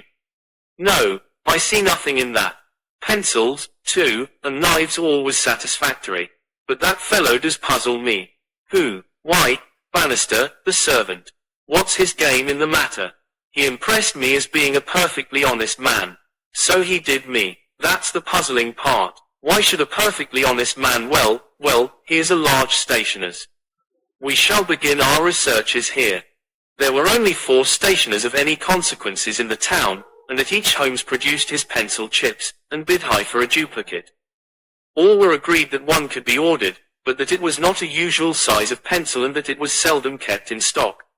My friend did not appear to be depressed by his failure, but shrugged his shoulders in half-humorous resignation. No good, my dear Watson. This, the best and only final clue, has run to nothing. But, indeed, I have little doubt that we can build up a sufficient case without it. By Jove, my dear fellow, it is nearly 9, and the landlady babbled of green peas at 7:30. What with your eternal tobacco, Watson, and your irregularity at meals, I expect that you will get notice to quit, and that I shall share your downfall not, however, before we have solved the problem of the nervous tutor, the careless servant, and the 3 enterprising students. Section. Holmes made no further allusion to the matter that day, though he sat lost in thought for a long time after our belated dinner. At 8 in the morning, he came into my room just as I finished my toilet. Well, Watson, said he, it is time we went down to St. Luke's. Can you do without breakfast? Certainly. Soames will be in a dreadful fidget until we are able to tell him something positive. Have you anything positive to tell him? I think so. You have formed a conclusion. Yes, my dear Watson, I have solved the mystery. But what fresh evidence could you have got? Aha! It is not for nothing that I have turned myself out of bed at the untimely hour of 6. I have put in 2 hours hard work and covered at least 5 miles, with something to show for it. Look at that. He held out his hand. On the palm were 3 little pyramids of black, doughy clay. Why, Holmes, you had only 2 yesterday, and 1 more this morning. It is a fair argument that wherever number 3 came from is also the source of numbers 1 and 2. Watson, well, come along and put friend Soames out of his pain. Section. The unfortunate tutor was certainly in a state of pitiable agitation when we found him in his chambers. In a few hours the examination would commence, and he was still in the dilemma between making the facts public and allowing the culprit to compete for the valuable scholarship. He could hardly stand still, so great was his mental agitation, and he ran towards Holmes with two eager hands outstretched. "Thank heaven that you have come. I feared that you had given it up in despair. What am I to do? Shall the examination proceed?" "Yes, let it proceed, by all means. But this rascal, he shall not compete. You know him." "I think so. If this matter is not to become public, we must give ourselves certain powers and resolve ourselves into a small private court-martial. You there, if you please, Soames. Watson, you here. I'll take the armchair in the middle. I think that we are now sufficiently imposing to strike terror into a guilty breast. Kindly ring the bell." Bannister entered, and shrank back in evident surprise and fear at our judicial appearance. "You will kindly close the door," said Holmes. "Now, Bannister, will you please tell us the truth about yesterday's incident?" The man turned white to the roots of his hair. "I have told you everything, sir. Nothing to add. Nothing at all, sir." "Well, then, I must make some suggestions to you. When you sat down on that chair yesterday, did you do so in order to conceal some object which would have shown who had been in the room?" Bannister's face was ghastly. "No, sir, certainly not." "It is only a suggestion," said Holmes, suavely. "I frankly admit that I am unable to prove it. But it seems probable enough, since the moment that Mr. Soames's back was turned, you released the man who was hiding in that bedroom." Bannister licked his dry lips. "There was no man, sir." "Ah, that's a pity, Bannister. Up to now you may have spoken the truth, but now I know that you have lied." The man's face set in sullen defiance. "There was no man, sir." Come, Bannister." "No, sir, there was no one." "In that case, you can give us no further information. Would you please remain in the room? Stand over there near the bedroom door. Now, Soames, I am going to ask you to have the great kindness to go up to the room of young Gilchrist, and to ask him to step down into yours." An instant later the tutor returned, bringing with him the student. He was a fine figure of a man, tall, lithe, and agile, with a springy step and a pleasant, open face. His troubled blue eyes glanced at each of us, and finally rested with an expression of blank dismay upon Bannister in the farther corner. "Just close the door," said Holmes. "Now, Mr. Gilchrist, we are all quite alone here, and no one need ever know one word of what passes between us. We can be perfectly frank with each other. We want to know, Mr. Gilchrist, how you, an honorable man, ever came to commit such an action as that of yesterday." The unfortunate young man staggered back, and cast a look full of horror and reproach at Bannister. No, Mr. Gilchrist, sir, I never said a word, never one word," cried the servant. "No, but you have now," said Holmes. "Now, sir, you must see that after Bannister's words your position is hopeless, and that your only chance lies in a frank confession." For a moment Gilchrist, with upraised hand, tried to control his writhing features. The next he had thrown himself on his knees beside the table, and burying his face in his hands, he had burst into a storm of passionate sobbing. Come, said Holmes, kindly, it is human to err, and at least no one can accuse you of being a callous criminal. Perhaps it would be easier for you if I were to tell Mr. Soames what occurred, and you can check me where I am wrong. Shall I do so? Well, don't trouble to answer. Listen, and see that I do you no injustice. From the moment, Mr. Soames, that you said to me that no one, not even Bannister, could have told that the papers were in your room, the case began to take a definite shape in my mind. The printer one could, of course, dismiss. He could examine the papers in his own office. The Indian I also thought nothing of. If the proofs were in a roll, he could not possibly know what they were. On the other hand, it seemed an unthinkable coincidence that a man should dare to enter the room, and that by chance on that very day the papers were on the table. I dismissed that. The man who entered knew that the papers were there. How did he know? When I approached your room, I examined the window. You amused me by supposing that I was contemplating the possibility of someone having in broad daylight, under the eyes of all these opposite rooms, forced himself through it. Such an idea was absurd. I was measuring how tall a man would need to be in order to see, as he passed, what papers were on the central table. I am 6 feet high, and I could do it with an effort. No one less than that would have a chance. Already you see I had reason to think that, if one of your 3 students was a man of unusual height, he was the most worth watching of the 3. I entered, and I took you into my confidence as to the suggestions of the side table. Of the center table I could make nothing, until in your description of Gilchrist you mentioned that he was a long-distance jumper. Then the whole thing came to me in an instant, and I only needed certain corroborative proofs, which I speedily obtained. What happened was this young fellow had employed his afternoon at the athletic grounds, where he had been practicing the jump. He returned carrying his jumping shoes, which are provided, as you are aware, with several sharp spikes. As he passed your window he saw, by means of his great height, these proofs upon your table, and conjectured what they were. No harm would have been done had it not been that, as he passed your door, he perceived the key which had been left by the carelessness of your servant. A sudden impulse came over him to enter, and see if they were indeed the proofs. It was not a dangerous exploit, for he could always pretend that he had simply looked in to ask a question.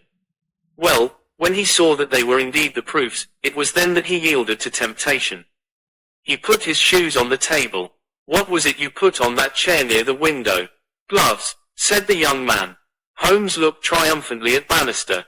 He put his gloves on the chair, and he took the proofs, sheet by sheet, to copy them. He thought the tutor must return by the main gate and that he would see him. As we know, he came back by the side gate. Suddenly he heard him at the very door. There was no possible escape. He forgot his gloves, but he caught up his shoes and darted into the bedroom. You observe that the scratch on that table is slight at one side, but deepens in the direction of the bedroom door. That in itself is enough to show us that the shoe had been drawn in that direction, and that the culprit had taken refuge there. The earth round the spike had been left on the table, and a second sample was loosened and fell in the bedroom. I may add that I walked out to the athletic grounds this morning, saw that tenacious black clay is used in the jumping pit, and carried away a specimen of it, together with some of the fine tan or sawdust which is strewn over it to prevent the athlete from slipping. Have I told the truth, Mr. Gilchrist? The student had drawn himself erect. Yes, sir, it is true, said he. Good heavens, have you nothing to add? Cried Soames. Yes, sir, I have, but the shock of this disgraceful exposure has bewildered me. I have a letter here, Mr. Soames, which I wrote to you early this morning in the middle of a restless night. It was before I knew that my sin had found me out. Here it is, sir. You will see that I have said, I have determined not to go in for the examination. I have been offered a commission in the Rhodesian police, and I am going out to South Africa at once. I am indeed pleased to hear that you did not intend to profit by your unfair advantage, said Soames. But why did you change your purpose? Gilchrist pointed to Bannister. There is the man who set me in the right path, said he. Come now, Bannister, said Holmes. It will be clear to you, from what I have said, that only you could have let this young man out, since you were left in the room, and must have locked the door when you went out.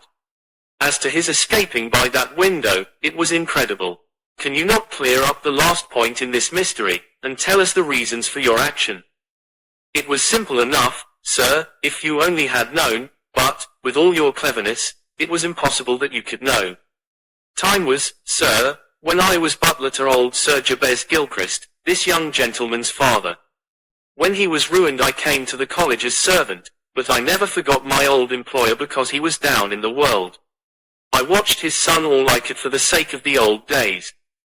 Well, sir, when I came into this room yesterday, when the alarm was given, the very first thing I saw was Mr. Gilchrist's tan gloves are lying in that chair. I knew those gloves well, and I understood their message. If Mr. Soames saw them, the game was up.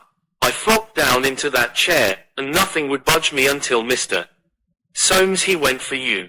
Then out came my poor young master, whom I had dandled on my knee, and confessed it all to me. Wasn't it natural, sir, that I should save him, and wasn't it natural also that I should try to speak to him as his dead father would have done, and make him understand that he could not profit by such a deed? Could you blame me, sir? No, indeed, said Holmes, heartily, springing to his feet. Well, Soames, I think we have cleared your little problem up, and our breakfast awaits us at home. Come, Watson, as to you, sir, I trust that a bright future awaits you in Rhodesia. For once you have fallen low. Let us see, in the future, how high you can rise. X. The Golden Pince Nez. When I look at the 3 massive manuscript volumes which contain our work for the year 1894, I confess that it is very difficult for me, out of such a wealth of material, to select the cases which are most interesting in themselves, and at the same time most conducive to a display of those peculiar powers for which my friend was famous. As I turn over the pages, I see my notes upon the repulsive story of the Red Leech and the terrible death of Crosby, the banker.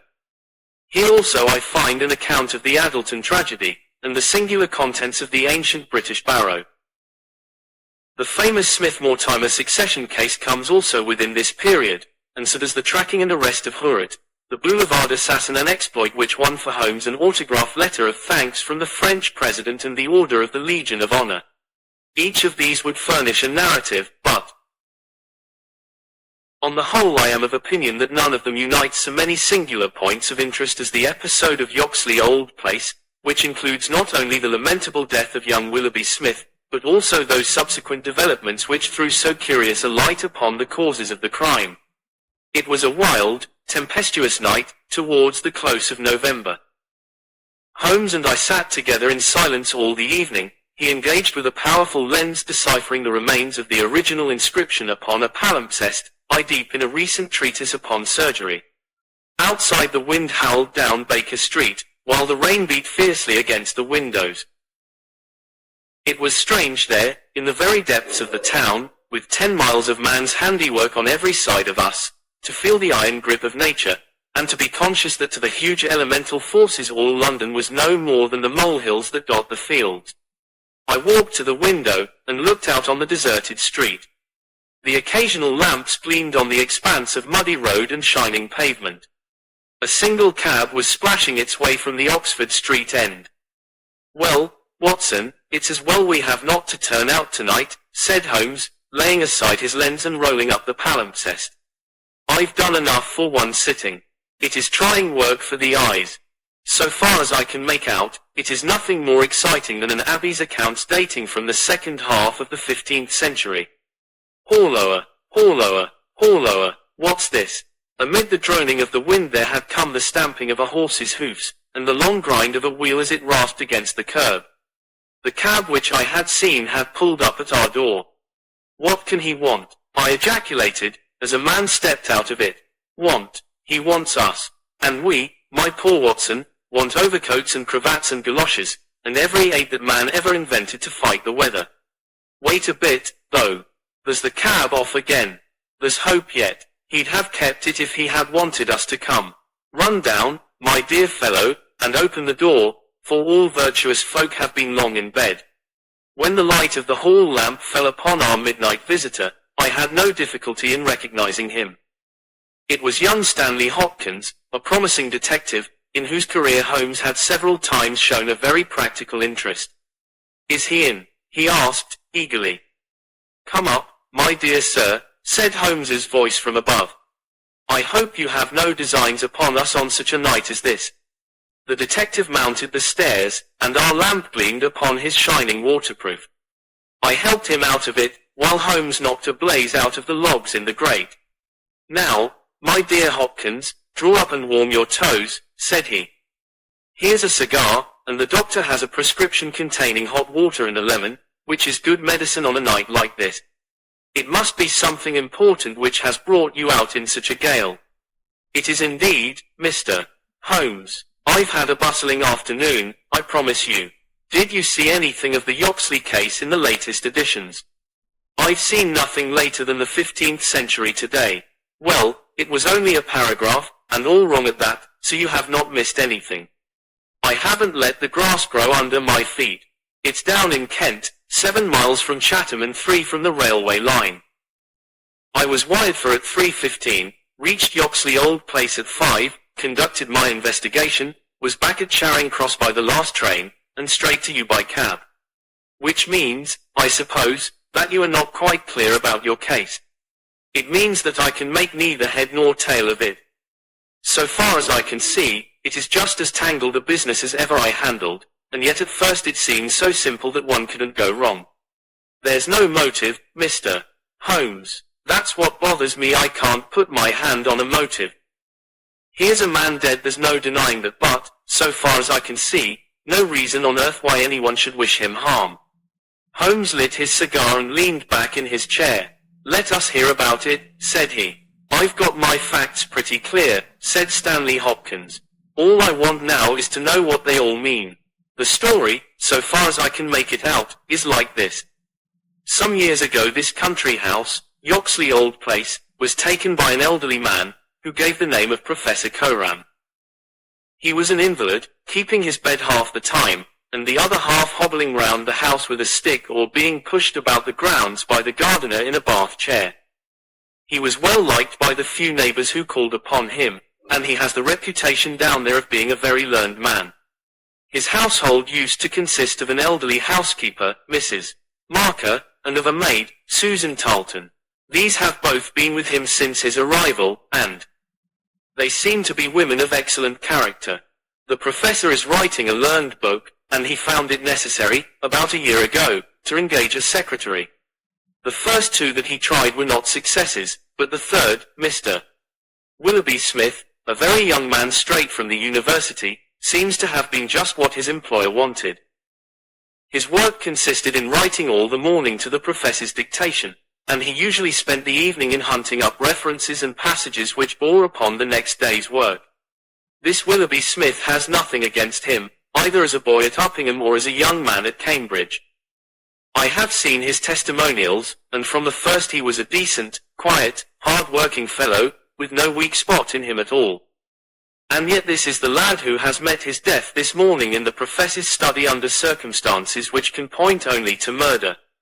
The wind howled and screamed at the windows. Holmes and I drew closer to the fire, while the young inspector slowly and point by point developed his singular narrative. If you were to search all England, said he, I don't suppose you could find a household more self-contained or freer from outside influences. Whole weeks would pass, and not one of them go past the garden gate. The professor was buried in his work and existed for nothing else. Young Smith knew nobody in the neighbourhood, and lived very much as his employer did. The two women had nothing to take them from the house. Mortimer, the gardener, who wheels the bath chair, is an army pensioner, an old Crimean man of excellent character. He does not live in the house, but in a 3-roomed cottage at the other end of the garden. Those are the only people that you would find within the grounds of Yoxley Old Place. At the same time, the gate of the garden is 100 yards from the main London to Chatham Road. It opens with a latch, and there is nothing to prevent anyone from walking in. Now I will give you the evidence of Susan Tarleton, who is the only person who can say anything positive about the matter. It was in the forenoon, between 11 and 12. She was engaged at the moment in hanging some curtains in the upstairs front bedroom. Professor Coram was still in bed, for when the weather is bad he seldom rises before midday. The housekeeper was busied with some work in the back of the house. Willoughby Smith had been in his bedroom, which he uses as a sitting room, but the maid heard him at that moment pass along the passage and descend to the study immediately below her. She did not see him, but she says that she could not be mistaken in his quick, firm tread. She did not hear the study door close, but a minute or so later there was a dreadful cry in the room below. It was a wild, hoarse scream, so strange and unnatural that it might have come either from a man or a woman. At the same instant there was a heavy thud, which shook the old house, and then all was silence.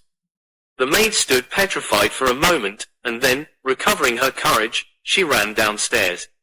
The study door was shut and she opened it. Inside, young Mr. Willoughby Smith was stretched upon the floor. At first she could see no injury, but as she tried to raise him she saw that blood was pouring from the underside of his neck. It was pierced by a very small but very deep wound, which had divided the carotid artery. The instrument with which the injury had been inflicted lay upon the carpet beside him. It was one of those small sealing wax knives to be found on old-fashioned writing tables, with an ivory handle and a stiff blade. It was part of the fittings of the professor's own desk.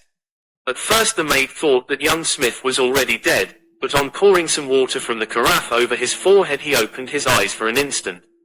"The professor," he murmured. It was she. The maid is prepared to swear that those were the exact words. He tried desperately to say something else, and he held his right hand up in the air. Then he fell back dead. In the meantime the housekeeper had also arrived upon the scene, but she was just too late to catch the young man's dying words. Leaving Susan with the body, she hurried to the professor's room. He was sitting up in bed, horribly agitated, for he had heard enough to convince him that something terrible had occurred. Mrs. Marker is prepared to swear that the professor was still in his night clothes, and indeed it was impossible for him to dress without the help of Mortimer, whose orders were to come at 12 o'clock. The professor declares that he heard the distant cry, but that he knows nothing more. He can give no explanation of the young man's last words. The professor, it was she, but imagines that they were the outcome of delirium. He believes that Willoughby Smith had not an enemy in the world, and can give no reason for the crime. His first action was to send Mortimer, the gardener, for the local police. A little later the chief constable sent for me. Nothing was moved before I got there, and strict orders were given that no one should walk upon the paths leading to the house. It was a splendid chance of putting your theories into practice, Mr. Sherlock Holmes. There was really nothing wanting. Except Mr. Sherlock Holmes, said my companion, with a somewhat bitter smile. Well, let us hear about it. What sort of a job did you make of it? I must ask you first, Mr. Holmes, to glance at this rough plan, which will give you a general idea of the position of the professor's study and the various points of the case. It will help you in following my investigation. He unfolded the rough chart, which I here reproduce, and he laid it across Holmes's knee. I rose and, standing behind Holmes, studied it over his shoulder. It is very rough, of course, and it only deals with the points which seem to me to be essential. All the rest you will see later for yourself.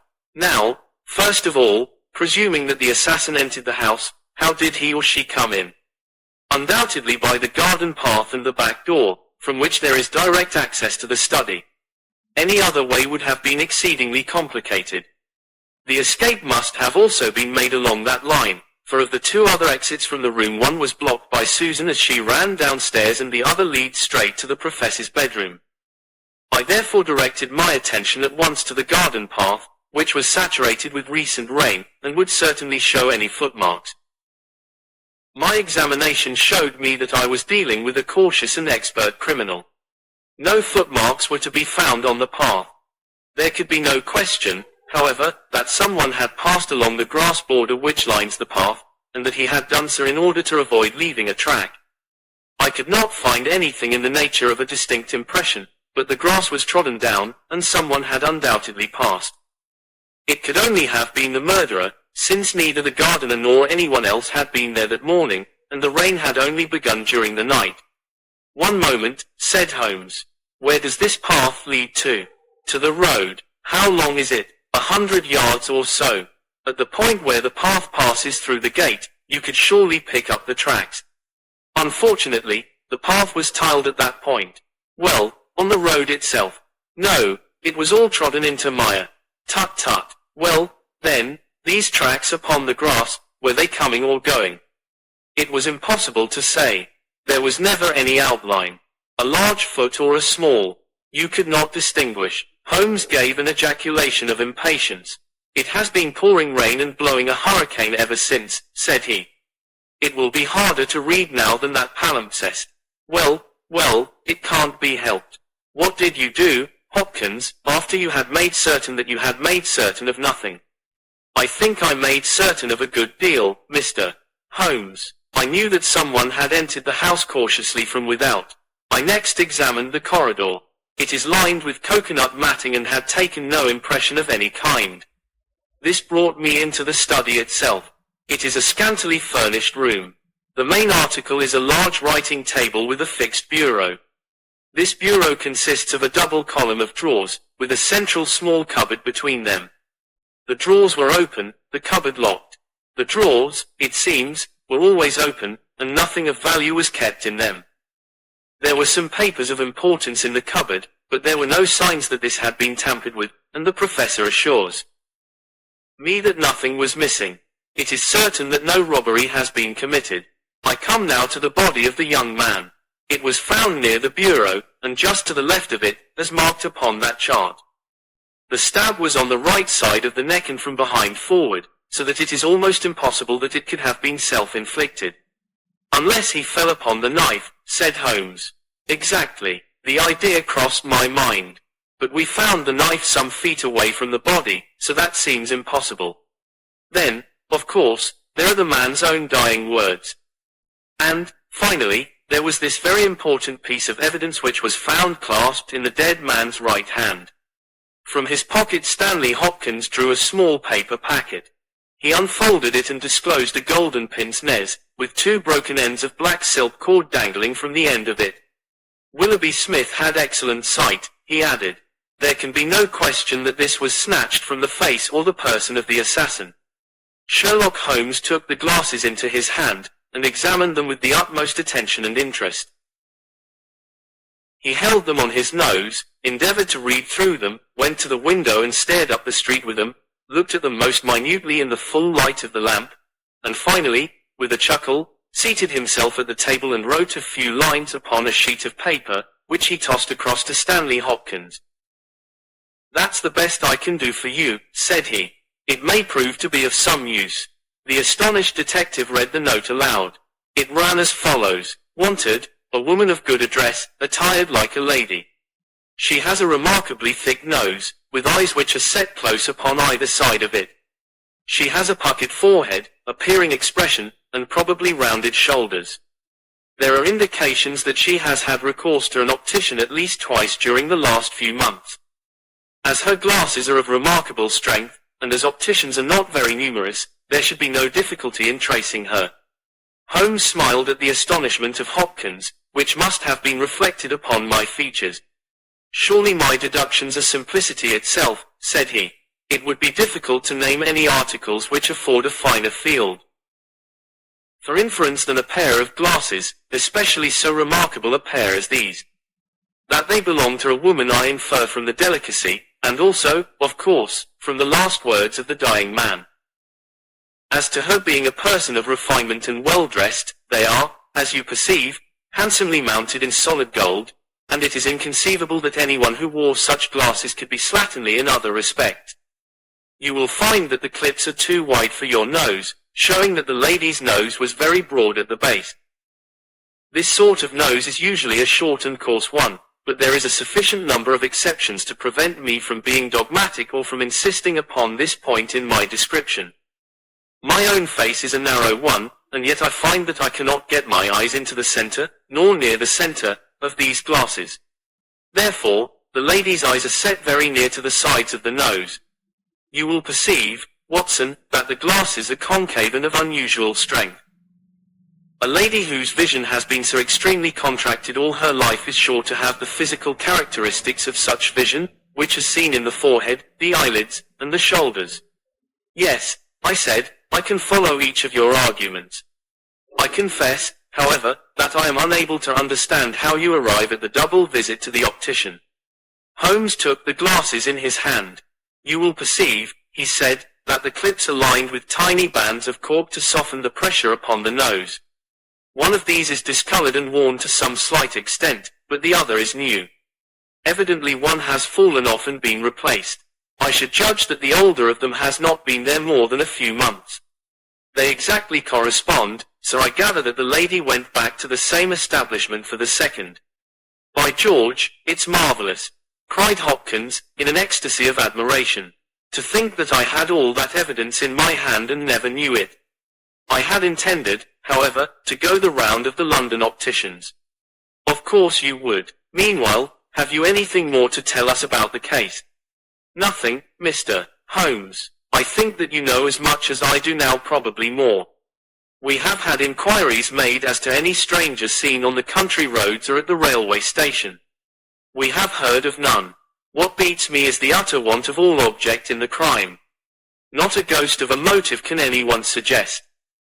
Ah, there I am not in a position to help you. But I suppose you want us to come out tomorrow. If it is not asking too much, Mr.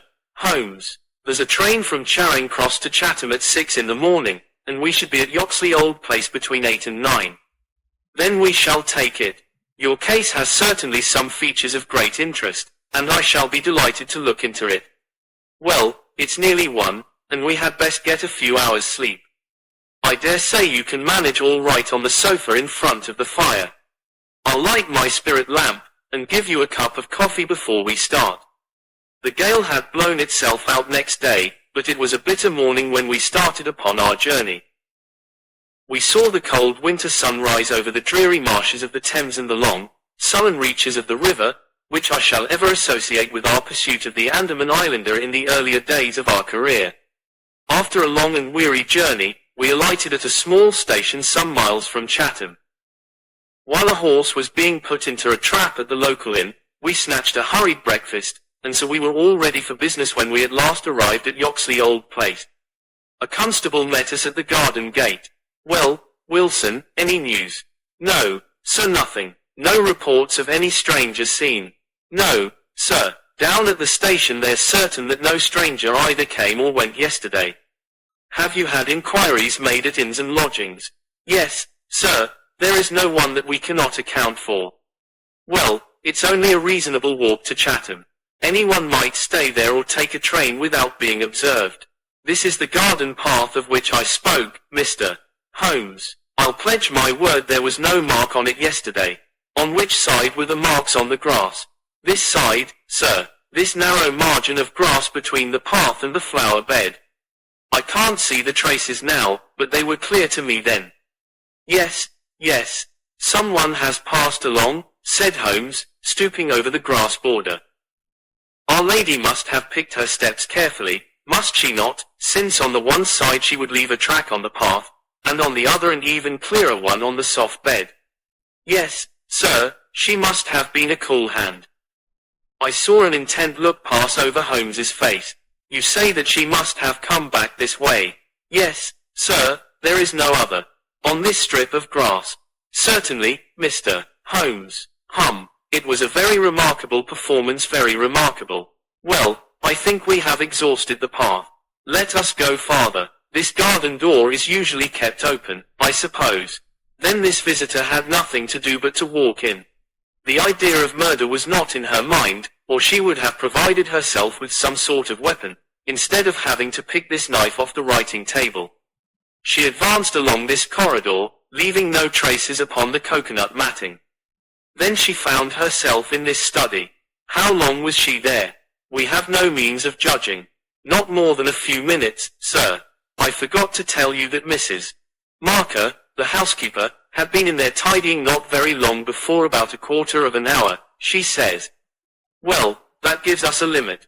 Our lady enters this room, and what does she do? She goes over to the writing table. What for? Not for anything in the drawers. If there had been anything worth her taking, it would surely have been locked up. No, it was for something in that wooden bureau. Horlower, what is that scratch upon the face of it? Just hold a match, Watson. Why did you not tell me of this, Hopkins? The mark which he was examining began upon the brass work on the right-hand side of the keyhole, and extended for about 4 inches, where it had scratched the varnish from the surface. I noticed it, Mr. Holmes, but you'll always find scratches round a keyhole. This is recent, quite recent. See how the brass shines where it is cut. An old scratch would be the same color as the surface. Look at it through my lens. There's the varnish, too, like earth on each side of a furrow. Is Mrs. Marker there? A sad-faced, elderly woman came into the room. Did you dust this bureau yesterday morning? Yes, sir. Did you notice this scratch? No, sir, I did not. I am sure you did not, for a duster would have swept away these shreds of varnish. Who has the key of this bureau? The professor keeps it on his watch chain. Is it a simple key? No, sir, it is a Chubb's key.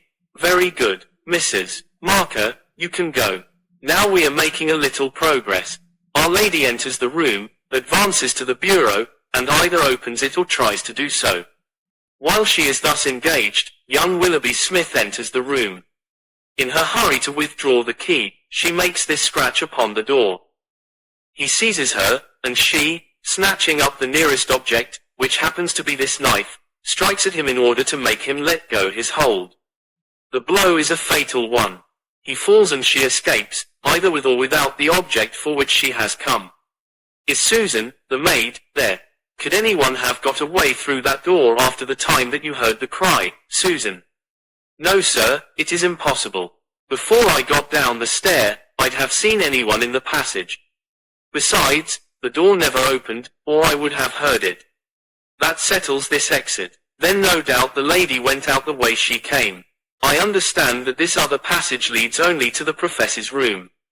There is no exit that way.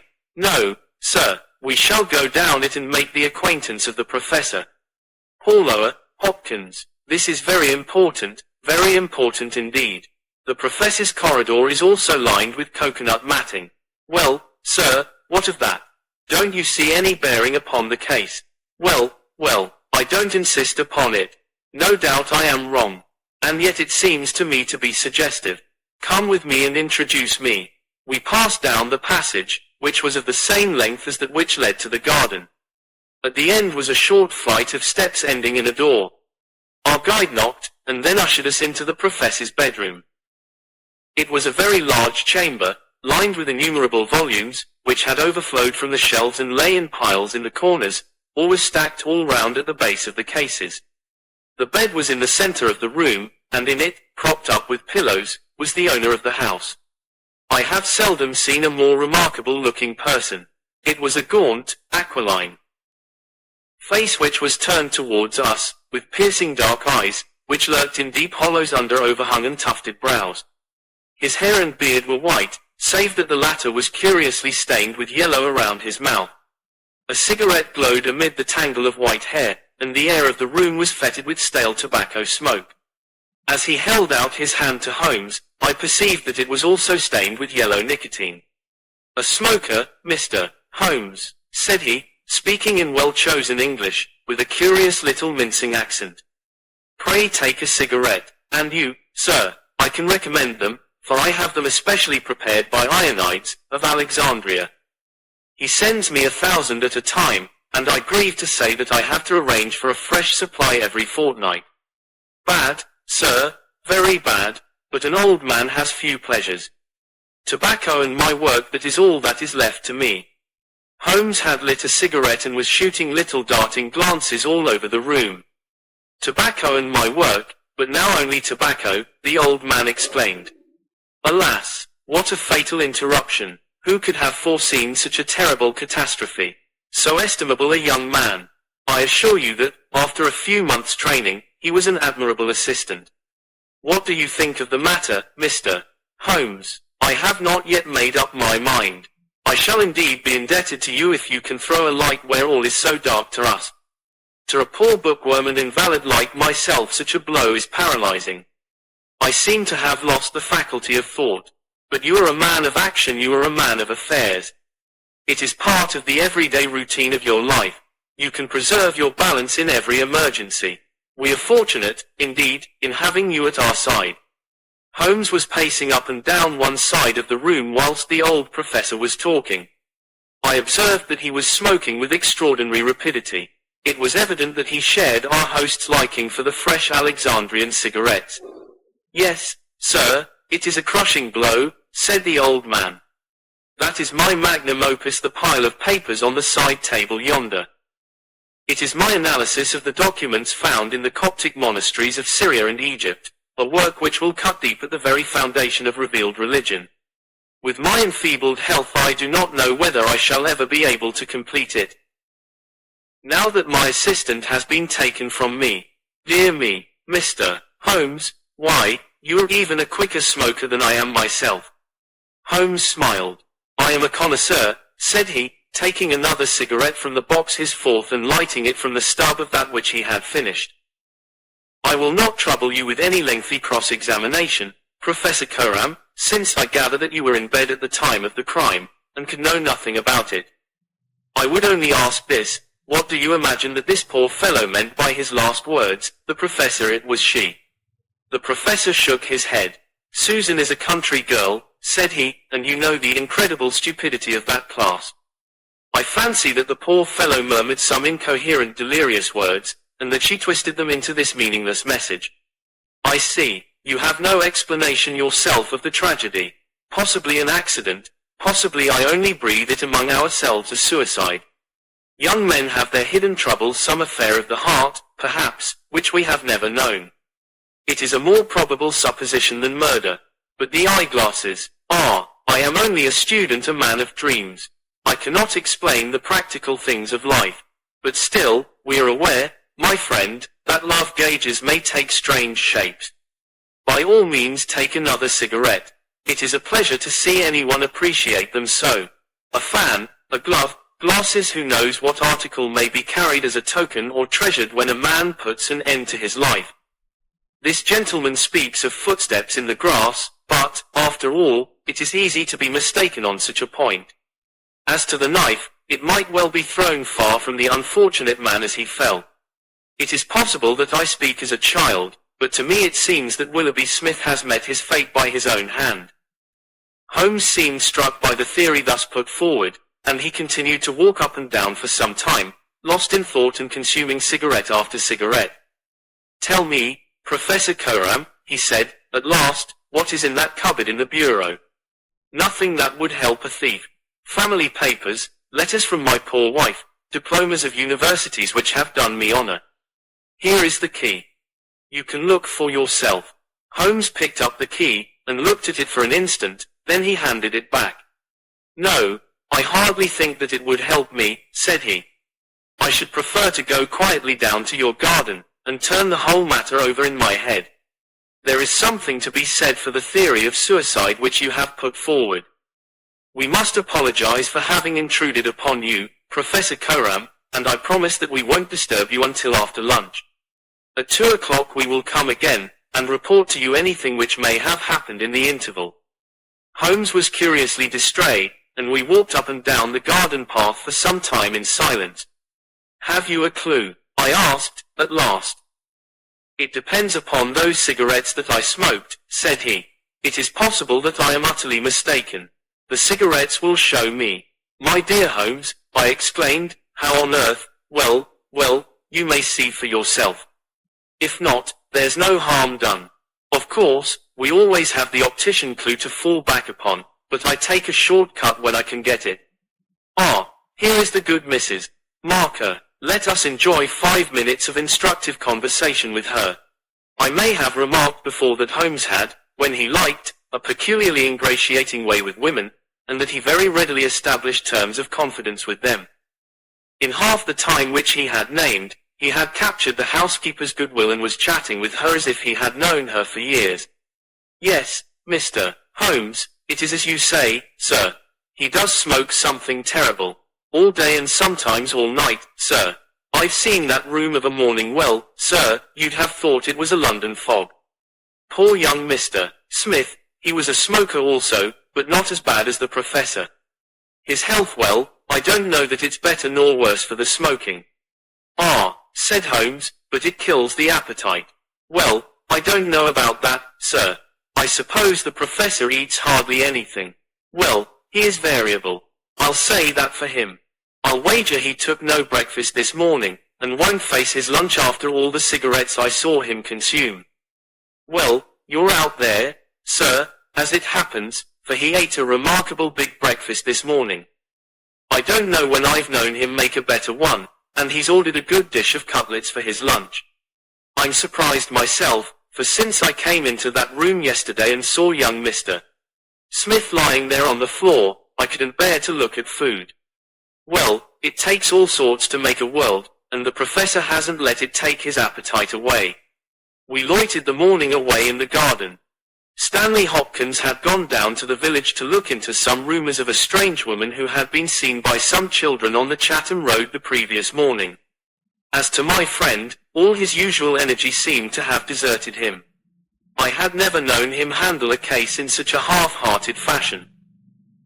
Even the news brought back by Hopkins that he had found the children, and that they had undoubtedly seen a woman exactly corresponding with Holmes's description, and wearing either spectacles or eyeglasses, failed to rouse any sign of keen interest. He was more attentive when Susan, who waited upon us at lunch, volunteered the information that she believed Mr. Smith had been out for a walk yesterday morning, and that he had only returned half an hour before the tragedy occurred. I could not myself see the bearing of this incident, but I clearly perceived that Holmes was weaving it into the general scheme which he had formed in his brain. Suddenly he sprang from his chair and glanced at his watch. 2 o'clock, gentlemen, said he. We must go up and have it out with our friend, the professor. The old man had just finished his lunch, and certainly his empty dish bore evidence to the good appetite with which his housekeeper had credited him. He was, indeed, a weird figure as he turned his white mane and his glowing eyes towards us. The eternal cigarette smouldered in his mouth. He had been dressed and was seated in an armchair by the fire. Well, Mr. Holmes, have you solved this mystery yet? He shoved the large tin of cigarettes which stood on a table beside him towards my companion. Holmes stretched out his hand at the same moment, and between them they tipped the box over the edge. For a minute or two we were all on our knees retrieving stray cigarettes from impossible places. When we rose again, I observed Holmes's eyes were shining and his cheeks tinged with color. Only at a crisis have I seen those battle signals flying.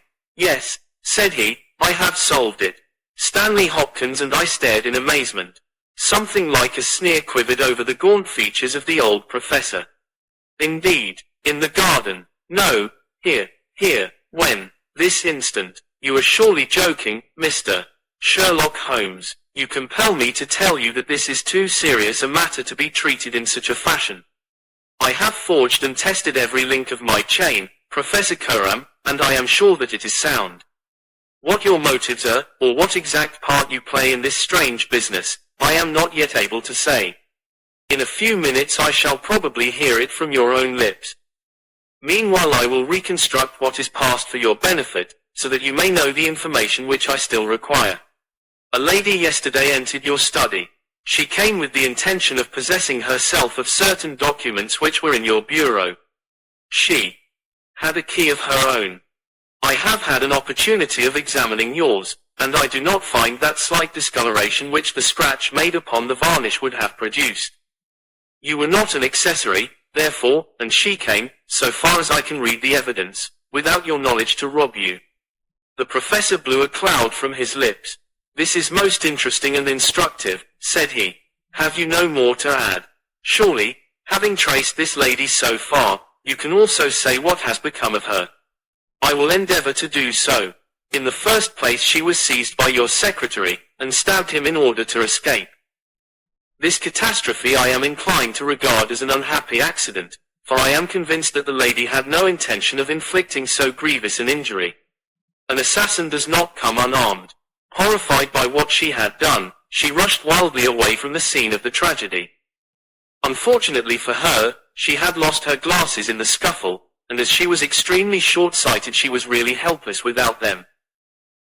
She ran down a corridor, which she imagined to be that by which she had come. Both were lined with coconut matting, and it was only when it was too late that she understood that she had taken the wrong passage, and that her retreat was cut off behind her. What was she to do? She could not go back. She could not remain where she was.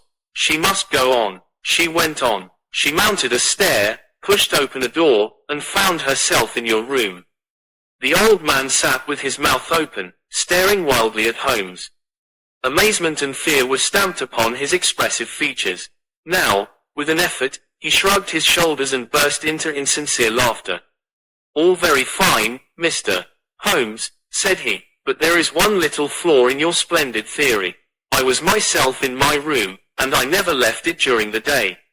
I am aware of that, Professor Coram. And you mean to say that I could lie upon that bed and not be aware that a woman had entered my room? I never said so. You were aware of it. You spoke with her. You recognized her. You aided her to escape. Again the professor burst into high-keyed laughter. He had risen to his feet, and his eyes glowed like embers. You are mad, he cried. You are talking insanely. I helped her to escape. Where is she now? She is there, said Holmes, and he pointed to a high bookcase in the corner of the room. I saw the old man throw up his arms, a terrible convulsion passed over his grim face, and he fell back in his chair. At the same instant the bookcase at which Holmes pointed swung round upon a hinge, and a woman rushed out into the room. "You are right," she cried, in a strange foreign voice. "You are right, I am here." She was brown with the dust and draped with the cobwebs which had come from the walls of her hiding place. Her face, too, was streaked with grime, and at the best she could never have been handsome, for she had the exact physical characteristics which Holmes had divined, with, in addition, a long and obstinate chin. What with her natural blindness, and what with the change from dark to light, she stood as one dazed, blinking about her to see where and who we were. And yet, in spite of all these disadvantages, there was a certain nobility in the woman's bearing, a gallantry in the defiant chin and in the appraised head, which compelled something of respect and admiration. Stanley Hopkins had laid his hand upon her arm and claimed her as his prisoner, but she waved him aside gently, and yet with an overmastering dignity which compelled obedience. The old man lay back in his chair with a twitching face, and stared at her with brooding eyes. "Yes, sir, I am your prisoner," she said. "From where I stood I could hear everything, and I know that you have learned the truth. I confess it all. It was I who killed the young man. But you are right, you who say it was an accident. I did not even know that it was a knife which I held in my hand, for in my despair I snatched anything from the table and struck at him to make him let me go. It is the truth that I tell." "Madam," said Holmes, "I am sure that it is the truth. I fear that you are far from well." She had turned a dreadful color, the more ghastly under the dark dust streaks upon her face. She seated herself on the side of the bed, then she resumed. "I have only a little time here," she said, "but I would have you to know the whole truth. I am this man's wife. He is not an Englishman. He is a Russian. His name I will not tell." For the first time the old man stirred. "God bless you, Anna," he cried. "God bless you." She cast a look of the deepest disdain in his direction. "Why should you cling so hard to that wretched life of yours, Sergius?" said she. "It has done harm to many and good to none, not even to yourself. However, it is not for me to cause the frail thread to be snapped before God's time. I have enough already upon my soul since I crossed the threshold of this cursed house. But I must speak or I shall be too late. I have said, gentlemen, that I am this man's wife. He was 50 and I a foolish girl of 20 when we married. It was in a city of Russia, a university, I will not name the place." "God bless you, Anna," murmured the old man again. "We were reformers, revolutionists, nihilists, you understand. He and I and many more. Then there came a time of trouble, a police officer was killed, many were arrested, evidence was wanted, and in order to save his own life and to earn a great reward, my husband betrayed his own wife and his companions. Yes, we were all arrested upon his confession. Some of us found our way to the gallows, and some to Siberia. I was among these last, but my term was not for life. My husband came to England with his ill-gotten gains and has lived in quiet ever since, knowing well that if the Brotherhood knew where he was not a week would pass before justice would be done." The old man reached out a trembling hand and helped himself to a cigarette. "I am in your hands, Anna," said he. "You were always good to me." "I have not yet told you the height of his villainy," said she. "Among our comrades of the order, there was one who was the friend of my heart. He was noble, unselfish, loving all that my husband was not. He hated violence. We were all guilty if that is guilt, but he was not. He wrote forever dissuading us from such a course. These letters would have saved him. So would my diary, in which, from day to day, I had entered both my feelings towards him and the view which each of us had taken. My husband found and kept both diary and letters. He hid them, and he tried hard to swear away the young man's life. In this he failed, but Alexis was sent a convict to Siberia, where now, at this moment, he works in a salt mine. Think of that, you villain, you villain. Now, at this very moment, Alexis, a man whose name you are not worthy to speak, works and lives like a slave, and yet I have your life in my hands, and I let you go." "You were always a noble woman, Anna," said the old man, puffing at his cigarette. She had risen, but she fell back again with a little cry of pain. I must finish, she said. When my term was over, I set myself to get the diary and letters which, if sent to the Russian government, would procure my friend's release. I knew that my husband had come to England. After months of searching, I discovered where he was. I knew that he still had the diary, for when I was in Siberia I had a letter from him once, reproaching me and quoting some passages from its pages. Yet I was sure that, with his revengeful nature, he would never give it to me of his own free will. I must get it for myself. With this object I engaged an agent from a private detective firm, who entered my husband's house as a secretary. It was your second secretary, Sergius, the one who left you so hurriedly. He found that papers were kept in the cupboard, and he got an impression of the key. He would not go farther. He furnished me with a plan of the house, and he told me that in the forenoon the study was always empty, as the secretary was employed up here. So at last I took my courage in both hands, and I came down to get the papers for myself. I succeeded, but at what a cost. I had just taken the paper, and was locking the cupboard, when the young man seized me. I had seen him already that morning. He had met me on the road, and I had asked him to tell me where Professor Coram lived, not knowing that he was in his employ. Exactly, said Holmes. The secretary came back, and told his employer of the woman he had met. Then, in his last breath, he tried to send a message that it was the she whom he had just discussed with him. You must let me speak, said the woman, in an imperative voice, and her face contracted as if in pain. When he had fallen I rushed from the room, chose the wrong door, and found myself in my husband's room. He spoke of giving me up. I showed him that if he did so, his life was in my hands. If he gave me to the law, I could give him to the brotherhood. It was not that I wished to live for my own sake, but it was that I desired to accomplish my purpose. He knew that I would do what I said, that his own fate was involved in mine. For that reason, and for no other, he shielded me. He thrust me into that dark hiding place, a relic of old days, known only to himself. He took his meals in his own room, and so was able to give me part of his food. It was agreed that when the police left the house I should slip away by night and come back no more. But in some way you have read our plans. She tore from the bosom of her dress a small packet. These are my last words, said she. Here is the packet which will save Alexis. I confide it to your honor and to your love of justice. Take it. You will deliver it at the Russian embassy. Now, I have done my duty, and stop her, cried Holmes. He had bounded across the room and had wrenched a small file from her hand. Too late, she said, sinking back on the bed. Too late. I took the poison before I left my hiding place. My head swims. I am going, I charge you, sir, to remember the packet. Section. A simple case, and yet, in some ways, an instructive one, Holmes remarked, as we travelled back to town. It hinged from the outset upon the pince-nez. But for the fortunate chance of the dying man having seized these, I am not sure that we could ever have reached our solution. It was clear to me, from the strength of the glasses, that the wearer must have been very blind and helpless when deprived of them. When you asked me to believe that she walked along a narrow strip of grass without once making a false step, I remarked, as you may remember, that it was a noteworthy performance. In my mind I set it down as an impossible performance, save in the unlikely case that she had a second pair of glasses. I was forced, therefore, to consider seriously the hypothesis that she had remained within the house. On perceiving the similarity of the two corridors, it became clear that she might very easily have made such a mistake, and, in that case, it was evident that she must have entered the professor's room.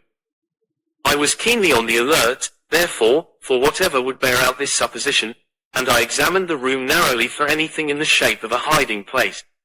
The carpet seemed continuous and firmly nailed, so I dismissed the idea of a trapdoor. There might well be a recess behind the books. As you are aware, such devices are common in old libraries. I observed that books were piled on the floor at all other points, but that one bookcase was left clear.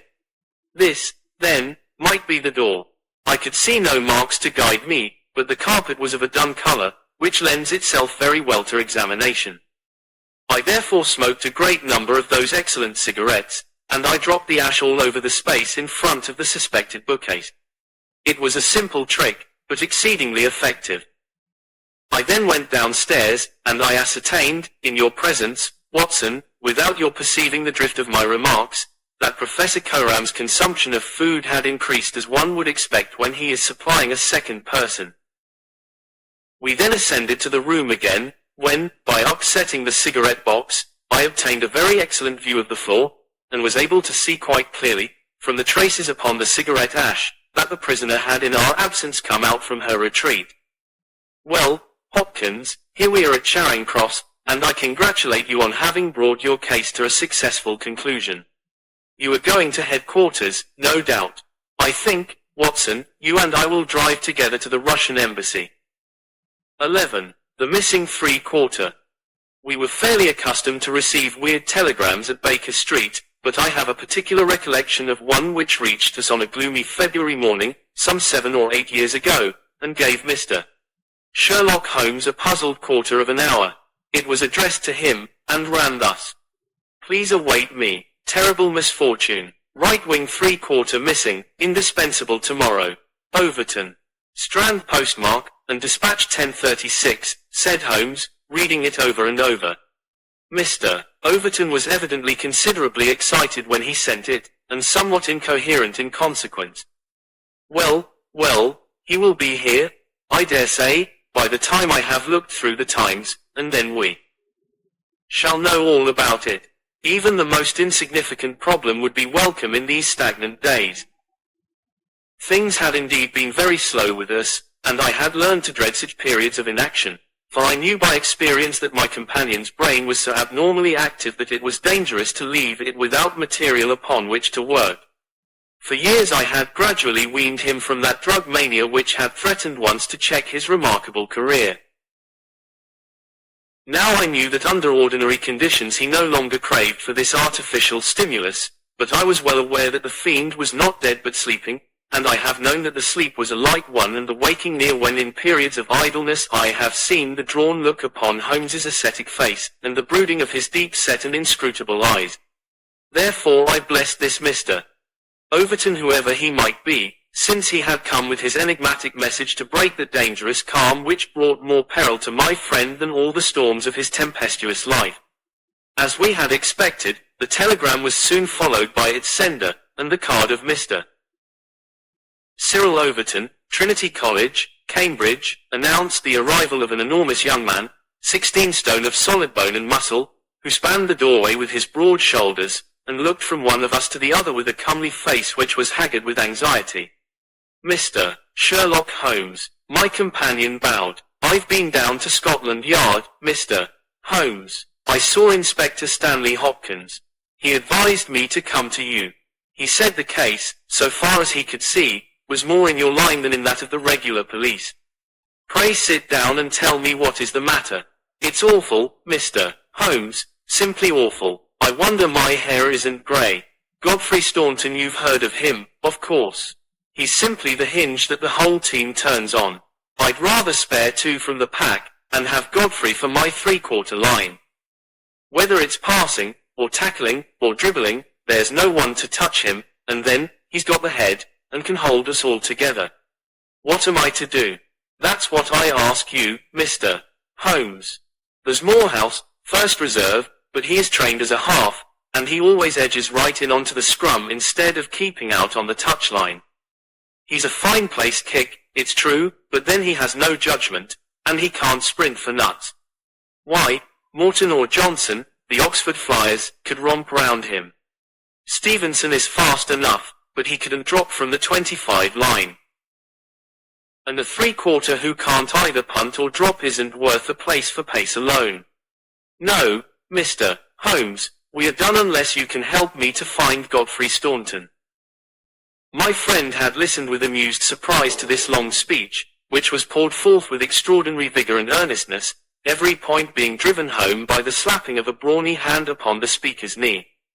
When our visitor was silent, Holmes stretched out his hand and took down letter S of his commonplace book.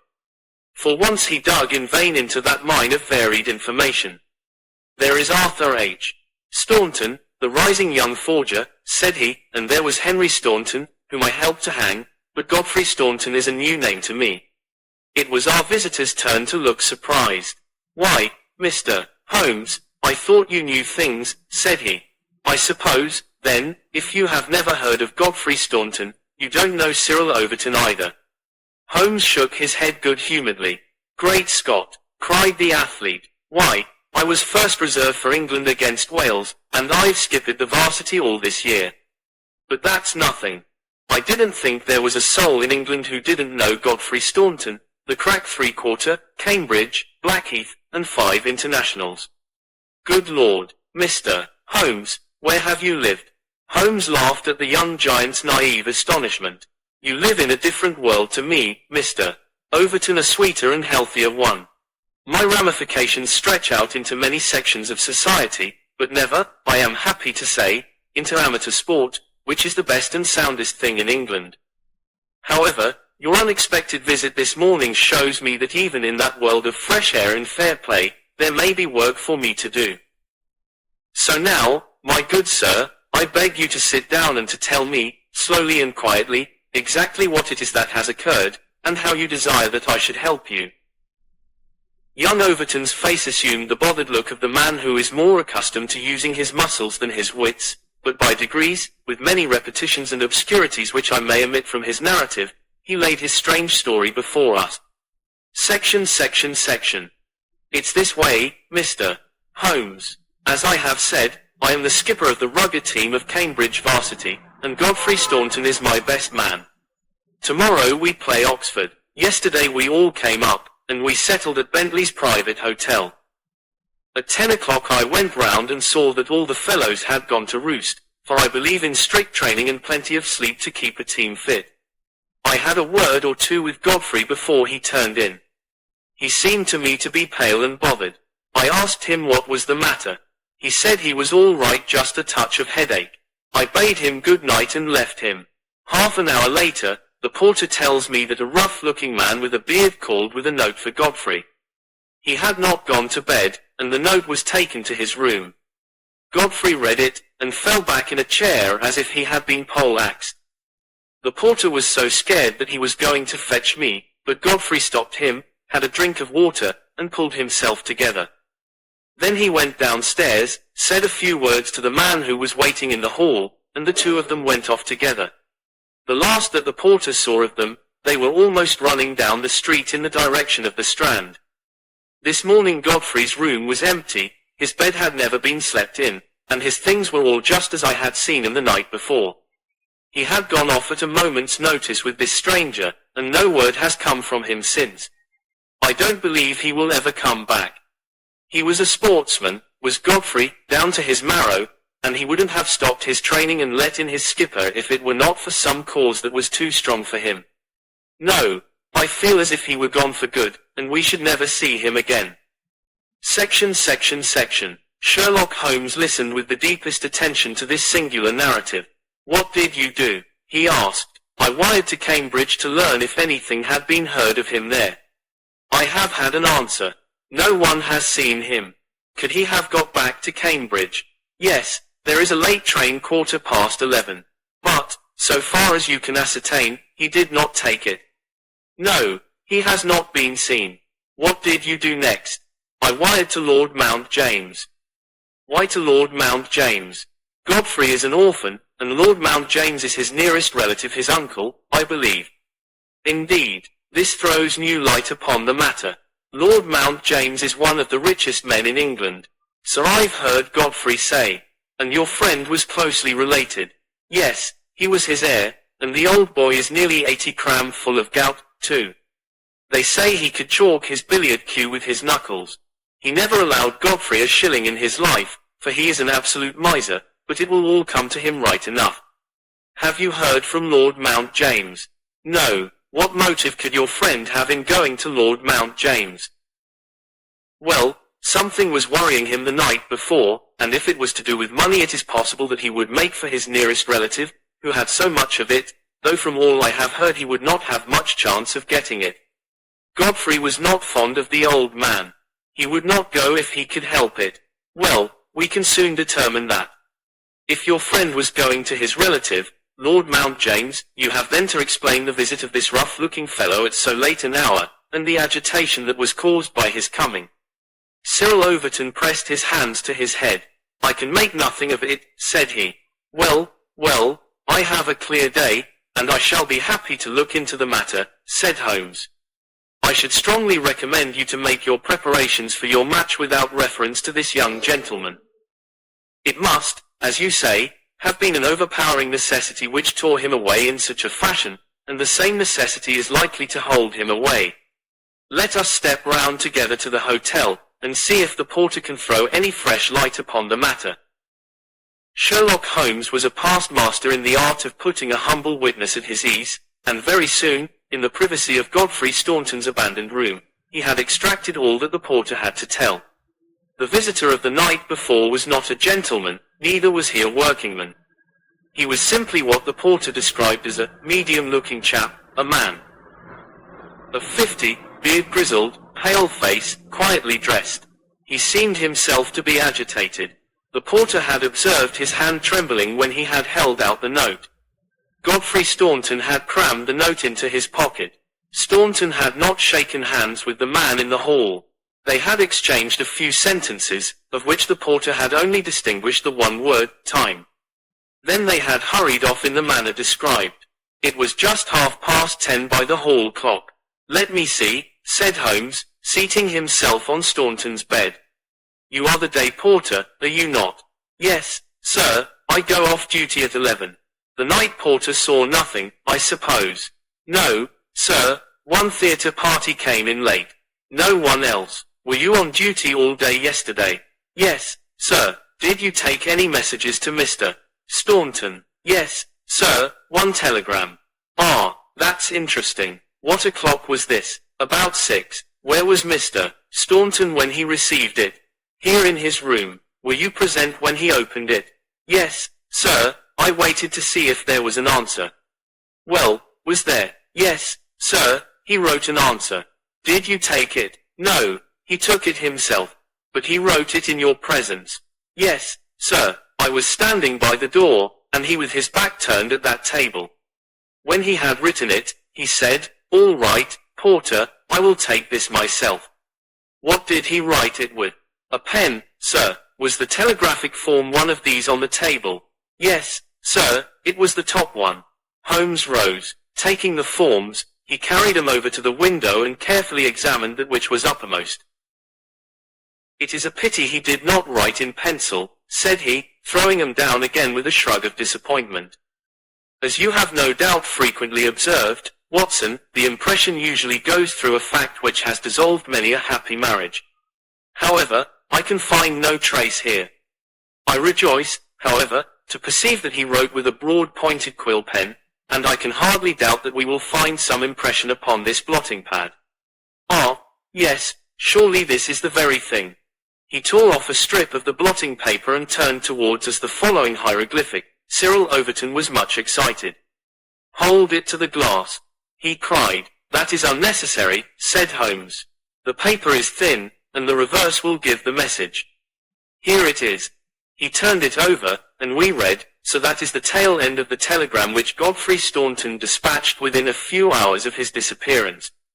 There are at least 6 words of the message which have escaped us, but what remains stand by us for God's sake. Proves that this young man saw a formidable danger which approached him, and from which someone else could protect him. Us, mark you, another person was involved. Who should it be but the pale-faced, bearded man, who seemed himself in so nervous a state? What, then, is the connection between Godfrey Staunton and the bearded man? And what is the third source from which each of them sought for help against pressing danger? Our inquiry has already narrowed down to that. We have only to find to whom that telegram is addressed, I suggested. Exactly, my dear Watson. Your reflection, though profound, had already crossed my mind. But I dare say it may have come to your notice that, counterfoil of another man's message, there may be some disinclination on the part of the officials to oblige you. There is so much red tape in these matters. However, I have no doubt that with a little delicacy and finesse the end may be attained. Meanwhile, I should like in your presence, Mr. Overton, to go through these papers which have been left upon the table." There were a number of letters, bills, and notebooks, which Holmes turned over and examined with quick, nervous fingers and darting, penetrating eyes. "Nothing here," he said, at last. "By the way, I suppose your friend was a healthy young fellow, nothing amiss with him?" "Sound as a bell. Have you ever known him ill?" "Not a day. He has been laid up with a hack, and once he slipped his knee-cap, but that was nothing." "Perhaps he was not so strong as you suppose. I should think he may have had some secret trouble. With your assent, I will put one or two of these papers in my pocket, in case they should bear upon our future inquiry." One moment," cried a querulous voice, and we looked up to find a queer little old man, jerking and twitching in the doorway. He was dressed in rusty black, with a very broad-brimmed top hat and a loose white necktie, the whole effect being that of a very rustic parson or of an undertaker's mute. Yet, in spite of his shabby and even absurd appearance, his voice had a sharp crackle, and his manner a quick intensity which commanded attention. "Who are you, sir, and by what right do you touch this gentleman's papers?" he asked. "I am a private detective, and I am endeavoring to explain his disappearance." "Oh, you are you? And who instructed you, eh?" "This gentleman, Mr. Staunton's friend, was referred to me by Scotland Yard." "Who are you, sir?" "I am Cyril Overton." "Then it is you who sent me a telegram." "My name is Lord Mount James. I came round as quickly as the Bayswater bus would bring me." "So you have instructed a detective?" "Yes, sir, and are you prepared to meet the cost?" "I have no doubt, sir, that my friend Godfrey, when we find him, will be prepared to do that." "But if he is never found, eh?" "Answer me that." "In that case, no doubt his family—" "Nothing of the sort, sir," screamed the little man. "Don't look to me for a penny, not a penny. You understand that, Mr. Detective, I am all the family that this young man has got, and I tell you that I am not responsible. If he has any expectations, it is due to the fact that I have never wasted money, and I do not propose to begin to do so now. As to those papers with which you are making so free, I may tell you that in case there should be anything of any value among them, you will be held strictly to account for what you do with them." "Very good, sir," said Sherlock Holmes. "May I ask, in the meanwhile, whether you have yourself any theory to account for this young man's disappearance?" "No, sir, I have not. He is big enough and old enough to look after himself, and if he is so foolish as to lose himself, I entirely refuse to accept the responsibility of hunting for him." "I quite understand your position," said Holmes, with a mischievous twinkle in his eyes. "Perhaps you don't quite understand mine. Godfrey Staunton appears to have been a poor man. If he has been kidnapped, it could not have been for anything which he himself possesses. The fame of your wealth has gone abroad, Lord Mount James, and it is entirely possible that a gang of thieves have secured your nephew in order to gain from him some information as to your house, your habits, and your treasure." The face of our unpleasant little visitor turned as white as his neckcloth. "Heavens, sir, what an idea!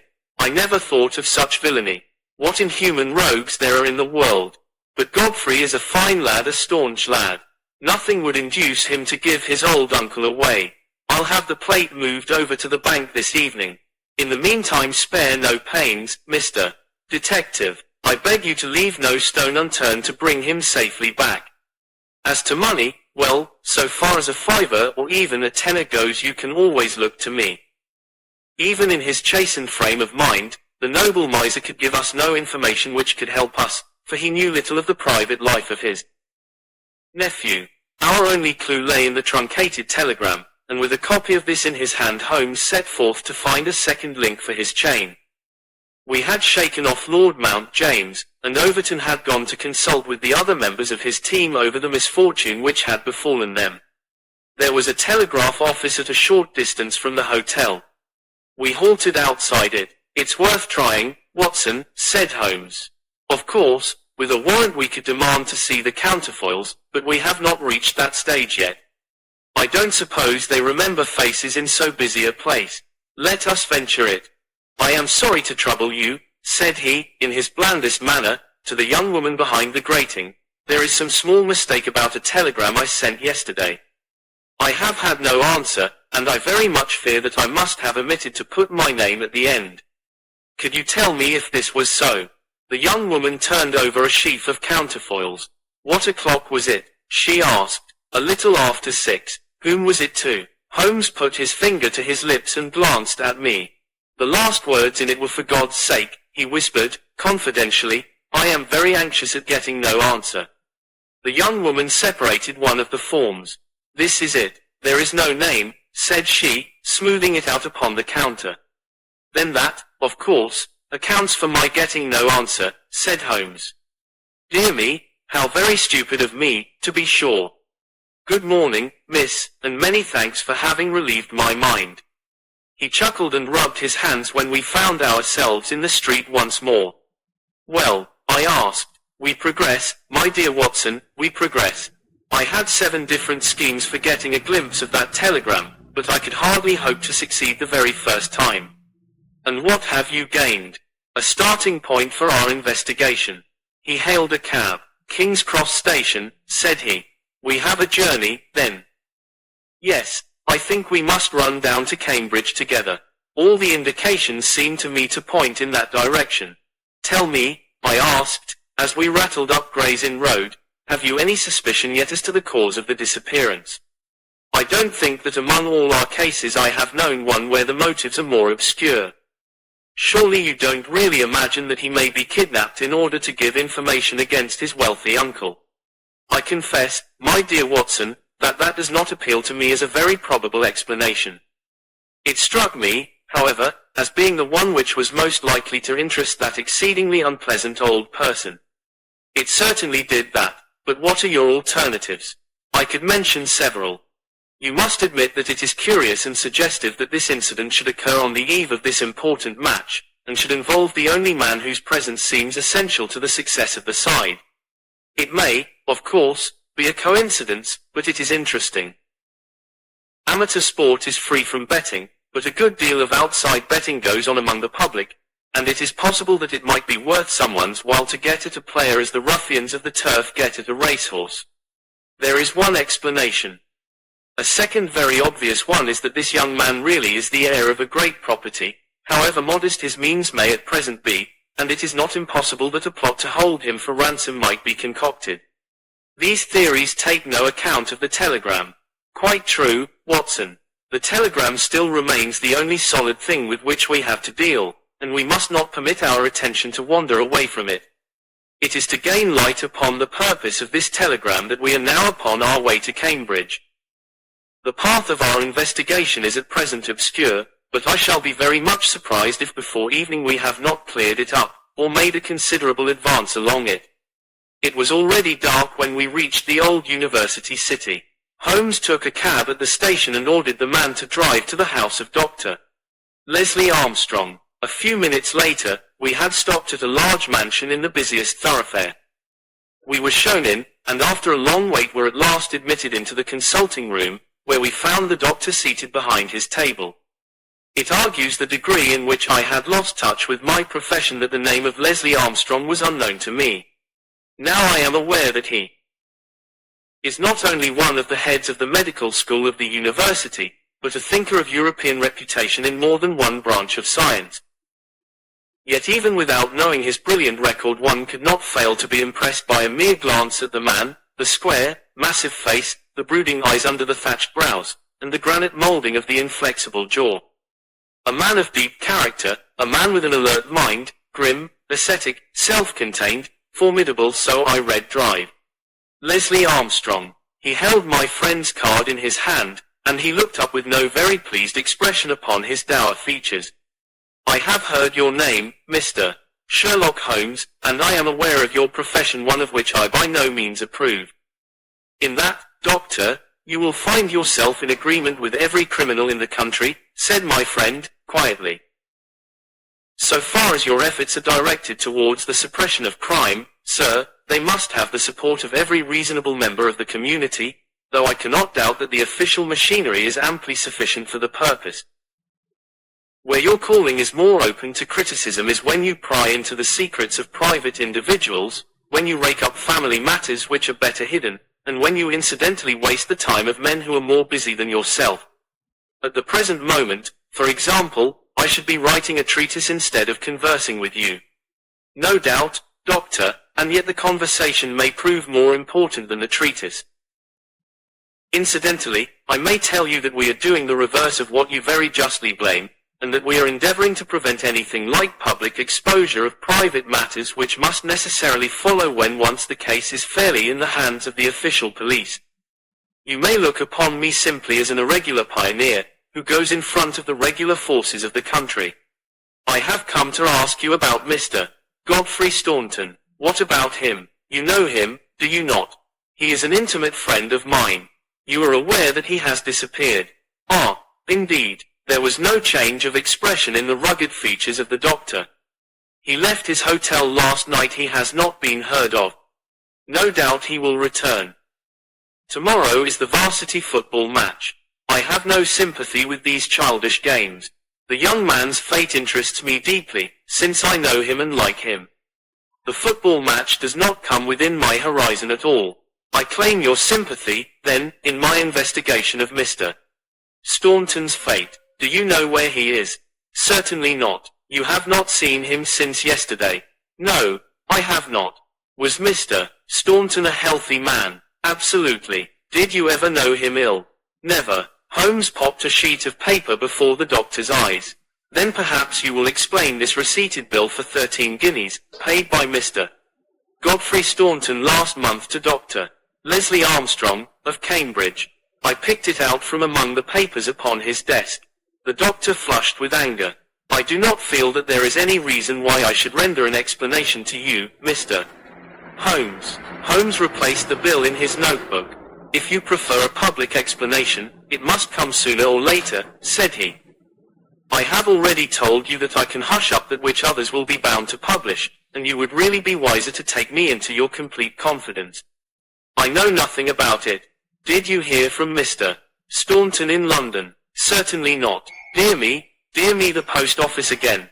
Holmes sighed, wearily. A most urgent telegram was dispatched to you from London by Godfrey Staunton at 6:15 yesterday evening, a telegram which is undoubtedly associated with his disappearance, and yet you have not had it. It is most culpable. I shall certainly go down to the office here and register a complaint. Dr. Leslie Armstrong sprang up from behind his desk, and his dark face was crimson with fury. I'll trouble you to walk out of my house, sir, said he. You can tell your employer, Lord Mount James, that I do not wish to have anything to do either with him or with his agents. No, sir, not another word. He rang the bell furiously. John, show these gentlemen out. A pompous butler ushered us severely to the door, and we found ourselves in the street. Holmes burst out laughing. Dr. Leslie Armstrong is certainly a man of energy and character, said he. I have not seen a man who, if he turns his talents that way, was more calculated to fill the gap left by the illustrious Moriarty. And now, my poor Watson, here we are, stranded and friendless in this inhospitable town, which we cannot leave without abandoning our case. This little inn just opposite Armstrong's house is singularly adapted to our needs. If you would engage a front room and purchase the necessaries for the night, I may have time to make a few inquiries. These few inquiries proved, however, to be a more lengthy proceeding than Holmes had imagined, for he did not return to the inn until nearly 9 o'clock. He was pale and dejected, stained with dust, and exhausted with hunger and fatigue.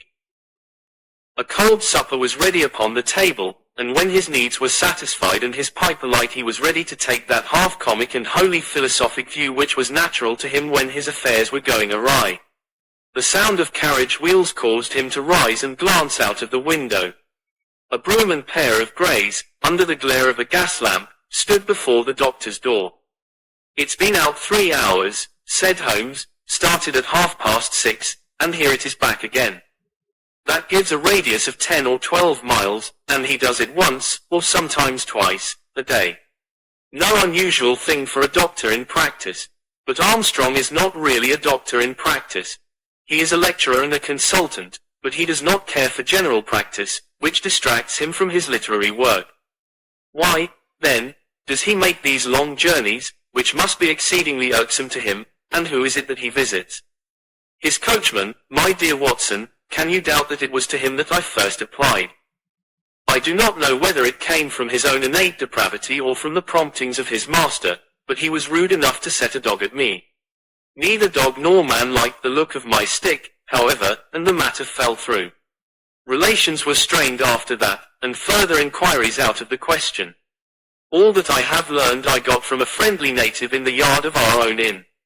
It was he who told me of the doctor's habits and of his daily journey. At that instant, to give point to his words, the carriage came round to the door. Could you not follow it? Excellent, Watson. You are scintillating this evening. The idea did cross my mind. There is, as you may have observed, a bicycle shop next to our inn. Into this I rushed, engaged a bicycle, and was able to get started before the carriage was quite out of sight.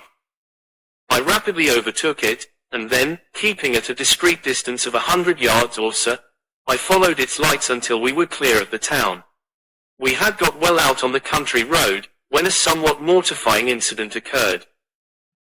The carriage stopped, the doctor alighted, walked swiftly back to where I had also halted, and told me in an excellent sardonic fashion that he feared the road was narrow, and that he hoped his carriage did not impede the passage of my bicycle. Nothing could have been more admirable than his way of putting it. I at once rode past the carriage, and, keeping to the main road, I went on for a few miles, and then halted in a convenient place to see if the carriage passed. There was no sign of it, however, and so it became evident that it had turned down one of several side roads which I had observed. I rode back, but again saw nothing of the carriage, and now, as you perceive, it has returned after me.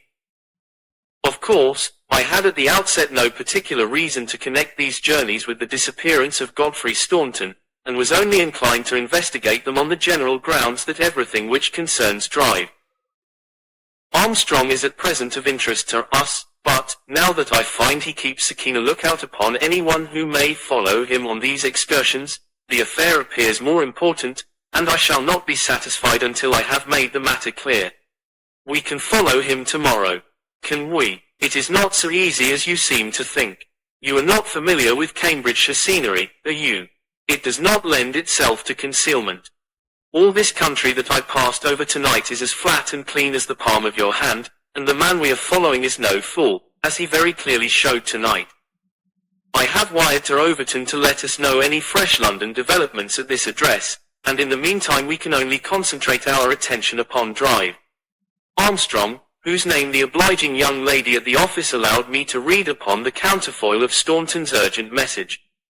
He knows where the young man is, to that I'll swear, and if he knows, then it must be our own fault if we cannot manage to know also. At present it must be admitted that the odd trick is in his possession, and, as you are aware, Watson, it is not my habit to leave the game in that condition. And yet the next day brought us no nearer to the solution of the mystery. A note was handed in after breakfast, which Holmes passed across to me with a smile. Sir, I can assure you that you are wasting your time in dogging my movements.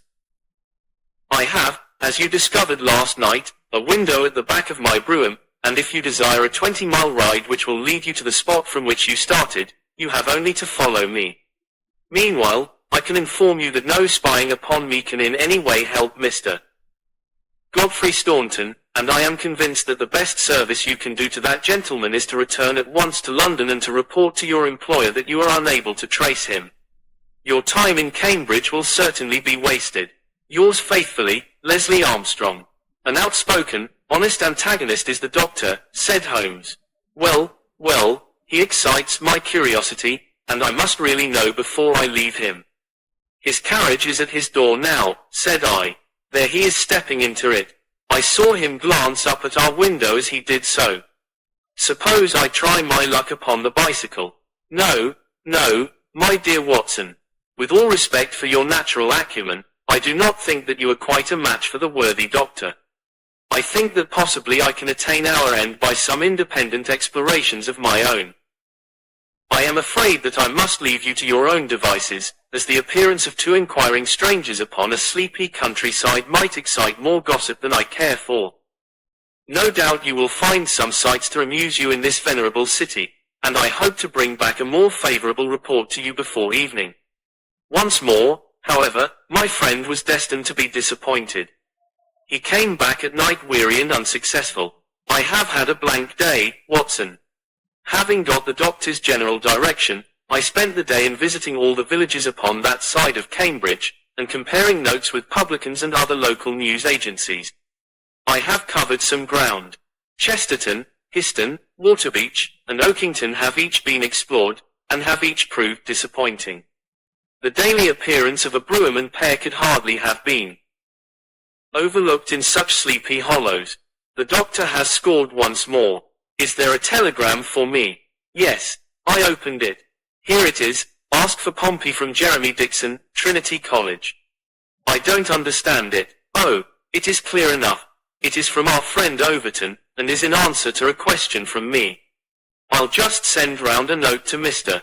Jeremy Dixon, and then I have no doubt that our luck will turn. By the way, is there any news of the match? Yes, the local evening paper has an excellent account in its last edition. Oxford won by a goal and 2 tries. The last sentences of the description say, "The defeat of the Light Blues may be entirely attributed to the unfortunate absence of the crack international, Godfrey Staunton, whose want was felt at every instant of the game. The lack of combination in the three-quarter line and their weakness both in attack and defense more than neutralized the efforts of a heavy and hard-working pack." Then our friend Overton's forebodings have been justified, said Holmes. Personally I am in agreement with Dr. Armstrong, and football does not come within my horizon. Early to bed tonight, Watson, for I foresee that tomorrow may be an eventful day. Section. I was horrified by my first glimpse of Holmes next morning, for he sat by the fire holding his tiny hypodermic syringe. I associated that instrument with the single weakness of his nature, and I feared the worst when I saw it glittering in his hand. He laughed at my expression of dismay and laid it upon the table. No, my dear fellow, there is no cause for alarm. It is not upon this occasion the instrument of evil, but it will rather prove to be the key which will unlock our mystery. On this syringe I base all my hopes.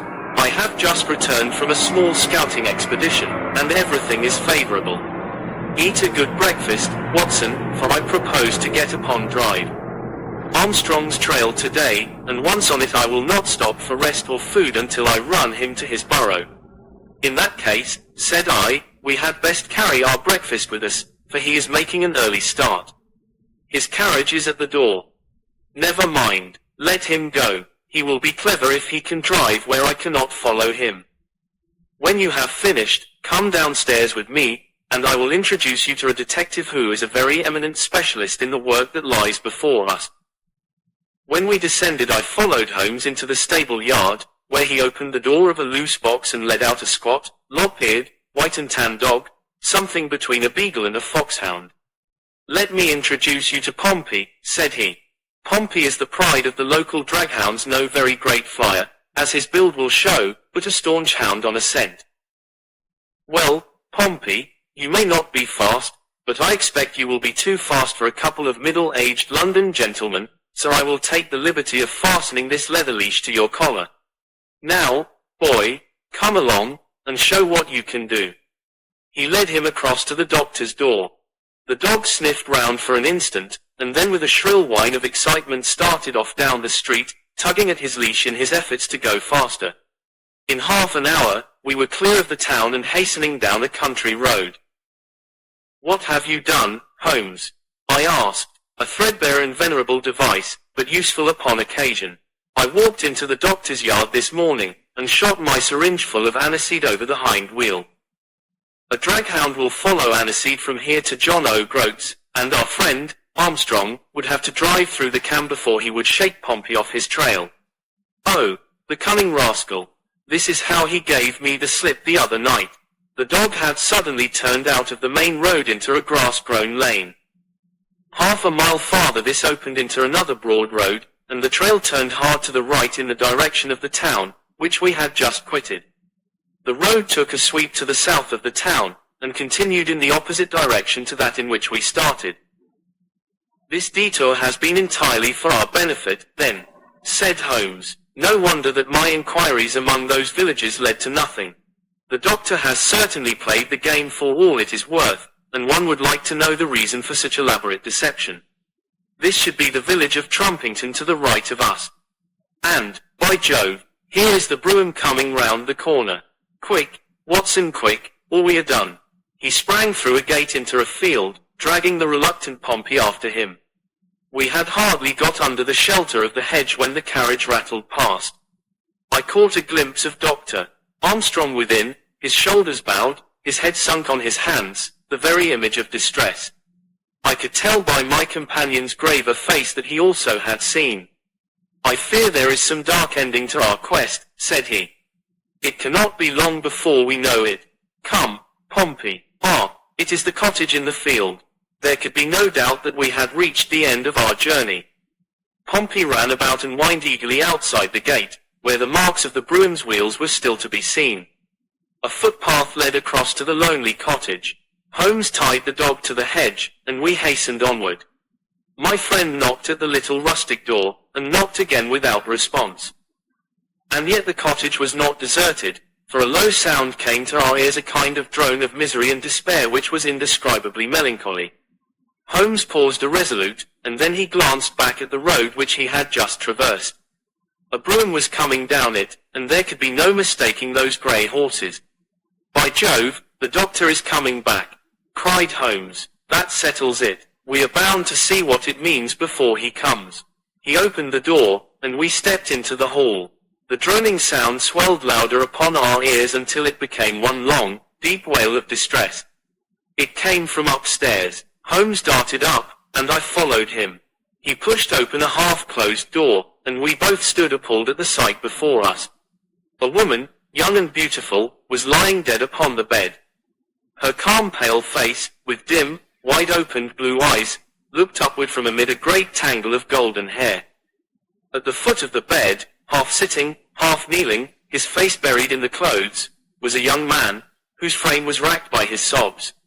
So absorbed was he by his bitter grief, that he never looked up until Holmes's hand was on his shoulder.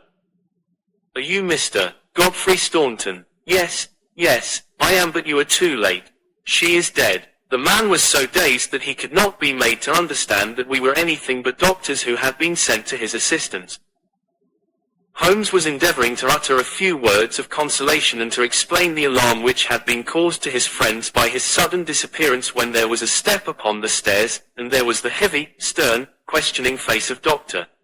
Armstrong at the door. "So, gentlemen," said he, "you have attained your end and have certainly chosen a particularly delicate moment for your intrusion. I would not brawl in the presence of death, but I can assure you that if I were a younger man your monstrous conduct would not pass with impunity. Excuse me, drive. Armstrong, I think we are a little at cross purposes," said my friend, with dignity. "If you could step downstairs with us, we may each be able to give some light to the other upon this miserable affair." A minute later, the grim doctor and ourselves were in the sitting room below. "Well, sir," said he, "I wish you to understand, in the first place, that I am not employed by Lord Mount James, and that my sympathies in this matter are entirely against that nobleman. When a man is lost it is my duty to ascertain his fate, but having done so the matter ends so far as I am concerned, and so long as there is nothing criminal I am much more anxious to hush up private scandals than to give them publicity. If, as I imagine, there is no breach of the law in this matter, you can absolutely depend upon my discretion and my cooperation in keeping the facts out of the papers." Dr. Armstrong took a quick step forward and wrung Holmes by the hand. "You are a good fellow," said he. "I had misjudged you.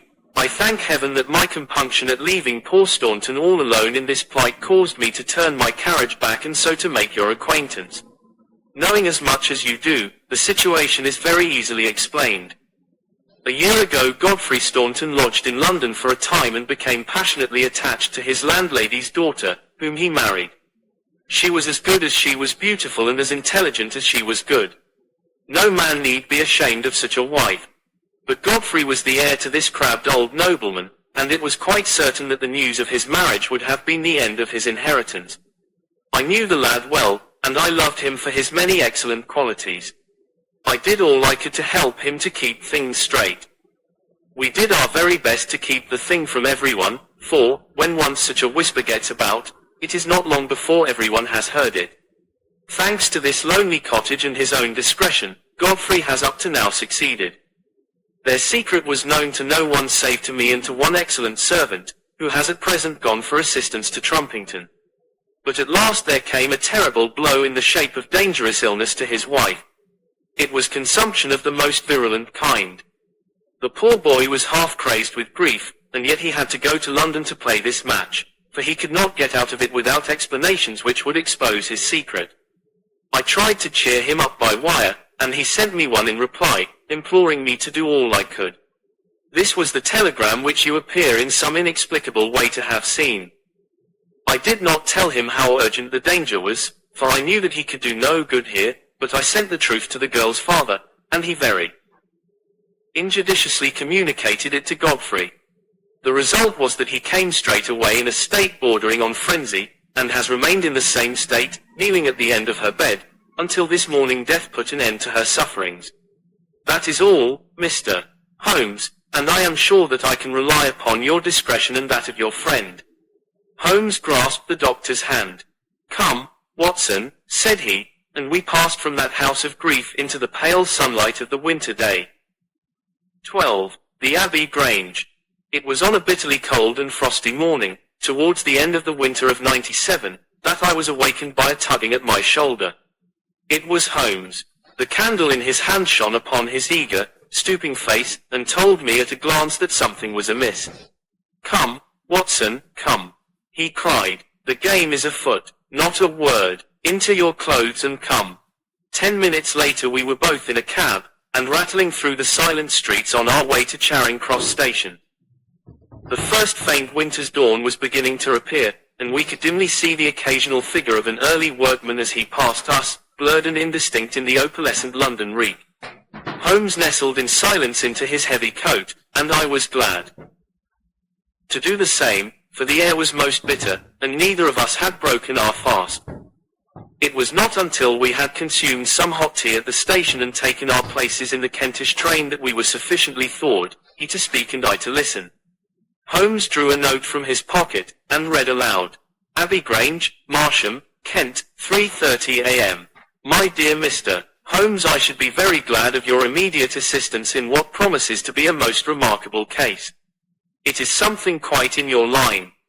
Except for releasing the lady, I will see that everything is kept exactly as I have found it, but I beg you not to lose an instant, as it is difficult to leave Sir Eustace there. Yours faithfully, Stanley Hopkins. Hopkins has called me in 7 times, and on each occasion his summons has been entirely justified, said Holmes. I fancy that every one of his cases has found its way into your collection, and I must admit, Watson, that you have some power of selection, which atones for much which I deplore in your narratives. Your fatal habit of looking at everything from the point of view of a story instead of as a scientific exercise has ruined what might have been an instructive and even classical series of demonstrations. You slur over work of the utmost finesse and delicacy, in order to dwell upon sensational details which may excite, but cannot possibly instruct, the reader. Why do you not write them yourself? I said, with some bitterness.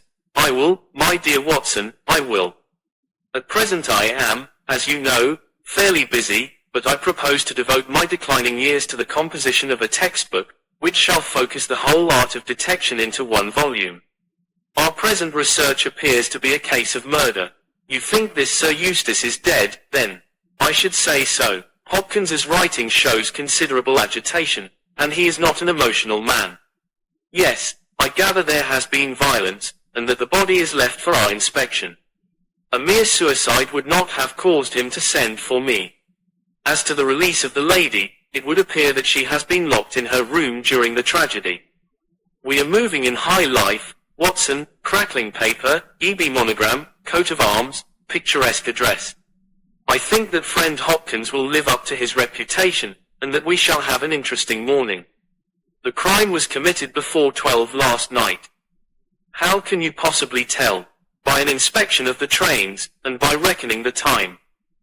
The local police had to be called in, they had to communicate with Scotland Yard, Hopkins had to go out, and he in turn had to send for me.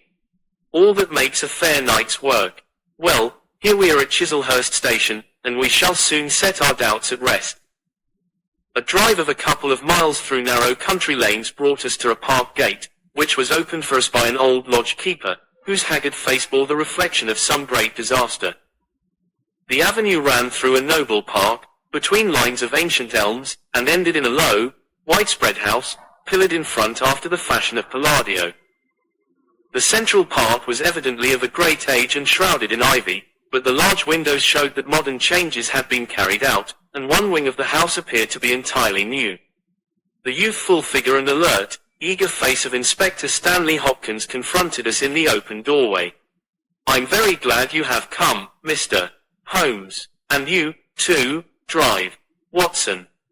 But, indeed, if I had my time over again, I should not have troubled you, for since the lady has come to herself, she has given so clear an account of the affair that there is not much left for us to do. You remember that Lewisham gang of burglars? What, the 3 Randalls? Exactly, the father and 2 sons. It's their work, I have not a doubt of it. They did a job at Sydenham a fortnight ago and were seen and described. Rather cool to do another so soon and so near, but it is they, beyond all doubt. It's a hanging matter this time. Sir Eustace is dead, then. Yes, his head was knocked in with his own poker. Sir Eustace Brackenstall, the driver tells me. Exactly one of the richest men in Kent. Lady Brackenstall is in the morning room. Poor lady, she has had a most dreadful experience. She seemed half dead when I saw her first. I think you had best see her and hear her account of the facts. Then we will examine the dining room together. Lady Brackenstall was no ordinary person. Seldom have I seen so graceful a figure, so womanly a presence, and so beautiful a face. She was a blonde, golden-haired, blue-eyed, and would no doubt have had the perfect complexion which goes with such colouring, had not her recent experience left her drawn and haggard. Her sufferings were physical as well as mental. For over one eye rose a hideous, plum-coloured swelling, which her maid, a tall, austere woman, was bathing assiduously with vinegar and water. The lady lay back exhausted upon a couch, but her quick, observant gaze, as we entered the room, and the alert expression of her beautiful features, showed that neither her wits nor her courage had been shaken by her terrible experience. She was enveloped in a loose dressing gown of blue and silver, but a black sequin-covered dinner dress lay upon the couch beside her. "I have told you all that happened, Mr. Hopkins," she said, wearily. "Could you not repeat it for me? Well, if you think it necessary, I will tell these gentlemen what occurred. Have they been in the dining room yet? I thought they had better hear your ladyship's story first. I shall be glad when you can arrange matters. It is horrible to me to think of him still lying there." She shuddered and buried her face in her hands. As she did so, the loose gown fell back from her forearms. Holmes uttered an exclamation. "You have other injuries, madam. What is this?" 2 vivid red spots stood out on one of the white, round limbs. She hastily covered it. "It is nothing. It has no connection with this hideous business tonight. If you and your friend will sit down, I will tell you all I can. I am the wife of Sir Eustace Brackenstall. I have been married about a year. I suppose that it is no use my attempting to conceal that our marriage has not been a happy one. I fear that all our neighbors would tell you that, even if I were to attempt to deny it. Perhaps the fault may be partly mine. I was brought up in the freer, less conventional atmosphere of South Australia, and this English life, with its proprieties and its primness, is not congenial to me. But the main reason lies in the one fact, which is notorious to everyone, and that is that Sir Eustace was a confirmed drunkard. To be with such a man for an hour is unpleasant. Can you imagine what it means for a sensitive and high-spirited woman to be tied to him for day and night? It is a sacrilege, a crime, a villainy to hold that such a marriage is binding. I say that these monstrous laws of yours will bring a curse upon the land. God will not let such wickedness endure." For an instant she sat up, her cheeks flushed, and her eyes blazing from under the terrible mark upon her brow. Then the strong, soothing hand of the austere maid drew her head down onto the cushion, and the wild anger died away into passionate sobbing. At last she continued, "I will tell you about last night. You are aware, perhaps, that in this house all the servants sleep in the modern wing. This central block is made up of the dwelling rooms, with the kitchen behind and our bedroom above. My maid, Teresa, sleeps above my room. There is no one else, and no sound could alarm those who are in the farther wing. This must have been well known to the robbers, or they would not have acted as they did. Sir Eustace retired about 10:30. The servants had already gone to their quarters. Only my maid was up, and she had remained in her room at the top of the house until I needed her services. I sat until after 11 in this room, absorbed in a book. Then I walked round to see that all was right before I went upstairs. It was my custom to do this myself, for, as I have explained, Sir Eustace was not always to be trusted. I went into the kitchen, the butler's pantry, the gun room, the billiard room, the drawing room, and finally the dining room. As I approached the window, which is covered with thick curtains, I suddenly felt the wind blow upon my face and realized that it was open. I flung the curtain aside and found myself face to face with a broad-shouldered elderly man, who had just stepped into the room. The window is a long French one, which really forms a door leading to the lawn. I held my bedroom candle lit in my hand, and, by its light, behind the first man I saw two others, who were in the act of entering. I stepped back, but the fellow was on me in an instant. He caught me first by the wrist and then by the throat. I opened my mouth to scream, but he struck me a savage blow with his fist over the eye, and felled me to the ground. I must have been unconscious for a few minutes, for when I came to myself, I found that they had torn down the bell rope, and had secured me tightly to the oaken chair which stands at the head of the dining table. I was so firmly bound that I could not move, and the handkerchief round my mouth prevented me from uttering a sound. It was at this instant that my unfortunate husband entered the room. He had evidently heard some suspicious sounds, and he came prepared for such a scene as he found.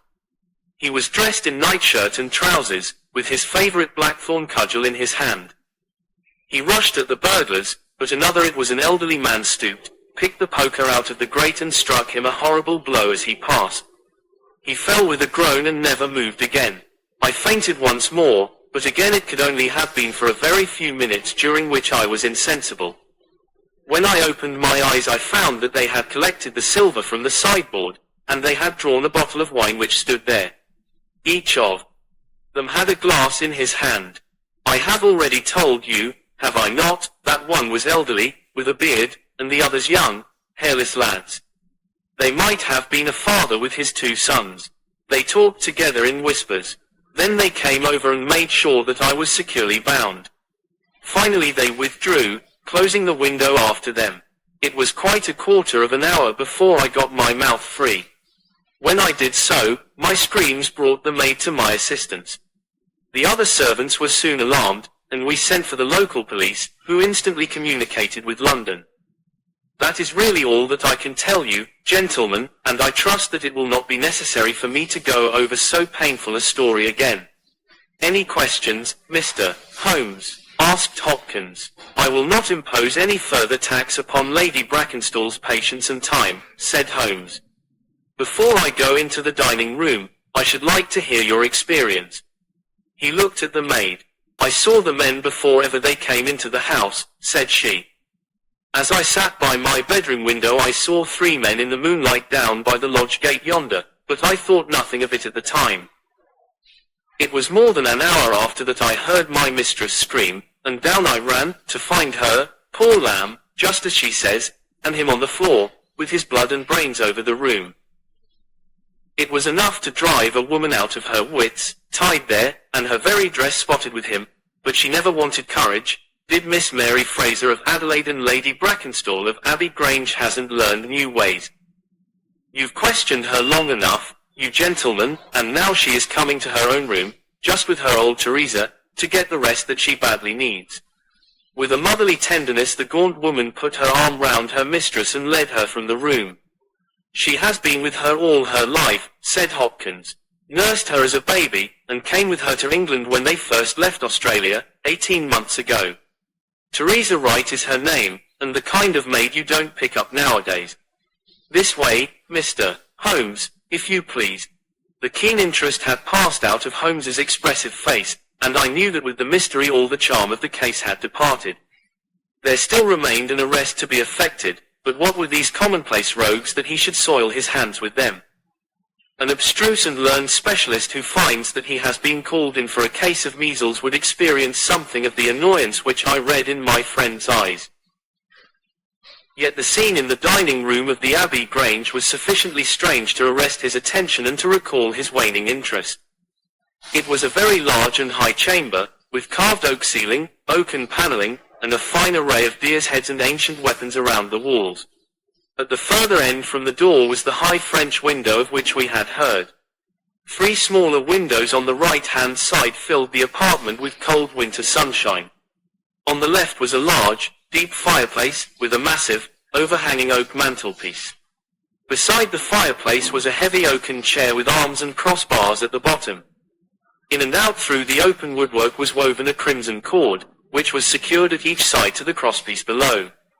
In releasing the lady, the cord had been slipped off her, but the knots with which it had been secured still remained. These details only struck our attention afterwards, for our thoughts were entirely absorbed by the terrible object which lay upon the tiger-skin hearthrug in front of the fire. It was the body of a tall, well-made man, about 40 years of age.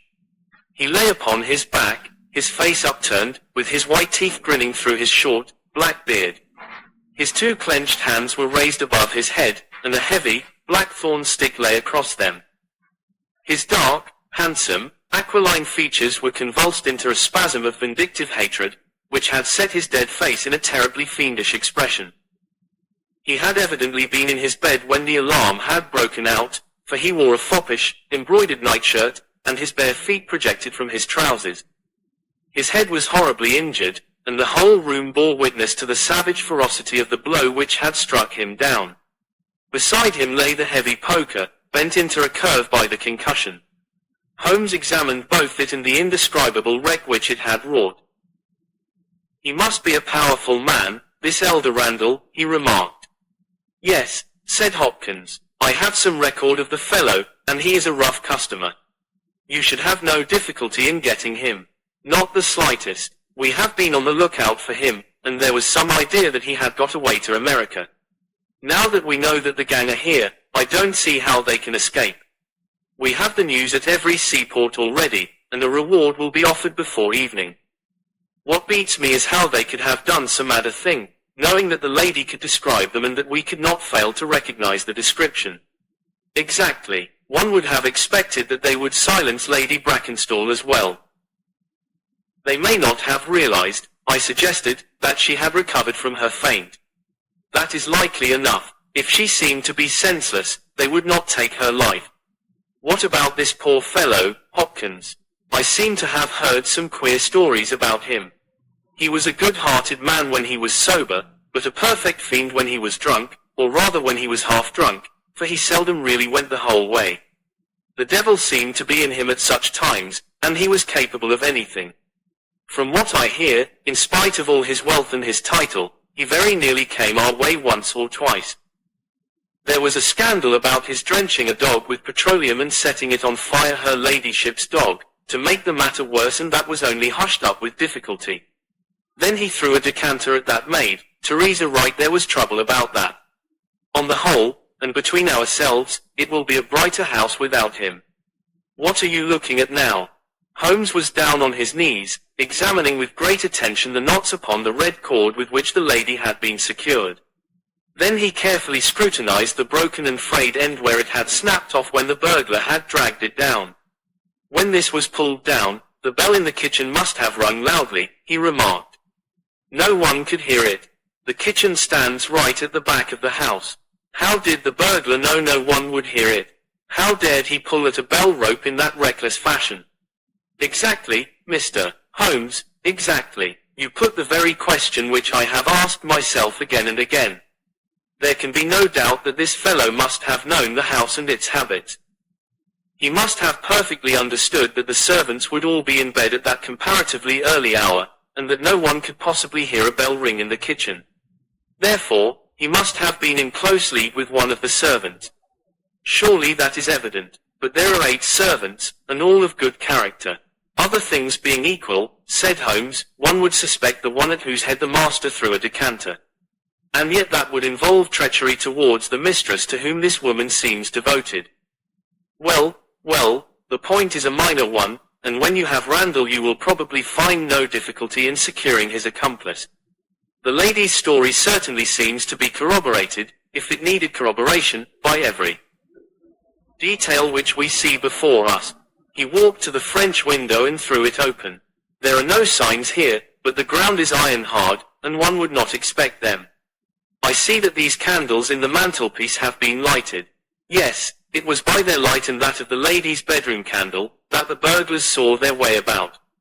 And what did they take? Well, they did not take much, only half a dozen articles of plate off the sideboard.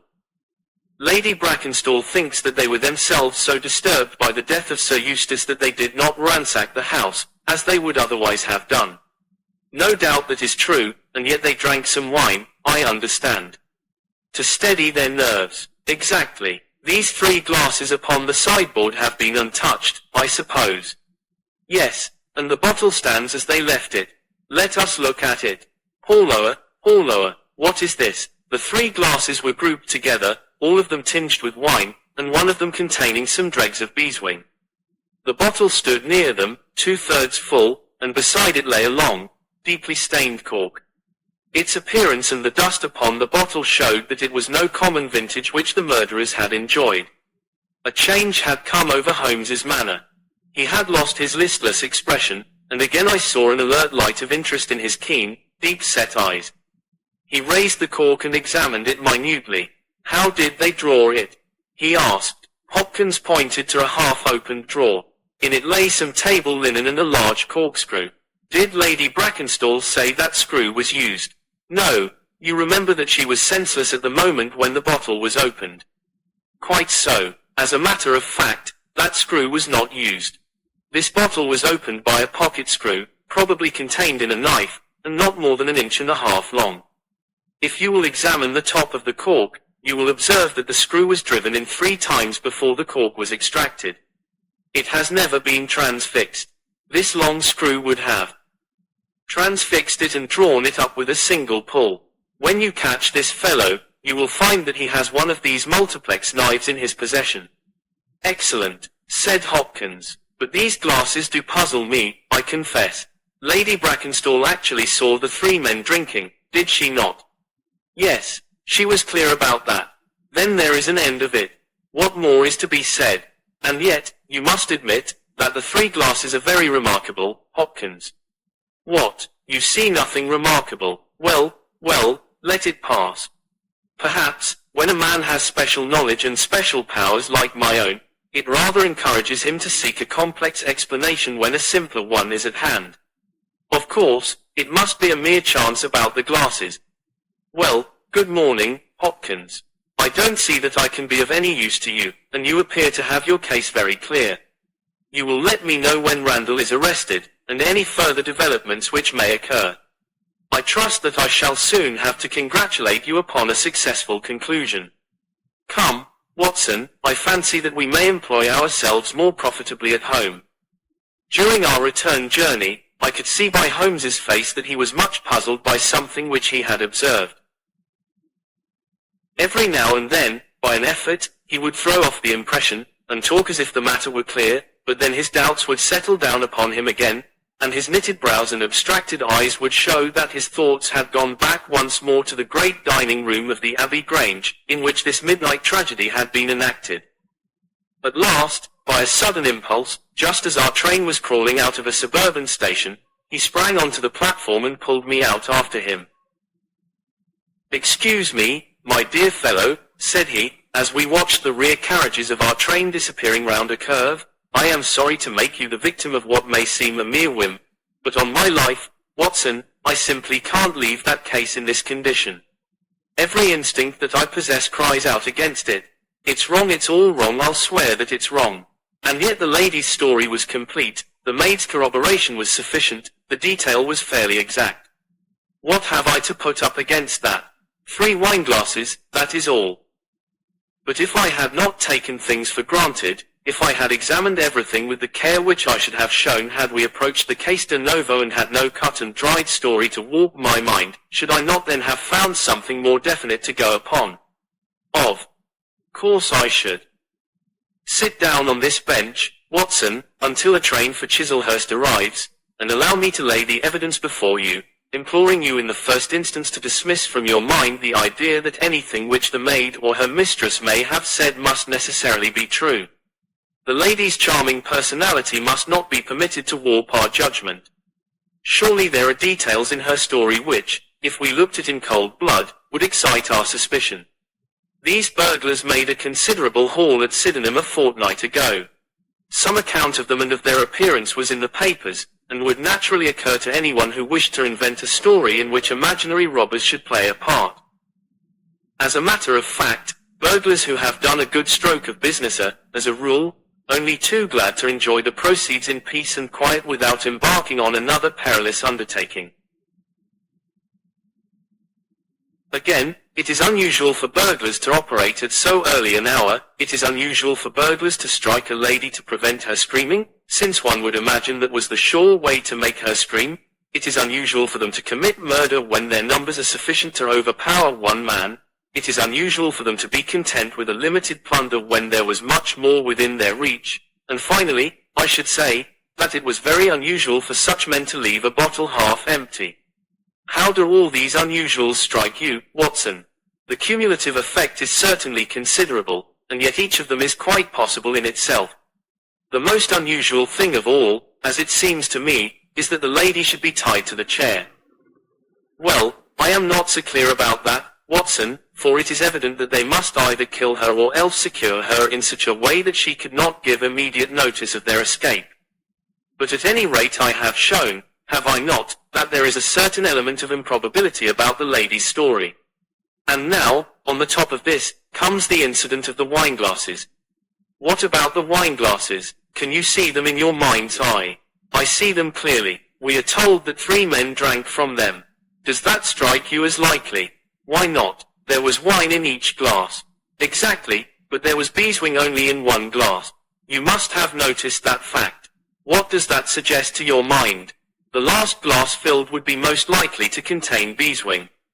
Not at all. The bottle was full of it, and it is inconceivable that the first 2 glasses were clear and the third heavily charged with it. There are 2 possible explanations, and only 2. One is that after the second glass was filled the bottle was violently agitated, and so the third glass received the beeswing. That does not appear probable. No, I am sure that I am right. What, then, do you suppose? That only 2 glasses were used, and that the dregs of both were poured into a third glass, so as to give the false impression that 3 people had been here. In that way all the beeswing would be in the last glass, would it not? Yes, I am convinced that this is so. But if I have hit upon the true explanation of this one small phenomenon, then in an instant the case rises from the commonplace to the exceedingly remarkable, for it can only mean that Lady Brackenstall and her maid have deliberately lied to us, that not one word of their story is to be believed, that they have some very strong reason for covering the real criminal, and that we must construct our case for ourselves without any help from them. That is the mission which now lies before us, and here, Watson, is the Sydenham train. The household at the Abbey Grange were much surprised at our return, but Sherlock Holmes, finding that Stanley Hopkins had gone off to report to headquarters, took possession of the dining room, locked the door upon the inside, and devoted himself for 2 hours to one of those minute and laborious investigations which form the solid basis on which his brilliant edifices of deduction were reared. Seated in a corner like an interested student who observes the demonstration of his professor, I followed every step of that remarkable research. The window, the curtains, the carpet, the chair, the rope each in turn was minutely examined and duly pondered. The body of the unfortunate baronet had been removed, and all else remained as we had seen it in the morning. Finally, to my astonishment, Holmes climbed up onto the massive mantelpiece. Far above his head hung the few inches of red cord which was still attached to the wire. For a long time he gazed upward at it, and then in an attempt to get nearer to it he rested his knee upon a wooden bracket on the wall. This brought his hand within a few inches of the broken end of the rope, but it was not this so much as the bracket itself which seemed to engage his attention.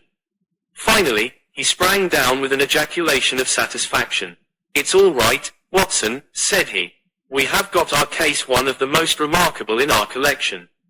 But, dear me, how slow-witted I have been. And how nearly I have committed the blunder of my lifetime. Now, I think that, with a few missing links, my chain is almost complete. You have got your men. Man, Watson, man. Only one, but a very formidable person. Strong as a lion, witness the blow that bent that poker. 6'3" in height, active as a squirrel, dexterous with his fingers, finally, remarkably quick-witted, for this whole ingenious story is of his concoction. Yes, Watson, we have come upon the handiwork of a very remarkable individual. And yet, in that bell rope, he has given us a clue which should not have left us a doubt." "Where was the clue?" "Well, if you were to pull down a bell rope, Watson, where would you expect it to break?" "Surely at the spot where it is attached to the wire. Why should it break 3 inches from the top, as this one has done?" "Because it is frayed there." "Exactly. This end, which we can examine, is frayed. He was cunning enough to do that with his knife. But the other end is not frayed. You could not observe that from here, but if you were on the mantelpiece you would see that it is cut clean off without any mark of fraying whatever. You can reconstruct what occurred. The man needed the rope. He would not tear it down for fear of giving the alarm by ringing the bell. What did he do? He sprang up on the mantelpiece, could not quite reach it, put his knee on the bracket, you will see the impression in the dust, and so got his knife to bear upon the cord. I could not reach the place by at least 3 inches, from which I infer that he is at least 3 inches a bigger man than I. Look at that mark upon the seat of the oaken chair. What is it? Blood. Undoubtedly it is blood. This alone puts the lady's story out of court. If she was seated on the chair when the crime was done, how comes that mark? No, she was placed in the chair after the death of her husband. I'll wager that the black dress shows a corresponding mark to this. We have not yet met our Waterloo, Watson, but this is our Marengo, for it begins in defeat and ends in victory. I should like now to have a few words with the nurse, Teresa. We must be wary for a while, if we are to get the information which we want. She was an interesting person, this stern Australian nurse, taciturn, suspicious, ungracious. It took some time before Holmes's pleasant manner and frank acceptance of all that she said thawed her into a corresponding amiability. She did not attempt to conceal her hatred for her late employer. Yes, sir, it is true that he threw the decanter at me. I heard him call my mistress a name, and I told him that he would not dare to speak so if her brother had been there. Then it was that he threw it at me. He might have thrown a dozen if he had but left my bonny bird alone. He was forever ill-treating her, and she too proud to complain. She will not even tell me all that he has done to her. She never told me of those marks on her arm that you saw this morning, but I know very well that they come from a stab with a hatpin. The sly devil, God forgive me that I should speak of him so, now that he is dead. But a devil he was, if ever one walked the earth. He was all honey when first we met him only 18 months ago, and we both feel as if it were 18 years. She had only just arrived in London. Yes, it was her first voyage, she had never been from home before. He won her with his title and his money and his false London ways. If she made a mistake she has paid for it, if ever a woman did. What month did we meet him? Well, I tell you, it was just after we arrived. We arrived in June, and it was July. They were married in January of last year. Yes, she is down in the morning room again, and I have no doubt she will see you, but you must not ask too much of her, for she has gone through all that flesh and blood will stand. Lady Brackenstall was reclining on the same couch, but looked brighter than before. The maid had entered with us, and began once more to ferment the bruise upon her mistress's brow. I hope, said the lady, that you have not come to cross-examine me again. No, Holmes answered, in his gentlest voice, I will not cause you any unnecessary trouble, Lady Brackenstall, and my whole desire is to make things easy for you, for I am convinced that you are a much-tried woman. If you will treat me as a friend and trust me, you may find that I will justify your trust. What do you want me to do? To tell me the truth. Mr. Holmes. No, no, Lady Brackenstall, it is no use. You may have heard of any little reputation which I possess. I will stake it all on the fact that your story is an absolute fabrication. Mistress and maid were both staring at Holmes with pale faces and frightened eyes. You are an impudent fellow, cried Teresa. Do you mean to say that my mistress has told a lie? Holmes rose from his chair. Have you nothing to tell me? I have told you everything. Think once more, Lady Brackenstall. Would it not be better to be frank? For an instant there was hesitation in her beautiful face. Then some new strong thought caused it to set like a mask. I have told you all I know. Holmes took his hat and shrugged his shoulders. I am sorry, he said, and without another word we left the room and the house. There was a pond in the park, and to this my friend led the way.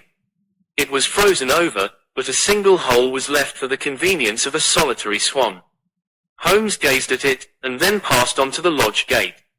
There he scribbled a short note for Stanley Hopkins, and left it with the lodge keeper. It may be a hit, or it may be a miss, but we are bound to do something for friend Hopkins, just to justify this second visit, said he. I will not quite take him into my confidence yet.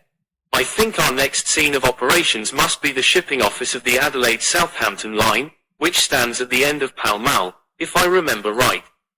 There is a second line of steamers which connect South Australia with England, but we will draw the larger cover first. Holmes's card sent into the manager ensured instant attention, and he was not long in acquiring all the information he needed. In June of '95, only one of their line had reached a home port. It was the Rock of Gibraltar, their largest and best boat. A reference to the passenger list showed that Miss Fraser, of Adelaide, with her maid had made the voyage in her. The boat was now somewhere south of the Suez Canal on her way to Australia. Her officers were the same as in '95, with one exception. The first officer, Mr. Jack Crocker, had been made a captain and was to take charge of their new ship, the Base Rock, sailing in 2 days' time from Southampton. He lived at Sydenham, but he was likely to be in that morning for instructions, if we cared to wait for him. No, Mr. Holmes had no desire to see him, but would be glad to know more about his record and character. His record was magnificent. There was not an officer in the fleet to touch him. As to his character, he was reliable on duty, but a wild, desperate fellow off the deck of his ship, hot-headed, excitable, but loyal, honest, and kind-hearted. That was the pith of the information with which Holmes left the office of the Adelaide-Southampton Company. Thence he drove to Scotland Yard, but, instead of entering, he sat in his cab with his brows drawn down, lost in profound thought. Finally he drove round to the Charing Cross Telegraph Office, sent off a message, and then, at last, we made for Baker Street once more. No, I couldn't do it, Watson, said he, as we re-entered our room. Once that warrant was made out, nothing on earth would save him. Once or twice in my career I feel that I have done more real harm by my discovery of the criminal than ever he had done by his crime. I have learned caution now, and I had rather play tricks with the law of England than with my own conscience. Let us know a little more before we act. Before evening, we had a visit from Inspector Stanley Hopkins. Things were not going very well with him. I believe that you are a wizard, Mr. Holmes. I really do sometimes think that you have powers that are not human. Now, how on earth could you know that the stolen silver was at the bottom of that pond? I didn't know it, but you told me to examine it. You got it, then? Yes, I got it. I am very glad if I have helped you. But you haven't helped me. You have made the affair far more difficult. What sort of burglars are they who steal silver and then throw it into the nearest pond? It was certainly rather eccentric behavior. I was merely going on the idea that if the silver had been taken by persons who did not want it, who merely took it for a blind, as it were, then they would naturally be anxious to get rid of it. But why should such an idea cross your mind? Well, I thought it was possible. When they came out through the French window, there was the pond with one tempting little hole in the ice, right in front of their noses. Could there be a better hiding place? Ah, a hiding place that is better, cried Stanley Hopkins. Yes, yes, I see it all now. It was early, There were folk upon the roads, they were afraid of being seen with the silver, so they sank it in the pond, intending to return for it when the coast was clear. Excellent, Mr. Holmes, that is better than your idea of a blind. Quite so, you have got an admirable theory. I have no doubt that my own ideas were quite wild, but you must admit that they have ended in discovering the silver.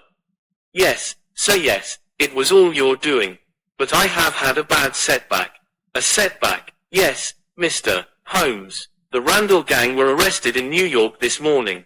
Dear me, Hopkins, that is certainly rather against your theory that they committed a murder in Kent last night.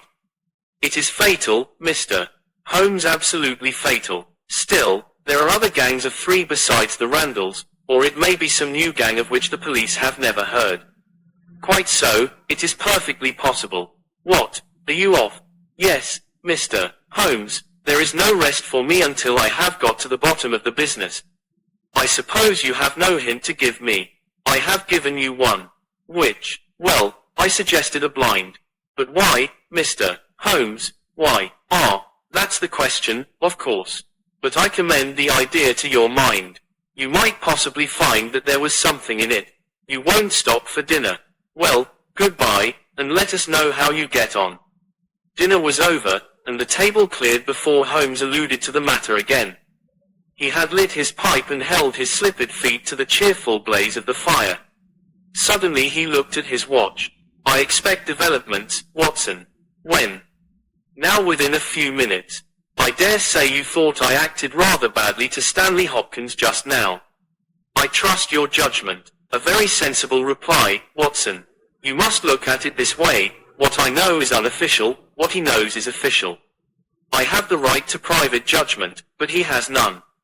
He must disclose all, or he is a traitor to his service. In a doubtful case I would not put him in so painful a position, and so I reserve my information until my own mind is clear upon the matter. But when will that be? The time has come. You will now be present at the last scene of a remarkable little drama. There was a sound upon the stairs, and our door was opened to admit as fine a specimen of manhood as ever passed through it. He was a very tall young man, golden moustached, blue-eyed, with a skin which had been burned by tropical suns, and a springy step, which showed that the huge frame was as active as it was strong. He closed the door behind him, and then he stood with clenched hands and heaving breast, choking down some overmastering emotion. Sit down, Captain Crocker. You got my telegram. Our visitor sank into an armchair and looked from one to the other of us with questioning eyes. I got your telegram, and I came at the hour you said. I heard that you had been down to the office. There was no getting away from you. Let's hear the worst. What are you going to do with me? Arrest me. Speak out, man. You can't sit there and play with me like a cat with a mouse. Give him a cigar, said Holmes. Bite on that, Captain Crocker, and don't let your nerves run away with you. I should not sit here smoking with you if I thought that you were a common criminal, you may be sure of that. Be frank with me and we may do some good. Play tricks with me, and I'll crush you. What do you wish me to do? To give me a true account of all that happened at the Abbey Grange last night, a true account, mind you, with nothing added and nothing taken off. I know so much already that if you go 1 inch off the straight, I'll blow this police whistle from my window and the affair goes out of my hands forever. The sailor thought for a little. Then he struck his leg with his great sunburned hand. I'll chance it, he cried. I believe you are a man of your word, and a white man, and I'll tell you the whole story. But one thing I will say first. So far as I am concerned, I regret nothing and I fear nothing, and I would do it all again and be proud of the job. Damn the beast, if he had as many lives as a cat, he would owe them all to me. But it's the lady, Mary Fraser, for never will I call her by that accursed name. When I think of getting her into trouble, I who would give my life just to bring one smile to her dear face, it's that turns my soul into water. And yet what less could I do? I'll tell you my story, gentlemen, and then I'll ask you, as man to man, what less could I do? I must go back a bit. You seem to know everything, so I expect that you know that I met her when she was a passenger and I was first officer of the Rock of Gibraltar. From the first day I met her, she was the only woman to me. Every day of that voyage I loved her more, and many a time since have I kneeled down in the darkness of the night watch and kissed the deck of that ship because I knew her dear feet had trod it. She was never engaged to me. She treated me as fairly as ever a woman treated a man. I have no complaint to make. It was all love on my side, and all good comradeship and friendship on hers. When we parted she was a free woman, but I could never again be a free man. Next time I came back from sea, I heard of her marriage. Well, why shouldn't she marry whom she liked? Title and money, who could carry them better than she? She was born for all that is beautiful and dainty. I didn't grieve over her marriage. I was not such a selfish hound as that. I just rejoiced that good luck had come her way, and that she had not thrown herself away on a penniless sailor. That's how I loved Mary Fraser. Well, I never thought to see her again, but last voyage I was promoted, and the new boat was not yet launched, so I had to wait for a couple of months with my people at Sydenham. One day out in a country lane I met Teresa Wright, her old maid. She told me all about her, about him, about everything. I tell you, gentlemen, it nearly drove me mad. This drunken hound, that he should dare to raise his hand to her, whose boots he was not worthy to lick. I met Teresa again. Then I met Mary herself and met her again. Then she would meet me no more. But the other day I had a notice that I was to start on my voyage within a week, and I determined that I would see her once before I left. Teresa was always my friend, for she loved Mary and hated this villain almost as much as I did. From her I learned the ways of the house. Mary used to sit up reading in her own little room downstairs. I crept round there last night and scratched at the window. At first she would not open to me, but in her heart I know that now she loves me, and she could not leave me in the frosty night. She whispered to me to come round to the big front window, and I found it open before me, so as to let me into the dining room. Again I heard from her own lips things that made my blood boil, and again I cursed this brute who mishandled the woman I loved. Well, gentlemen, I was standing with her just inside the window, in all innocence, as God is my judge, when he rushed like a madman into the room, called her the vilest name that a man could use to a woman, and welted her across the face with the stick he had in his hand. I had sprung for the poker, and it was a fair fight between us. See here, on my arm, where his first blow fell. Then it was my turn, and I went through him as if he had been a rotten pumpkin. Do you think I was sorry? Not I. It was his life or mine, but far more than that, it was his life or hers, for how could I leave her in the power of this madman? That was how I killed him. Was I wrong? Well, then, what would either of you gentlemen have done, if you had been in my position? She had screamed when he struck her, and that brought old Teresa down from the room above. There was a bottle of wine on the sideboard, and I opened it and poured a little between Mary's lips, for she was half dead with shock. Then I took a drop myself. Teresa was as cool as ice, and it was her plot as much as mine. We must make it appear that burglars had done the thing. Teresa kept on repeating our story to her mistress, while I swarmed up and cut the rope of the bell.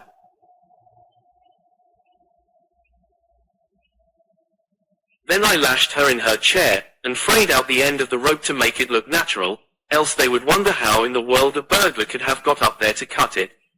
Then I gathered up a few plates and pots of silver, to carry out the idea of the robbery, and there I left them, with orders to give the alarm when I had a quarter of an hour's start. I dropped the silver into the pond, and made off for Sydenham, feeling that for once in my life I had done a real good night's work. And that's the truth and the whole truth, Mr. Holmes, if it costs me my neck. Holmes smoked for some time in silence. Then he crossed the room, and shook our visitor by the hand. That's what I think, said he. I know that every word is true, for you have hardly said a word which I did not know. No one but an acrobat or a sailor could have got up to that bell rope from the bracket, and no one but a sailor could have made the knots with which the cord was fastened to the chair. Only once had this lady been brought into contact with sailors, and that was on her voyage, and it was someone of her own class of life, since she was trying hard to shield him, and so showing that she loved him. You see how easy it was for me to lay my hands upon you when once I had started upon the right trail. I thought the police never could have seen through our dodge, and the police haven't, nor will they, to the best of my belief.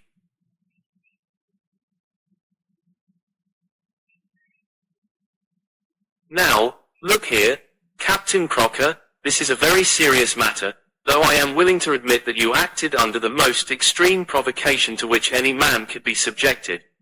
I am not sure that in defense of your own life your action will not be pronounced legitimate. However, that is for a British jury to decide. Meanwhile, I have so much sympathy for you that, if you choose to disappear in the next 24 hours, I will promise you that no one will hinder you. And then it will all come out. Certainly it will come out. The sailor flushed with anger. What sort of proposal is that to make a man? I know enough of law to understand that Mary would be held as accomplice. Do you think I would leave her alone to face the music while I slunk away? No, sir, let them do their worst upon me, but for heaven's sake, Mr. Holmes, find some way of keeping my poor Mary out of the courts. Holmes for a second time held out his hand to the sailor. I was only testing you, and you ring true every time. Well, it is a great responsibility that I take upon myself, but I have given Hopkins an excellent hint, and if he can't avail himself of it I can do no more. See here, Captain Crocker, we'll do this in due form of law. You are the prisoner, Watson, you are a British jury, and I never met a man who was more eminently fitted to represent one. I am the judge. Now, gentlemen of the jury, you have heard the evidence. Do you find the prisoner guilty or not guilty? Not guilty, my lord, said I. Vox populi, vox Dei. You are acquitted, Captain Crocker. So long as the law does not find some other victim you are safe from me. Come back to this lady in a year, and may her future and yours justify us in the judgment which we have pronounced this night. 13. The Second Stain. I had intended the Adventure of the Abbey Grange to be the last of those exploits of my friend, Mr. Sherlock Holmes, which I should ever communicate to the public. This resolution of mine was not due to any lack of material, since I have notes of many hundreds of cases to which I have never alluded, nor was it caused by any waning interest on the part of my readers in the singular personality and unique methods of this remarkable man. The real reason lay in the reluctance which Mr. Holmes has shown to the continued publication of his experiences. So long as he was in actual professional practice, the records of his successes were of some practical value to him, but since he has definitely retired from London and betaken himself to study and beef farming on the Sussex Downs, notoriety has become hateful to him, and he has peremptorily requested that his wishes in this matter should be strictly observed. It was only upon my representing to him that I had given a promise that the Adventure of the Second Stain should be published when the times were ripe, and pointing out to him that it is only appropriate that this long series of episodes should culminate in the most important international case which he has ever been called upon to handle, that I at last succeeded in obtaining his consent that a carefully guarded account of the incident should at last be laid before the public. If in telling the story I seem to be somewhat vague in certain details, the public will readily understand that there is an excellent reason for my reticence. Section. It was, then, in a year, and even in a decade, that shall be nameless, that upon one Tuesday morning in autumn we found two visitors of European fame within the walls of our humble room in Baker Street. The one, austere, high-nosed, eagle-eyed, and dominant, was none other than the illustrious Lord Bellinger, twice Premier of Britain.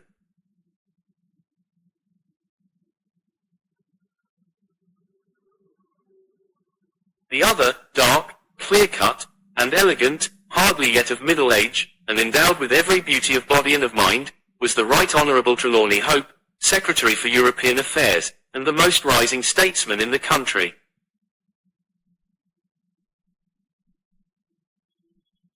They sat side by side upon our paper-littered settee, and it was easy to see from their worn and anxious faces that it was business of the most pressing importance which had brought them. The Premier's thin, Blue-veined hands were clasped tightly over the ivory head of his umbrella, and his gaunt, ascetic face looked gloomily from Holmes to me. The European secretary pulled nervously at his moustache and fidgeted with the seals of his watch chain. When I discovered my loss, Mr. Holmes, which was at 8 o'clock this morning, I at once informed the Prime Minister. It was at his suggestion that we have both come to you. Have you informed the police? No, sir, said the Prime Minister, with the quick, decisive manner for which he was famous. We have not done so, nor is it possible that we should do so. To inform the police must, in the long run, mean to inform the public. This is what we particularly desire to avoid. And why, sir?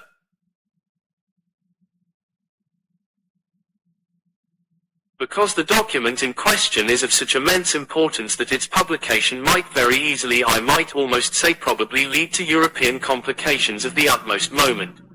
It is not too much to say that peace or war may hang upon the issue, unless its recovery can be attended with the utmost secrecy, then it may as well not be recovered at all, for all that is aimed at by those who have taken it is that its contents should be generally known.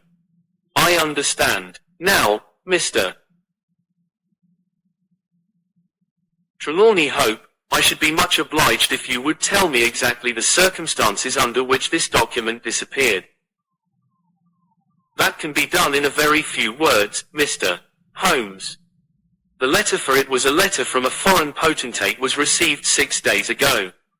It was of such importance that I have never left it in my safe, but have taken it across each evening to my house in Whitehall Terrace, and kept it in my bedroom in a locked dispatch box. It was there last night. Of that I am certain. I actually opened the box while I was dressing for dinner and saw the document inside. This morning it was gone. The dispatch box had stood beside the glass upon my dressing table all night. I am a light sleeper, and so is my wife. We are both prepared to swear that no one could have entered the room during the night. And yet I repeat that the paper is gone. What time did you dine? 7:30. How long was it before you went to bed? My wife had gone to the theatre. I waited up for her. It was 11:30 before we went to our room. Then for 4 hours the dispatch box had lain unguarded. No one is ever permitted to enter that room save the housemaid in the morning, and my valet, or my wife's maid, during the rest of the day. They are both trusty servants who have been with us for some time. Besides, neither of them could possibly have known that there was anything more valuable than the ordinary departmental papers in my dispatch box. Who did know of the existence of that letter? No one in the house. Surely your wife knew. No, sir. I had said nothing to my wife until I missed the paper this morning. The Premier nodded approvingly. I have long known, sir, how high is your sense of public duty, said he. I am convinced that in the case of a secret of this importance it would rise superior to the most intimate domestic ties. The European Secretary bowed. You do me no more than justice, sir. Until this morning I have never breathed one word to my wife upon this matter. Could she have guessed? No, Mr. Holmes, she could not have guessed, nor could anyone have guessed. Have you lost any documents before? No, sir. Who is there in England who did know of the existence of this letter? Each member of the cabinet was informed of it yesterday, but the pledge of secrecy which attends every cabinet meeting was increased by the solemn warning which was given by the Prime Minister. Good heavens, to think that within a few hours I should myself have lost it. His handsome face was distorted with a spasm of despair, and his hands tore at his hair. For a moment we caught a glimpse of the natural man, impulsive, ardent, keenly sensitive. The next the aristocratic mask was replaced, and the gentle voice had returned. Besides the members of the cabinet there are 2, or possibly 3, departmental officials who know of the letter. No one else in England, Mr. Holmes, I assure you. But abroad, I believe that no one abroad has seen it save the man who wrote it. I am well convinced that his ministers that the usual official channels have not been employed. Holmes considered for some little time. Now, sir, I must ask you more particularly what this document is, and why its disappearance should have such momentous consequences. The two statesmen exchanged a quick glance, and the Premier's shaggy eyebrows gathered in a frown. Mr. Holmes, the envelope is a long, thin one of pale blue color. There is a seal of red wax stamped with a crouching lion.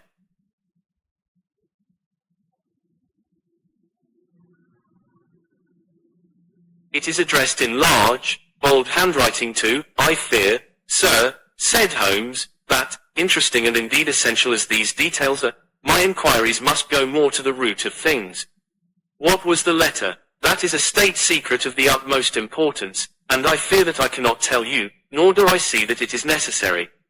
If by the aid of the powers which you are said to possess you can find such an envelope as I describe with its enclosure, you will have deserved well of your country, and earned any reward which it lies in our power to bestow.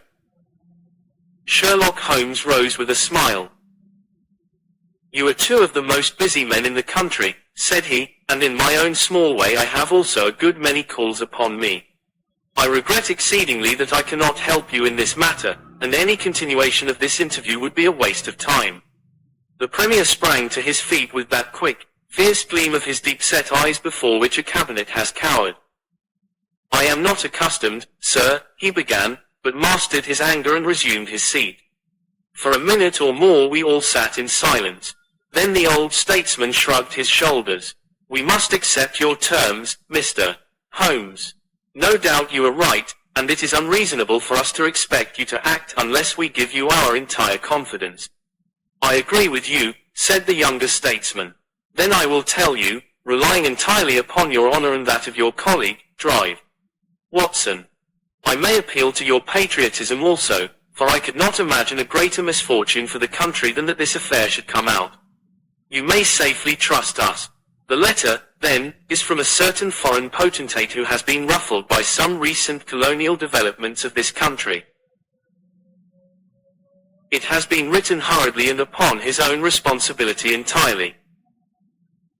Inquiries have shown that his ministers know nothing of the matter.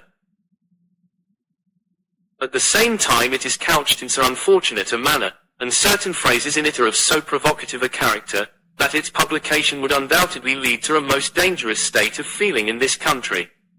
There would be such a ferment, sir, that I do not hesitate to say that within a week of the publication of that letter this country would be involved in a great war. Holmes wrote a name upon a slip of paper and handed it to the Premier. Exactly, it was he. And it is this letter which may well mean the expenditure of 1,000 millions and the lives of 100,000 men which has become lost in this unaccountable fashion. Have you informed the sender? Yes, sir, a cipher telegram has been dispatched. Perhaps he desires the publication of the letter. No, sir, we have strong reason to believe that he already understands that he has acted in an indiscreet and hot-headed manner. It would be a greater blow to him and to his country than to us if this letter were to come out. If this is so, whose interest is it that the letter should come out? Why should anyone desire to steal it or to publish it? There, Mr. Holmes, you take me into regions of high international politics. But if you consider the European situation you will have no difficulty in perceiving the motive. The whole of Europe is an armed camp. There is a double league which makes a fair balance of military power. Great Britain holds the scales. If Britain were driven into war with one confederacy, it would assure the supremacy of the other confederacy, whether they joined in the war or not. Do you follow? Very clearly. It is then the interest of the enemies of this potentate to secure and publish this letter, so as to make a breach between his country and ours. Yes, sir. And to whom would this document be sent if it fell into the hands of an enemy? To any of the great chancelleries of Europe. It is probably speeding on its way thither at the present instant as fast as steam can take it. Mr. Trelawney Hope dropped his head on his chest and groaned aloud. The Premier placed his hand kindly upon his shoulder. It is your misfortune, my dear fellow. No one can blame you. There is no precaution which you have neglected. Now, Mr. Holmes, you are in full possession of the facts. What course do you recommend? Holmes shook his head mournfully. You think, sir, that unless this document is recovered there will be war. I think it is very probable. Then, sir, prepare for war. That is a hard saying, Mr. Holmes. Consider the facts, sir. It is inconceivable that it was taken after 11:30 at night, since I understand that Mr. Hope and his wife were both in the room from that hour until the loss was found out.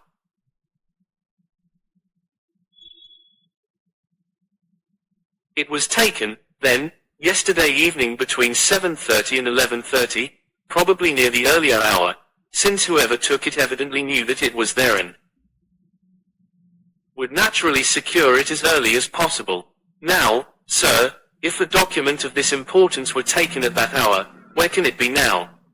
No one has any reason to retain it. It has been passed rapidly on to those who need it. What chance have we now to overtake or even to trace it? It is beyond our reach. The Prime Minister rose from the settee. What you say is perfectly logical, Mr. Holmes. I feel that the matter is indeed out of our hands. Let us presume, for argument's sake, that the document was taken by the maid or by the valet. They are both old and tried servants. I understand you to say that your room is on the second floor, that there is no entrance from without, and that from within no one could go up unobserved. It must, then, be somebody in the house who has taken it. To whom would the thief take it? To one of several international spies and secret agents, whose names are tolerably familiar to me. There are three who may be said to be the heads of their profession. I will begin my research by going round and finding if each of them is at his post. If one is missing, especially if he has disappeared since last night, we will have some indication as to where the document has gone. Why should he be missing? Asked the European Secretary. He would take the letter to an embassy in London, as likely as not. I fancy not. These agents work independently, and their relations with the embassies are often strained. The Prime Minister nodded his acquiescence. I believe you are right, Mr. Holmes. He would take so valuable a prize to headquarters with his own hands. I think that your course of action is an excellent one. Meanwhile, Hope, we cannot neglect all our other duties on account of this one misfortune. Should there be any fresh developments during the day, we shall communicate with you, and you will no doubt let us know the results of your own inquiries. The two statesmen bowed and walked gravely from the room. When our illustrious visitors had departed, Holmes lit his pipe in silence and sat for some time lost in the deepest thought. I had opened the morning paper and was immersed in a sensational crime which had occurred in London the night before, when my friend gave an exclamation, sprang to his feet, and laid his pipe down upon the mantelpiece. Yes, said he, there is no better way of approaching it. The situation is desperate, but not hopeless. Even now, if we could be sure which of them has taken it, it is just possible that it has not yet passed out of his hands. After all, it is a question of money with these fellows, and I have the British Treasury behind me. If it's on the market, I'll buy it if it means another penny on the income tax. It is conceivable that the fellow might hold it back to see what bids come from this side before he tries his luck on the other. There are only those three capable of playing so bold a game. There are Oberstein, Le Rothier, and Eduardo Lucas. I will see each of them. I glanced at my morning paper. Is that Eduardo Lucas of Godolphin Street? Yes. You will not see him. Why not? He was murdered in his house last night. My friend has so often astonished me in the course of our adventures that it was with a sense of exultation that I realized how completely I had astonished him. He stared in amazement, and then snatched the paper from my hands. This was the paragraph which I had been engaged in reading when he rose from his chair. Murder in Westminster. A crime of mysterious character was committed last night at 16 Godolphin Street, one of the old-fashioned and secluded rows of 18th-century houses which lie between the river and the Abbey, almost in the shadow of the great tower of the Houses of Parliament. This small but select mansion has been inhabited for some years by Mr. Eduardo Lucas, well known in society circles both on account of his charming personality and because he has the well-deserved reputation of being one of the best amateur tenors in the country. Mr. Lucas is an unmarried man, 34 years of age, and his establishment consists of Mrs. Pringle, an elderly housekeeper, and of Mitten, his valet. The former retires early and sleeps at the top of the house. The valet was out for the evening, visiting a friend at Hammersmith. From 10 o'clock onward Mr. Lucas had the house to himself. What occurred during that time has not yet transpired, but at 11:45 Police Constable Barrett, passing along Godolphin Street, observed that the door of number 16 was ajar. He knocked, but received no answer. Perceiving a light in the front room, he advanced into the passage and again knocked, but without reply. He then pushed open the door and entered. The room was in a state of wild disorder, the furniture being all swept to one side, and one chair lying on its back in the center. Beside this chair, and still grasping one of its legs, lay the unfortunate tenant of the house. He had been stabbed to the heart and must have died instantly. The knife with which the crime had been committed was a curved Indian dagger, plucked down from a trophy of Oriental arms which adorned one of the walls. Robbery does not appear to have been the motive of the crime, for there had been no attempt to remove the valuable contents of the room. Mr. Eduardo Lucas was so well known and popular that his violent and mysterious fate will arouse painful interest and intense sympathy in a widespread circle of friends. "Well, Watson, what do you make of this?" asked Holmes, after a long pause. "It is an amazing coincidence." "A coincidence?" "Here is one of the three men whom we had named as possible actors in this drama, and he meets a violent death during the very hours when we know that that drama was being enacted. The odds are enormous against its being coincidence. No figures could express them. No, my dear Watson, the two events are connected, must be connected. It is for us to find the connection. But now the official police must know all." "Not at all. They know all they see at Godolphin Street. They know and shall know nothing of Whitehall Terrace. Only we know of both events, and can trace the relation between them. There is one obvious point which would, in any case, have turned my suspicions against Lucas. Godolphin Street, Westminster, is only a few minutes' walk from Whitehall Terrace. The other secret agents whom I have named live in the extreme West End. It was easier, therefore, for Lucas than for the others to establish a connection or receive a message from the European Secretary's household, a small thing, and yet where events are compressed into a few hours it may prove essential. Horlower, what have we here? Mrs. Hudson had appeared with a lady's card upon her salver. Holmes glanced at it, raised his eyebrows, and handed it over to me.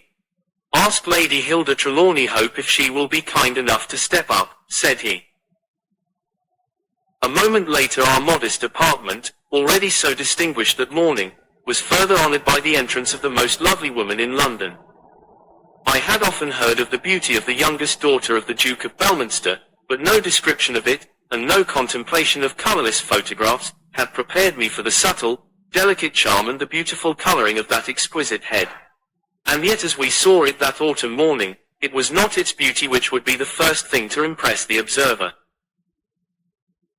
The cheek was lovely but it was paled with emotion, the eyes were bright but it was the brightness of fever, the sensitive mouth was tight and drawn in an effort after self-command. Terror, not beauty, was what sprang first to the eye as our fair visitor stood framed for an instant in the open door. "Has my husband been here, Mr. Holmes?" "Yes, madam, he has been here." "Mr. Holmes, I implore you not to tell him that I came here." Holmes bowed coldly, and motioned the lady to a chair. "Your ladyship places me in a very delicate position. I beg that you will sit down and tell me what you desire, but I fear that I cannot make any unconditional promise." She swept across the room and seated herself with her back to the window. It was a queenly presence, tall, graceful, and intensely womanly. "Mr. Holmes, she said, and her white-gloved hands clasped and unclasped as she spoke, I will speak frankly to you in the hopes that it may induce you to speak frankly in return. There is complete confidence between my husband and me on all matters save one. That one is politics. On this his lips are sealed. He tells me nothing. Now, I am aware that there was a most deplorable occurrence in our house last night. I know that a paper has disappeared. But because the matter is political, my husband refuses to take me into his complete confidence. Now it is essential, I say that I should thoroughly understand it. You are the only other person, save only these politicians, who knows the true facts. I beg you then, Mr. Holmes, to tell me exactly what has happened and what it will lead to. Tell me all, Mr. Holmes. Let no regard for your client's interests keep you silent, for I assure you that his interests, if he would only see it, would be best served by taking me into his complete confidence. What was this paper which was stolen? Madam, what you ask me is really impossible. She groaned and sank her face in her hands. You must see that this is so, madam. If your husband thinks fit to keep you in the dark over this matter, is it for me, who has only learned the true facts under the pledge of professional secrecy, to tell what he has withheld? It is not fair to ask it. It is him whom you must ask. I have asked him. I come to you as a last resource. But without your telling me anything definite, Mr. Holmes, you may do a great service if you would enlighten me on one point. What is it, madam? Is my husband's political career likely to suffer through this incident? Well, madam, unless it is set right, it may certainly have a very unfortunate effect. Ah, she drew in her breath sharply as one whose doubts are resolved. One more question, Mr. Holmes. From an expression which my husband dropped in the first shock of this disaster, I understood that terrible public consequences might arise from the loss of this document. If he said so, I certainly cannot deny it. Of what nature are they? Nay, madam, there again you ask me more than I can possibly answer. Then I will take up no more of your time. I cannot blame you, Mr. Holmes, for having refused to speak more freely, and you on your side will not, I am sure, think the worse of me because I desire, even against his will, to share my husband's anxieties. Once more I beg that you will say nothing of my visit. She looked back at us from the door, and I had a last impression of that beautiful haunted face, the startled eyes, and the drawn mouth. Then she was gone.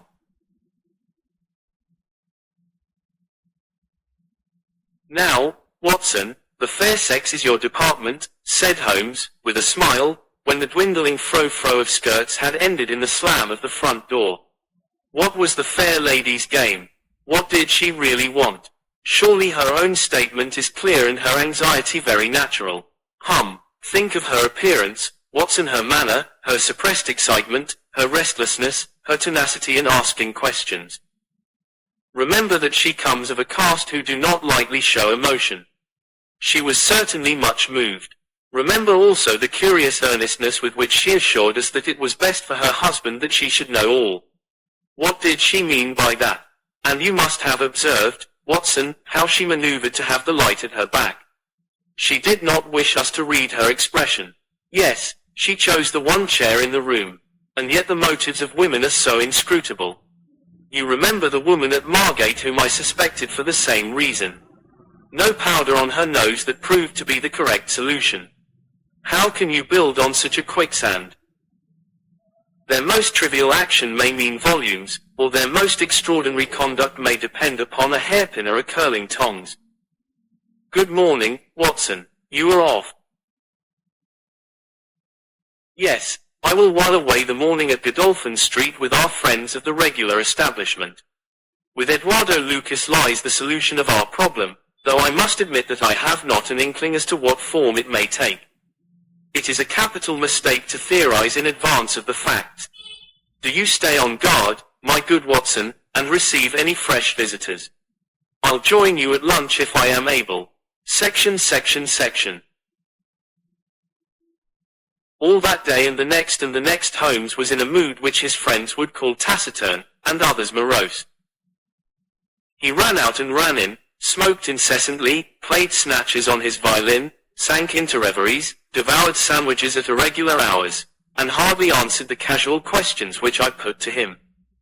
It was evident to me that things were not going well with him or his quest. He would say nothing of the case, and it was from the papers that I learned the particulars of the inquest, and the arrest with the subsequent release of John Mitten, the valet of the deceased. The coroner's jury brought in the obvious willful murder, but the parties remained as unknown as ever. No motive was suggested. The room was full of articles of value, but none had been taken. The dead man's papers had not been tampered with. They were carefully examined, and showed that he was a keen student of international politics, an indefatigable gossip, a remarkable linguist, and an untiring letter writer. He had been on intimate terms with the leading politicians of several countries.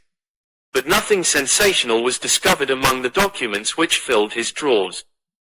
As to his relations with women, they appeared to have been promiscuous but superficial. He had many acquaintances among them, but few friends, and no one whom he loved. His habits were regular, his conduct inoffensive. His death was an absolute mystery and likely to remain so. As to the arrest of John Mitten, the valet, it was a counsel of despair as an alternative to absolute inaction. But no case could be sustained against him. He had visited friends in Hammersmith that night. The alibi was complete.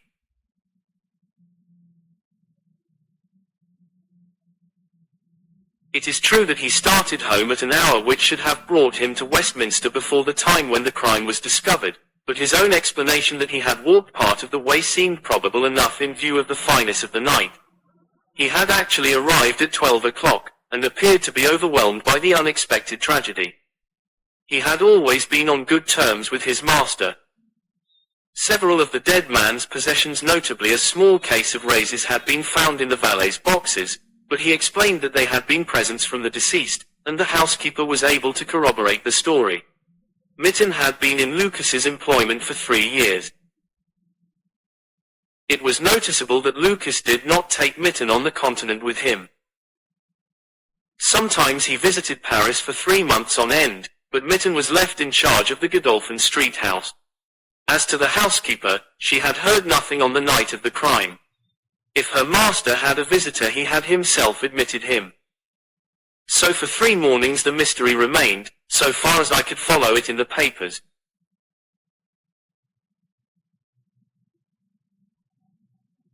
If Holmes knew more, he kept his own counsel, but, as he told me that Inspector Lestrade had taken him into his confidence in the case, I knew that he was in close touch with every development.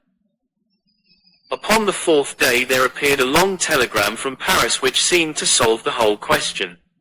A discovery has just been made by the Parisian police, said the Daily Telegraph, which raises the veil which hung round the tragic fate of Mr. Eduardo Lucas, who met his death by violence last Monday night at Godolphin Street, Westminster. Our readers will remember that the deceased gentleman was found stabbed in his room, and that some suspicion attached to his valet, but that the case broke down on an alibi. Yesterday a lady, who has been known as Mme. Henry Fournay, occupying a small villa in the Rue Austerlitz, was reported to the authorities by her servants as being insane. An examination showed she had indeed developed mania of a dangerous and permanent form. On inquiry, the police have discovered that Mme. Henry Fournay only returned from a journey to London on Tuesday last, and there is evidence to connect her with the crime at Westminster. A comparison of photographs has proved conclusively that M. Henry Fournay and Eduardo Lucas were really one and the same person, and that the deceased had for some reason lived a double life in London and Paris. Mme. Fournay, who is of Creole origin, is of an extremely excitable nature, and has suffered in the past from attacks of jealousy which have amounted to frenzy. It is conjectured that it was in one of these that she committed the terrible crime which has caused such a sensation in London. Her movements upon the Monday night have not yet been traced, but it is undoubted that a woman answering to her description attracted much attention at Charing Cross Station on Tuesday morning by the wildness of her appearance and the violence of her gestures. It is probable, therefore, that the crime was either committed when insane, or that its immediate effect was to drive the unhappy woman out of her mind.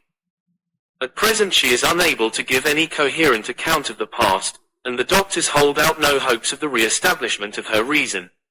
There is evidence that a woman, who might have been Mme. Forney, was seen for some hours upon Monday night watching the house in Godolphin Street. What do you think of that, Holmes? I had read the account aloud to him, while he finished his breakfast. My dear Watson, said he, as he rose from the table and paced up and down the room, you are most long-suffering, but if I have told you nothing in the last 3 days, it is because there is nothing to tell. Even now this report from Paris does not help us much. Surely it is final as regards the man's death.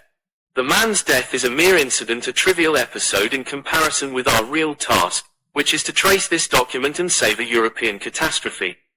Only one important thing has happened in the last 3 days, and that is that nothing has happened. I get reports almost hourly from the government, and it is certain that nowhere in Europe is there any sign of trouble. Now, if this letter were loose, no, it can't be loose, but if it isn't loose, where can it be? Who has it? Why is it held back? That's the question that beats in my brain like a hammer. Was it, indeed, a coincidence that Lucas should meet his death on the night when the letter disappeared? Did the letter ever reach him? If so, why is it not among his papers? Did this mad wife of his carry it off with her? If so, is it in her house in Paris? How could I search for it without the French police having their suspicions aroused? It is a case, my dear Watson, where the law is as dangerous to us as the criminals are. Every man's hand is against us, and yet the interests at stake are colossal. Should I bring it to a successful conclusion, it will certainly represent the crowning glory of my career. Ah, here is my latest from the front. He glanced hurriedly at the note which had been handed in. Horlower, Lestrade seems to have observed something of interest. Put on your hat, Watson, and we will stroll down together to Westminster. It was my first visit to the scene of the crime, a high, dingy, narrow-chested house, prim, formal, and solid, like the century which gave it birth. Lestrade's bulldog features gazed out at us from the front window, and he greeted us warmly when a big constable had opened the door and let us in. The room into which we were shown was that in which the crime had been committed, but no trace of it now remained save an ugly, irregular stain upon the carpet. This carpet was a small square drugget in the center of the room, surrounded by a broad expanse of beautiful, old-fashioned wood flooring in square blocks, highly polished. Over the fireplace was a magnificent trophy of weapons, one of which had been used on that tragic night. In the window was a sumptuous writing desk, and every detail of the apartment, the pictures, the rugs, and the hangings, all pointed to a taste which was luxurious to the verge of effeminacy. Seen the Paris news? Asked Lestrade. Holmes nodded. Our French friends seem to have touched the spot this time. No doubt it's just as they say. She knocked at the door. Surprise visit, I guess, for he kept his life in watertight compartments. He let her in, couldn't keep her in the street. She told him how she had traced him, reproached him. One thing led to another, and then with that dagger so handy the end soon came. It wasn't all done in an instant, though, for these chairs were all swept over yonder, and he had one in his hand as if he had tried to hold her off with it. We've got it all clear as if we had seen it. Holmes raised his eyebrows. And yet you have sent for me. Ah, yes, that's another matter, a mere trifle, but the sort of thing you take an interest in, queer, you know, and what you might call freakish. It has nothing to do with the main fact, can't have, on the face of it. What is it, then? Well, you know, after a crime of this sort we are very careful to keep things in their position. Nothing has been moved. Officer in charge here day and night. This morning, as the man was buried and the investigation over so far as this room is concerned, we thought we could tidy up a bit. This carpet, you see, it is not fastened down, only just laid there. We had occasion to raise it. We found, yes, you found, Holmes's face grew tense with anxiety. Well, I'm sure you would never guess in 100 years what we did find. You see that stain on the carpet? Well, a great deal must have soaked through, must it not? Undoubtedly it must. Well, you will be surprised to hear that there is no stain on the white woodwork to correspond. No stain, but there must, yes, so you would say. But the fact remains that there isn't.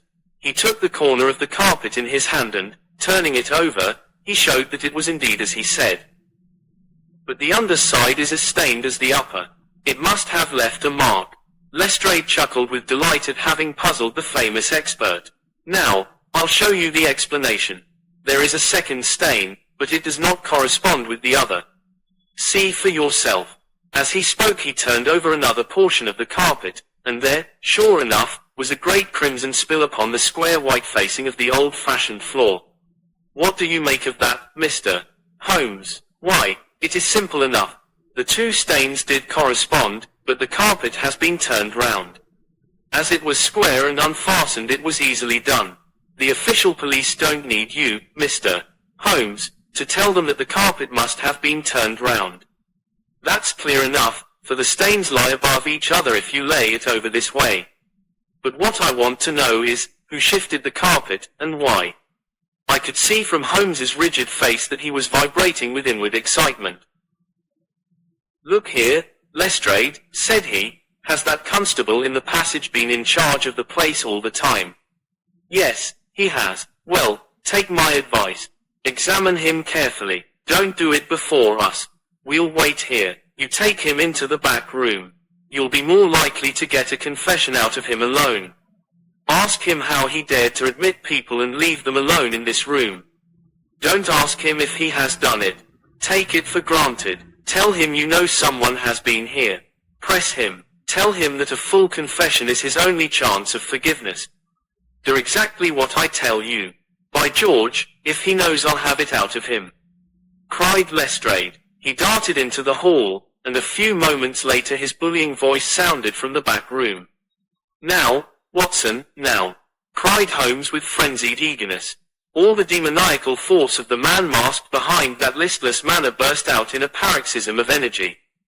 He tore the drugget from the floor, and in an instant was down on his hands and knees clawing at each of the squares of wood beneath it. One turned sideways as he dug his nails into the edge of it. It hinged back like the lid of a box. A small black cavity opened beneath it. Holmes plunged his eager hand into it and drew it out with a bitter snarl of anger and disappointment. It was empty. Quick, Watson, quick. Get it back again. The wooden lid was replaced, and the drugget had only just been drawn straight when Lestrade's voice was heard in the passage. He found Holmes leaning languidly against the mantelpiece, resigned and patient, endeavoring to conceal his irrepressible yawns. Sorry to keep you waiting, Mr. Holmes. I can see that you are bored to death with the whole affair. Well, he has confessed, all right. Come in here, Macpherson. Let these gentlemen hear of your most inexcusable conduct. The big constable, very hot and penitent, sidled into the room. I meant no harm, sir, I'm sure. The young woman came to the door last evening, mistook the house, she did. And then we got talking. It's lonesome, when you're on duty here all day. Well, what happened then? She wanted to see where the crime was done, had read about it in the papers, she said. She was a very respectable, well-spoken young woman, sir, and I saw no harm in letting her have a peep. When she saw that mark on the carpet, down she dropped on the floor, and lay as if she were dead. I ran to the back and got some water, but I could not bring her to.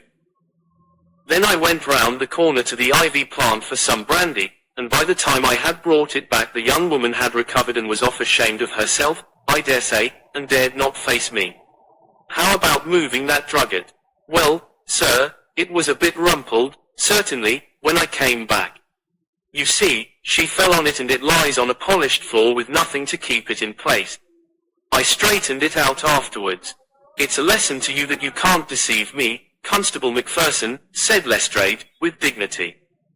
No doubt you thought that your breach of duty could never be discovered, and yet a mere glance at that drugget was enough to convince me that someone had been admitted to the room. It's lucky for you, my man, that nothing is missing, or you would find yourself in Queer Street. I'm sorry to have called you down over such a petty business, Mr. Holmes, but I thought the point of the second stain not corresponding with the first would interest you. Certainly, it was most interesting. Has this woman only been here once, Constable? Yes, sir, only once. Who was she? Don't know the name, sir. Was answering an advertisement about typewriting and came to the wrong number. Very pleasant, genteel young woman, sir. Tall, handsome. Yes, sir, she was a well-grown young woman. I suppose you might say she was handsome. Perhaps some would say she was very handsome. Oh, officer, do let me have a peep, says she. She had pretty, coaxing ways, as you might say, and I thought there was no harm in letting her just put her head through the door. How was she dressed? Quiet, sir, a long mantle down to her feet. What time was it? It was just growing dusk at the time. They were lighting the lamps as I came back with the brandy. Very good, said Holmes. Come, Watson, I think that we have more important work elsewhere. As we left the house, Lestrade remained in the front room, while the repentant constable opened the door to let us out. Holmes turned on the step and held up something in his hand. The constable stared intently. Good Lord, sir, he cried, with amazement on his face. Holmes put his finger on his lips, replaced his hand in his breast pocket, and burst out laughing as we turned down the street. Excellent, said he. Come, friend Watson, the curtain rings up for the last act. You will be relieved to hear that there will be no war, that the Right Honourable Trelawney Hope will suffer no setback in his brilliant career, that the indiscreet sovereign will receive no punishment for his indiscretion, that the Prime Minister will have no European complication to deal with, and that with a little tact and management upon our part nobody will be a penny the worse for what might have been a very ugly incident. My mind filled with admiration for this extraordinary man. You have solved it, I cried. Hardly that, Watson. There are some points which are as dark as ever. But we have so much that it will be our own fault if we cannot get the rest. We will go straight to Whitehall Terrace and bring the matter to a head. When we arrived at the residence of the European Secretary, it was for Lady Hilda Trelawney Hope that Sherlock Holmes inquired. We were shown into the morning room. Mr. Holmes, said the lady, and her face was pink with her indignation. This is surely most unfair and ungenerous upon your part. I desired, as I have explained, to keep my visit to you a secret, lest my husband should think that I was intruding into his affairs. And yet you compromise me by coming here and so showing that there are business relations between us. Unfortunately, madam, I had no possible alternative.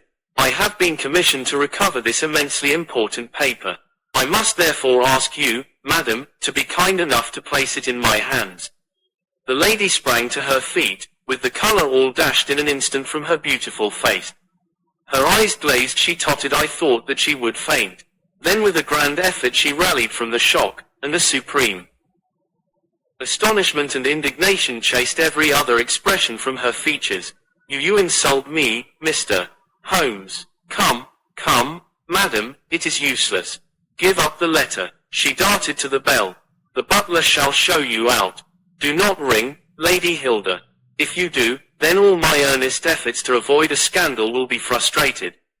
Give up the letter and all will be set right. If you will work with me I can arrange everything. If you work against me I must expose you. She stood grandly defiant, a queenly figure, her eyes fixed upon his as if she would read his very soul. Her hand was on the bell, but she had forborne to ring it. You are trying to frighten me. It is not a very manly thing, Mr. Holmes, to come here and browbeat a woman. You say that you know something. What is it that you know? Pray sit down, madam. You will hurt yourself there if you fall. I will not speak until you sit down. Thank you. I give you 5 minutes, Mr. Holmes. 1 is enough, Lady Hilda. I know of your visit to Eduardo Lucas, of your giving him this document, of your ingenious return to the room last night, and of the manner in which you took the letter from the hiding place under the carpet. She stared at him with an ashen face and gulped twice before she could speak. You are mad, Mr. Holmes, you are mad, she cried, at last. He drew a small piece of cardboard from his pocket. It was the face of a woman cut out of a portrait. I have carried this because I thought it might be useful, said he. The policeman has recognized it. She gave a gasp, and her head dropped back in the chair. Come, Lady Hilda, you have the letter. The matter may still be adjusted. I have no desire to bring trouble to you. My duty ends when I have returned the lost letter to your husband. Take my advice and be frank with me. It is your only chance. Her courage was admirable. Even now she would not own defeat. I tell you again, Mr. Holmes, that you are under some absurd illusion. Holmes rose from his chair. I am sorry for you, Lady Hilda. I have done my best for you. I can see that it is all in vain. He rang the bell. The butler entered. Is Mr. Trelawney Hope at home? He will be home, sir, at 1:15. Holmes glanced at his watch. Still 1/4 of an hour, said he. Very good, I shall wait. The butler had hardly closed the door behind him when Lady Hilda was down on her knees at Holmes's feet, her hands outstretched, her beautiful face upturned and wet with her tears. Oh, spare me, Mr. Holmes, spare me, she pleaded, in a frenzy of supplication. For heaven's sake, don't tell him.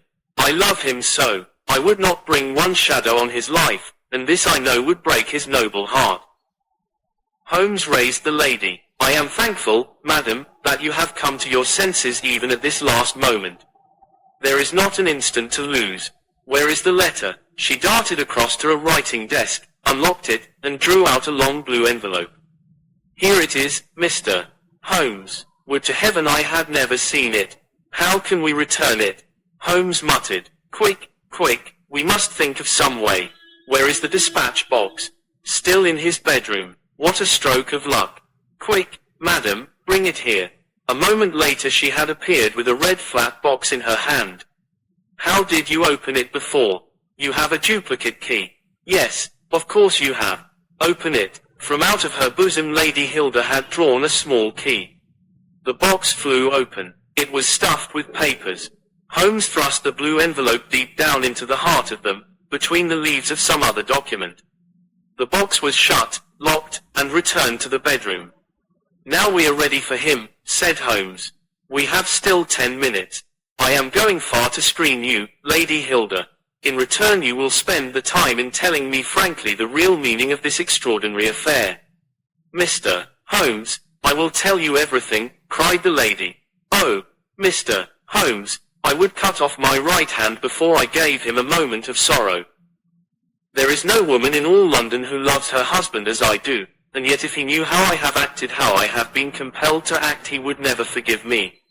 For his own honour stands so high that he could not forget or pardon a lapse in another. Help me, Mr. Holmes. My happiness, his happiness, our very lives are at stake. Quick, madam, the time grows short. It was a letter of mine, Mr. Holmes, an indiscreet letter written before my marriage, a foolish letter, a letter of an impulsive, loving girl. I meant no harm, and yet he would have thought it criminal. Had he read that letter his confidence would have been forever destroyed. It is years since I wrote it. I had thought that the whole matter was forgotten. Then at last I heard from this man, Lucas, that it had passed into his hands, and that he would lay it before my husband. I implored his mercy. He said that he would return my letter if I would bring him a certain document which he described in my husband's dispatch box. He had some spy in the office who had told him of its existence. He assured me that no harm could come to my husband. Put yourself in my position, Mr. Holmes. What was I to do? Take your husband into your confidence. I could not, Mr.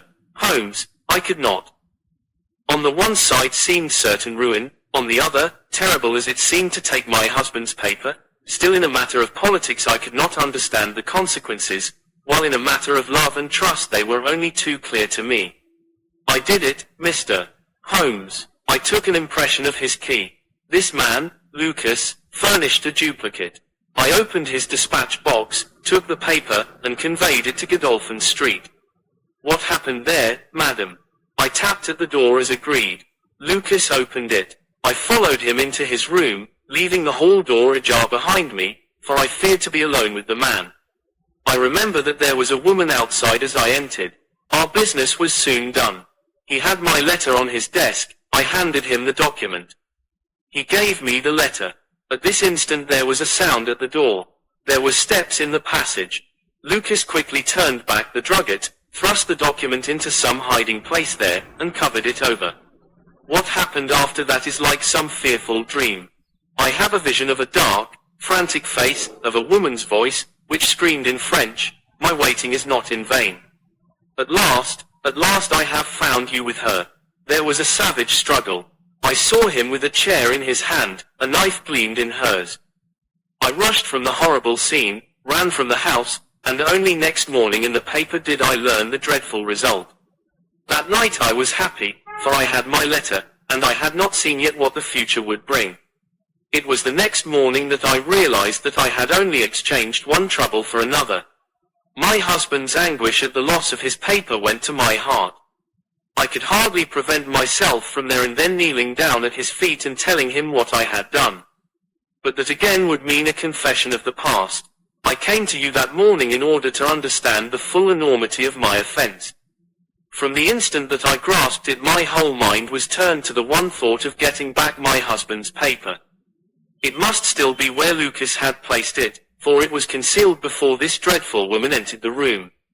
If it had not been for her coming, I should not have known where his hiding place was.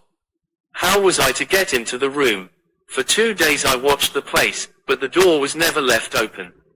Last night I made a last attempt. What I did and how I succeeded, you have already learned. I brought the paper back with me, and thought of destroying it, since I could see no way of returning it without confessing my guilt to my husband. Heavens, I hear his step upon the stair. The European secretary burst excitedly into the room. Any news, Mr. Holmes? Any news? He cried. I have some hopes. Ah, thank heaven. His face became radiant. The Prime Minister is lunching with me. May he share your hopes. He has nerves of steel, and yet I know that he has hardly slept since this terrible event.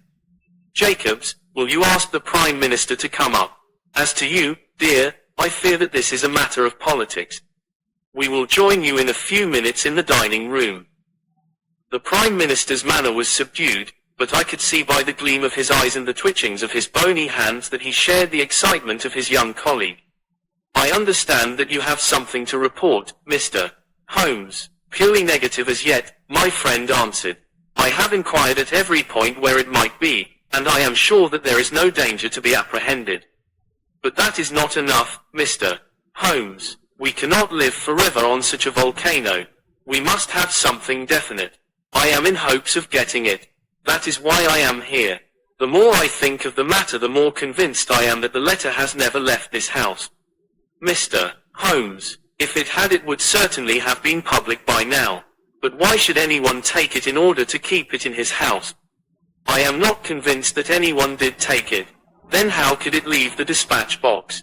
I am not convinced that it ever did leave the dispatch box. Mr. Holmes, this joking is very ill-timed. You have my assurance that it left the box. Have you examined the box since Tuesday morning? No, it was not necessary. You may conceivably have overlooked it. Impossible, I say, but I am not convinced of it.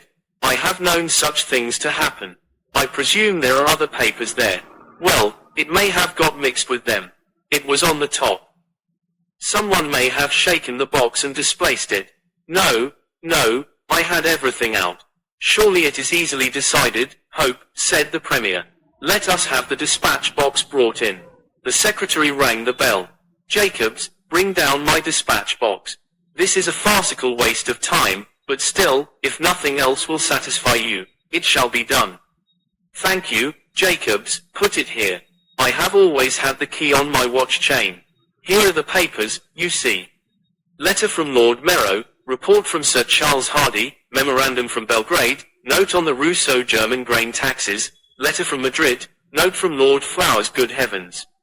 What is this? Lord Bellinger. Lord Bellinger. The Premier snatched the blue envelope from his hand. Yes, it is it, and the letter is intact. Hope, I congratulate you. Thank you. What a weight from my heart. But this is inconceivable, impossible. Mr. Holmes, you are a wizard, a sorcerer. How did you know it was there? Because I knew it was nowhere else. I cannot believe my eyes. He ran wildly to the door. Where is my wife? I must tell her that all is well.